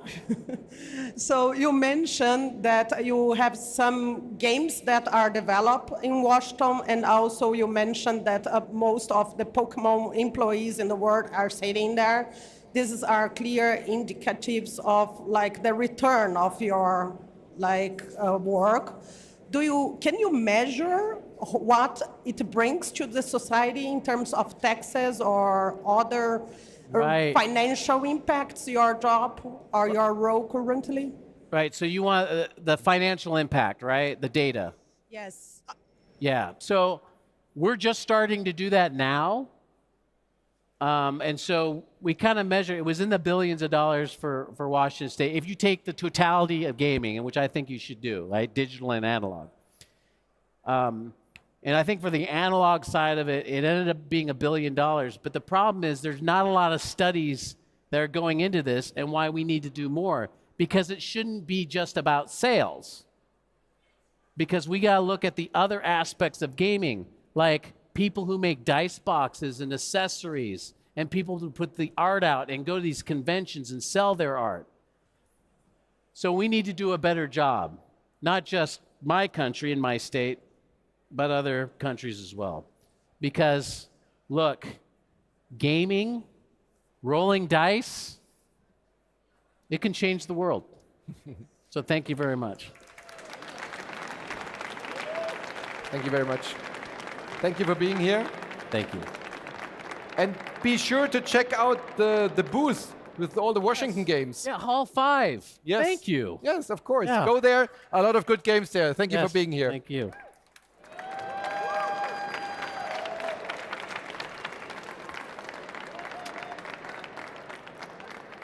So, ein langer Tag neigt sich dem Ende, aber last but not least haben wir uns natürlich auch ein weiteres Highlight aufgehoben. Ihr seht es da drüben schon, da leuchtet was Grünes, und ihr seht es da schon, da leuchtet was Grünes. Friedemann Friese ist bei uns zum Interview zum Spiel, zur Spiel. Herzlich willkommen, Friedemann. Servus.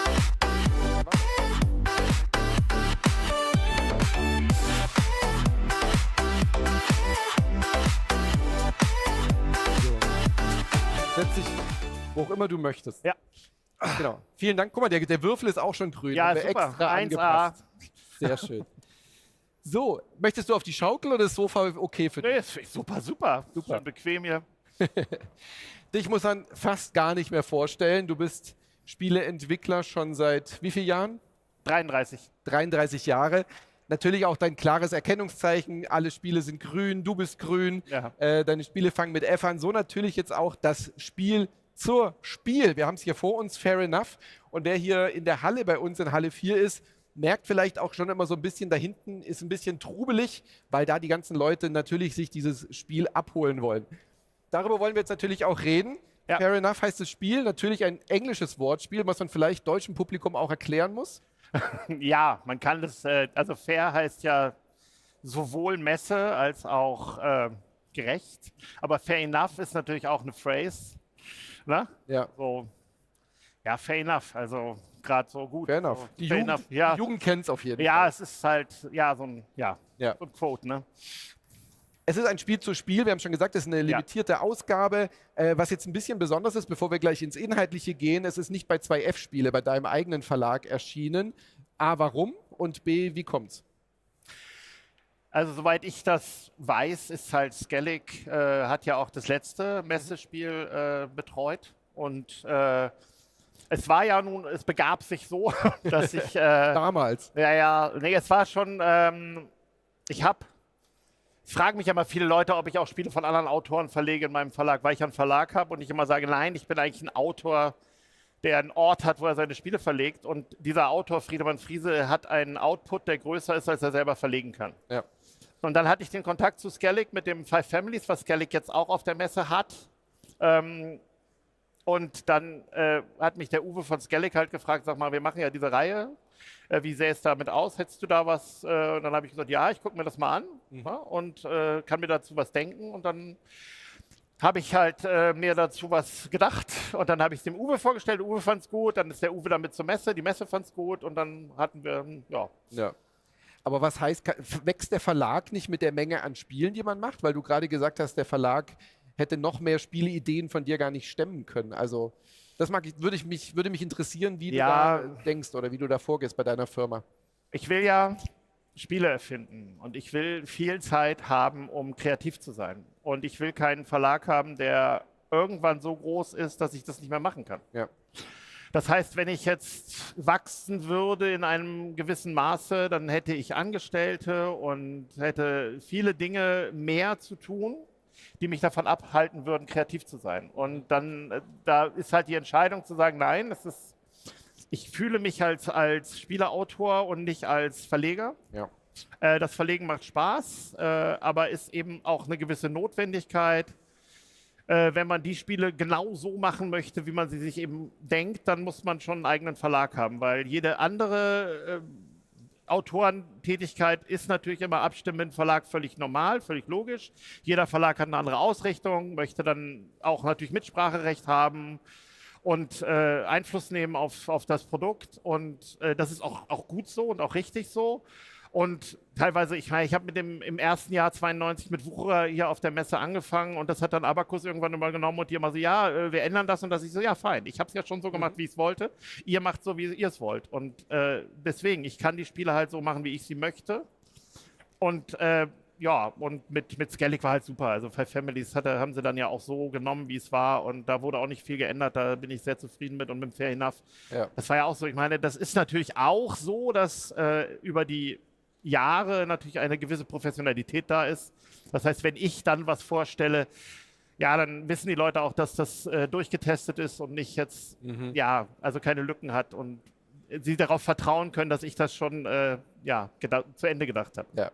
Aber es sind immer trotzdem noch Spiele mit F. Also darauf bestehst du dann weiterhin, auch wenn es ein fremder Verlag ist. Das muss nicht sein. Also wenn es ein anderer Verlag ist, also im Endeffekt ist ja mein größter Erfolg mit Funkenschlag weltweit eher bekannt als Power Grid. Das ist, ja, das ist dann so und Stichmeister bei Amigo oder Schwarzer Freitag bei Cosmos damals, das ist mir, in meinem Verlag ist mir das wichtig. Ich finde es natürlich schön, wenn, also bei Five Families war es jetzt klar, das ist der Titel, der passt dazu.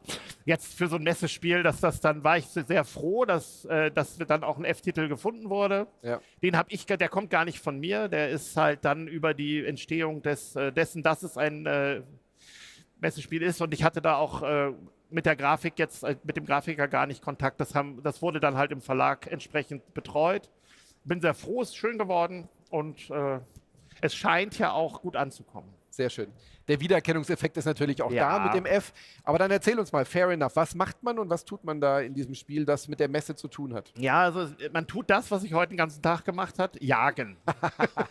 Jagen und sammeln. Jagen und sammeln. Also es war halt ganz klar, wenn ich was für die Messe mache, dann fällt einem natürlich am ehesten so ein, wie das so schön englisch heißt, Set-Collection-Game ein. Ne? Also man sammelt halt Dinge.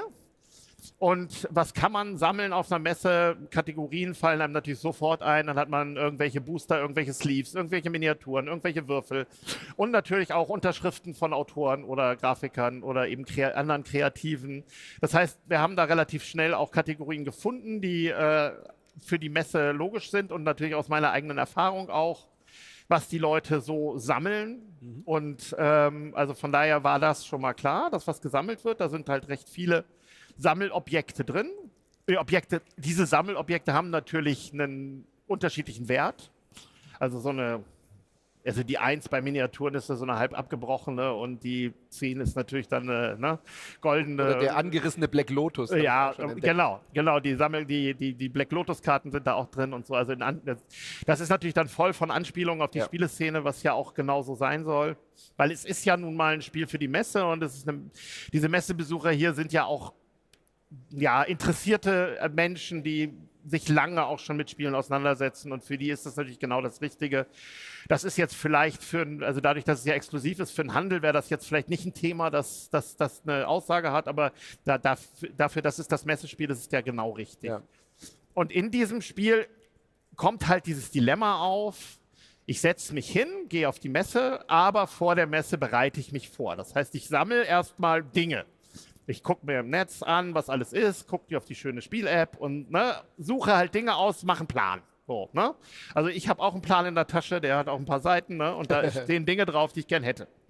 Und dieser Plan wird natürlich gemacht und dann gehe ich auf die Messe und komischerweise ist die Zeit endlich. Seltsam. Seltsam, ne? Das heißt, ich schaffe gar nicht alles von dem, was ich mir vorgenommen habe an diesem Tag. Deswegen ist auf dieser Messe auch, gibt es 6 Runden. Wie schön steht auch drin, ja, die Messe dauert 4 Tage, das 6 Runden, aber für viele ist es ja auch, muss ich ja auch sagen, für mich auch, so ein Tag ist ja auch häufig auch zweigeteilt. Ja. Also man hat dann den Vormittag, weil irgendwo muss das Loot ja hin. Also man hat ja dann, ne, so Taschen und lange Arme. Das heißt dann mal zum Auto gehen, in meinem Fall schön zum Stand gehen, weil, ne, wenn man, der Vorteil, wenn man Aussteller ist. Andere bringen schnell ins Hotel. Ja, genau. Und dann kommt man halt wieder und macht den zweiten Gang. Das heißt, irgendwie diese 6 Gänge, die man auf der Messe hat, die sind schon realistisch. Das ist halt nicht, die Messe ist nicht 6 Tage lang, aber dieses Gefühl, 6-mal dahin zu gehen und der Clou bei der Sache ist der, dass diese Zeit, die zur Verfügung steht, die steht uns allen als Pool zur Verfügung. Das heißt, wenn jemand anders mehr von der Zeit verbraucht, dann geht es von meiner Zeit ab. Das ist jetzt nicht realistisch, aber fürs Spiel toll. Ja. Und das heißt, man zockt so ein bisschen rum und spielt diese Karten aus und man sieht, wie die Zeit schmilzt. Und wenn ich halt meine Pläne nicht richtig verwirklicht habe und jemand setzt die Zeit auf 0, dann verliere ich alles. Und der sie auf 0 gesetzt hat, kriegt es. Aber ich kann halt, wie damals so beim Spiel wie Diamant oder sowas, halt vorher sagen, nee, ich passe, alles gut. Sichern. Sichern, ja. Das heißt, ich kann Pläne machen für teure Karten, die verbrauchen viel Zeit. Dann lege ich halt eine teure möglicherweise und sack die gleich ein im nächsten Zug. Und die anderen sammeln niedrige mit weniger Zeit und können dann halt, wenn ich ausgestiegen bin, noch viel spielen und machen dann aber auch Punkte. Ja. Das heißt, das ist so ein schönes Gelevele, wo man dann das optimieren muss und ja, was wir Spieler ja mögen. Ne? So ein bisschen rumoptimieren, ein bisschen gucken, wo das Dilemma ist und ein bisschen aber auch dieses schwitzige Hände kriegen. Ne? Ist das eine Runde? Ach, einen lege ich noch hin, geht noch gut. Ne? Komme ich da noch hin? Ja, ich das genau. noch? Ja. Sind so Themen wie volle Gänge, einer Toilette anstehen, auch auf der Männertoilette, sind solche Themen auch im Spiel enthalten? Nee, nicht wirklich. Also das ist natürlich, diese Zeit ist ein Symbol dafür. Und natürlich, es gibt so 3 Sonderkarten, die das so ein bisschen noch mit abdecken, ne? Dass man dann auch mal so eine kleine Aussetzenkarte hat, wo man einfach mal 0 Zeit vergehen lässt und dann einfach sagt, nö, spielt ihr mal, ich warte noch und so. Und natürlich lange Warteschlangen, wenn ich jetzt eine Karte habe wie die 8, die 4 Zeit verbraucht, das ist für das Spiel die Maximalzeit. Das ist natürlich Anstehen bei irgendwas, wo alle das haben wollen. Ne? Ja. Du hast schon gesagt, es sind ganz viele Easter Eggs drin, also auch grafisch vor allem. Sind auch irgendwelche Sachen drin, die dir besonders am Herz liegen, die so typisch die Messe repräsentieren? Ich bin ja da in der Tradition auch einer, der versucht, so ein Spielgefühl in einen Mechanismus zu packen. Und das ist das, was ich da tue. Und der Grafiker hat sich schön ausgetobt, sehr fein an diesen Easter Eggs. Und von daher, das Spielgefühl ist ja da von mir drin. Ja. Dieser Time-Pressure-Ding, dieses schwitzige Hände kriegen, dieses ne? Und ist ja auch mit der Messe, schaffe ich die Runde noch oder ne? Verpasse ich dann was anderes oder ne, Mist, da hinten ist ein Pre-Order oder da hinten wird dann, da kommt um 16 Uhr wieder der Container von aus dem Zoll und dann weiß ich, muss ich schnell hin und das kriege ich noch. Das kenne ich ja über Jahre hier. Ne? Also es ist immer auch auf der Messe mal so Schilder gibt, ab 16 Uhr gibt es wieder. Ja. Und dann will man natürlich um 16 Uhr auch da sein. Ne? Stimmt, man könnte auch mal ein Spiel machen über Messeaussteller. Das wäre wahrscheinlich auch ein großes Thema. Das wäre dann schon eine Warenwirtschaftssimulation wahrscheinlich. Ja klar, ich meine, Ausstellen ist hier einfach super. Ich meine, ich habe das seit 92 bin ich hier Aussteller, mit dem einen Jahr Pause, pandemiebedingt, aber ja, sonst waren wir dann, immer wenn es ging, waren wir hier und es ist halt, das ist mein Berufsleben, das ist auch, wenn man so Hobby zum Beruf macht, ist ja immer auch schwierig, aber ist halt toll und diese 4 Tage hier sind einfach grandios. Gleichzeitig Wahnsinn, aber auch gleichzeitig will man es nicht missen, auf jeden Fall. Total. Ja. Man will ja, wenn man Spiele entwickelt, vermute ich mal, auch, dass möglichst viele Leute dieses Spiel spielen. Wie ist es jetzt bei so einer limitierten Auflage? Ist es dann irgendwas, was im Kopf auch mitschwingt bei dir, dass du sagst, eigentlich können das gar nicht alle spielen, weil es danach gar nicht mehr verfügbar ist? Ja, ich habe mich ja schon früh dafür entschieden, so ein bisschen independent zu sein. Also so da nicht so drauf zu schielen, dass alle damit glücklich werden, gar nicht so darauf zu schielen, dass der Mainstream, sondern zu gucken, dass ich halt denke, da gibt es eine Zielgruppe, die wollen auch mal andere Spiele, die wollen mal nicht das, was überall zu haben ist und die sich freuen. Und das ist ja auch meine Bestätigung, wenn ich dann Leute habe, die sagen, das ist so großartig, das spielen wir jetzt andauernd. Ja, aber das sind vielleicht dann nicht so viele, aber das ist das, worauf ich auch mehr ziele. Also wenn ich das so bedenke, dass viele Kleinverlage sind ja im Expertenspiel, wie man so sagt, angesiedelt. Das heißt, die versuchen oben an der oberen Grenze noch an Komplexität was zu setzen und das ist ja gar nicht mein Ziel. Mein Ziel ist so ein bisschen neben dieser Hauptachse Kinderspiel, Familienspiel, Kennerspiel, so eine zweite Achse zu sehen, weil da gibt es ja auch genug. Es gibt Independent-Kinderspiele, es gibt Independent-Familienspiele. Das ist einfach, das kommt aus so einer DIY-Bewegung, die auch im England so, das ist so eine ganz, ich finde es ganz schön, weil das so eine sehr schöne Fanbase schafft. Und ich merke das ja auch hier, dass die Spieler auch sagen, ja, das ist mal anders, was von dir kommt. Und das lobt mehr, als jetzt zu sagen, ich gehe jetzt auf den Mega-Mainstream. Aber ich meine, dann passiert auch mal zwischendurch sowas wie Funkenschlag, dass es 500.000 Mal verkauft. Das ist ja jetzt nicht wenig. Ja? Nee. Und ein Freitag, ich habe ein Solospiel gemacht, wo alle gesagt haben, Solospiele, die kannst du ja nicht verkaufen. Was ist das für ein Unsinn? Ja. Und wir sind über 100.000 Freitage verkauft, weil es einfach irgendwie doch was getriggert hat. Und da sehe ich mich. Und da sehe ich mich auch. Irgendjemand erzählte mal, ja, Friedemann ist der erfolgreichste Kleinverlag der Welt. Ja. So, wo ich denke, ja, das ist ein schönes Lob. Ja, ich meine, in der Videospielwelt sind ja Independent Games ein riesiger Markt inzwischen auch geworden, dass ganz viele Menschen, die in der Videospielentwicklung arbeiten, mit 200, 300 Leuten ein Studio das gar nicht mehr wollen, kleines Studio machen mit 2, 3 Leuten, was ja dann wieder fast schon ist wie bei uns, bei der Brettspielwelt. Und da ist Indie ein Riesenthema. Es werden Verlage noch und nöcher aufgemacht, das Spiel wächst und wächst und wächst. Ich finde, es ist eine große Chance, also dieses Selbstverständnis, ich mache Independent Games und es muss dann nicht immer das Expertenspiel oder das Nischenspiel sein. Ja, das ist halt so. Ne? Also es ist ja leichter denn je, Spiele rauszubringen, oder? Heutzutage. Ja, also es ist schon, natürlich ist es leichter geworden, Spiele zu verlegen, weil die Produktionszeiträume sind auch kürzer geworden durch den ganzen Digitaldruck und die ganzen Druckvorstufen sind weggefallen. Ne? Also was diese Filme gemacht werden müssen und der Offset-Verfahren und so, das ist ja alles nicht mehr relevant in dem Maße. Und man muss jetzt auch nicht mehr auf ein Kartenspiel 8 Wochen warten, bis das dann endlich getrocknet ist und fertig gemacht werden kann. Das geht alles viel schneller. Ja. Und auch 3D-Druck für Prototypen und solche Geschichten ist sehr viel effizienter geworden. Ja, klar. Also da lässt sich viel machen. Ich meine, klar. Ich sitze in meinem Büro, habe einen Laserfarbdrucker und die Karten kommen gleich farbig raus. Früher war es alles schwarz-weiß und viel auch handbeschrieben. Und ja, also das ist natürlich viel angenehmer geworden. Und durchs Internet hat man auch so das Gefühl, während der Pandemie zum Beispiel wurde diese Print and Play, fast schon so ein kleines Mini-Genre, dass da Sachen auch einfach ausprobiert werden, was kostenlos ins Internet zu schmeißen, den Leuten sagen, spielt es, und teilweise wurden diese Spiele dann ja tatsächlich auch zu Produkten, sage ich mal, verarbeitet und dann auch rausgebracht, wie bei Feuerland oder so, oder bei Spielmeier Games. Ja, und es ist ja auch so, dass diese Geschichte, dass man dann plötzlich auch Spiele hatte, wo man sagt, dieses Spiel eignet sich besonders gut für so ein Teams-Zoom oder also für so eine Videokonferenz. Ne? Also was weiß ich, ein Codenames war halt dann plötzlich, das konnte man einfach mit Leuten online spielen, auch ohne App, die danach gekommen ist. Aber in dem Moment hat man gesagt, ja, dann halte ich mal eben, ne? Also dann sitze ich hier und dann mache ich ein Foto von den Karten und dann können wir das gemeinsam spielen. Also da war eine besondere Qualität plötzlich von Spielen auch gefragt. Und ich habe natürlich die Qualität auch mit dem Solospiel gemerkt. Das ist ja irre. Also es hätte ja keiner geglaubt. Ich meine, wenn man jetzt bei Boardgame Geek, die ja auch da vorne sind, auf die Seite guckt und die Geeklists guckt, da sind 50% die Beschäftigten mit Solospielen. Das ist total irre. Also so. Und ich denke, Solo gilt und wie viele Leute und welche Spiele von den Spielen lassen sich Solo, und es gibt ja die Automata-Fabrik, die dann auch spezielle Computer also was sind nicht Computer, sondern Karten basiert, also ohne digital was zu haben, sondern einfach Regeln findet, wie sozusagen ein NPC, ein Non-Player-Character gegen einen spielt oder so ein AI, also so ein Bot halt. Ne?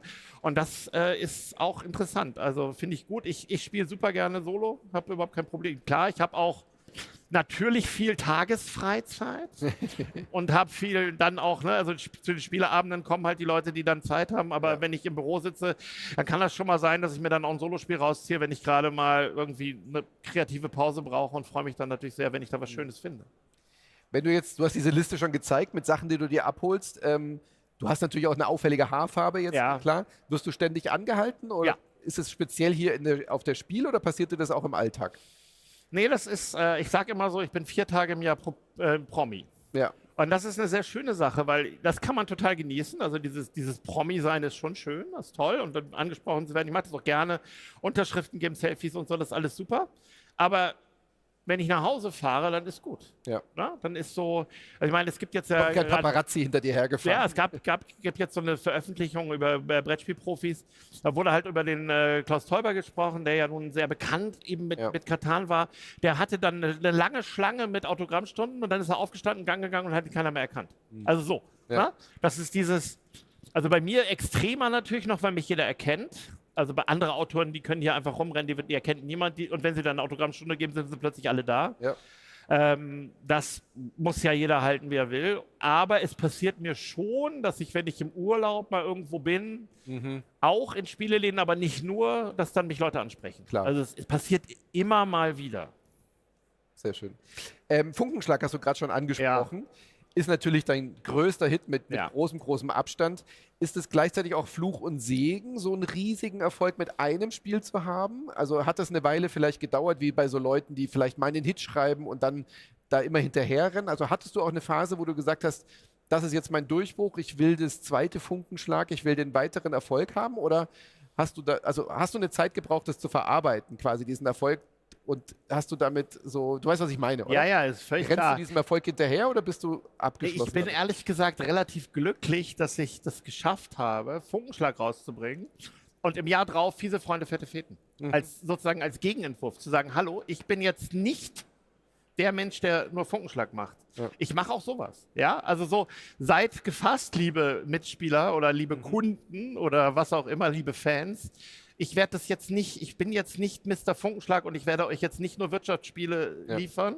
Ich kann das, ich habe das immer wieder gemacht, aber ich mag das auch eben nicht so, also es festgelegt zu sein. Wie gesagt, also Wucherer war das erste und dann habe ich falsche 50er 94 2 Jahre später rausgebracht, weil im zweiten Jahr habe ich noch eine Erweiterung rausgebracht zu Wucherer.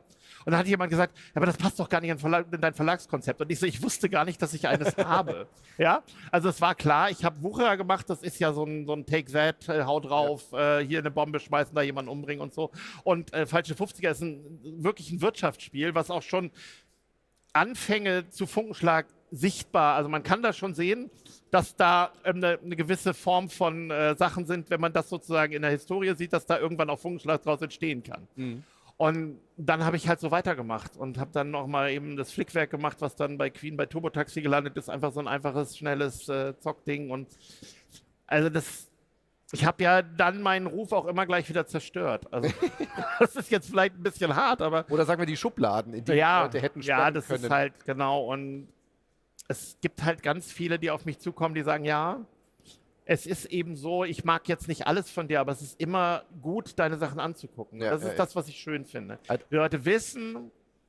Okay, es mag sein, dass es nichts für mich ist dies Jahr, aber ich werde trotzdem hingehen und gucken. Und das ist schön. Also so, ja. Ja, du bist auf jeden Fall immer einer der kreativsten Spieleentwickler. Man hat bei dir nicht das Gefühl, du ruhst dich auf was aus. Das definitiv nicht. Ja.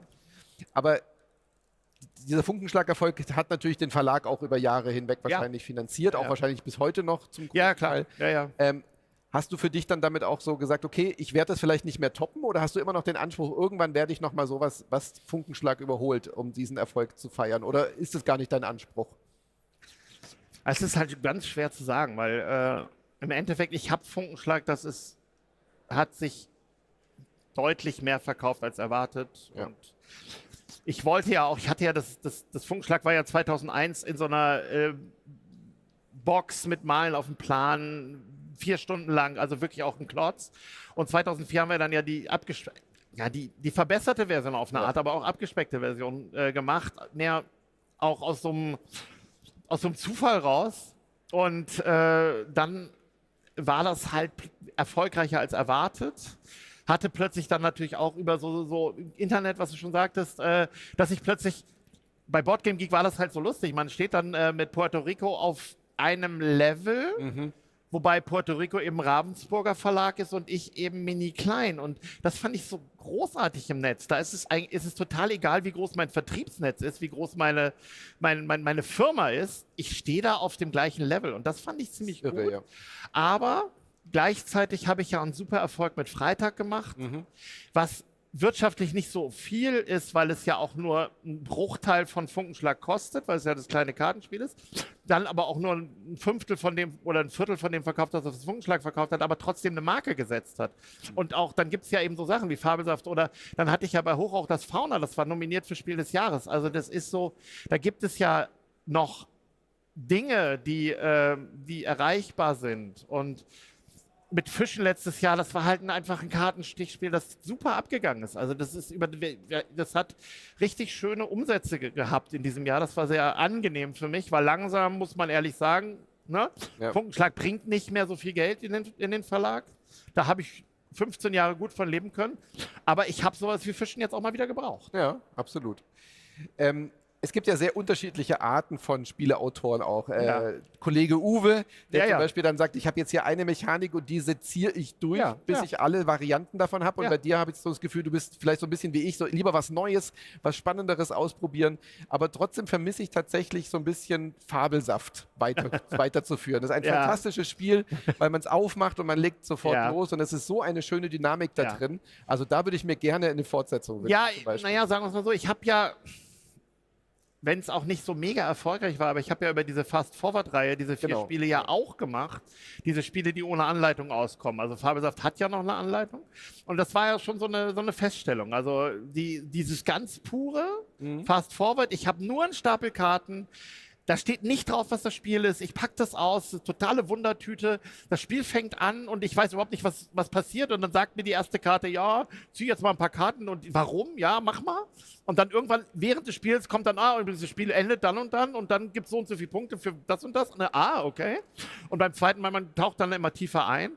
Das hat viele Leute verunsichert und auch verwirrt. Und bei Fabelsaft, das war so genau der Level dazwischen. Man hat eine Regel, die erklärt einem ein bisschen, worum es geht. Man weiß, okay, man muss diese Säfte da machen und dann aber gleichzeitig auch, okay, da sind 60 verschiedene Karten drin und ich fange mit 6 an. Das heißt, ich habe überhaupt gar keine Ahnung, was kommt. Dieses Fast-Forward-Prinzip trotzdem drin zu haben, oh, was ist denn das für eine Karte? Ne? Eine neue Karte. Und dann beim nächsten Mal spielt man ja da weiter. Ja, und kriegt dann noch, und Limettenerweiterung war dann ja nochmal zusätzliche Karten. Das ist schon schön. Ja? Also das ist so dieses das ist ja auch das, was man so, weil wenn man ein neues Spiel hat, auch so toll ist, das kennenzulernen. Ja. Also das ist so, ich fange halt ein neues Spiel an und sage, ach, was ist denn das für eine Karte? Ist ja interessant, ne? Beim zweiten Mal ist das halt weg, dieser Moment. Und dieser Moment des Entdeckens. Und ich meine, es gibt ja auch unendlich viele Spiele, wo man irgendwie losrennt und eine Welt entdeckt. Das ist ja, das mögen Spieler ja auch, also ich auch. Dann decke ich halt ein Kettchen auf und was ist denn da? Und dann kann ich da hin und dann entsteht dadurch. Open-World-Spiele sind jetzt ein großer Trend oder Legacy-Spiele, wo sich immer wieder was Neues öffnet. Genau, also. Funkenschlag Legacy, das wäre doch mal eine Sache. Ja, sagt er. Was auch immer. Also es ist ja so, wie gesagt, wir hatten ja am Anfang mal ein wenig das Gespräch darum, dass ich mehr Ideen habe, als ich umsetzen kann. Und natürlich gibt es zu Funkenschlag Ideen. Da sind auch schon Sachen in der Mache. Ja. Weil viele Leute sagen, ja, mach mal noch wieder Funkenschlag und so. Und klar, man kann auch immer noch mal gucken, was man für einen neuen Spielplan macht.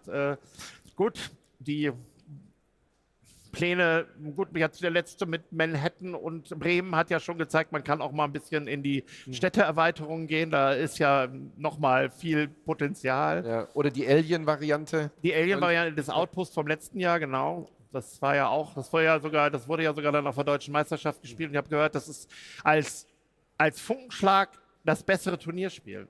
Weil es halt ein bisschen kompakter ist, weil es für dieses Turnier nicht so 2,5 Stunden, sondern nur diese, also wenn es alle kennen und diese 1,5 Stunden dauert und damit als Turnierspiel viel besser geeignet war. Also da habe ich heute das Lob bekommen, das fand ich ganz schön. Sehr schön.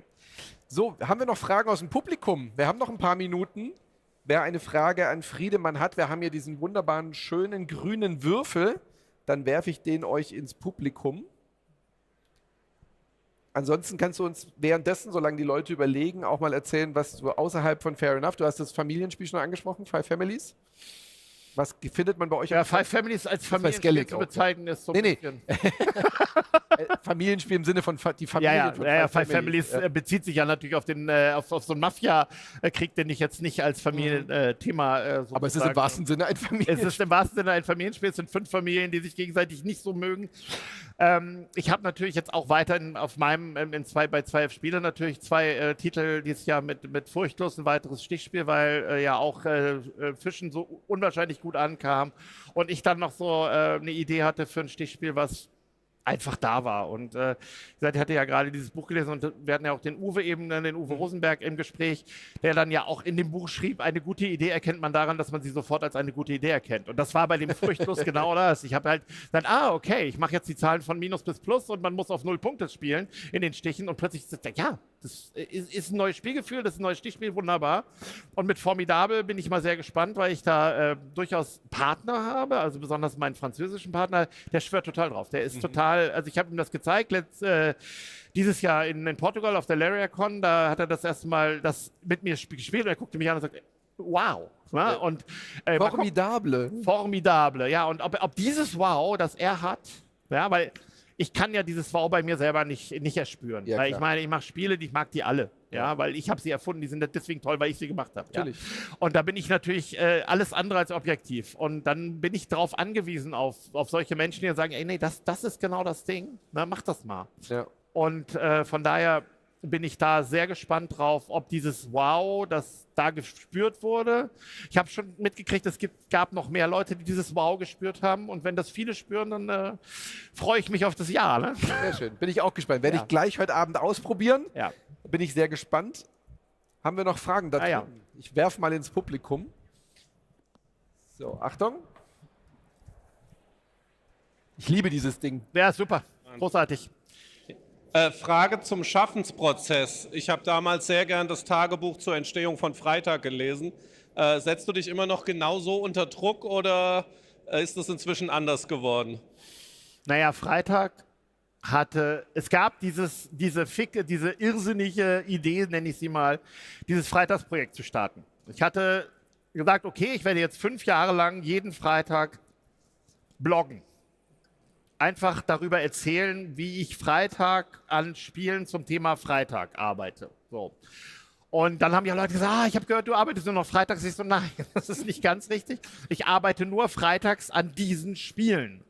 Und dann habe ich halt angefangen zu schreiben. Und da ist dann dieser Schwarze Freitag auch bei Kosmos drüber entstanden und im Schaffensprozess dann auch das Freitag und dann am Ende auch noch das Futterleid. Und das hat schon Spaß gemacht. Das hat natürlich, dieses Projekt selber hat mich natürlich total unter Druck gesetzt. Aber das war auch, es hatte so, ja, es war so ein Künstlerprojekt. Es war einfach so, was passiert eigentlich mit meiner Kreativität, wenn ich mich so unter Druck setze, zeitlich in dem Rahmen? Auf der anderen Seite, Schaffensprozess, ja. Ich meine, wir sind hier auf der Messe und diese Messe ist immer im Oktober. Und ich habe ganz oft schon gesagt, wenn diese Messe nicht im Oktober wäre, hätte ich wahrscheinlich nicht so viele Spiele veröffentlicht, weil immer klar ist, okay, im Oktober brauche ich diese Spiele. Und dann kann man zeitlich zurückrechnen und das ist einfach ganz klar der Druck. Ich weiß ja jetzt schon, wann ich welche Sachen fertig haben muss, damit die nächstes Jahr hier auf meinem Stand stehen. Und dieser Zeitdruck existiert einfach dadurch, dass ich weiß, hier will ich sein, hier will ich was Neues präsentieren.